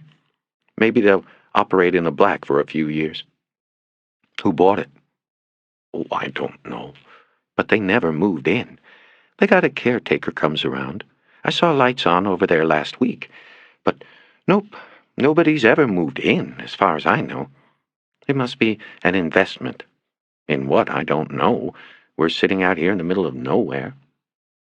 One last question. Was there ever anybody else with Moore when he would watch the place? Always alone. That poor boy was always out there alone. On the way back into town, Bosch thought about Moore's lonely vigils outside the house of his father. He wondered if his longings were for the house and its memories, or the father who had sent him away, or both. Bosch's mind touched his memory of his brief meeting with his own father, a sick old man on his deathbed. Bosch had forgiven him for every second he had been robbed. He knew he had to, or he would face the rest of his life wasting his pain on it. 27. The line of traffic to go back into Mexico was longer and slower than the day before. Bosch figured this was because of the bullfight, which drew people from the entire region. It was a Sunday evening tradition as popular here as Raiders football was in L.A. Bosch was 2 cars from the Mexican border officer when he realized he still had the Smith in its holster on his back. It was too late to do anything about it. When he got to the man, he simply said, "Bullfight," and was waved on through. The sky was clear over Mexicali and the air cool. It looked like it would be perfect weather. Harry felt the tingle of anticipation in his throat. It was for two things: seeing the ritual of the fight, and maybe seeing Zorrillo, the man whose name and lore had surrounded his last 3 days so thoroughly that Bosch found himself buying into his myth. He just wanted to see the Pope in his own element, with his bulls, with his people. Bosch took a pair of surveillance binoculars out of the glove compartment after parking at the Justice Plaza. The arena was only 3 blocks away, and he figured they'd walk. After showing ID to the front desk officer and being approved to go back, he found Aguila sitting behind the lone desk in the investigator's squad room. He had several handwritten reports in front of him. "Did you get the tickets?" Yes, I have them. We have a box on the sun side. This will not be a problem because the boxes get little sun. "Is it close to the Pope?" Almost directly across, if he is there today. "Yeah, if. We'll see. You done?" Yes, I have completed the reports on the Fernal Gutierrez Llosa investigation, until a suspect is charged. Which will probably never happen down here. This is correct. I believe we should go now. Bosch held up the binoculars. "I'm ready." You will be so close you will not need those. These aren't for looking at bulls. As they walked toward the arena, they moved into a steady stream of people heading the same way. Many of them carried little square pillows on which they would sit in the arena. They passed several young children holding armfuls of pillows and selling them for $1 each. After entering the gate, Bosch and Aguila descended a set of concrete stairs to an underground level where Aguila presented their box tickets to an usher. They were then led through a catacomb-like passageway that curved as it followed the circumference of the ring. There were small wooden doors marked with numbers on their left. The usher opened a door with the number 7 on it, and they went into a room no larger than a jail cell. Its floor, walls, and ceiling were all unpainted concrete. The vaulted ceiling sloped downward from the back to a 6-foot-wide opening that looked out into the ring. They were directly on the outer ring, where matadors, toreros, and other players in the fights stood and waited. Bosch could smell the dirt ring, its horse and bull odors, its blood. There were 6 steel chairs folded and leaning against the rear wall. They opened, too, and sat down after Aguila thanked the usher and closed and locked the door. "This is like a pillbox," Bosch said as he looked through the window slot into the boxes across the ring. He did not see Zorrillo. What is a pillbox? "Never mind," Bosch said, realizing he had never been in one either. "It's like a jail cell." Perhaps, Aguila said. Bosch realized he had insulted him. These were the best seats in the house. "Carlos, this is great. We'll see everything from here." It was also loud in the concrete box, and in addition to the smells from the ring, there was the pervasive odor of spilled beer. The little room seemed to reverberate with 1,000 steps as the stadium above them filled. A band played from seats high up in the stadium. Bosch looked out into the ring and saw the toreros being introduced. He felt the growing excitement of the crowd, and the echo in the room grew louder with the cheers as the matadors bowed. "I can smoke in here, right?" Bosch asked. yes, Aguila said as he stood. Cerveza? "I like that Tecate, if they have it." "Of course." Lock the door. I will knock. Aguila nodded and left the room. Harry locked the door and wondered if he was doing it to protect himself or simply to keep uninvited observers out of the box. He realized once he was alone that he did not feel protected in the fortress-like surroundings. It was not like a pillbox after all. He held the binoculars up and viewed the openings into the other boxes across the ring. Most of these were still empty, and he did not see anyone among those already in place who he believed was Zorrillo. But he noticed that many of these boxes were customized. He could see shelves of liquor bottles or tapestries on the back walls, padded chairs. These were the shaded boxes of the regulars. Soon Aguila knocked, and Bosch let him in with the beers, and the spectacle began. The first 2 fights were uneventful and uninspired. Aguila called them sloppy. The matadors were heartily booed by those in the arena when their final sword thrusts into each bull's neck failed to kill, and each fight became a prolonged, bloody display that had little resemblance to art or a test of bravery. In the third fight, the arena came alive, and the noise thundered in the box where Bosch and Aguila sat when a bull black as pitch, except for the whitish Z branded on its back, charged violently into the side of one of the picador's horses. The tremendous power of the beast pushed the horse's padded skirt up to the rider's thigh. The horseman drove his iron-pointed lance down into the bull's back and leaned his weight on it, but this seemed only to enrage the beast further. The animal found new strength and made another violent lunge into the horse. The confrontation was only 30 feet from Bosch, but still he lifted the binoculars for a closer look. In what was like a slow-motion tableau captured in the scope of the binoculars frame, he saw the horse rear against its master's rein, and the picador topple off into the dust. The bull continued its charge, its horns impaling the padded skirt, and the horse went over on top of the picador. The crowd became even louder, cheering wildly as the banderilleros flooded the ring, waving capes and drawing the bull's attention from the fallen horse and rider. Others helped the picador to his feet, and he limped to the ring gate.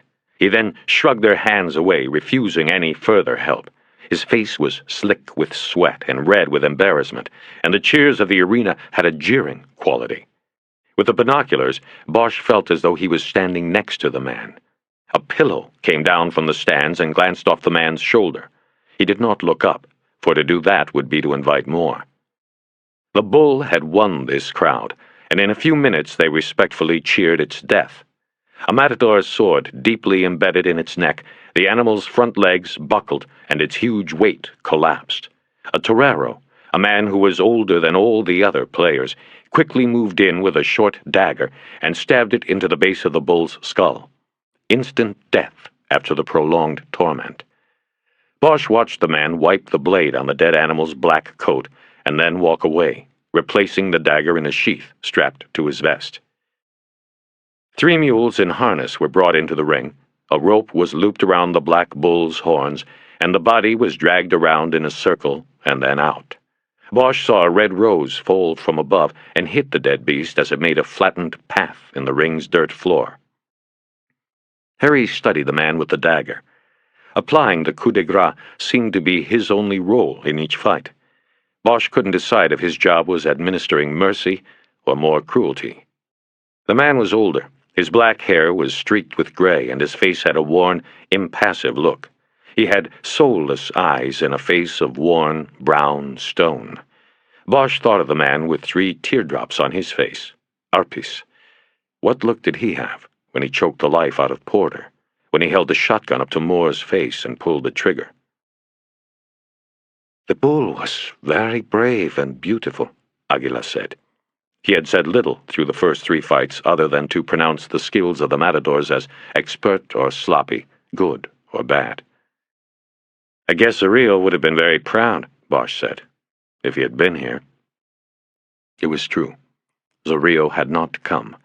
Bosch had found himself checking the empty box Aguila had pointed out, but it had remained empty. Now, with 1 fight to go, it seemed unlikely that the man who bred the bulls for this day's fights would arrive. Do you wish to leave, Harry? No, I want to watch. Good, then. This match will be the finest and most artful. Silvestri is Mexicali's greatest matador. Another cerveza? Yeah, I'll get this one. What do you... No, it is my duty, a small means of repaying. Whatever, Bosch said. Lock the door. He did.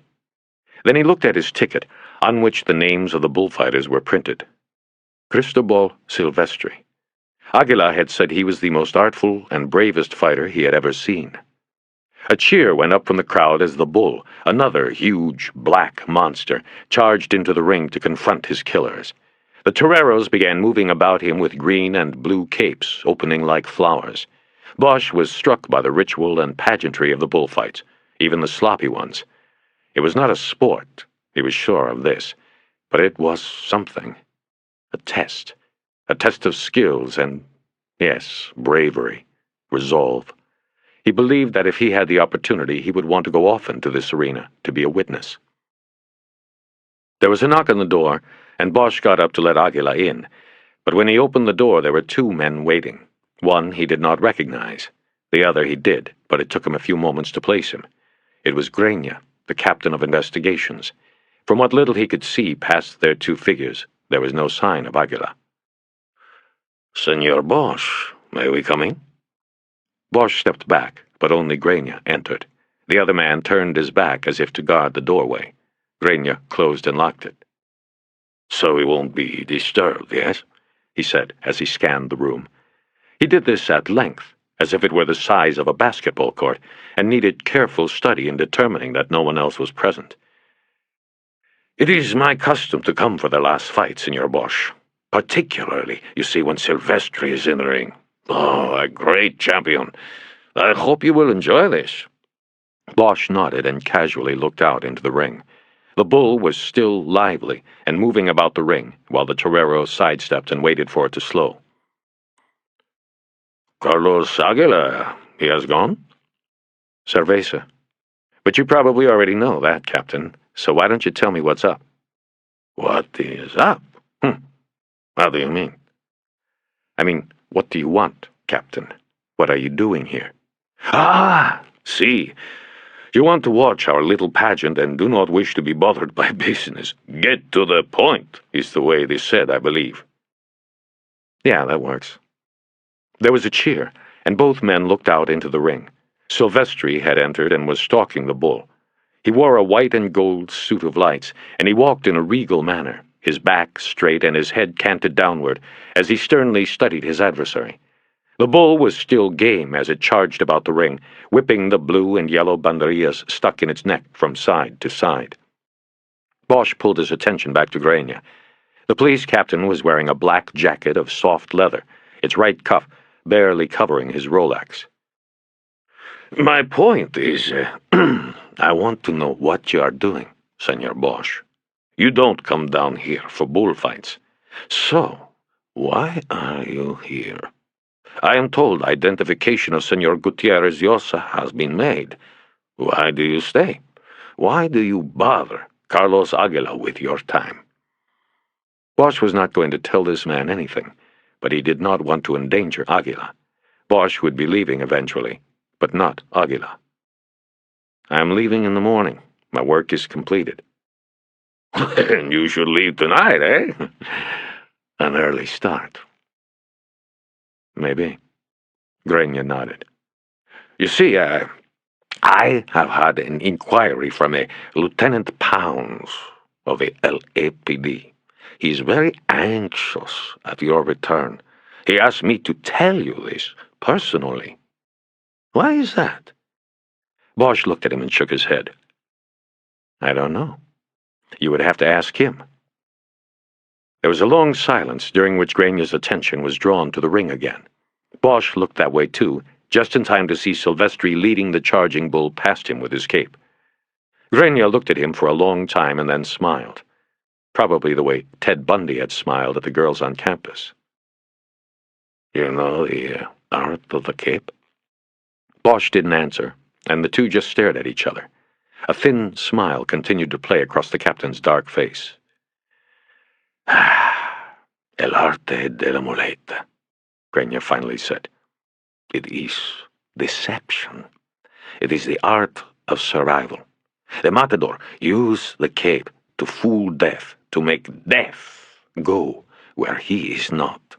But he must be brave.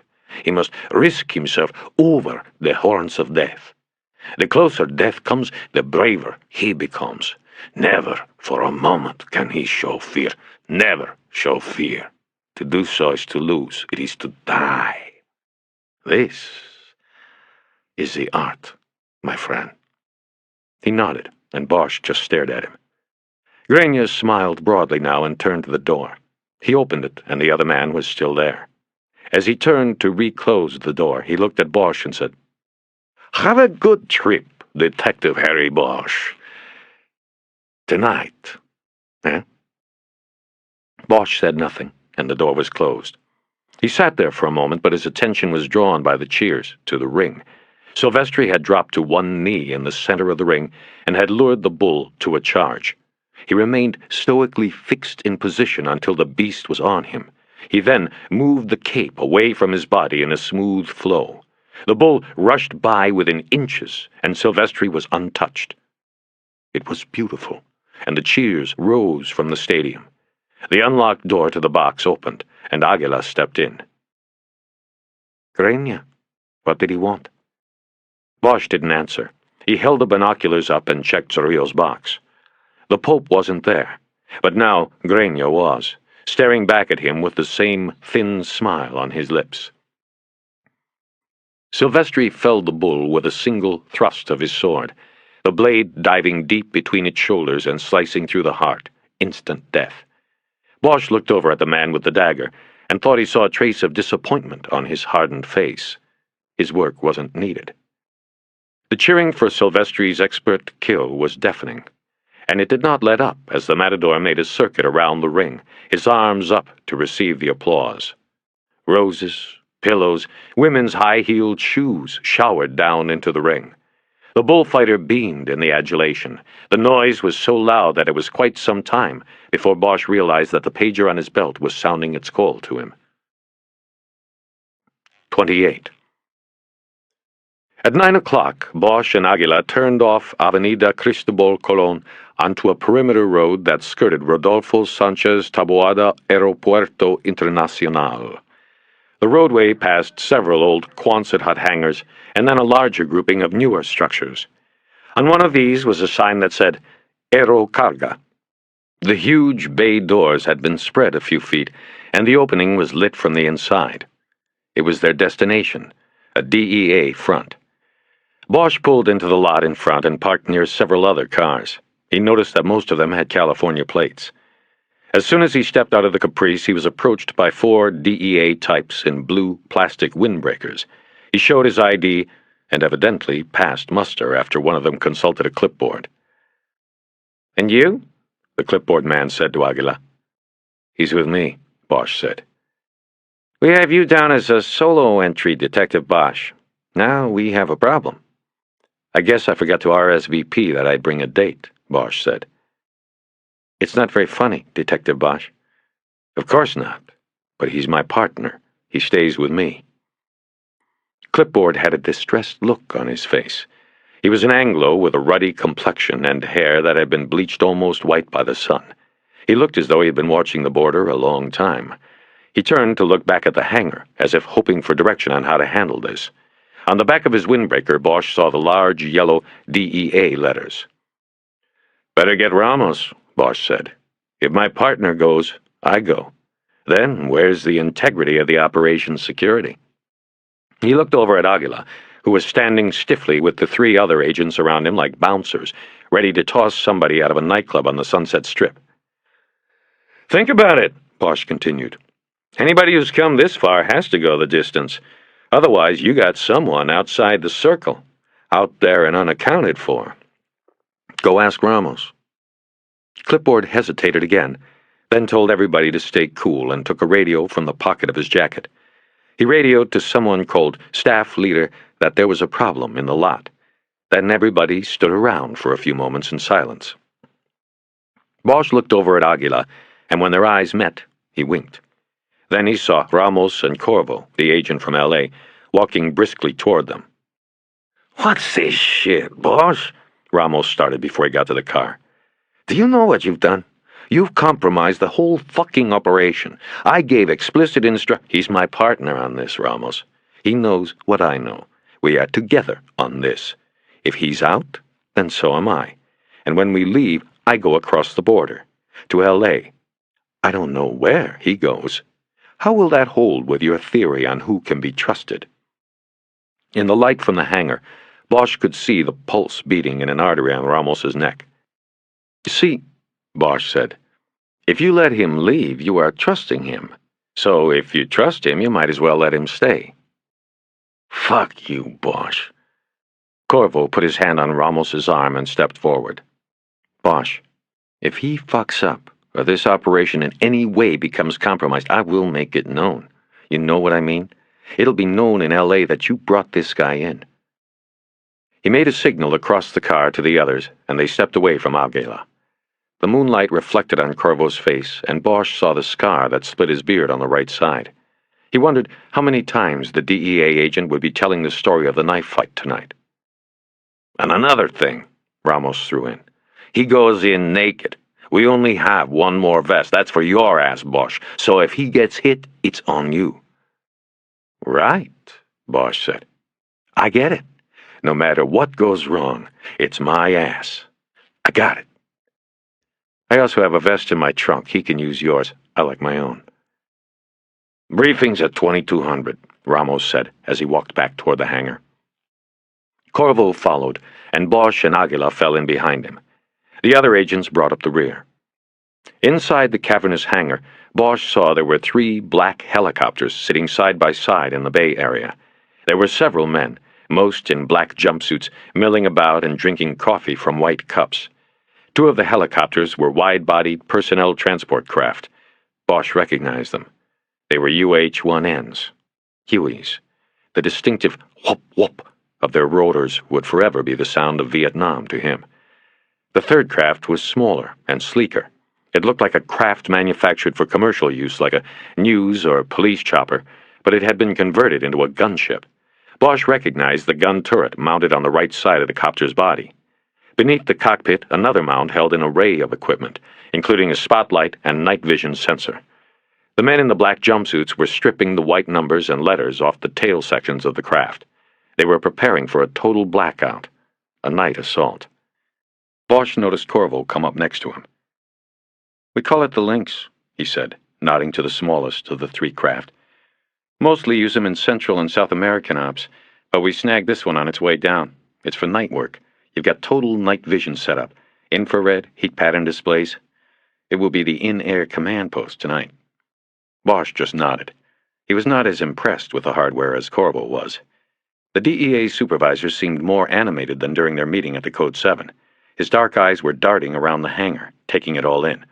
Bosch realized that he probably missed field work. He was stuck in L.A., while guys like Ramos got to play the war games.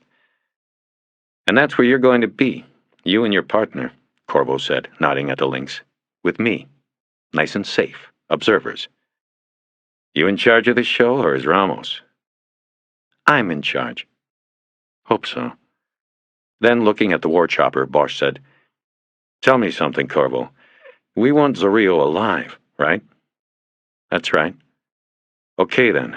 When we get him, what's the plan? He's a Mexican citizen. You can't take him over the border. You just going to give him to the Mexicans? He'll be running the penitentiary they put him in within a month. That is, if they put him in a pen. It was a problem every cop in Southern California had come up against. Mexico refused to extradite its citizens to the United States for crimes committed there, but it would prosecute them at home. The problem was that it was well known that the country's biggest drug dealers turned penitentiary stays into hotel visits. Women, drugs, alcohol, and other comforts could be had, as long as the money was paid. One story was that a convicted drug lord had actually taken over the warden's office and residence at a prison in Juarez. He had paid the warden $100,000 for the privilege, about 4 times what the warden made in a year. Now the warden was an inmate at the prison. I know what you're saying, Corvo said. But don't worry about it. We got a plan for that. Only things you have to worry about are your own ass and your partner's. You better watch him good, and you better get some coffee. It's going to be a long night. Bosch rejoined Aguila, who was standing at the workbench where the coffee had been set up. They nodded at some of the agents who were milling about the bench, but the gestures were rarely returned. They were the invited uninvited. From where they stood, they could see into a suite of offices off the aircraft bays. There were several Mexicans in green uniforms sitting at desks and tables, drinking coffee and waiting. Militia, Aguila said. From Mexico City. Is there no one in Mexicali that the DEA trusts? Well, after tonight, they'll trust you. Bosch lit a cigarette to go with the coffee and took an expansive look around the hangar. What do you think? He said to Aguila. I think the Pope of Mexicali is going to have a wake-up call tonight. Looks that way. They moved away from the coffee bench to let others have at it, and leaned against a nearby counter to watch the raid equipment being prepared. Bosch looked over toward the back of the hangar and saw Ramos standing with a group of men wearing bulky, black jumpsuits. Harry walked over and saw that the men were wearing Nomex fire retardant suits beneath the jumpsuits. Some of them were smearing boot black around their eyes and then pulling on black ski masks. The Klet squad. They couldn't wait to get in the air, to get going. Bosch could almost smell their adrenaline. There were 12 of them. They were reaching into black trunks and laying out the equipment they would need for the night's mission. Bosch saw Kevlar helmets and vests, sound disorientation grenades. Holstered already on one man's hip was a 9mm P226 with an extended magazine. That would just be for backup, he guessed. He could see the barrel of a long gun protruding from one of the trunks. Ramos noticed him then and reached into the trunk and brought the weapon over. There was a strange leer spreading on his face. "Check this shit out," Ramos said. "Colt only makes them for the DEA, man. The RO-636. It's a suppressed version of the Standard 9 submachine. Uses 147 grain subsonic hollow points. You know what one of them will do? It'll go through 3 bodies before it even thinks about slowing down. It's got a suppressed silencer, means no muzzle flash. These guys are always jumping labs.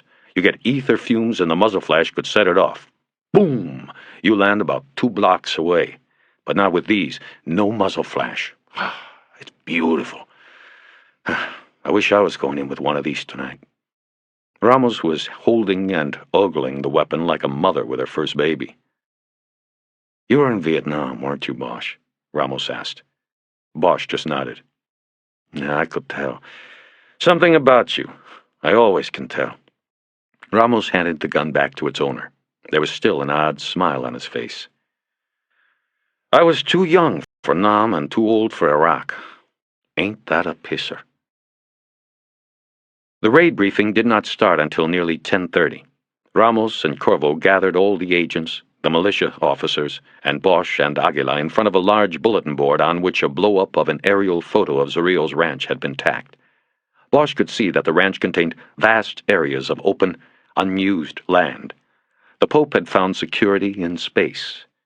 To the west of his property were the Cucapa Mountains, a natural boundary, while in the other directions he had created a buffer zone of thousands of acres of scrubland. Ramos and Corvo stood on either side of the bulletin board, and Ramos conducted the meeting.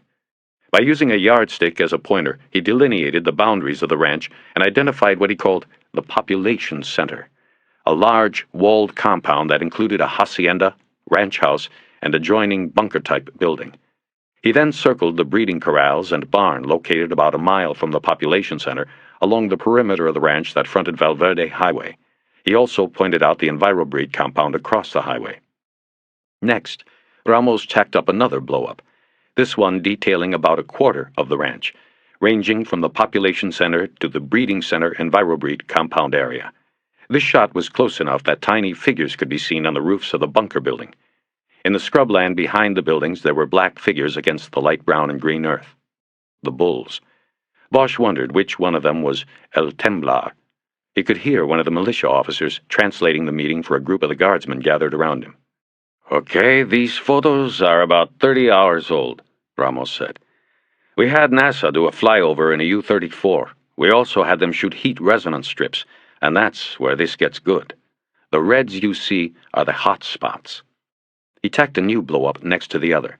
This was a computer-generated graphic that had red squares, the buildings, against a sea of blues and greens.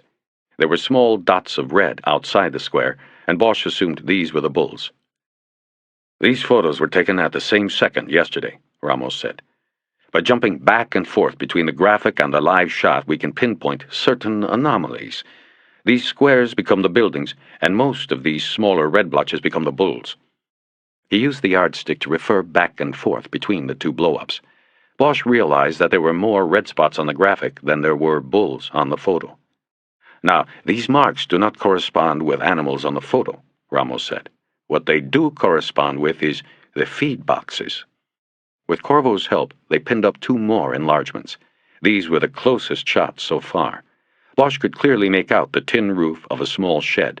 There was a black steer standing near it. In the corresponding graphic, both the steer and the shed were bright red.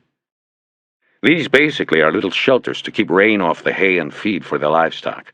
NASA says these shelters would emit some residual heat that the resonance photos would pick up, but NASA said it clearly would not be what we are seeing here. So, what we think this means is that these feed boxes are decoys. We think they are exhaust vents for an underground complex. We believe there is some kind of entrance somewhere in the population center structures that leads to the underground lab back here. He let it sink in for a few moments. Nobody asked any questions. Also, he said, we have information from a confidential informant that there is a tunnel system.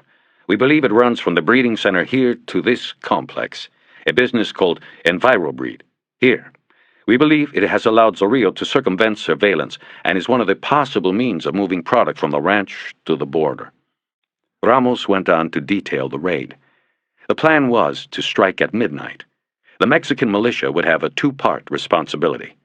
A single, unmarked car would be sent to the ranch gate, swerving as if driven by a drunk on the gravel road. Using this ruse, the 3 guardsmen in the car would take custody of the 2 gate sentries. After that, half of the remaining militia would move down the ranch road to the population center, while the other half would advance to the EnviroBreed compound, surround it, and await developments on the ranch. The success of the operation largely relies on the 2 men on the gate being taken before issuing a warning to the PC, Corvo said, his first words during the briefing. If we fail that, we lose the element of surprise. After the ground attack was underway, the 3 air squads would come. The 2 transport craft would put down on the north and east sides of the PC to drop the Clet team. The Clets would perform initial entry to all structures. The 3rd helicopter, the Lynx, would remain airborne and act as a flying command post. Lastly, Ramos said, the ranch had 2 rovers, 2-man jeep patrols. Ramos said they followed no set patrol or pattern, and they would be impossible to pinpoint until the raid began. They are the wild cards, Ramos said. That is what we have a mobile air command for. They warn us when the jeeps are spotted coming in, or the Lynx will just take them out. Ramos was pacing back and forth in front of the bulletin board, swinging the yardstick. Bosch could tell he liked this, the feeling of being in charge of something. Maybe it made up for Vietnam or Iraq. Okay, gentlemen, I've got a few more things here, Ramos said as he pinned another photo up. Our target is the ranch. We have search warrants for drugs. If we find manufacturing apparatus, we are gold. If we find narcotics, we are gold. But the thing we really want is this man here. The photo was a blow-up from the mug book Bosch had looked at that morning. This is our main man, Ramos said. Humberto Zorrillo, the Pope of Mexicali. If we don't get him, this whole operation goes down the tubes. He's the mastermind. He's the one we want. It might interest you to know that in addition to his activities related to narcotics, he is a suspect in the killing of 2 L.A. cops, not to mention a couple other killings up there in the last month or so. This is a man who doesn't think twice about it. If he doesn't do it himself, he has plenty of people working for him who will. He's dangerous. Anybody we encounter on the ranch has to be considered armed and dangerous. Questions? One of the militia asked a question in Spanish. Good question, Ramos replied. We are not going into EnviroBreed initially because of 2 reasons.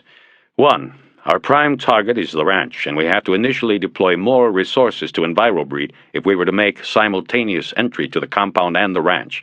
Secondly, our CI indicates the tunnel on that side may be rigged, booby-trapped. We don't want to chance it. When we get the ranch secured, we'll go in then, or we'll follow the tunnel over. He waited for more questions. There were none. The men in front of him were shifting their weight from foot to foot, or chewing their nails, or flicking their thumbs on their knees. The adrenaline rush was just beginning to kick. Bosch had seen it before, in Vietnam and since, so he approached his own rising excitement with an uneasy sense of dread. All right then, Ramos yelled. I want everybody locked and loaded in 1 hour. At midnight, we jam. The gathering broke up with some adolescent howls from the younger agents. Bosch moved toward Ramos as he was taking the photos off the board. Sounds like a plan, man. Yeah, just hope it goes down close to the way we said it. They never go down exactly right. Right. Corvo told me you've got another plan. the one to get Zorrillo across the border. Yeah, we've got something cooked up. You gonna tell me? He turned around from the board, all the photos in a nice stack in his hands. Yeah, I'll tell you. You'll like this, Bosch, since it will get him up to L.A. to face trial on your guys. What's going to happen is after the little fuck is captured, he will resist arrest and injure himself. Probably facial injuries, and they're going to look worse than they really are. But we will want to get him immediate medical attention. The DEA will offer the use of one of the helicopters. The commander of the militia unit will gratefully accept. But, you see, the pilot will become confused and mistake the lights of Imperial County Memorial Hospital on the other side of the border with the Mexicali General Clinic, which is just on this side of the border. When the chopper lands at the wrong hospital and Zorrillo gets off on the wrong side of the border, he will be subject to arrest and the American justice system. Tough break for him.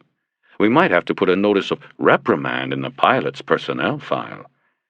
Ramos had that leering smile on his face again. He winked at Bosch and then walked away. 29. The Lynx was crossing over the carpet of Mexicali's lights, heading southwest toward the dark shape of the Cucapa Mountains. The ride was smoother and quieter than anything he remembered from Vietnam, or his dreams after. Bosch was in the rear compartment, huddled next to the left window. The cold night air was somehow getting in through a vent somewhere. Aguila was on the seat next to him, and in the forward compartment were Corvo and the pilot. Corvo was air leader, handling communications and directions on the ranch assault. Ramos was ground one, in charge on the surface. Looking into the forward compartment, Bosch could see the dim reflection of the cockpit's green dials on the visor of Corvo's helmet. The helmets of all four of the men in the chopper were connected through electronic umbilical cords to a center console port. The helmets had air-to-ground and onboard radio two-way and night vision capabilities. After they had flown for 15 minutes, the lights through the windows became fewer. Without the glare of the brightness from below, Harry could make out the silhouette of one of the other helicopters about 200 yards to the left side. The other black ship would be on the right side. They were flying in formation. ETA 2 minutes, a voice said in his ear. The pilot. Bosch took the Kevlar vest he held in his lap and slipped it underneath him, onto the seat, a protection against ground fire. He saw Aguila do the same thing with the DEA loaner. The Lynx began a sharp descent, and the voice in his ears said, "Here we go." Bosch snapped the night vision apparatus down and looked into the lenses. The earth moved quickly below, a yellow river of scrub brush and little else. They passed over a road and then a turnoff. The helicopter banked in the direction of the turn. He saw a car, a pickup truck, and a jeep stopped on the road, and then several other vehicles moving on the dirt road, yellow clouds of dust billowing behind them. The militia was in and speeding toward the population center. The battle had been engaged. "Looks like our friends have already taken care of one of the patrol jeeps," Corvo's voice said in Bosch's earpiece. "That's a 10-4. Came a returning voice, apparently from one of the other choppers. The Lynx overtook the militia vehicles. Bosch was staring at open road in the night vision scope. The craft's descent continued and then leveled off at what Bosch estimated was an elevation of about 300 yards. In the yellow vision field, he could now see the hacienda and the front of the bunker.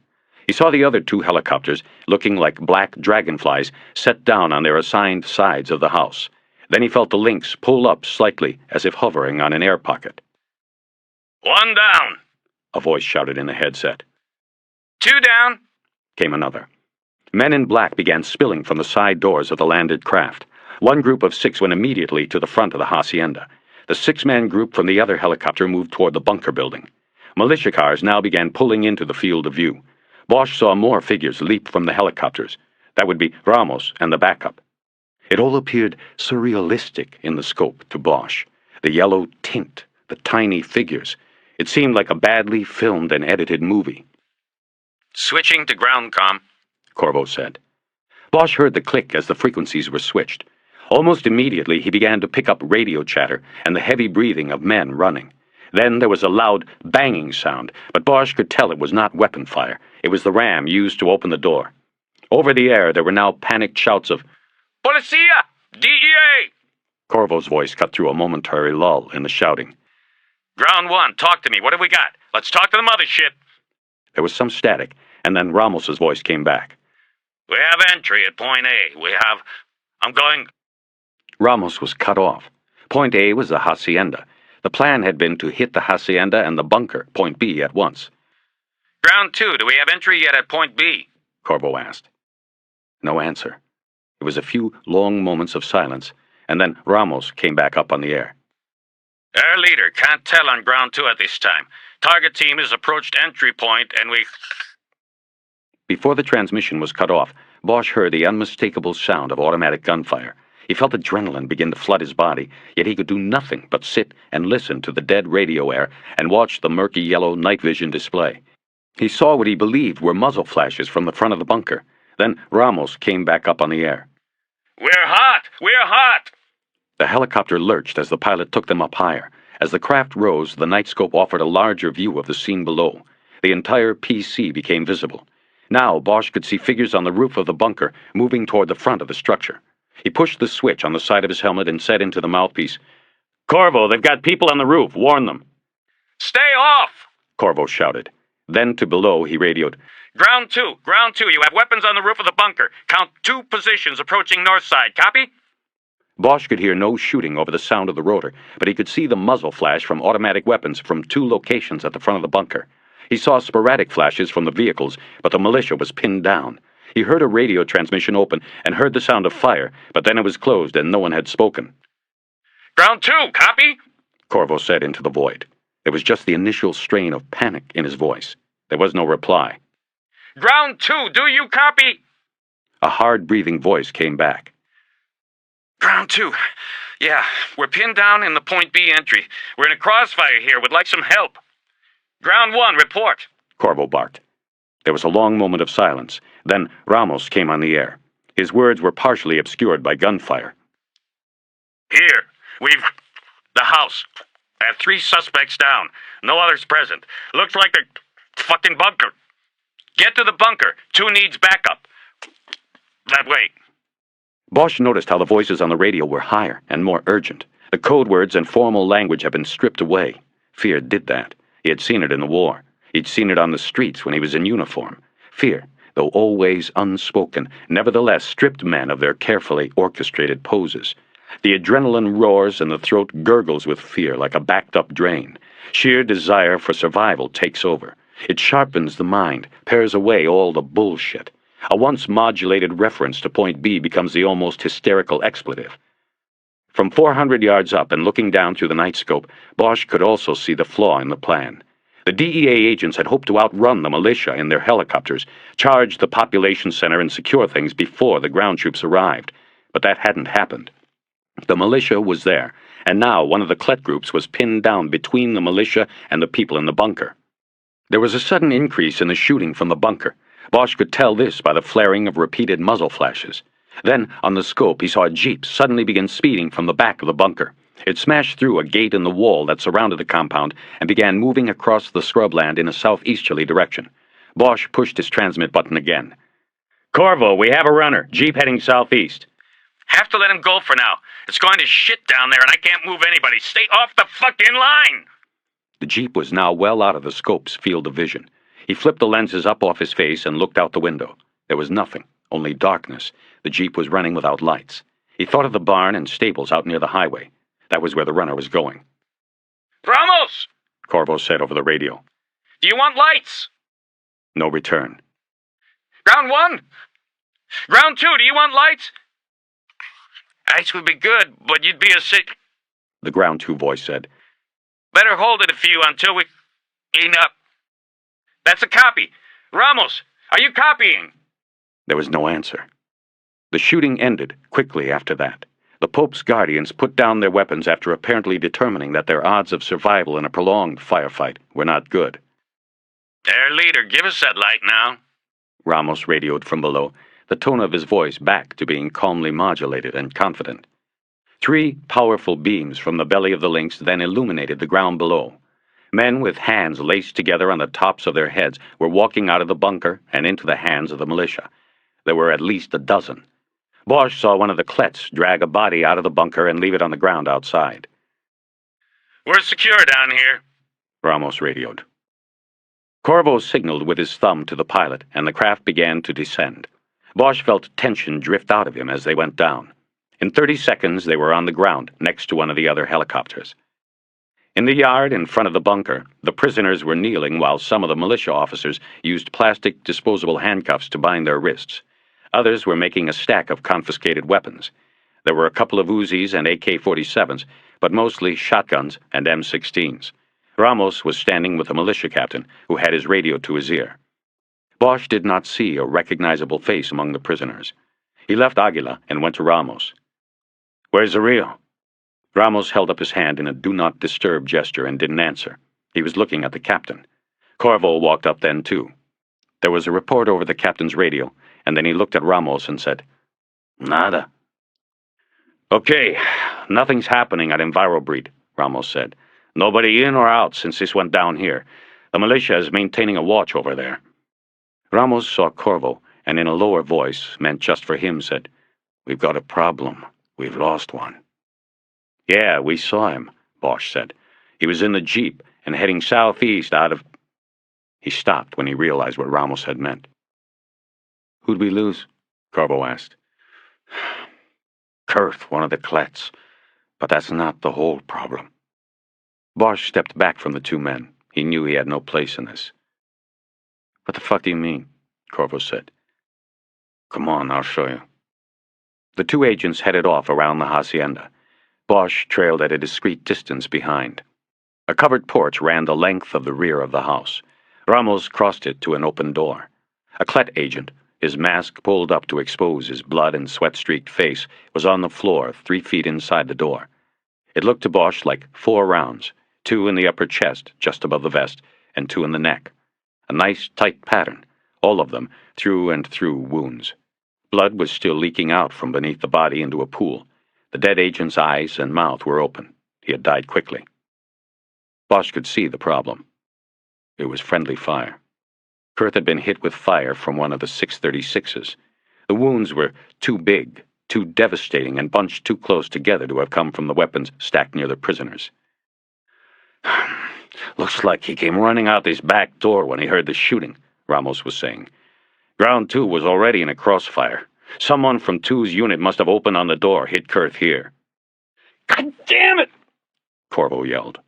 Then, in a lower voice, he said, "All right, come over here, Ramos." They huddled together, and this time Bosch could not hear what was said, but didn't have to. He knew what they would do. Careers were at stake here. "Got it," Ramos said, returning to a normal voice and breaking away from Corvo. "Good," Corvo said. "When you're done with that, I want you to get to a secure line and call LA operations. We're going to need public info officers down here and up there to work on this ASAP. The media is going to be crawling all over this, from all over." "You got it." Corvo started to go into the house but came back. "Another thing, keep the Mexicans away from this." He meant the militia. Ramos nodded, and then Corvo stalked off. Ramos looked over at Bosch, standing in the shadows of the porch. A silent acknowledgement passed between them. Bosch knew that the media would be told that Kurth had been fatally wounded by Zorrillo's men. Nobody would say anything about friendly fire. "You got a problem?" Ramos said. "I don't have a problem with anything." "Good. Then I'm not going to have to worry about you. Right, Bosch?" Bosch stepped to the door. "Ramos, where's Zorrillo?" "We're still searching. Still a lot of space in these buildings to cover. All I can tell you is we've cleared the hacienda and he isn't here. Only 3 inside are dead and he ain't one of them, so no one's talking. But your cop killer's in there, Bosch. The man with the tears." Bosch silently stepped around Ramos and the body and into the hacienda. He was careful not to step into the blood. As he passed, he looked down into the dead man's eyes. They were already filming and looked like chips of dirty ice. He followed a hallway to the front of the house, where he heard voices from a doorway at the bottom of the stairs in the front entry. As he approached, he could see the room beyond was an office. There was a large, polished wood desk, its center drawer open. Behind the desk was a wall of bookshelves. Inside the room were Corvo and one of the Klet agents, and 2 bodies. One was on the floor next to an overturned couch. The other was in a chair near the room's only window, off to the right of the desk. "Come on in here, Bosch," Corvo said. We can probably use your expertise here. The body in the chair held Bosch's attention. The man's expensive black leather jacket was open, revealing a gun still holstered on the belt. It was Grania, though this was not easy at first to tell because a bullet fired into the police captain's right temple had obliterated much of the face when it exited beneath the left eye. Blood had flowed down both shoulders and ruined the jacket. Bosch pulled his eyes away and looked at the man on the floor. One leg was over the back of the couch, which had been knocked backwards. He had at least 5 holes in his chest that Bosch could make out in the blood. The 3 teardrops tattooed on the cheek were also unmistakable. Arpis, the man he had seen at Pose. There was a chrome-plated .45 on the floor next to his right leg. That's your man? Corvo asked. One of them, yeah. Good. Don't have to worry about him then. The other one is SJP. He's a captain named Grania. Yeah, I just pulled the ID out of his pocket. He also had $6 grand in his wallet. Not bad, since SJP captains make about $300 a week. Take a look over here. He moved to the other side of the desk. Bosch followed and saw that the rug had been folded back, exposing a floor safe about the size of a hotel refrigerator. Its thick steel door was propped open, and the interior was empty. This is how it was found when the Klets came in. What do you think? These stiffs don't look too old. I think we got here just a little late for the show, huh?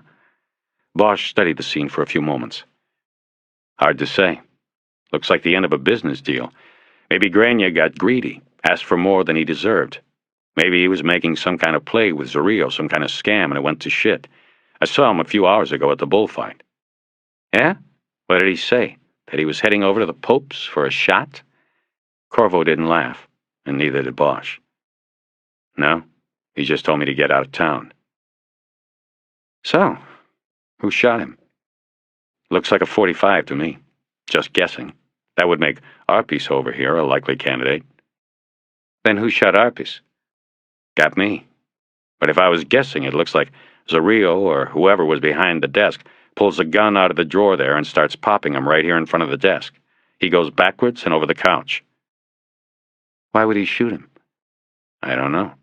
Maybe Zorillo didn't like what he did to Grania. Maybe Zorillo was starting to get scared of him. Maybe Arpis made the same play Grania did. Could have been a lot of things. We'll never know. I thought Ramos said it was 3 bodies. Across the hall. Bosch crossed the hall into a long and wide living room. It had deep pile white shag carpet and a white piano. There was a painting of Elvis on the wall above a white leather couch. The rug was stained with blood from the third man, who was lying in front of the couch. It was Dance. Bosch recognized him from the mugshot, even with the bullet wound in his forehead and the blonde hair now dyed black. The practiced sulk had been replaced on his face with a look of wonder. His eyes were open and almost seemed to be looking up at the hole in his forehead. Corvo walked in behind him. What do you think? I think it looks like the Pope had to get out of here in a hurry, and he didn't want to leave these 3 behind to talk about it. Shit, I don't know, Corvo. Corvo raised the handheld radio to his mouth. Search teams, he said. Status? Search leader here. We've got the underground lab. Entrance is through the bunker structure. It's major. We have products sitting in the drying pans, multi-weight. We're home. We're gold. What about the priority suspect? Negative at this time. No suspects in the lab. Shit, Corvo said after signing off. He rubbed the edge of the Motorola against the scar on his cheek as he thought about what to do next. The Jeep, Bosch said. We have to go after it. If he's heading to EnviroBreed, the militia is there waiting. At the moment, I can't cut people loose to go running around the ranch. It's 6,000 fucking acres. I'll go. Wait a minute, Bosch. This is not your action. Fuck it, Corvo. I'm going. 30. Bosch came out of the house looking in the dim light for Aguila and finally saw him standing near the prisoners and the militia. Bosch realized he probably felt more like an outsider here than Harry did himself. I am going after the Jeep we saw. I think it was Zorillo. I am ready, the Mexican said. Before they could move, Corvo came running up, but it was not to stop them. Bosch, I've got Ramos in the chopper. It's all I can spare. The silence that followed was punctuated by the sound from the other side of the hacienda of the helicopter's rotor beginning to turn. Go! Corvo yelled. Or he'll go without you. They ran around the building and climbed back into their spots in the Lynx. Ramos was in the cockpit with the pilot. The craft abruptly lifted off, and Bosch forgot about the seatbelt. He was too busy putting on his helmet and night vision equipment. There was nothing in the scope yet. No jeep, no runner. They were heading southwest from the ranch's population center. As he watched the yellow land go by in the night vision lenses, Harry realized he still hadn't informed Aguila of his captain's demise. When we're done here, he decided. In 2 minutes, they came upon the jeep. It was parked in a copse of eucalyptus trees and tall brush. A tumbleweed as big as a truck had blown up against it, or been put up against it as a meager disguise.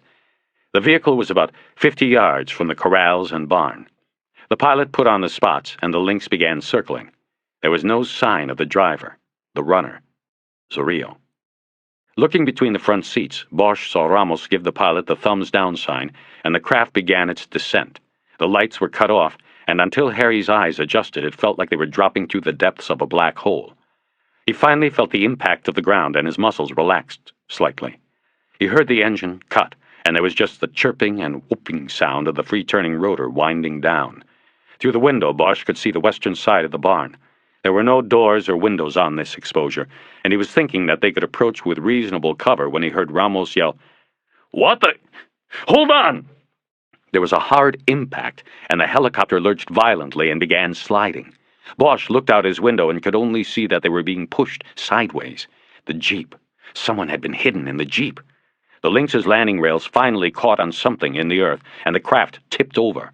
Bosch covered his face and ducked when he saw the still spinning rotors start biting into the ground and splintering. Then he felt Aguila's weight crash down on him and heard yelling in the cockpit that he could not decipher. The helicopter rocked in this position for only a few seconds before there was another loud impact, this time from the front. Bosch heard tearing metal and shattering glass, and gunfire. Then it was gone. Bosch could feel the vibration in the ground dissipating as the jeep sped away. "I think I got him," Ramos yelled. "Did you see that?"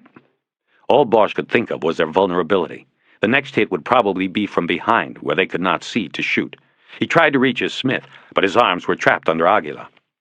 The Mexican detective finally began to crawl off him, and they both tentatively moved into crouches in the now sideways compartment. Bosch reached up and tried the door, which was now above them. It slid about halfway open before catching on something, a torn piece of metal. They took off their helmets, and Bosch went out first. Then Aguila handed him the bulletproof vests. Bosch didn't know why, but took them. Aguila followed him out. The smell of fuel was in the air. They moved to the crushed front of the helicopter where Ramos, gun in one hand, was trying to slide through the hole where the front windows used to be. "Help him," Bosch said. "I'll cover." He pulled his gun and turned in a full circle, but saw no one. Then he saw the jeep, parked where he had seen it from the air, the tumbleweed still pressed against it. This made no sense to Bosch, unless— "The pilot is trapped," Aguila said. Harry looked into the cockpit. Ramos was shining a flashlight on the pilot, whose blonde mustache was inked with blood. There was a deep slash on the bridge of his nose. His eyes were wide, and Bosch could see the flight control apparatus was crushed in on his legs. "Where's the radio?" Bosch said. "We've got to get help out here." Ramos stuck his upper body back through the cockpit window and came back out with a handheld radio. "Corvo! Corvo, come up! We've got an emergency here!"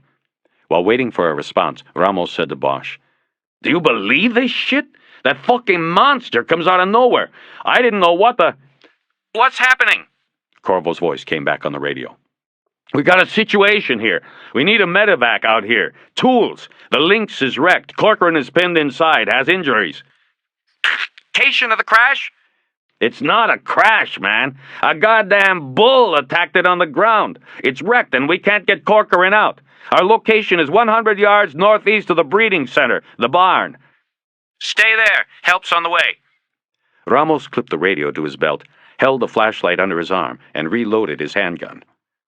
"Let's each take a side of a triangle, the chopper in the middle, and watch for this thing. I know I hit it, but it didn't show a thing." "No," Bosch said.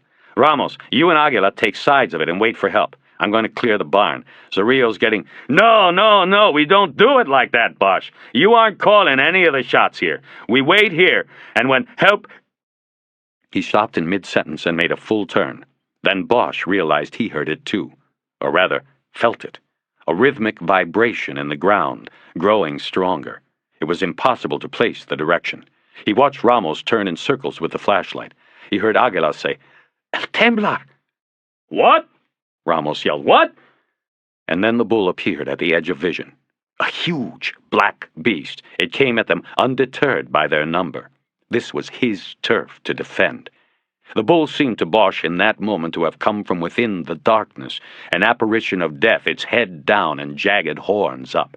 It was less than 30 feet away when it locked on a specific target. Bosch. In one hand, he held the Smith. In the other, the vest with the word police on it in reflective yellow tape. In the seconds he had left, he realized the tape had caught the beast's attention and singled him out. He also came to the conclusion that his gun was useless. He could not fell the animal with bullets. It was too big and powerful. It would take a perfect shot on a moving target. Wounding it, as Ramos had, would not stop it. He dropped the gun and held the vest up. Bosch heard yelling and shooting from his right side. It was Ramos, but the bull stayed on him. As it came closer, he swept the vest to his right, its yellow letters catching the light of the moon. He let it go as the animal closed in. The bull, like a blur of black in darkness, hit the vest before it left his hand. Bosch tried to jump out of the way, but one of the massive shoulders of the animal brushed him and sent him tumbling. From the ground, he looked up to see the animal cut to its left like a gifted athlete and close in on Ramos.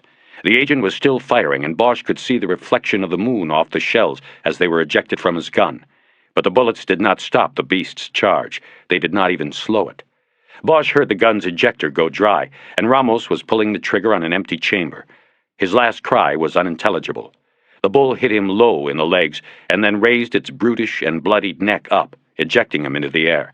Ramos seemed to tumble in slow motion before coming down head first and unmoving.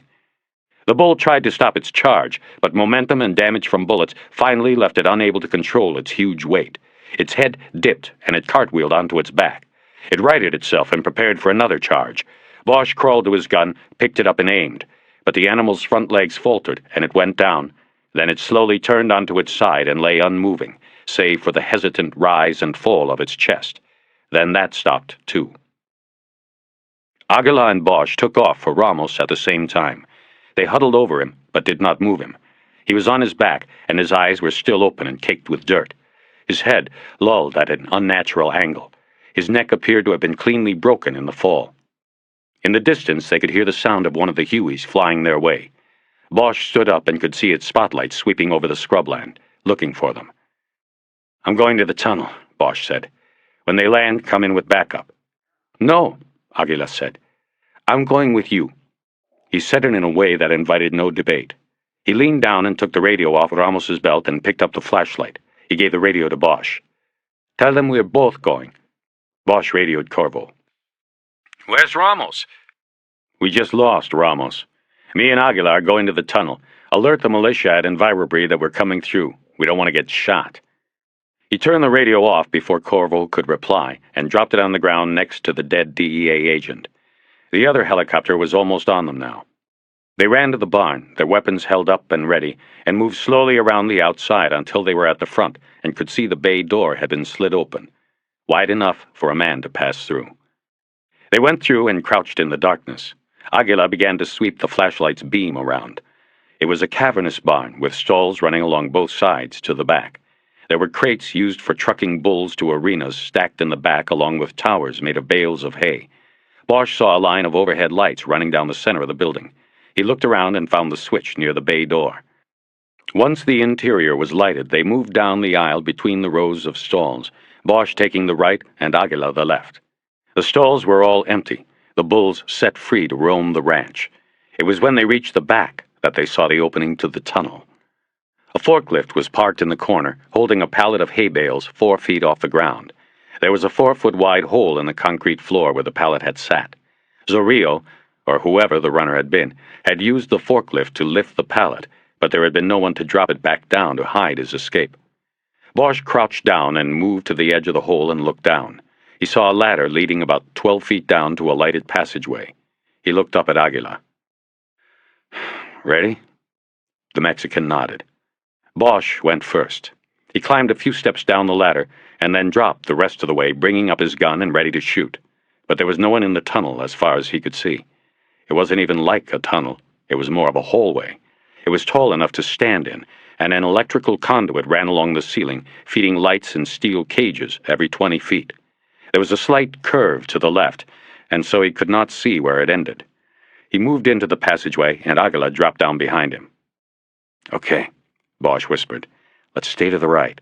If there's shooting, I'll go low and you go high." Aguila nodded, and they began to move quickly through the tunnel.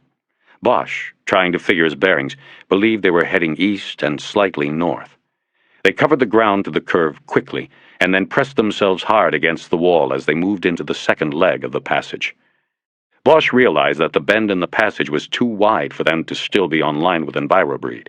He stared down the last segment of the tunnel and saw that it was clear. He could see the exit ladder maybe 50 yards ahead, and he knew they were going somewhere other than EnviroBreed. He wished he hadn't left the radio with Ramos's body. "Shit," Harry whispered. "What?" Aguila whispered back. "Nothing. Come on." They began to move again, covering the first 25 yards quickly, and then slowing to a cautious and quieter approach to the exit ladder. Aguila switched to the right wall, and they came upon the opening at the same time, both with guns extended upward, sweat getting in their eyes. There was no light from the opening above them. Bosch took the flashlight from Aguila and put its beam through the hole. He could see exposed wooden rafters of a low ceiling in the room above. No one looked down at them. No one shot at them. No one did a thing. Harry listened for any sound, but heard nothing. He nodded to Aguila to cover and holstered his gun. He started climbing the ladder, one hand holding the flashlight. He was scared. In Vietnam, leaving one of Charlie's tunnels always meant the end of fear. It was like being born again. You were leaving the darkness for safety and the hands of comrades, out of the black and into the blue. But not this time. This time was the opposite. When he reached the top, before rising through the opening, he flashed the beam around again, but saw nothing. Then, like a turtle, he slowly moved his head out of the opening. The first thing he noticed in the beam was the sawdust everywhere on the floor. He climbed farther out, taking in the rest of the surroundings. It was some kind of storage room. There were steel shelves stocked with saw blades, boxes of sanding belts for industrial machinery. There were some hand tools and carpentry saws. One group of shelves were stacked with wooden dowel pegs, with different sizes on different shelves. Bosch immediately thought of the pegs attached to the baling wire that had been used to kill Capps and Porter. He moved fully into the room now and signaled to Aguila that it was safe to come up. Then Harry approached the storage room's door.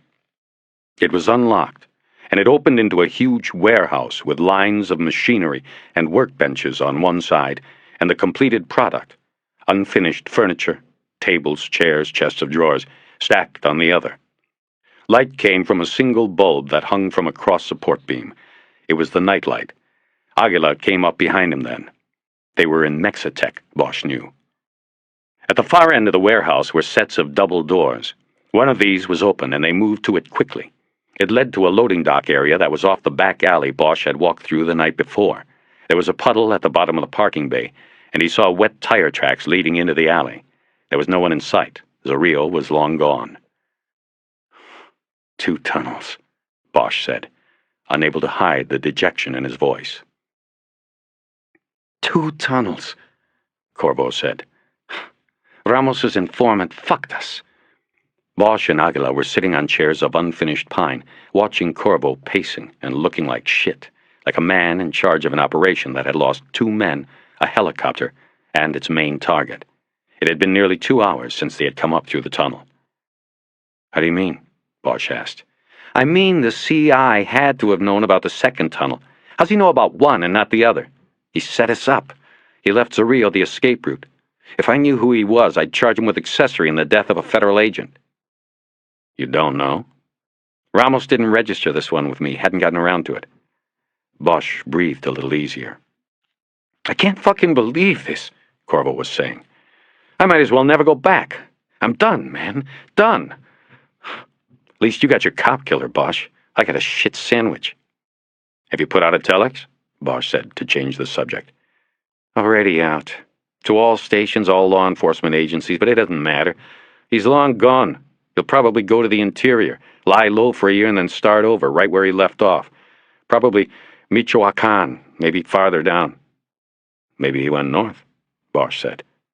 No way he'd try to cross. He knows if we get him up there, he'll never see daylight again. He went south, where he's safe.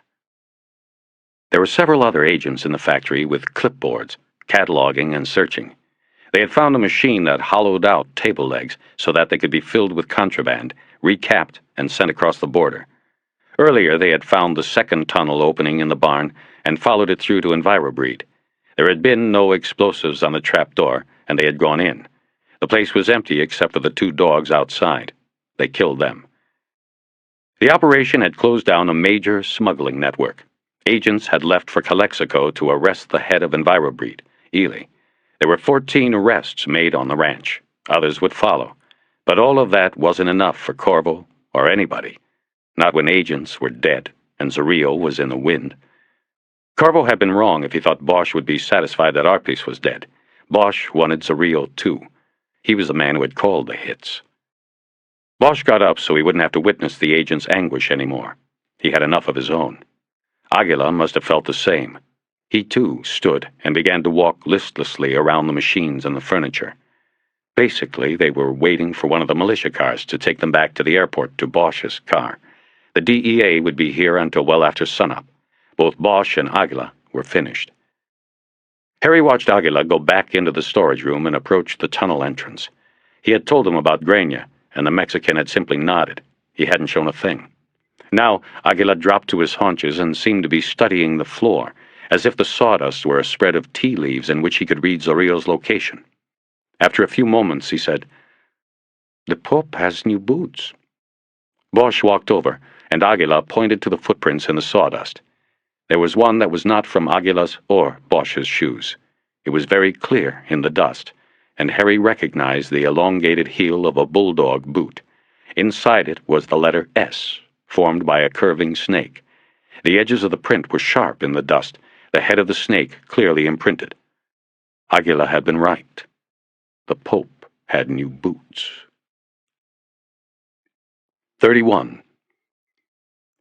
All the way to the border crossing, Bosch contemplated how it had been done, how all the parts now seemed to fit, and how it might have gone unnoticed if not for Aguila noticing the footprint.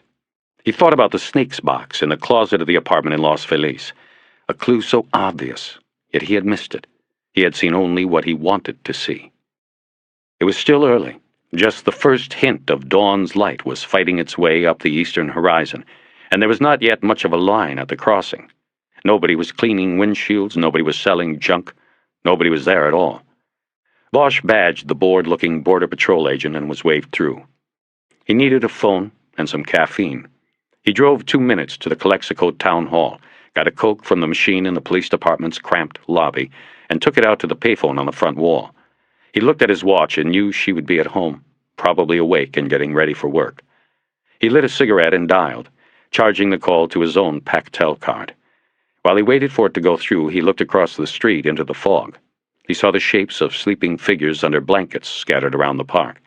The ground fog gave the images a ghostly, lonely resonance.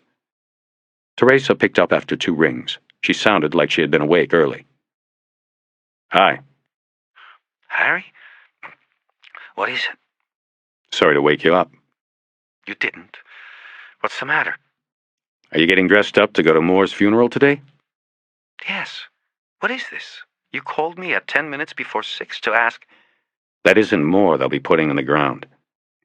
There was a long silence, during which Bosch looked into the park and saw a man standing there, a blanket wrapped around his shoulders, staring back at him in the fog. Harry looked away. What are you saying? Harry, are you all right? "I'm tired, but never better. What I'm saying is he's still alive. Moore. I just missed him this morning." Are you still in Mexico? "At the border." That doesn't make sense. What you said. There were matches made on the Laytons. We got dental, and his own wife ID'd a photograph of the tattoo on the body. His identification was confirmed. "It's all bullshit. He set it up." Why, Harry? Are you calling me now and telling me this? "I want you to help me, Teresa. I can't go to Irving, only you. You help me and you'll help yourself. If I'm right." That's a big if, Harry. Bosch looked back into the park, and the man in the blanket was gone. Just tell me how it could be possible. Convince me. Bosch was silent a moment, like a lawyer composing himself before a cross-examination. He knew that every word he spoke now had to stand the test of her scrutiny, or he would lose her. Besides the prints and dental, Sheehan told me they also matched his handwriting to the "I found out who I was" note. He said they compared it to a change of address card Moore had put in his personnel file a few months ago, after he and his wife separated. He took a deep drag on the cigarette, and she thought he had finished. So? I don't see... What about it? One of the concessions the Protective League won a few years back during contract negotiations was guaranteed access to your personnel file, so cops could check if there were beefs on their record, commendations, letters of complaint, anything like that. So Moore had access to his P file. He went into personnel a few months back and asked for it because he had just moved and needed to update it with his new address. Bosch held it there a moment to compose the rest of it in his mind. Okay, she said. The P files also contain print cards. Moore had access to the print card Irving took to you on the day of the autopsy. That was the card your tech used to identify the prints. You see? While Moore had the file, he could have switched his card for someone else's. Then you used the bogus card to identify his body. But see, it wasn't his body, it was the other person's. Who? I think it was a man from down here named Umberto Zorillo. This seems too far-fetched. There were other IDs. I remember that day in the suite. What's his name? Sheehan. He got a call from SID saying they matched prints in the motel room to Moore. They used a different set than we did. It's a double-blind confirmation, Harry. Then we have the tattoo and the dental. How do you explain all of that? Look, Teresa, listen to me. It all can be explained. It all works. The dental? You told me you only found one usable fragment, part of a root canal. That meant no root was left. It was a dead tooth, so you could not tell how long it had been out, only that it matched his dentist's charts. That's fine. But one of Moore's crew told me he once saw Moore get punched during a boulevard brawl and he lost a tooth. That could have been it. I don't know. Okay. What about the prints in the room? Explain that. Easy. Those were his prints. Donovan, the SID guy, told me he pulled prints from the Department of Justice computer. Those would have been Moore's real prints. That meant he was really in the room. It doesn't mean it's his body. Normally, one set of exemplars, the ones from the DOJ computer, would be used to do all the match work, but Irving screwed it up by going to the P file, and that's the beauty of Moore's plan. He knew Irving or someone in the department would do it this way. He could count on it, because he knew the department would put a rush on the autopsy, the ID, everything, because it was a fellow officer. It's been done before, and he knew they would do it for him. Donovan never did a cross-match between our prints and the set he pulled? Nope, because it wasn't the routine. He might have gotten around to it later when he thought about it, but things were happening too fast on this case. Shit, she said. He knew he was winning her over. What about the tattoo? It's a barrio insignia. A lot of people could have had them. I think Zorillo had one. Who is he? He grew up with Moore down here. They might be brothers, I don't know. Anyway, Zorillo became the local drug kingpin. Moore went to L.A. and became a cop. But somehow Moore was working for him up there. The story goes on from there. The DEA raided Zorillo's ranch last night. He got away, but I don't think it was Zorillo. It was Moore. You saw him? I didn't need to. Is anyone looking for him? The DEA is looking. They're concentrating in interior Mexico. Then again, they're looking for Zorillo. Moore may never turn up again. It all seems... You're saying Moore killed Zorillo and then traded places with him? Yeah. Somehow he got Zorillo to L.A. They meet at the hideaway, and Moore puts him down. The trauma to the back of the head you found. He puts his boots and clothes on the body, then he blows the face away with the shotgun. He makes sure to leave some of his own prints around to make Donovan bite, and puts the note in the back pocket. I think the note worked on a number of levels. It was taken as a suicide note at first. Authenticating the handwriting helped add to the identification. On another level, I think it was something personal between Moore and Zorillo. Goes back to the barrio. Who are you? I found out who I was. That part of it is a long story. They were both silent for a while, rethinking all of what Bosch had just said. He knew there were still a lot of loose ends, a lot of deception. Why all the killings? Porter and Juan Doe, what did they have to do with anything? This is where he had few answers. I don't know. They were somehow in the way, I guess. Zarillo had Jimmy Capps killed because he was an informant. I think Moore was the one who told Zarillo. After that, Juan Doe, his name, by the way, is Gutierrez Llosa, gets beaten to death down here and taken up there. I don't know why. Then Moore pops Zarillo and takes his place. Why he had to do Porter, I don't know. I guess he thought Lou might figure it out. That's so cold. Yeah. How could it happen? She asked then, more to herself than Bosch. They're about to bury him, this drug dealer. Full honors, the mayor and chief there, the media. And you will know the truth. She thought about that for a long time before asking the next question. Why did he do it? I don't know. We're talking about different lives, the cop and the drug dealer. But there must have been something still between them, that bond, whatever it is, from the barrio.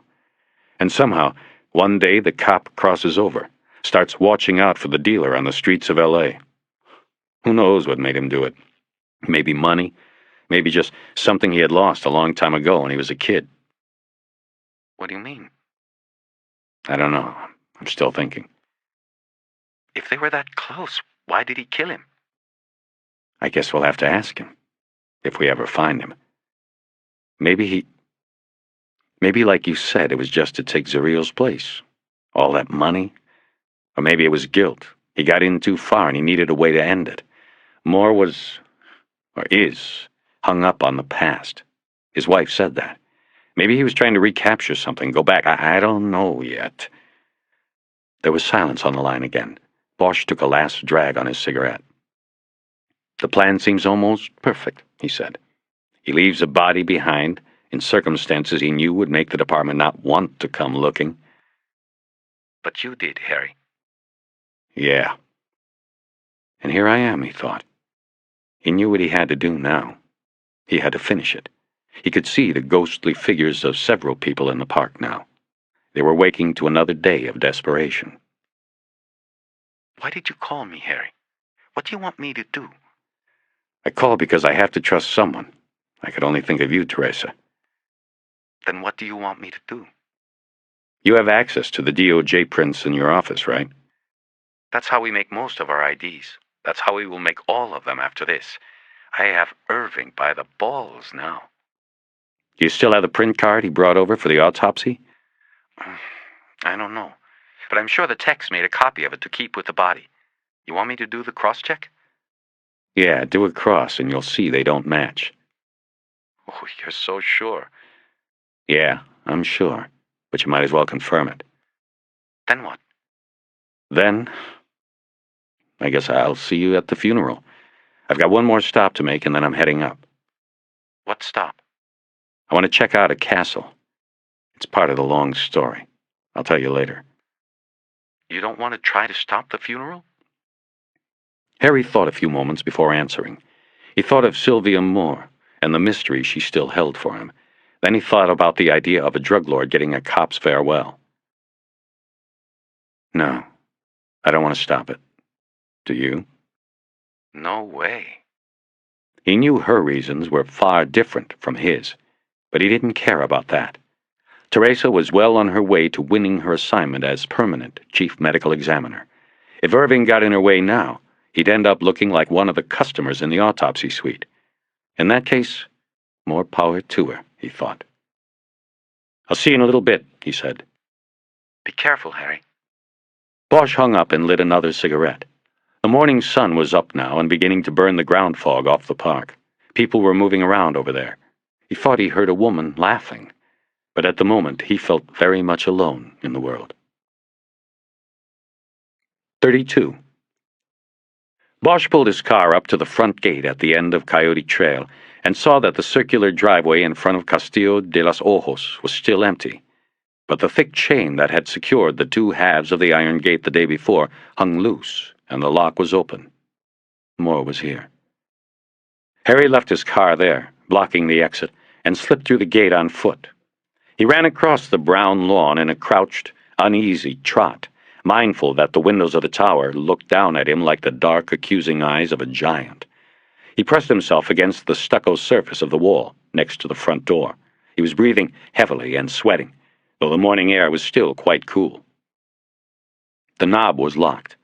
He stood there unmoving for a long period, listening for something, but hearing nothing. Finally, he ducked below the line of windows that fronted the first floor and moved around the house to the side of the four-bay garage.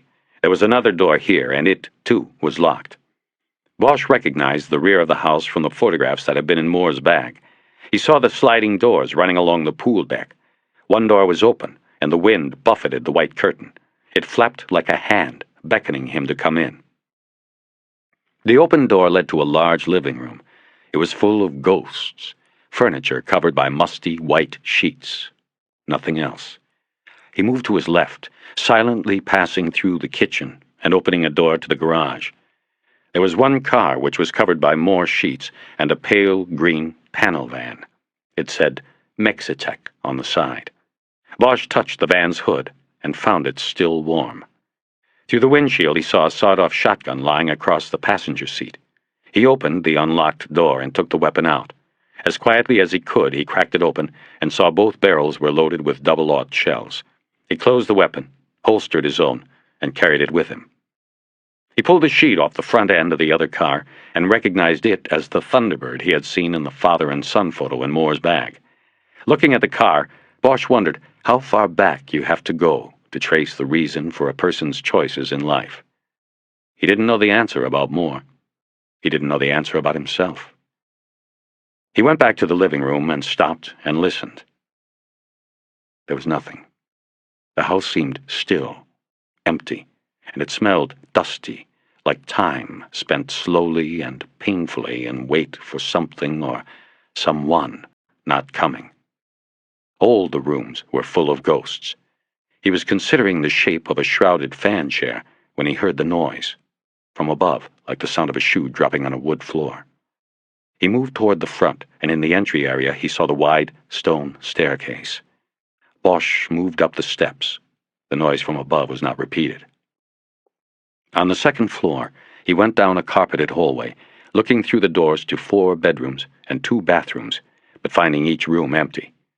He went back to the stairs and up into the tower. The lone door at the top landing was open, and Harry heard no sound. He crouched and moved slowly into the opening, the sawed-off leading the way like a water-finder's divining rod. Moore was there, standing with his back to the door and looking at himself in the mirror.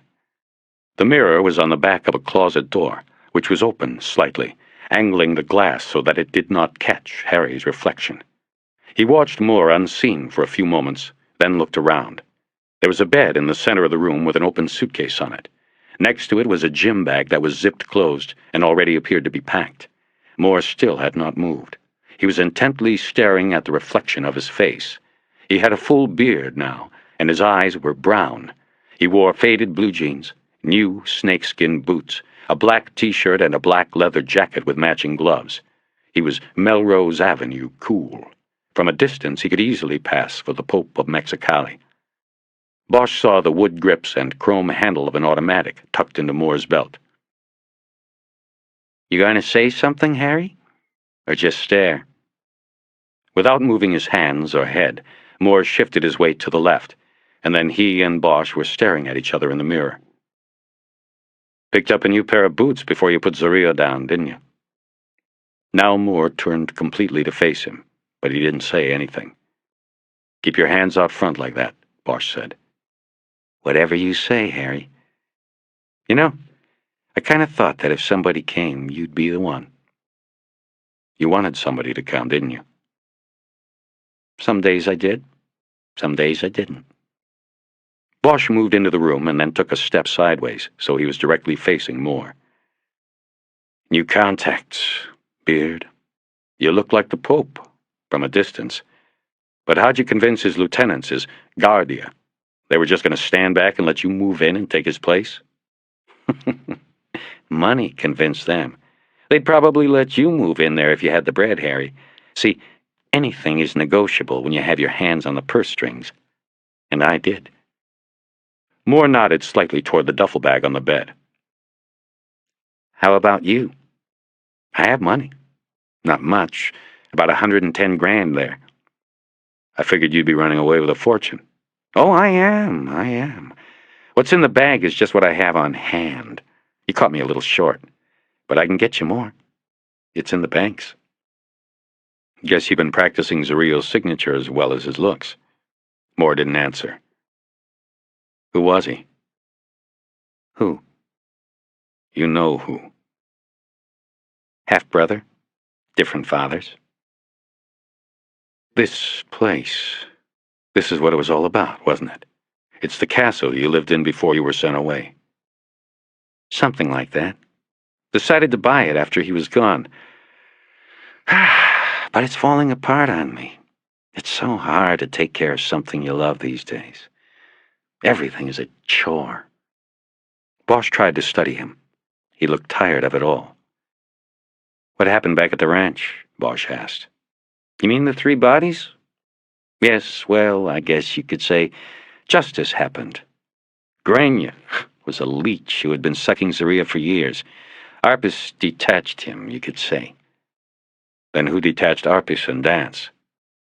I did that, Harry. He said it without hesitation, and the words froze Bosch. Moore was a cop. He knew never to confess. You didn't talk until there was a lawyer by your side, a plea bargain in place, and a deal that was signed. Harry adjusted his sweating hands on the sawed-off. He took a step forward and listened for any other sound in the house. There was only silence until Moore spoke again. I'm not going back, Harry. I guess you know that. He said it matter-of-factly, as if it was a given, something that had been decided a long time ago. How'd you get Zario up to L.A., and then into that motel room? How'd you get his prints for the personnel file? You want me to tell you, Harry? Then what? Moore looked down at the gym bag briefly. Then nothing. We're going back to L.A. You haven't been advised. Nothing you say now can be held against you. It's just you and me here. The prints were easy. I was making him IDs. He had 3 or 4 so he could come across when he liked. One time, he told me he wanted a passport and full wallet spread. I told him I needed prints. Took them myself. And the motel? Like I said, he crossed over all the time. He'd go through the tunnel and the DEA would be out there sitting on the ranch thinking he was still inside. He liked to come up to see the Lakers, sit down on court level near that blonde actress who likes to get on TV. Anyway, he was up there and I told him I wanted to meet. He came. And you put him down and took his place. What about the old man, the laborer? What did he do? He was just in the wrong place. Zaria told me he was there when he came up through the floor on the last trip. He wasn't supposed to be in that room, but I guess he couldn't read the signs. Zaria said he couldn't take the chance he'd tell someone about the tunnel. Why'd you dump him in the alley? Why didn't you just bury him out in Joshua Tree, someplace he'd never be found? The desert would have been good, but I didn't dump him, Bosch. Don't you see? They were controlling me. They brought him up here and dumped him there. Arpis did. That night, I get a call from Zario telling me to meet him at the Egg and Eye. He says, park in the alley. I did, and there was the body. I wasn't going to move the fucking thing. I called it in. You see, it was one more way for him to keep his hold on me. And I went along.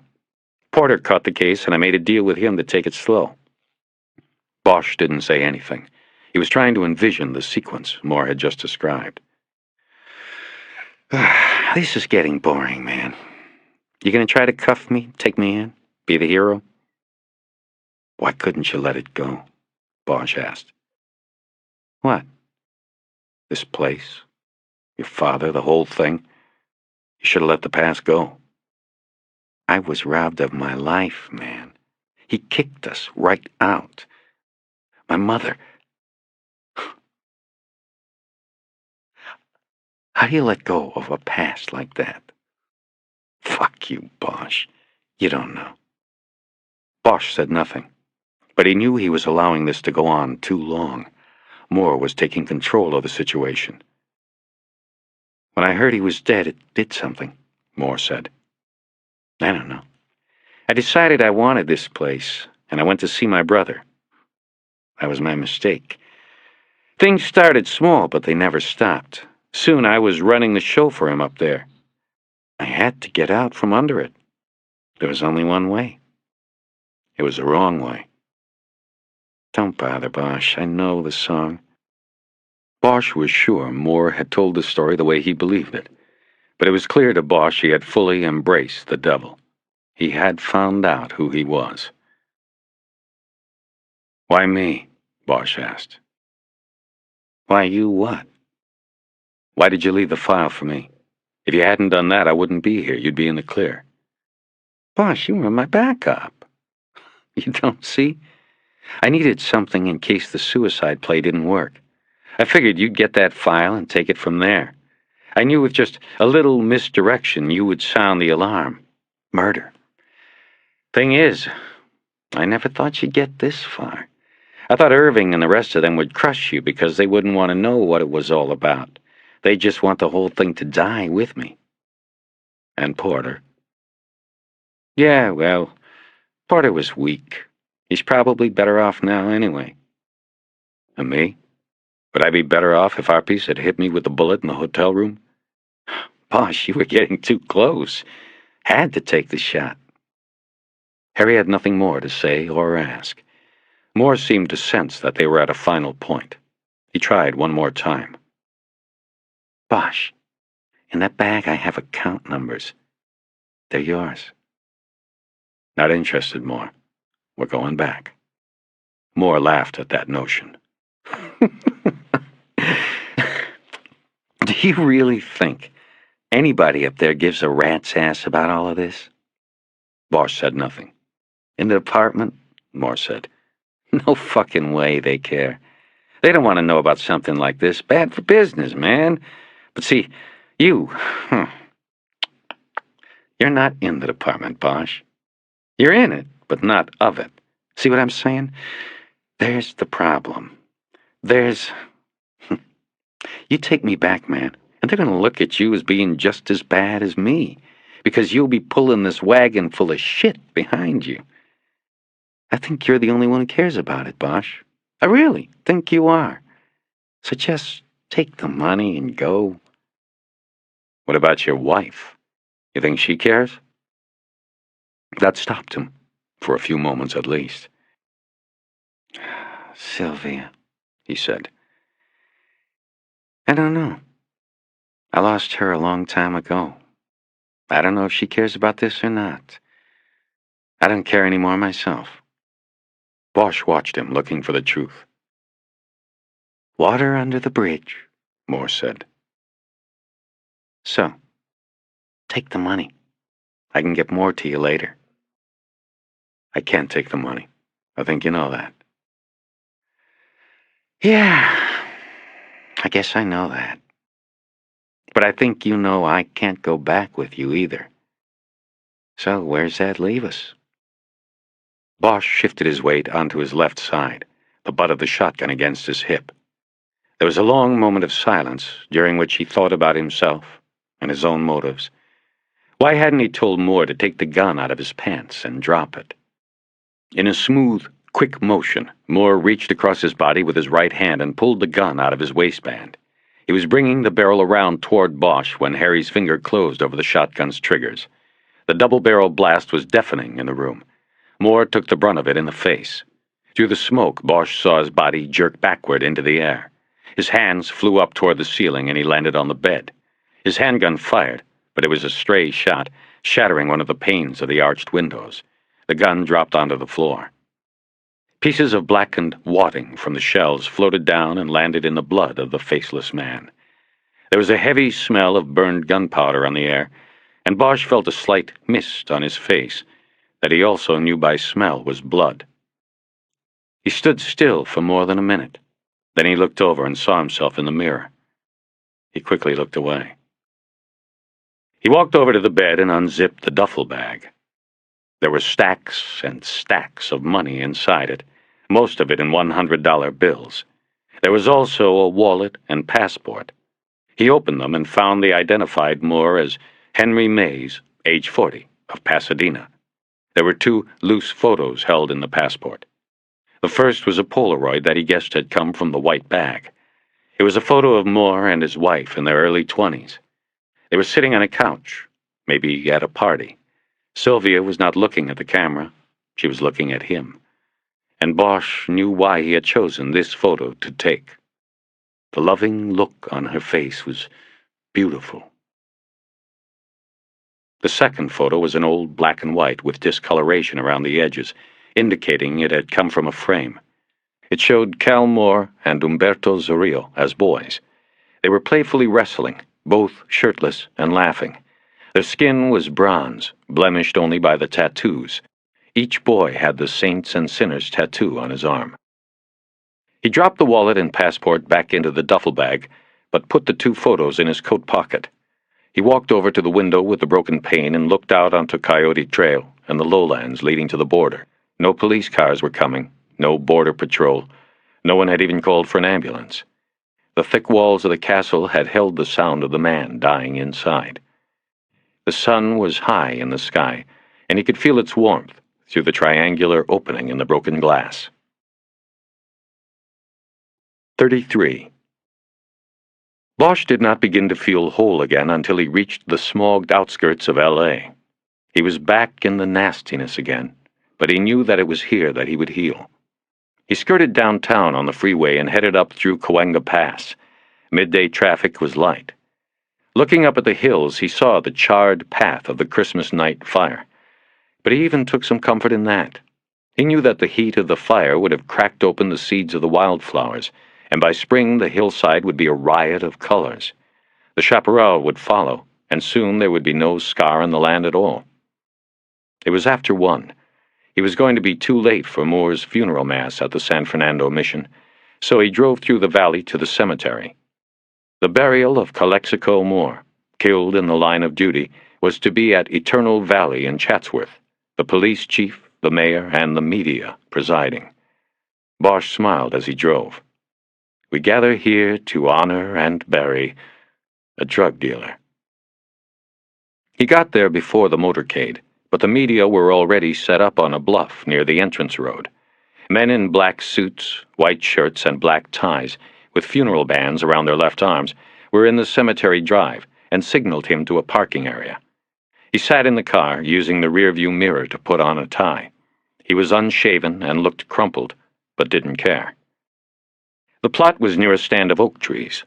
One of the armbands had pointed the way.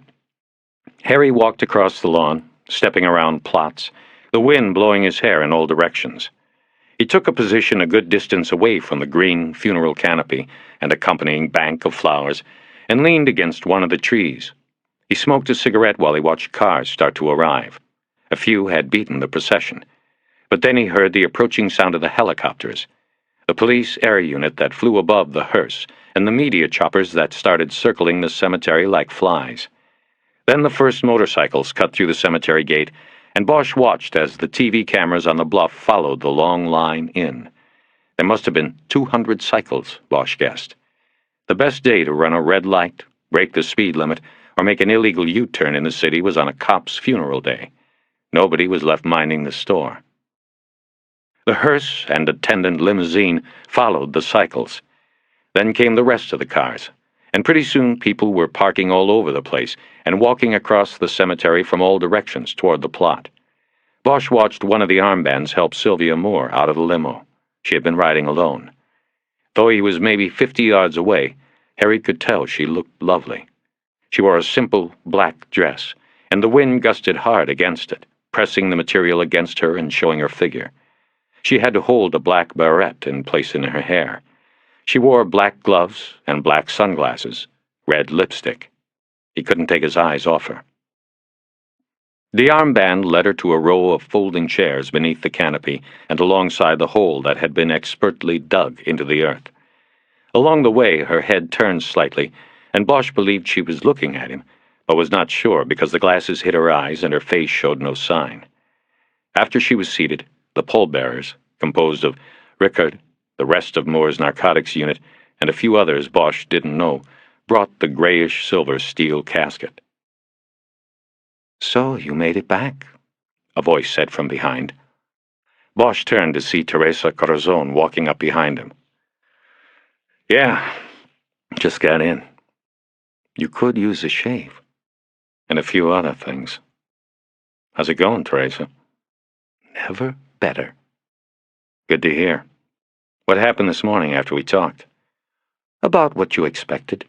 We pulled DOJ prints on Moore and compared them to what Irving had given us. No match. 2 different people. That isn't Moore in the silver bullet over there. Bosch nodded. Of course, by now he didn't need her confirmation. He had his own. He thought of Moore's faceless body lying on the bed. What are you going to do with it? He asked. I've already done it. What? I had a little discussion with Assistant Chief Irving before the funeral mass. Wish you could have seen his face. But he didn't stop the funeral. He's playing the percentages, I guess. Chances are Moore, if he knows what's good for him, won't ever show up again. So he is hoping that all it costs him is a recommendation on the medical examiner's office. He volunteered to do it. I didn't even have to explain his position to him. I hope you enjoy the job, Teresa. You're in the belly of the beast now. I will, Harry. And thanks for calling me this morning. Does he know how you came up with all this? Did you tell him I called? No, but I'm not sure I had to. She was right.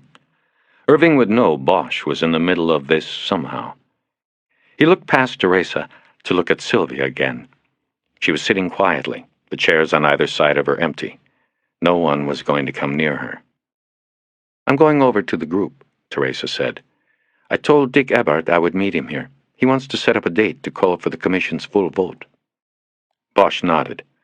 Ebbard was a county commissioner of 25 years in office and closing in on 70 years old. He was her informal sponsor for the job. Harry, I still want to keep things on just a professional basis. I appreciate what you did for me today, but I want to keep things at a distance. For a while, at least. He nodded and watched her walk toward the gathering, her footing unsteady in high heels on the cemetery turf. For a moment, Bosch envisioned her in a carnal coupling with the aged commissioner, whose photos in the newspaper were most notable because of his drooping crepe paper neck. He was repulsed by the image, and by himself for imagining it.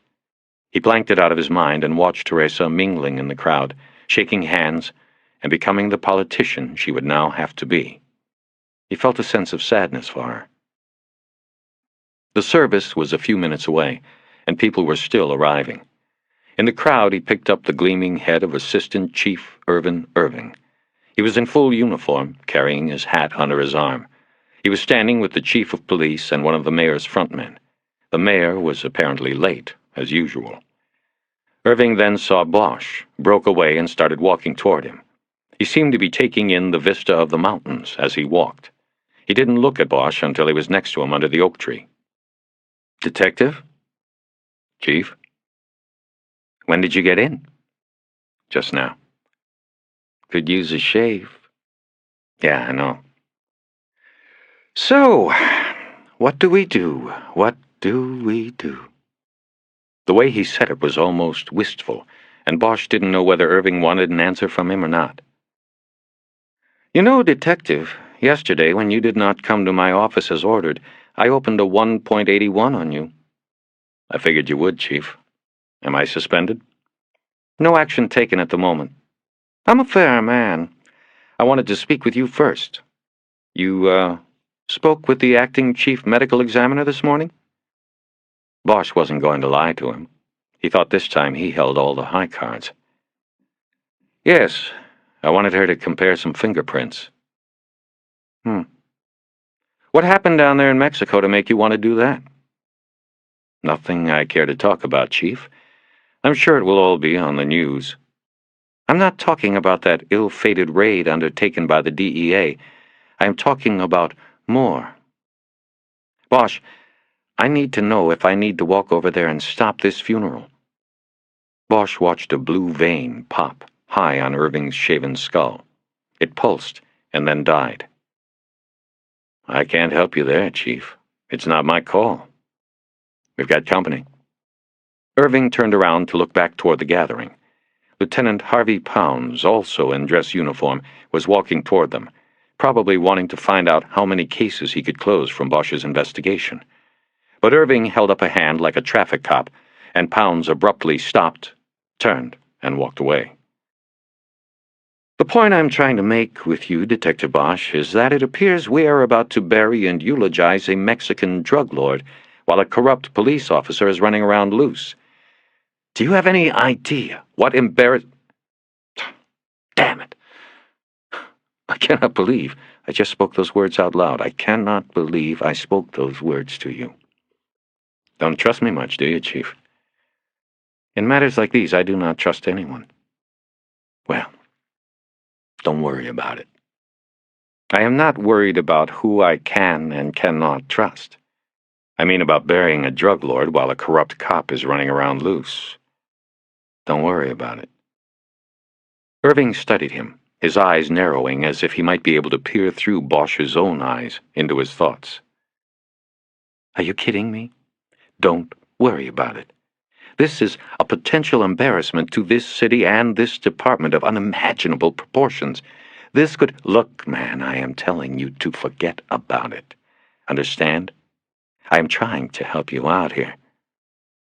Irving studied him again for a long moment. He shifted his weight to the other foot. The vein on his scalp pulsed with new life. Bosch knew it would not sit well with him to have someone like Harry Bosch keeping such a secret. Teresa Corazon he could deal with because they both played on the same field, but Bosch was different. Harry rather enjoyed the moment, though the long silence was getting old. I checked with the DEA on that fiasco down there. They said this man they believed to be Zorrillo escaped. They don't know where he is. It was a half-assed effort to get Bosch to open up. It didn't work. They never will know. Irving said nothing to this, but Bosch knew better than to interrupt his silence. He was working up to something. Harry let him work, watching as the assistant chief's massive jaw muscles bunched into hard pads. Bosch, I want to know right now if there is a problem on this, even a potential problem, because I have to know in the next 3 minutes whether to walk over there in front of the chief and the mayor and all of those cameras and put a stop to this. What's the DEA doing now? What can they do? They're watching the airports, contacting local authorities, putting his photo and description out. There's not a lot they can do. He is gone. At least, they say. I want to know if he's going to stay gone. Bosch nodded and said, They're never going to find the man they're looking for, Chief. Convince me, Bosch. Can't do that. And why not?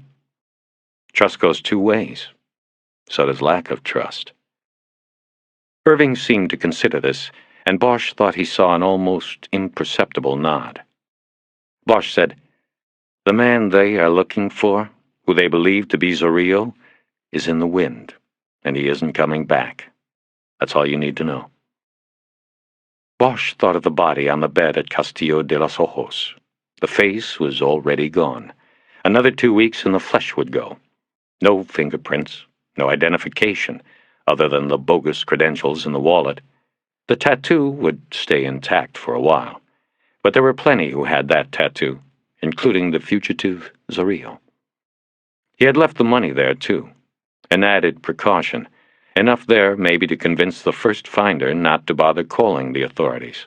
Just take the money and run. Using a handkerchief, he had wiped the shotgun of his prints and left it. He locked the house, wrapped the chain through the black bars of the gate, and closed the hasp on the lock, careful to wipe each surface. Then he had headed home to L.A. The DEA, are they putting a nice spin on things yet? He asked Irving. They're working on it, Irving said. I am told the smuggling network has been closed down. They have ascertained that the drug called Black Ice was manufactured on the ranch, taken through tunnels to two nearby businesses, then moved across the border. The shipment would make a detour, probably in Calexico, where it would be removed and the delivery van would go on. Both businesses have been seized. One of them, A contractor with the state to provide sterile medflies will probably prove embarrassing. Envirobrate. Yes. By tomorrow, they will finish comparisons between the bills of lading shown by drivers at the border and the receipt of cargo records at the Eradication Center here in Los Angeles. I am told these documents were altered or forged. In other words, more sealed boxes passed through the border than were received at the center. Inside help? Most likely. The on-site inspector for the USDA was either dumb or corrupt. I don't know which is worse. Irving brushed some imaginary impurity off the shoulder of his uniform. It could not be hair or dandruff, since he had neither. He turned away from Bosch to face the coffin and the thick gathering of officers around it. The ceremony was about to begin. He squared his shoulders, and without turning back, he said, "I don't know what to think, Bosch. I don't know whether you have me or not."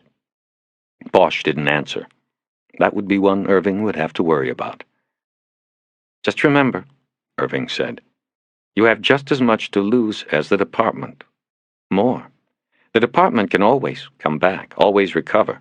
It might take a good long time, but it always comes back. The same can't be said for the individual who gets tarred with the brush of scandal." Bosch smiled in a sad way. Never leave a thing uncovered. That was Irving. His parting shot was a threat that if Bosch ever used his knowledge against the department, he, too, would go down. Irving would personally see to it. "Are you afraid?" Bosch asked. "Afraid of what, Detective?" "Of everything. Of me. Yourself. That it won't hold together, that I might be wrong. Everything, man. Aren't you afraid of everything?" "The only thing that I fear are people without a conscience, who act without thinking their actions through." "I don't think you are like that." Bosch just shook his head. "So let's get down to it, Detective. I have to rejoin the chief, and I see the mayor has arrived. What is it you want, provided it is within my authority to provide?" "I wouldn't take anything from you," Bosch said very quietly. "That's what you just don't seem to get." Irving finally turned around to face him again. "You are right, Bosch. I really don't understand you. Why risk everything for nothing? You see, it raises my concerns about you all over again. You don't play for the team, you play for yourself." Bosch looked steadily at Irving and didn't smile, though he wanted to. Irving had paid him a fine compliment, though the assistant chief would never realize it. "What happened down there had nothing to do with the department," he said. "If I did anything at all, I did it for somebody and something else." Irving stared back blankly, his jaw flexing as he ground his teeth. There was a crooked smile below the gleaming skull. It was then that Bosch recognized the similarity to the tattoos on the arms of Moore and Zorillo, the devil's mask. He watched as Irving's eyes lit on something, and he nodded knowingly. He looked back at Sylvia and then returned his gaze to Bosch. "A noble man, is that it? All of this to ensure a widow's pension?" Bosch didn't answer. He wondered if it was a guess or Irving knew something. He couldn't tell.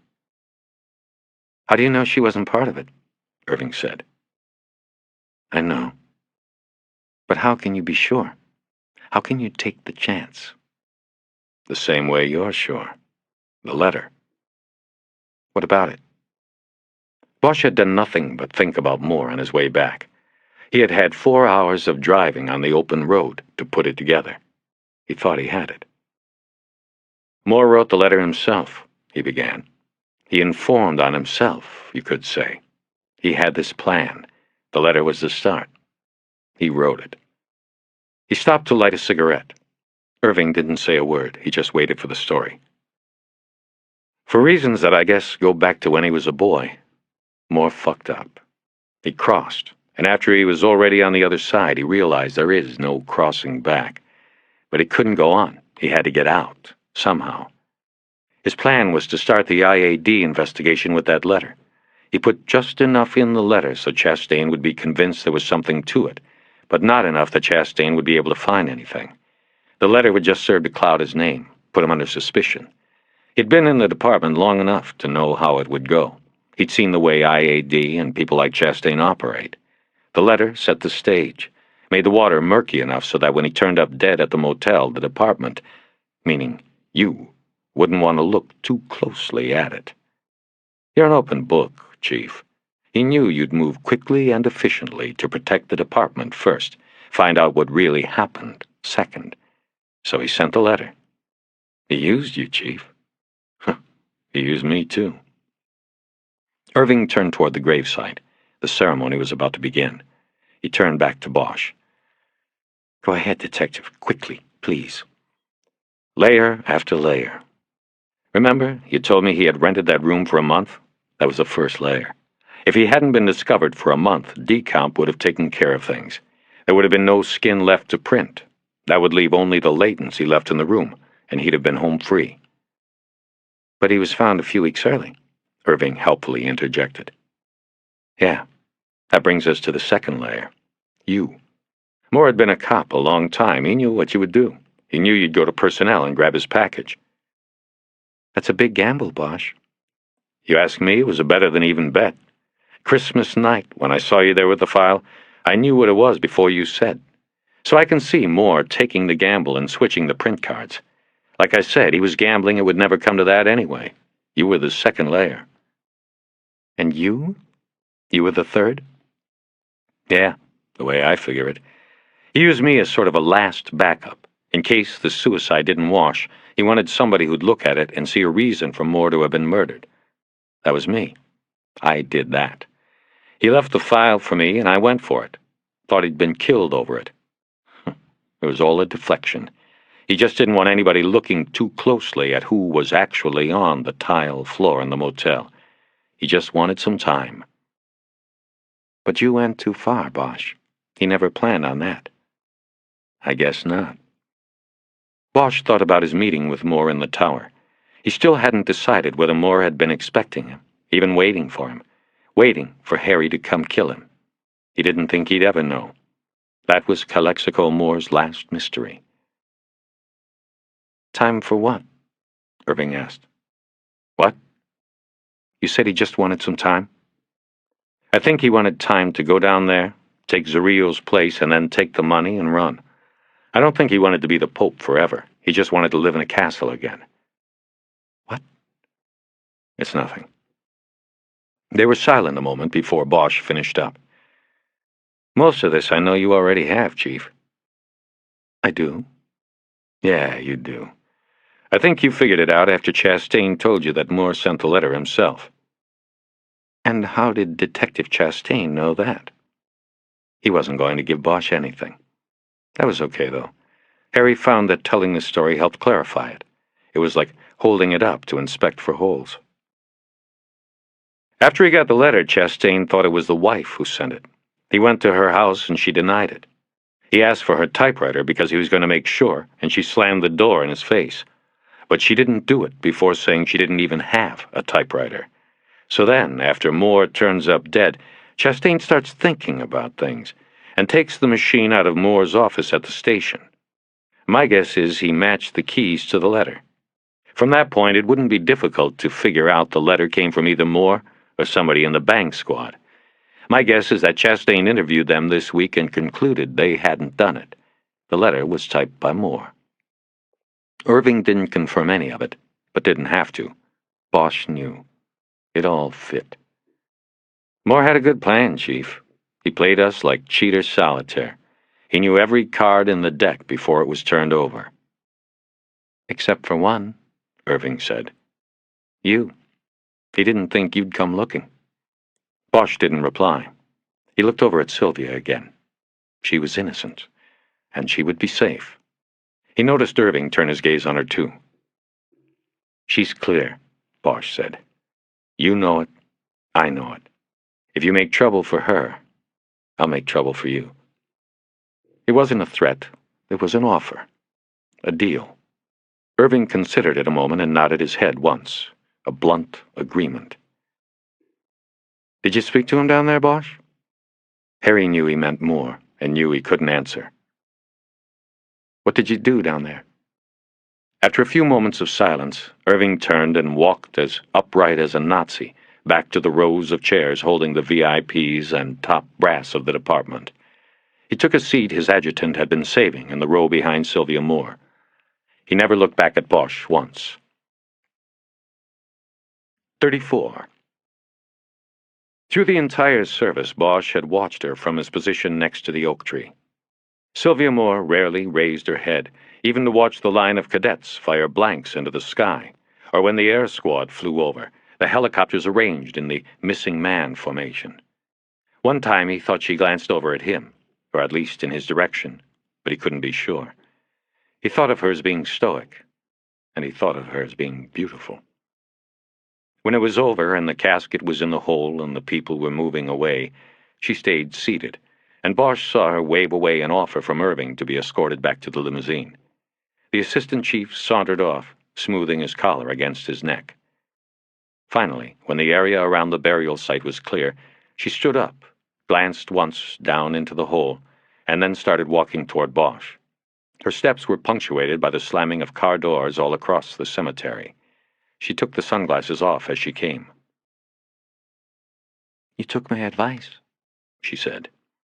This immediately confused him. He looked down at his clothes and then back at her. What advice? She read him and answered. "The black ice, remember? You have to be careful. You're here, so I assume you were." Yes, I was careful. He saw that her eyes were very clear, and she seemed even stronger than the last time they had encountered each other. They were eyes that would not forget a kindness or a slight. "I know there is more than what they've told me. Maybe you will tell me sometime?" He nodded, and she nodded. There was a moment of silence as they looked at each other that was neither long or short. It seemed to Bosch to be a perfect moment. The wind gusted and broke the spell. Some of her hair broke loose from the barrette, and she pushed it back with her hand.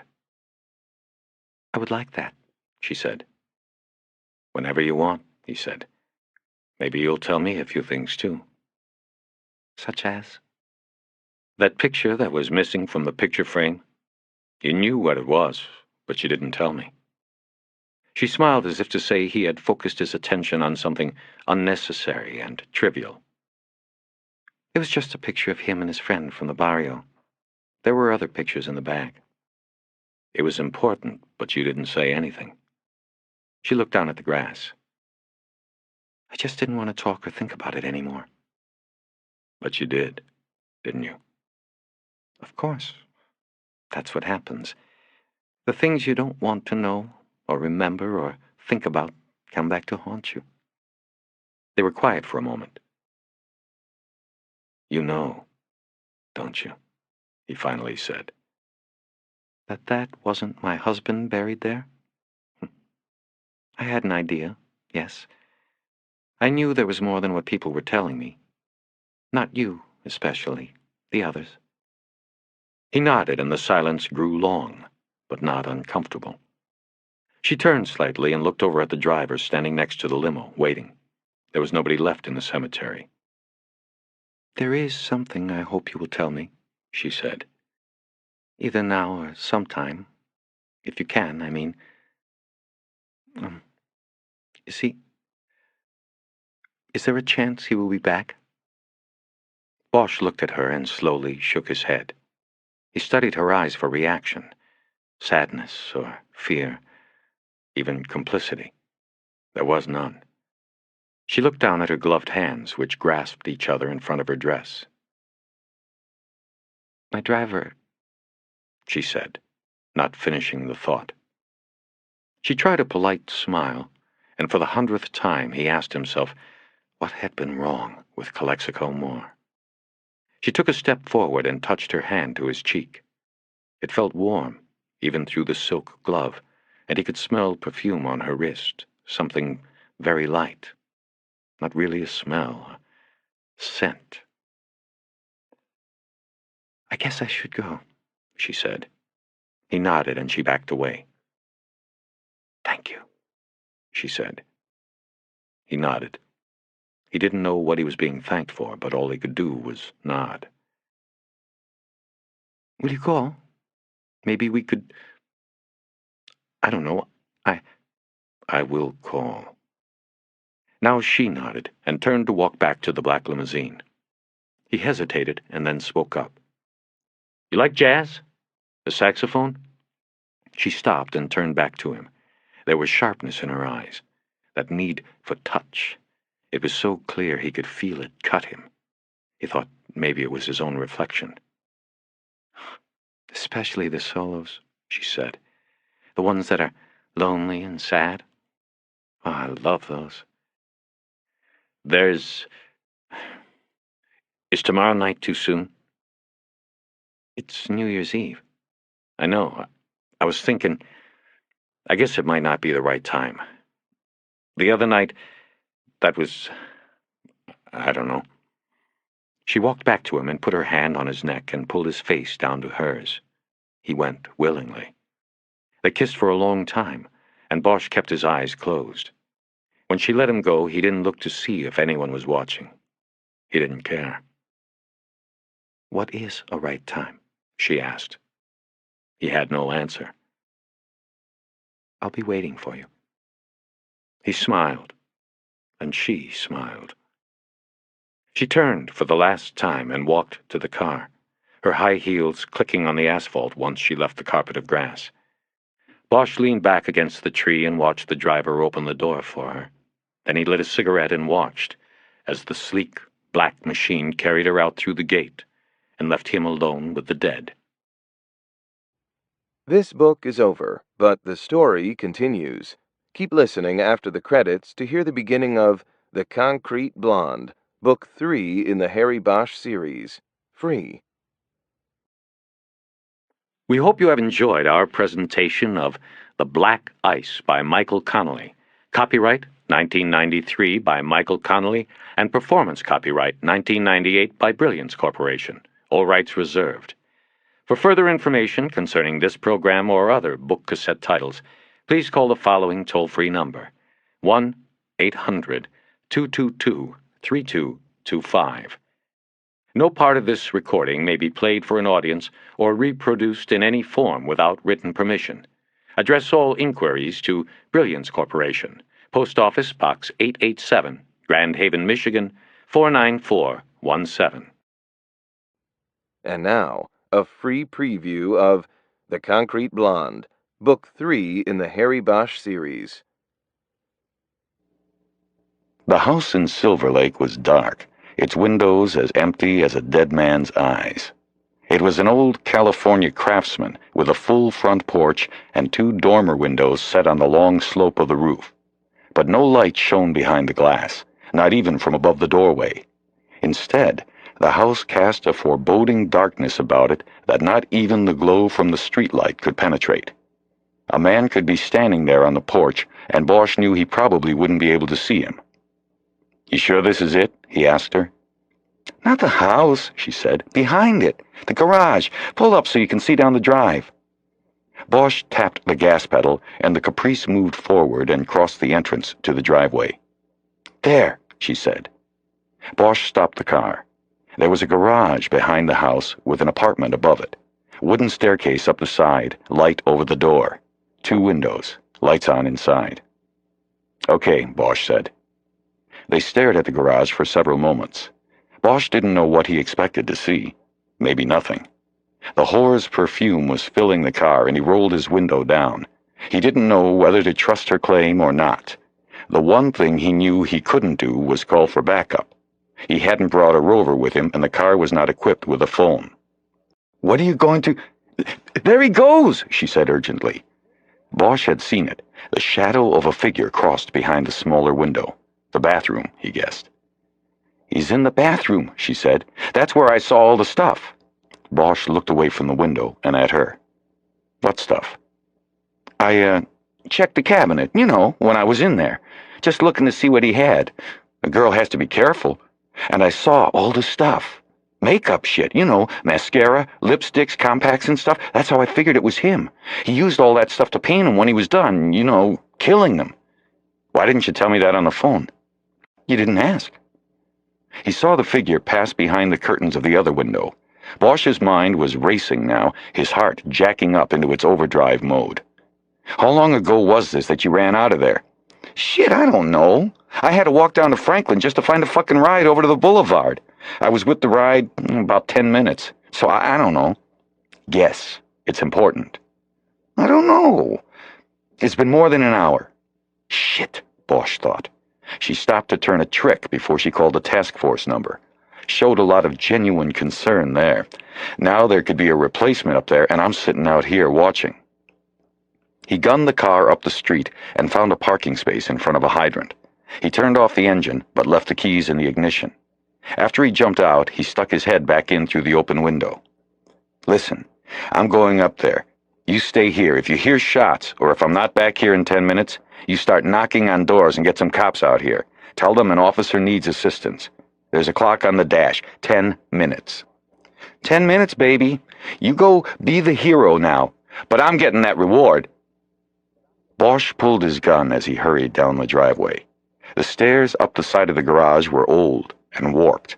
He took them 3 at a time as quietly as he could, but still it felt as if he was shouting his arrival to the world. At the top, he raised the gun and broke the bare bulb that was in place over the door. Then he leaned back into the darkness against the outside railing. He raised his left leg and put all his weight and momentum into his heel. He struck the door above the knob. The door swung open with a loud crack. In a crouch, Bosch moved through the threshold in the standard combat stance. Right away, he saw the man across the room, standing on the other side of a bed. The man was naked and not only bald, but completely hairless. His vision locked on the man's eyes, and he saw the look of terror quickly fill them. Bosch yelled, his voice high and taut, "Cops, don't fucking move!" The man froze, but only for a beat, and then began bending down, his right arm reaching for the pillow. He hesitated once and then continued the movement. Bosch couldn't believe it. What the fuck was he doing? Time went into suspension. The adrenaline pounding through his body gave his vision a slow-motion clarity. Bosch knew the man was either reaching for the pillow for something to cover himself with, or he was... The hand swept under the pillow. "Don't do it!" The hand was closing on something beneath the pillow. The man had never taken his eyes off Bosch. Then Bosch realized it wasn't terror in his eyes, it was something else. Anger? Hate? The hand was coming out from beneath the pillow now. "No!" Bosch fired one shot, his gun kicking up in his two-handed grasp. The naked man jerked upright and backward. He hit the wood-paneled wall behind him, then bounced forward and fell across the bed, thrashing and gagging. Bosch quickly moved into the room and to the bed. The man's left hand was reaching again for the pillow.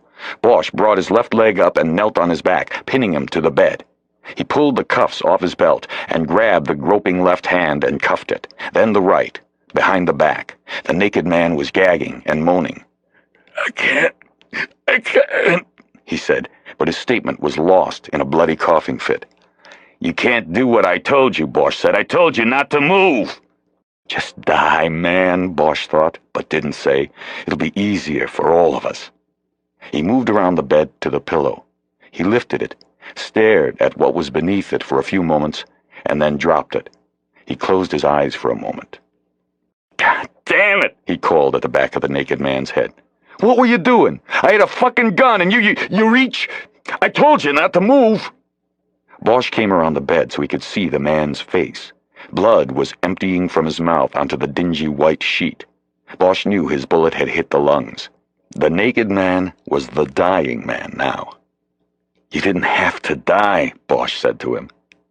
Then the man was dead. Bosch looked around the room. There was no one else, no replacement for the whore who had run. He had been wrong on that guess. He went into the bathroom and opened the cabinet beneath the sink. The makeup was there, as the whore had said.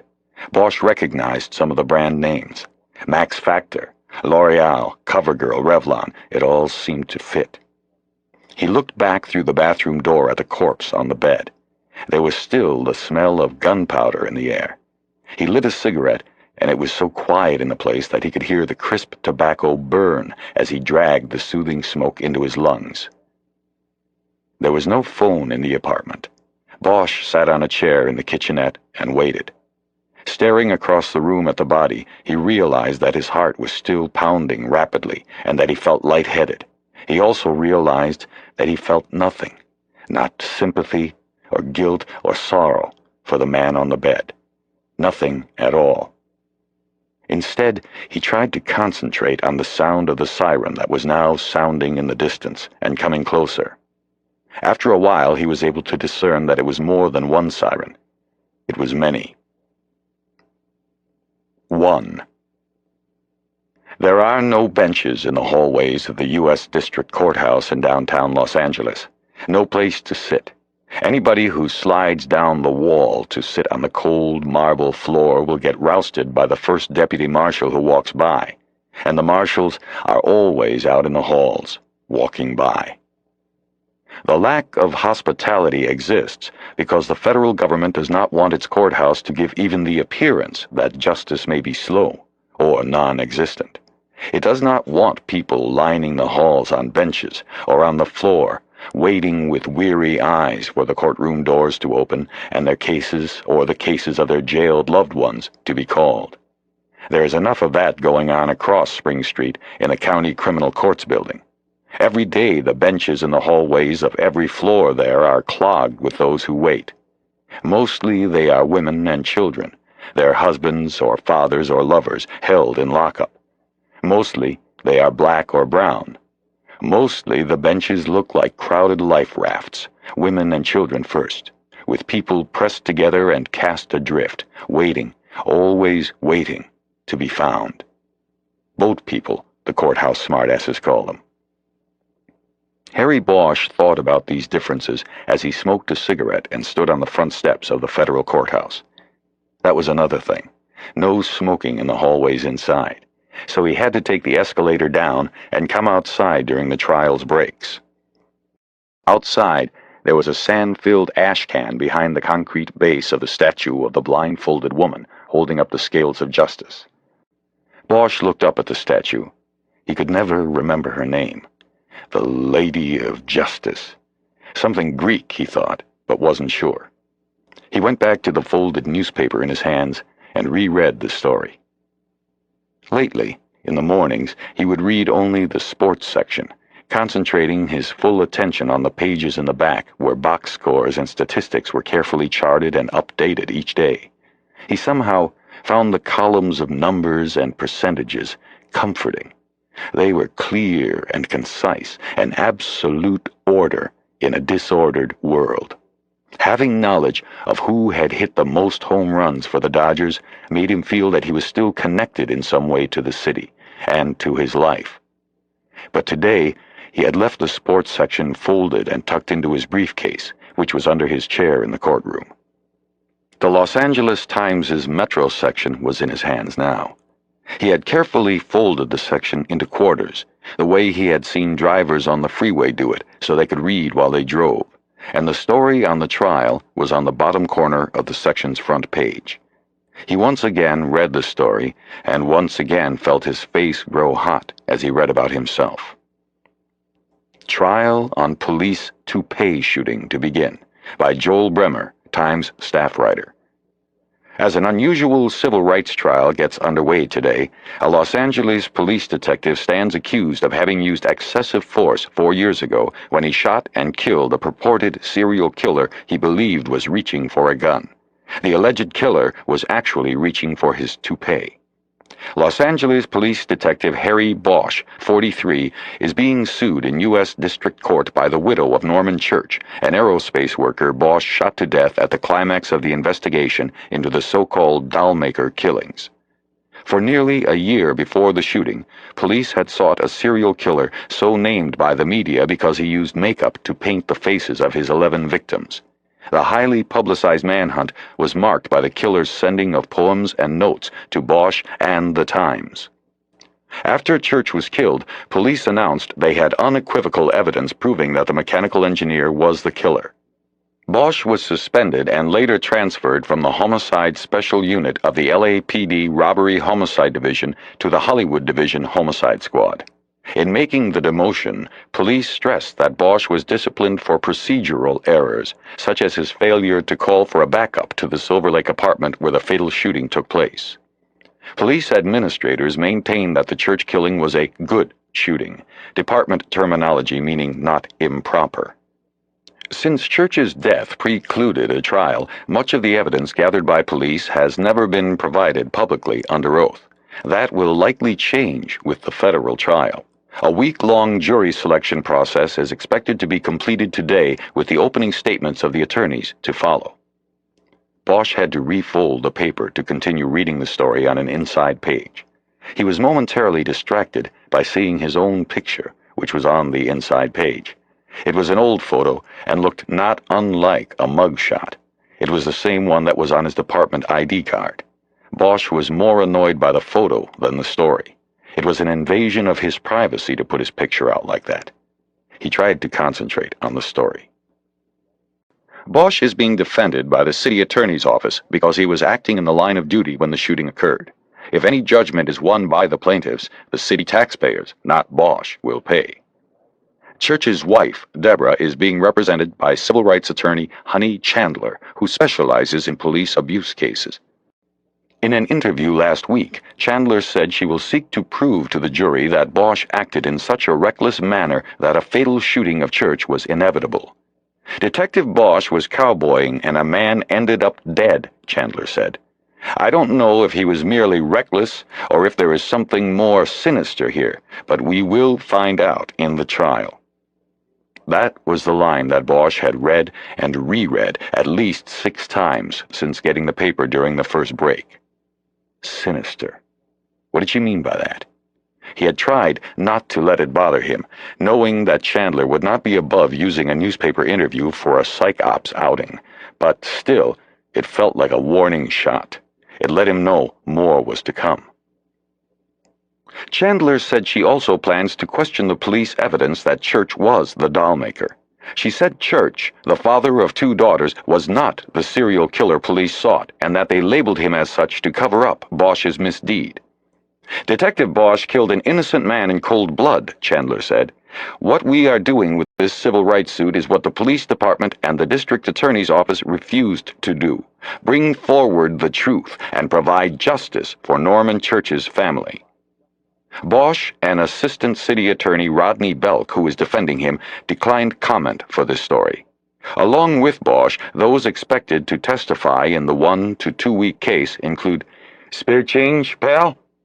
Bosch looked up from the paper into the grimy but familiar face of the homeless man who had staked out the front of the courthouse as his turf. Bosch had seen him out here every day during the week of jury selection, making his change and cigarette rounds. The man wore a threadbare tweed jacket over 2 sweaters and corduroy pants. He carried a plastic bag of belongings and a big gulp cup to shake in front of people when he asked for change. He also always carried with him a yellow legal pad with scribbling all over it. Bosch instinctively patted his pockets and shrugged. He had no change. I'd take $1, you know. Don't have a spare dollar. The homeless man dismissed him and looked into the ash can. Yellowed cigarette butts grew from the sand like a crop of cancer. He put his yellow pad under his arm and began to pick through the offerings, taking those that still had a 1/4 inch or more of tobacco to smoke. Every now and then he would find a nearly whole cigarette and make a clicking sound with his mouth to show his approval. He put the harvest from the ash can in the big gulp cup. Happy with his findings, the man stepped back from the ash can and looked up at the statue. He looked back at Bosch and winked, then began to rock his hips in a lewd mimicry of a sexual act. "How about my girl here?" he said. The man then kissed his hand and reached up and patted the statue. Before Bosch could think of something to say, the pager on his belt began to chirp. The homeless man stepped back another 2 steps and raised his free hand as if to ward off some unknown evil. Bosch saw the look of deranged panic spread on his face. It was the look of a man whose brain synapses were spread too far apart, the connections dulled. The man turned and scurried away, out toward Spring Street, with his cup of used cigarettes. Bosch watched him until he was gone, and then pulled the pager off his belt. He recognized the number on the display. It was Lieutenant Harvey 98 Pounds' direct line at the Hollywood station. He put what was left of his cigarette into the sand and went back into the courthouse.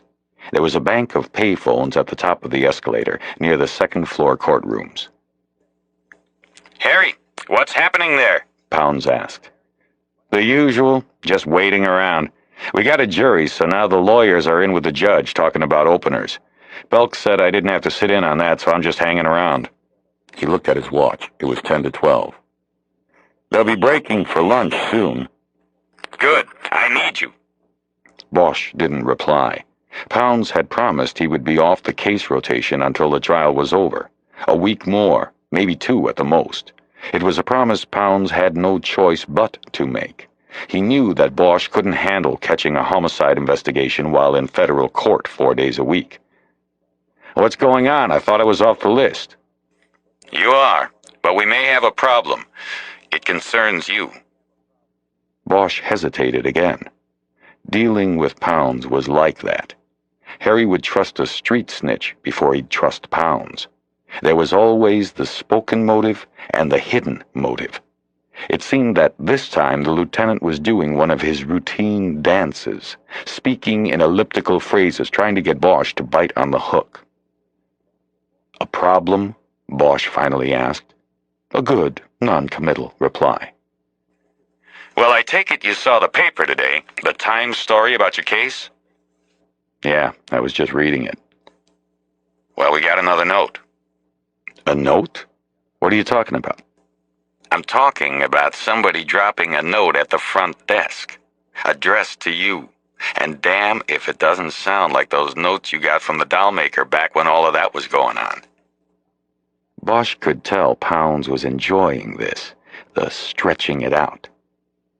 If it was addressed to me, how do you know about it? It wasn't mailed. No envelope. It was just one page folded over. Had your name on the fold. Somebody left it at the front desk. Somebody there read it. You can figure it from there. What does it say? Well, you're not going to like this, Harry. The timing is god-awful, but the note says... It says basically that you got the wrong guy, that the doll maker is still out there. The writer says he's the real doll maker and that the body count continues. Says you killed the wrong guy. Is bullshit. The doll maker's letters were carried in the paper, in Bremer's book on the case. Anybody could pick up the style and write a note. You take me for a moron, Bosch? I know anybody could have written this, but so did the writer know that. So to prove his point, he included a little treasure map, I guess you'd call it. Directions to another victim's body. A long silence filled the line while Bosch thought, and Pounds waited. And so? And so, I sent Edgar out to the location this morning. You remember Bing's on Western? Bing's? Yeah, south of the boulevard. Bing's, a pool hall. Wasn't that one of... Didn't that place go down in the riots? Right. Complete burnout. They looted and torched the place. Just the slab and 3 walls left standing. There's a city demolition order against it, but the owner hasn't acted yet. Anyway, that's the spot, according to this note we got. Note says she was buried under the floor slab.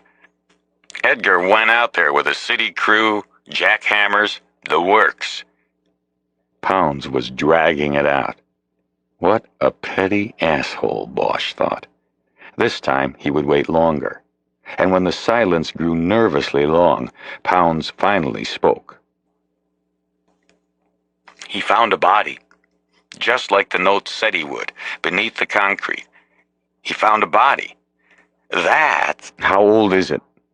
Don't know yet. But it's old. That's why I'm calling. I need you to go out there during the lunch break and see what you can make of this. You know, is it legit as a dollmaker victim or is some other wacko jerking us off? You're the expert.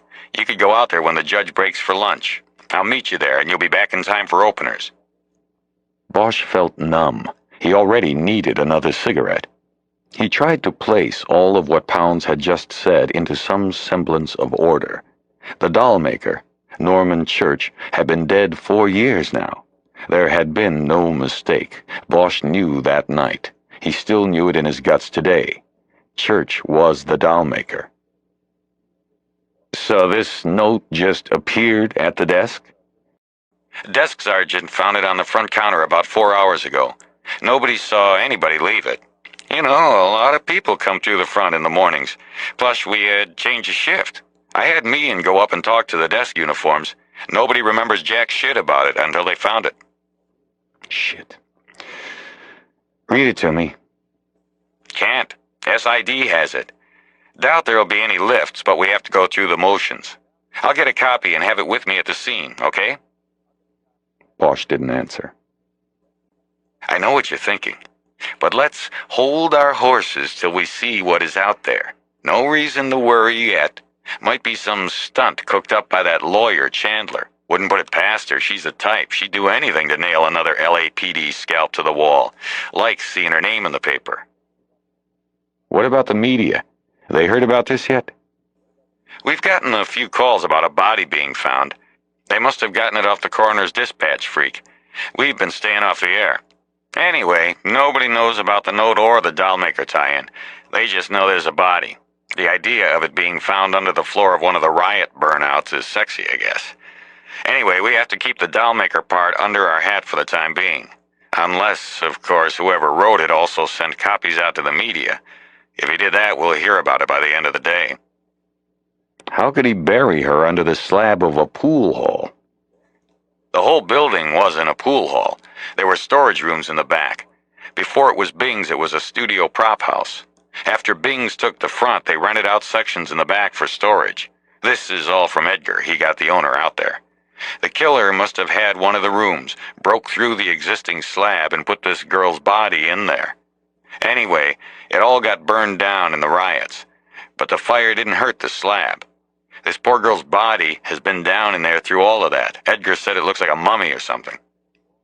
Bosch saw the door to courtroom 4 open, and members of the Church family came out, followed by their lawyer. They were breaking for lunch. Deborah Church and her 2 teenage daughters did not look at him, but Honey Chandler, known by most cops and others in the federal courts building as Money Chandler, stared at him with killer eyes as she passed. They were as dark as burnt mahogany and set against a tanned face with a strong jawline. She was an attractive woman with smooth gold hair. Her figure was hidden in the stiff lines of her blue suit. Bosch could feel the animosity from the group wash over him like a wave. Bosch, you still there? Yeah. It looks like we just broke for lunch. Good. Then head over there and I'll meet you. I can't believe I'm actually saying this, but I hope it's just another wacko. For your sake, it might be best. Right. As Bosch was hanging up, he heard Pounds' voice and brought the phone back to his ear. One more thing. If the media shows up out there, leave them to me. However this turns out, you shouldn't be formally involved in this new case because of the litigation stemming from the old. We are just having you out there as an expert witness, so to speak. Right. See you there. We hope you enjoyed this free preview of The Concrete Blonde, Book 3 in the Harry Bosch series.